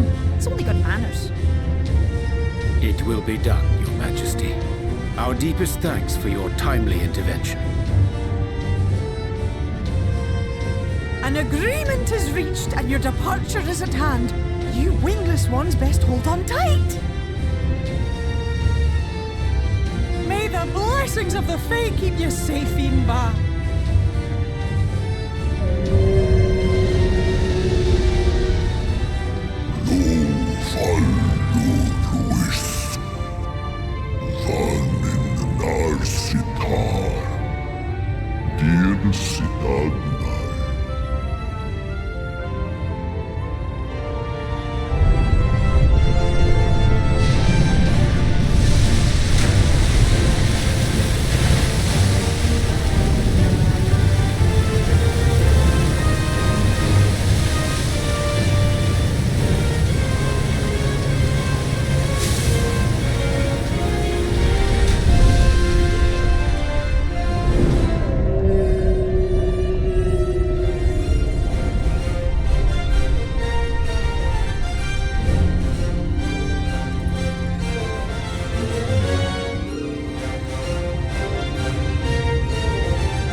Just like that, it's all gone back to the way it was. What was you expecting? 100 years of hunting rainbows? Seeing them Yulmore types wake up and smell the ashes was miracle enough for me. The magic in the air when that ladder started moving.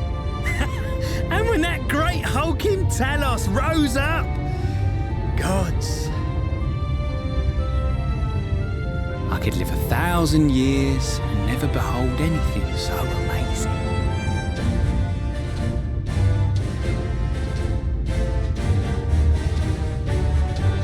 What the? Do you see that?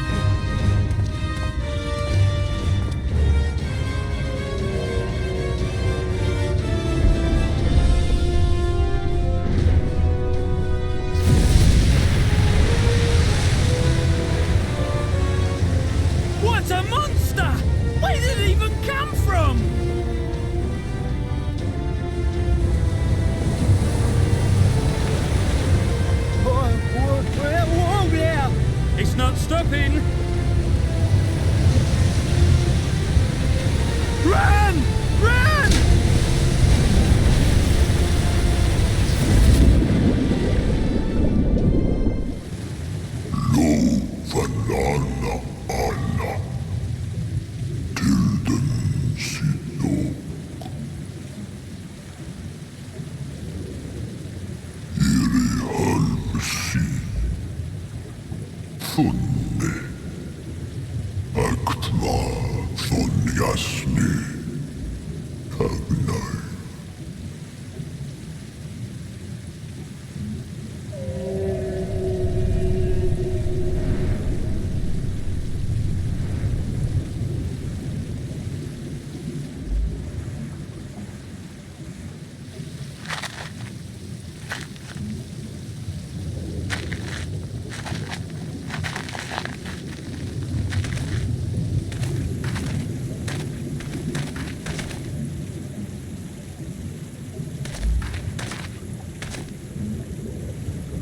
Wow.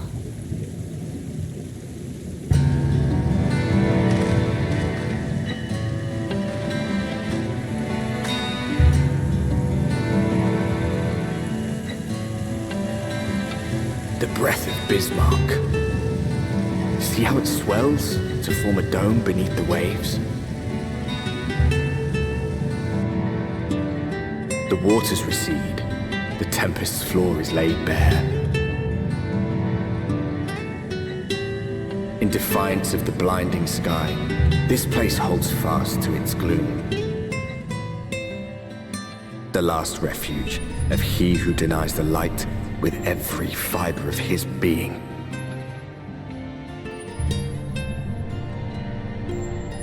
You stand at the precipice, hero. Journey unto the heart of darkness. Finish it.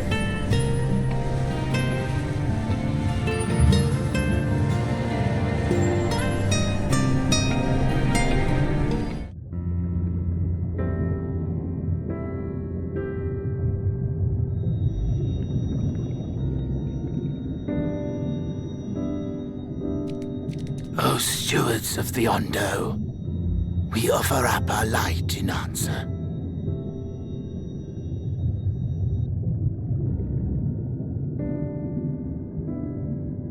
That crystal you showed the artisan. Was it...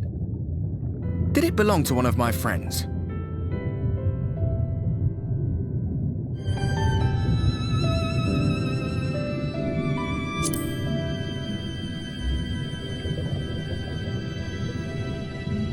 I tried to give you a measure of privacy. No one wants a spirit looking over their shoulder every moment of the day. So tell me, if you would, how did you come across that crystal?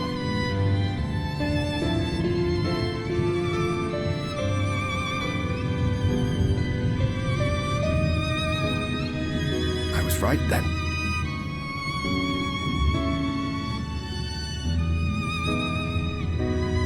Strange that I should learn such things now, after they're long gone. They were fine friends, every one of them. I didn't expect death to teach me so much. About them, about Seto, about you, about the hope that hides at the heart of this world. I've never been one for idle chit-chat, but if by some miracle I could see them all again, I doubt I would ever stop talking. I'm grateful I got to bend your ear at least. And just for that, I reckon I'll stick with you to the very end.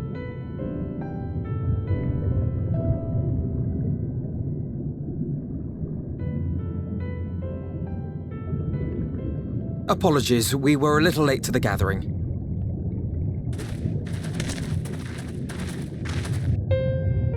It seems we succeeded in gaining their trust.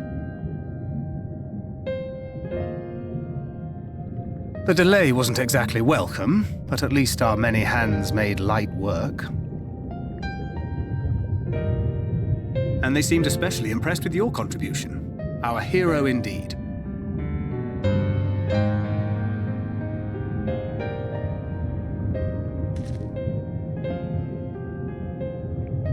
Y'shtola was telling us those structures may date back to the age of the Ascians.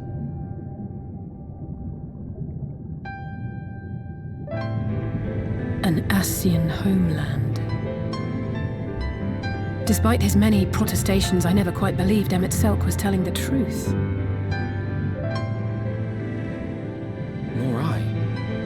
But there is no denying the evidence before our eyes. Clearly this was once a great city. A home they would see restored, no matter how many tens of thousands of years it takes. It's a hollow dream when you think about it. Even if they manage to rejoin all the worlds, they'll never bring back the ones who were lost. But would I have done any different?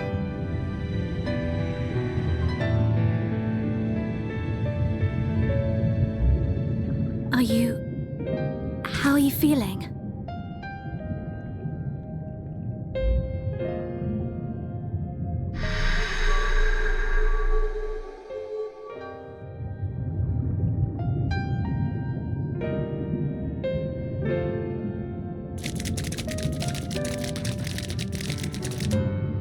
You have completed your devotions? Yes. To the honored ancients have we offered up our prayers and our gratitude. You too have our thanks. Might we trouble thee then to tell us more of the illuminated land of which thou didst lately speak?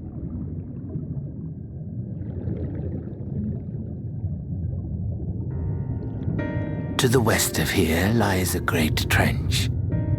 Some days ago, a light appeared in that endless darkness. Curious, we ventured closer and discovered in the depths an entire city.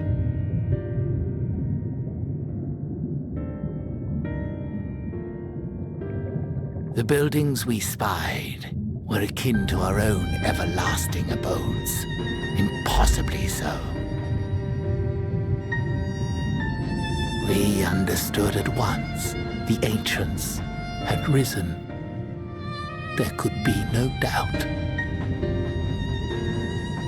Taken with terror, we retreated to the cups, and I decreed that none should enter the trench until such time as we received a sign.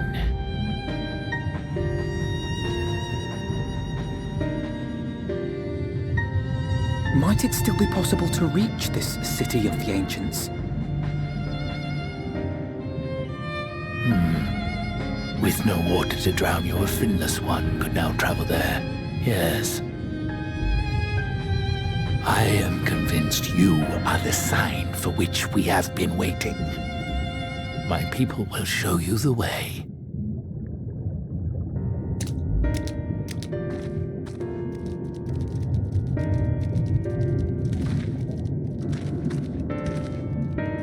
Shall we?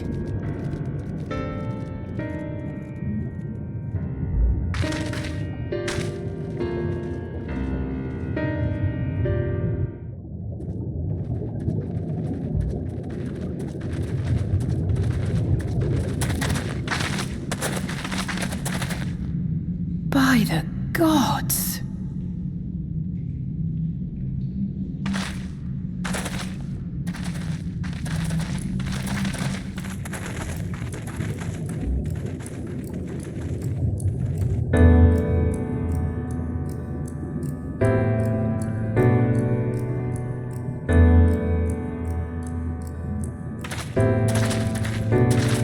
When the Ondo spoke of a city, I did not think they meant an actual city.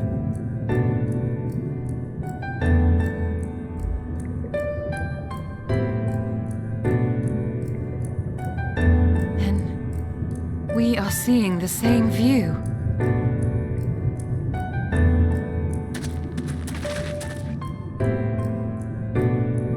The remnants in the Ondo settlement were solid material structures. But these...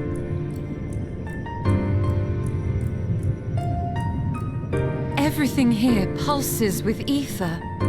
'Tis an enchantment on a monumental scale.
Rechtliche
This really is unacceptable.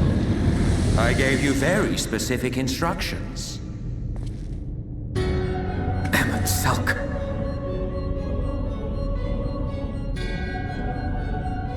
My invitation was for an abomination, ripe with the power to bring about the world's annihilation. Not this half-broken thing. Whatever am I to do with you? And I see you insist on keeping the same familiar company. Are you so lost without them? It is not he who is lost without the familiar. Not content with remaking an entire city, you aim to fill it with the reconstituted souls of the dead. I may have gotten a little carried away in my attention to detail, added a few unnecessary flourishes. Well, there's no point trying to hide it. Yes. Once the rejoining of worlds is complete, Zodiac will regain his full strength and shatter his prison. Then we shall offer up the Source's remaining inhabitants in sacrifice, that we might resurrect our brethren who died to bring Zodiac into existence. But what was it that you came here to do exactly?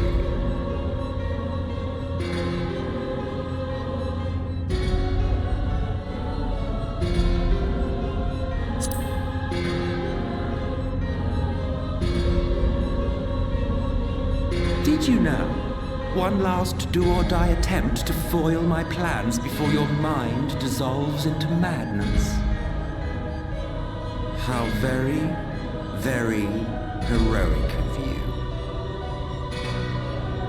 In every single age, there is always someone who wants to stand up to the evil Asians.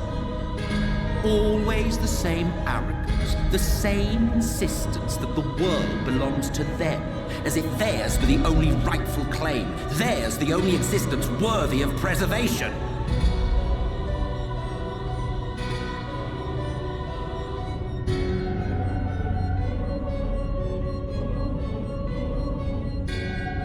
Even now, after everything, you refuse to see reason. You think it unfair that you are subject to suffering? That your lives will be sacrificed for the ancients? Look at me! I have lived 1,000 of your lives. I have broken bread with you, fought with you, grown ill, grown old, sired children, and yes, welcomed death's sweet embrace. For eons have I measured your worth and found you wanting. Too weak and feeble-minded to serve as stewards of any star.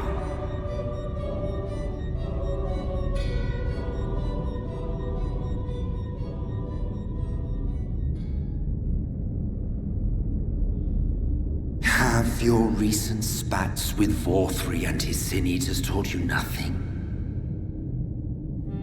Have you not learned that your ignorance and frailty beget only endless misery?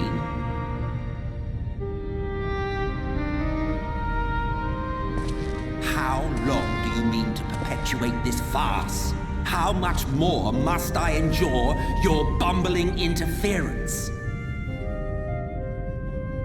Let us imagine that the laws of reality are again undone and the world faces true annihilation. Do you honestly believe that half your number would sacrifice themselves to save the other?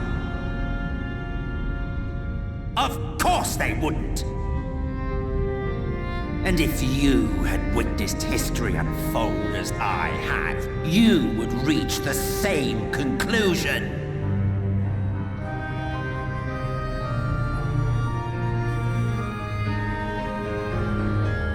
You cannot be entrusted with our legacy.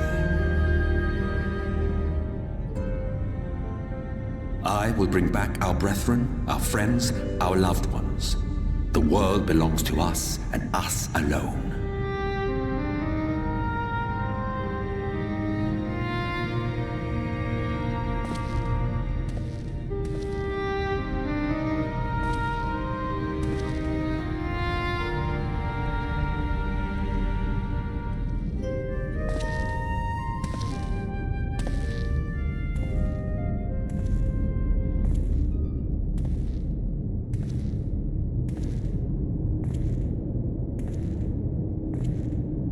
Emmett Selk!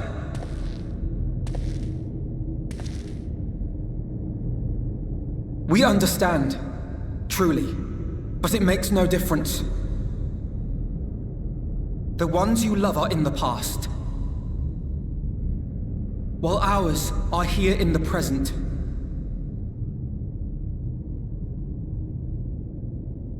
One day, we too will be ashes and dust, but not today. Our time is not yet finished.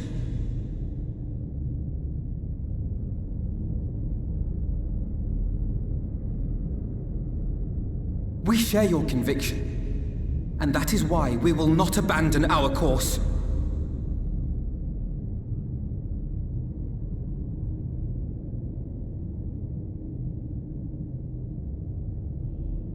You think us the same? You think your tattered soul of equal worth to those I lost? Then come. Earn your place. Prove yourselves worthy to inherit this star.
Nevertheless,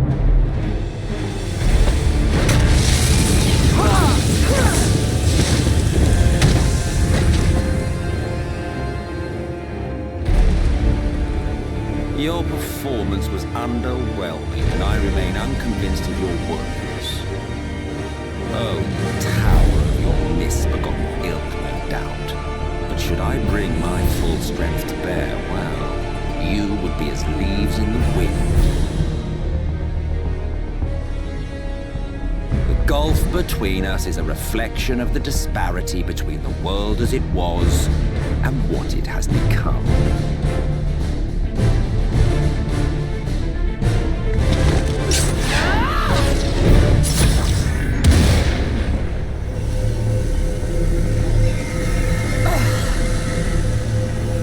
Our worlds may not live up to your lofty standards, but they are our worlds. Full of life and love and hope. And we won't stand by and let you destroy them!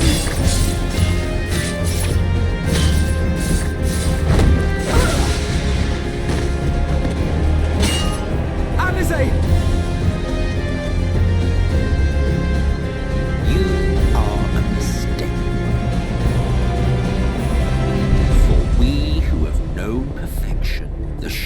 source, and these shards are ghastly mockeries of the true world.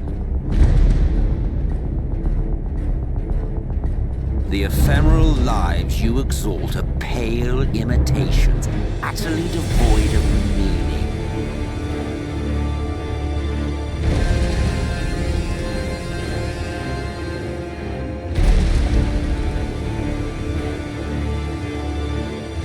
Belittle us all you like, but we will rise again and again, and give the lie to your insults through word and deed.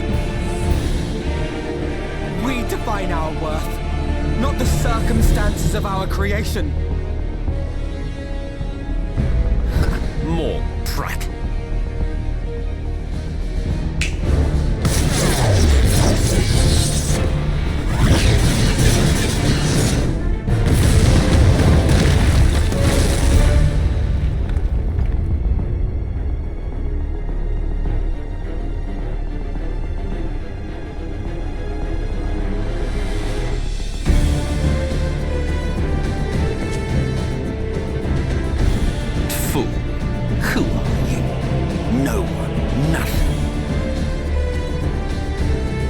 Once I have reclaimed my heritage, my first act will be to expunge your stain from history's weave.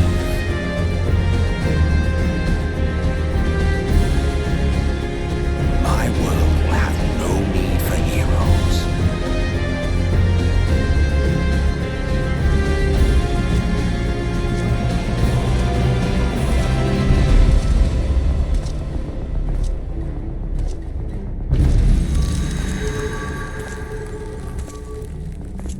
Still fighting the good fight.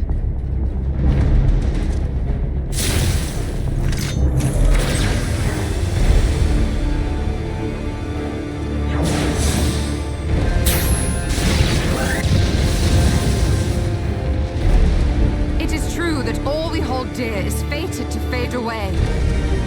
But that is no reason for us to forsake it. To take what steps we may, and thus mark the road for those who would follow. To strive for the best of all futures. Be this not also thy purpose?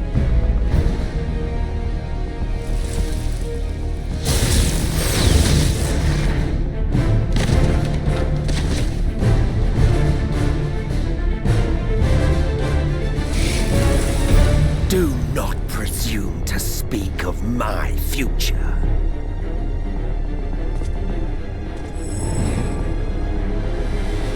And you? Why waste your final moments in futile defiance? Weary warrior, you've no fight left to fight, no life left to live.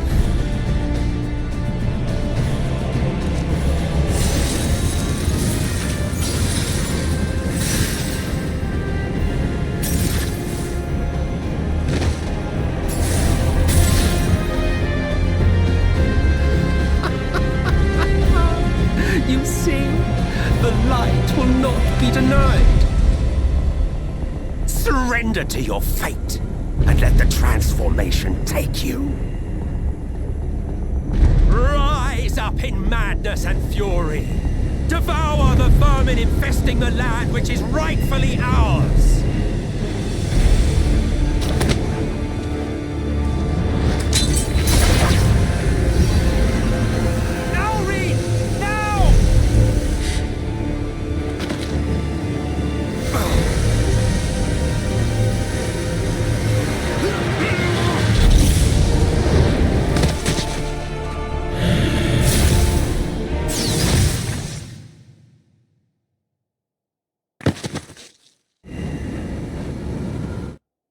Fight it! You have to hold on!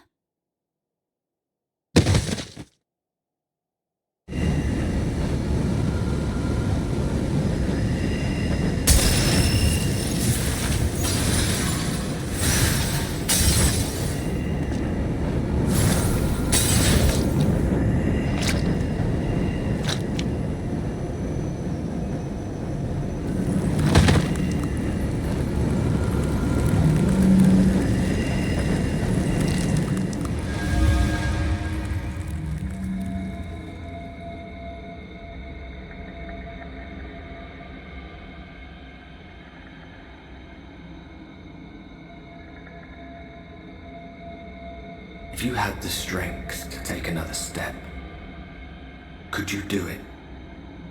Could you save our worlds?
Remember. Remember us.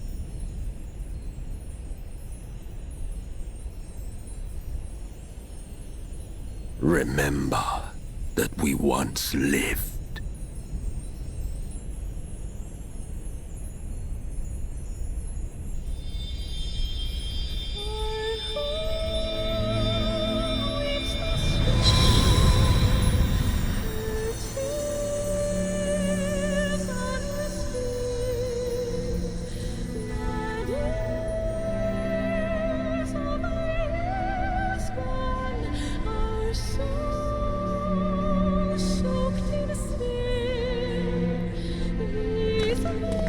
It's over. Emmett Selk is no more. More importantly, how do you fare?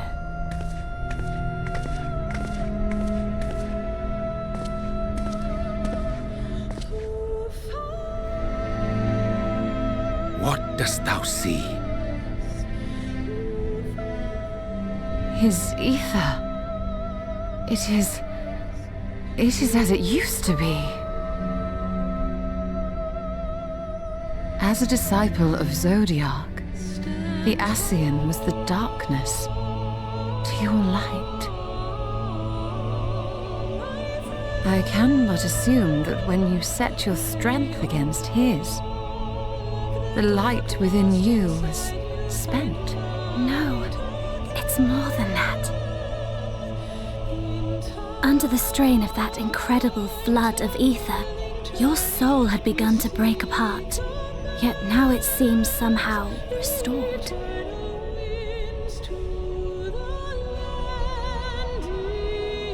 I tried to help you before the battle, but Emmett Selk stopped me.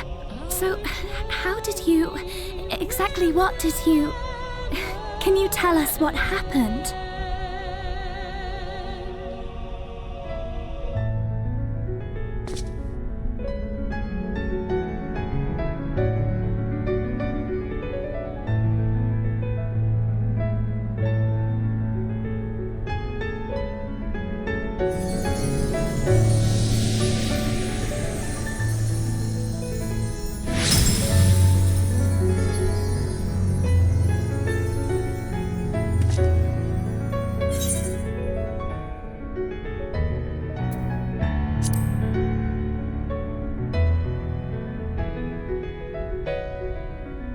I see.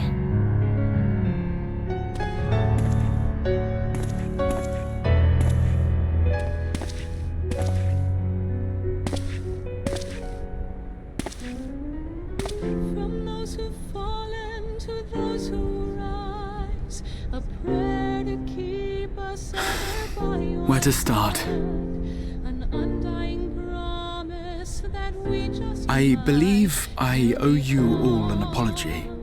And you, most especially. pray don't forget us, your bygone kin, with one world's end as a new begin. And should our souls scatter unto the wind, still we shall live on. No arguments here.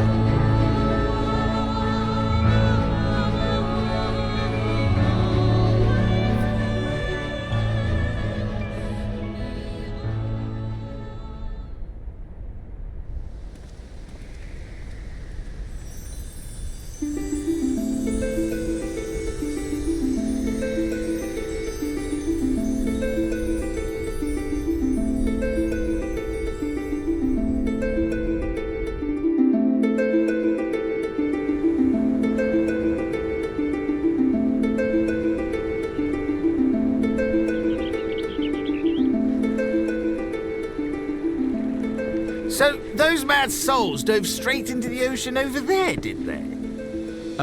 All I could see from here was the whale, Master Chai. 'Twas surely Alphino and those friends of his. They did something heroic, mark my words. You need only look up there for proof of that.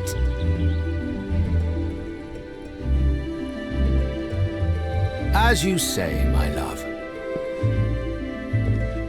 Sure to be back. Any moment now. Any moment.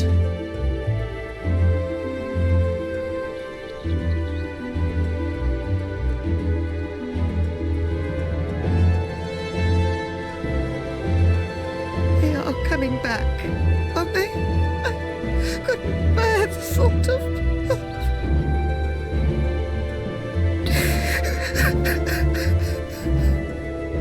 There, dear. Everything will be all right.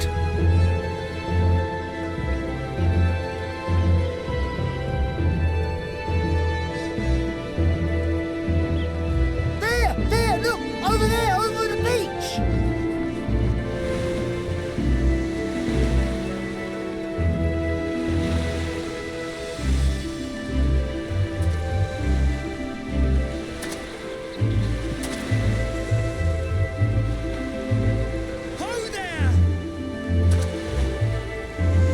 Greetings! You all right?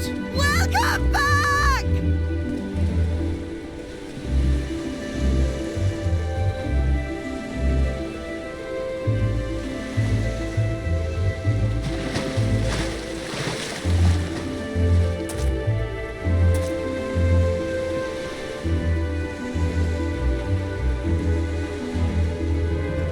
I didn't think we'd be swimming the whole way back. Heavens. Take me. Alphino! Oh, hells.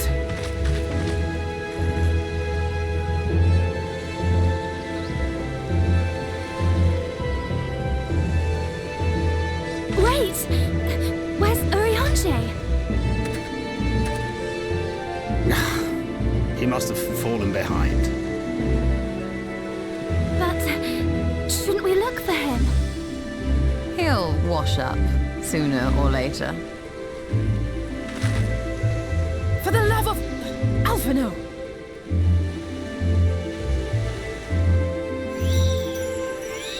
Welcome back, dear ones!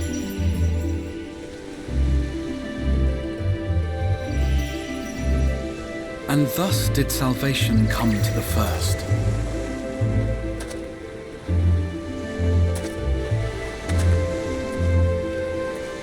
The lamps of Amarot will fade along with Emet-Selk's enchantments, and the depths shall be as once they were.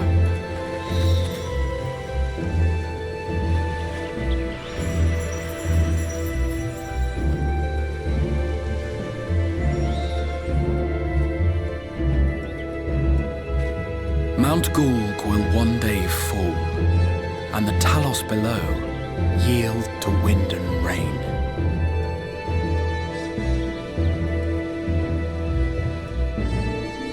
This tale, too, will fade with time, passing into legend as the world heals and moves on.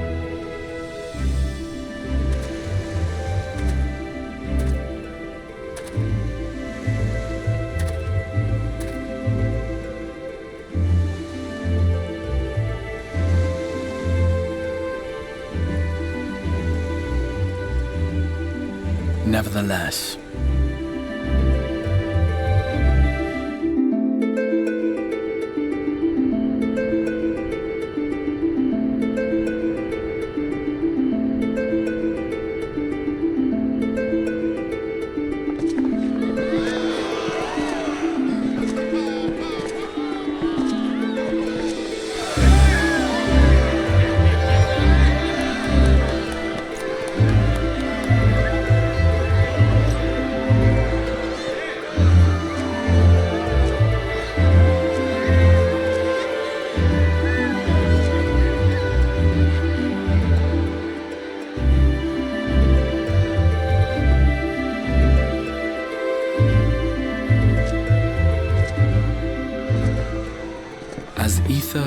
obeys the cycle, as death and decay gives way to new life.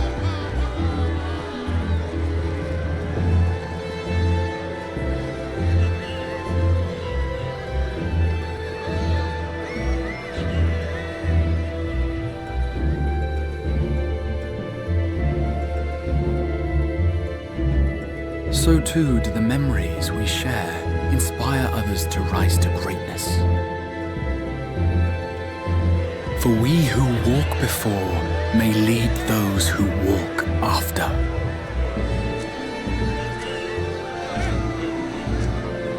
Your road goes ever on, as does your story, as does your legacy.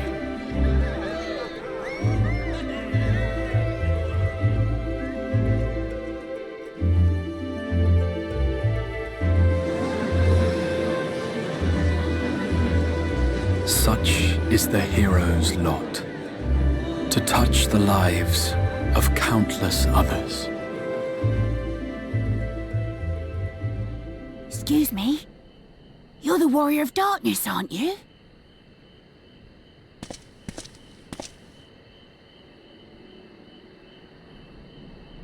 Where are you from, really? And how did you get to be so strong?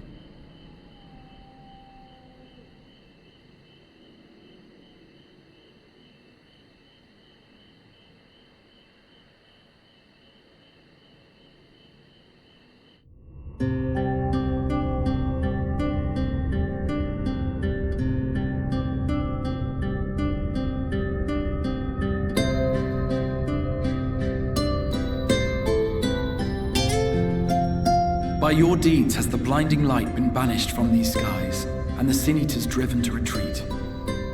Although our many hurts will be years in the mending, I have faith that this world and her people will one day be whole once more.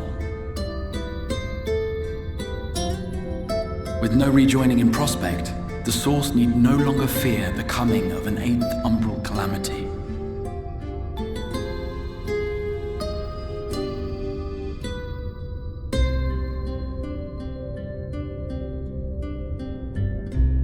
And with that triumph, the future from which you came will no longer come to pass. Yet here you still stand. So I do. I wonder if that other age continues onward somehow, cut adrift from time's flow. Or have I simply etched myself a place upon this new block of history? Either way, this is an unexpected development. As the summoner of your souls, my death was meant to release you back to your world. Yet I am very much alive, and you are still stuck here in the first.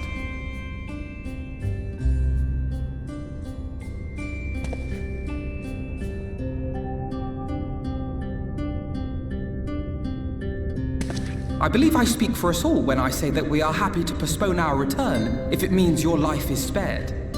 We will seek out another way.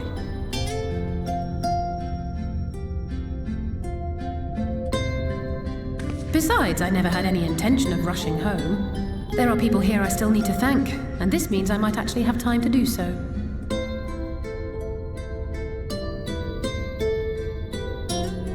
Yet we dare not neglect our comrades in the Source. Mistress Tataru, to name but one, will be most anxious to know how things stand with us. So, you'll just have to make the journey alone for the moment. Be sure and give a full report to our fellow scions, would you? Oh, and we'd also appreciate any news you can bring us from back home.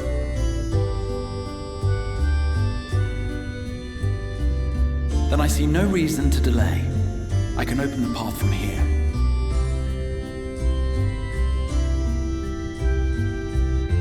I imagine we each have matters demanding our attention, so let this be a farewell for us all.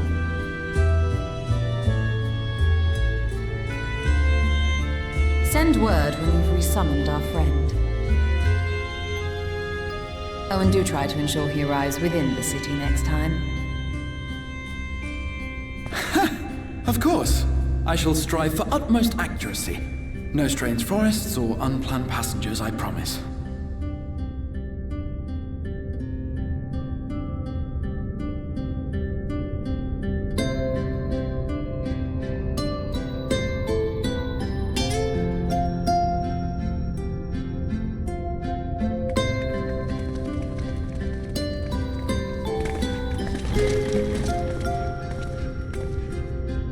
I'm a little relieved, to be honest. would have been terribly lonely if everyone had suddenly disappeared.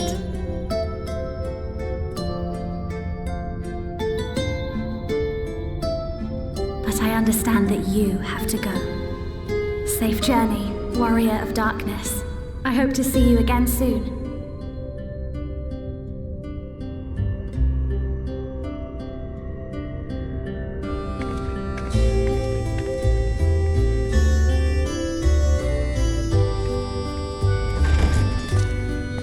Just a moment while I attune the portal.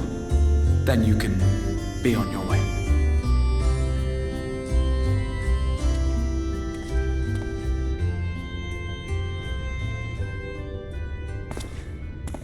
When I was a boy, many long years ago, I yearned to stand tall as the heroes of Eld. But like a fool seeking to pluck the stars from the heavens, my every attempt to reprise their deeds fell short. And then one day, an all but forgotten dream from my youth stood before me in the flesh.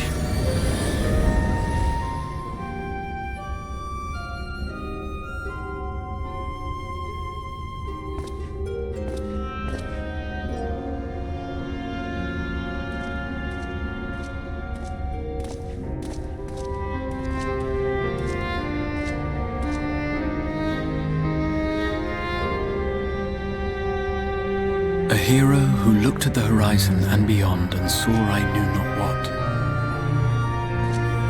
All I knew was that I would give anything to stand at that hero's side.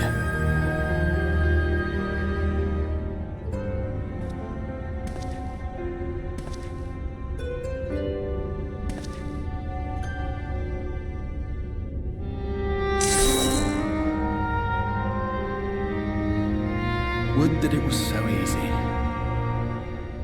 The glory of the heavens was ever beyond the grasp of those who never thought to reach for it. But if I have gained anything from all of this, it is the courage to stretch out my hand.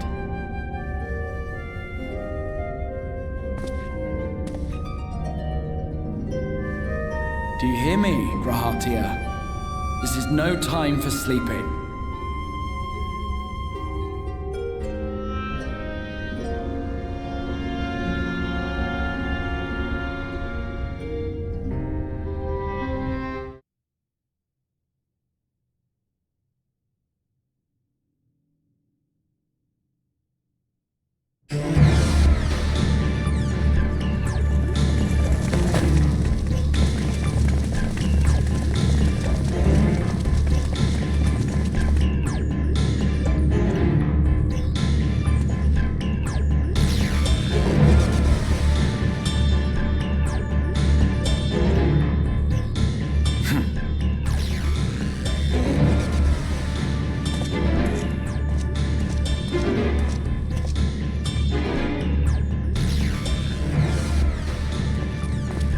To the west gate. I want to know what's happening there.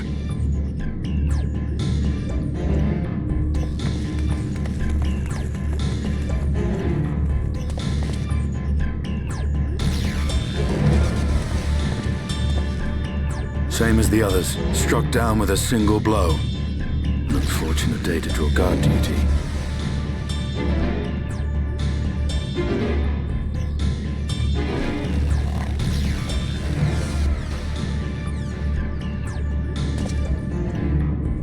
Forgive me. These were your people. We took advantage of this slaughter to slip into the palace. 'Tis not for me to grieve them.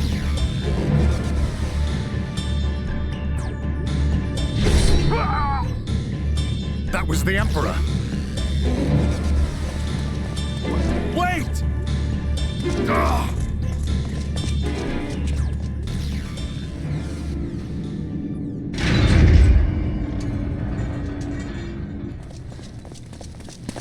Uranians!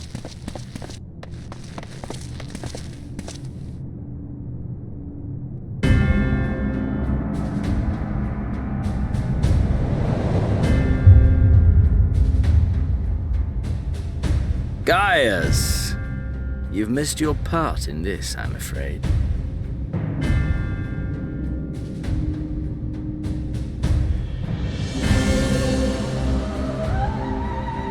Identify yourself, demon!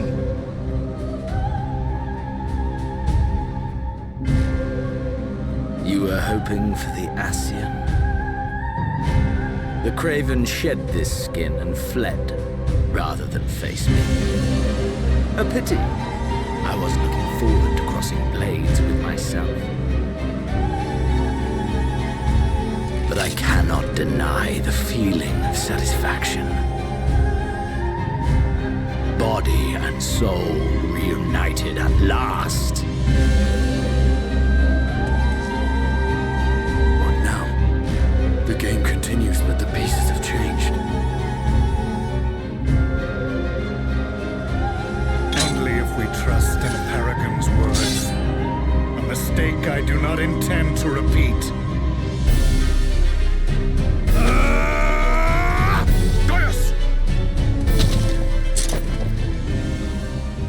He speaks the truth. Elidibus is gone. Tore a hole into the rift.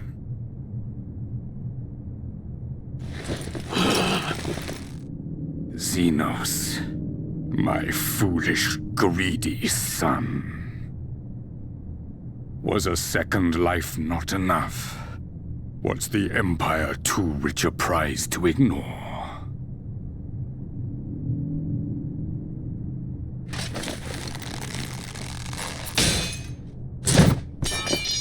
True freedom for our nation, our people, will never be won by a spoiled princeling. The burden of this throne is beyond you.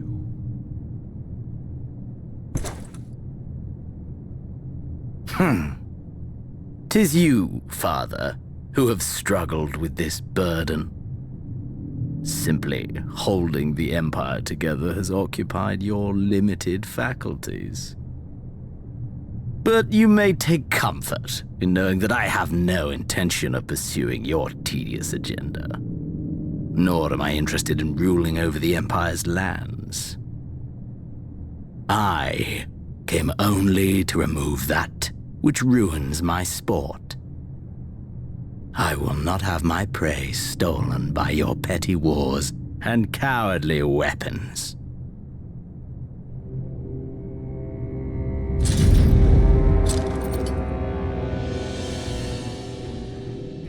You would kill me just for that.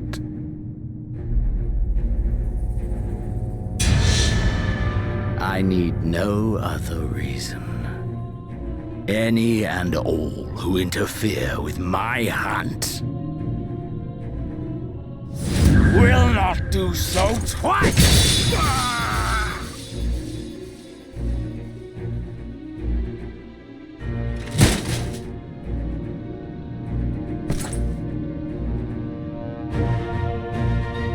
I heard the Ascians speak of Zodiac and Eidolon.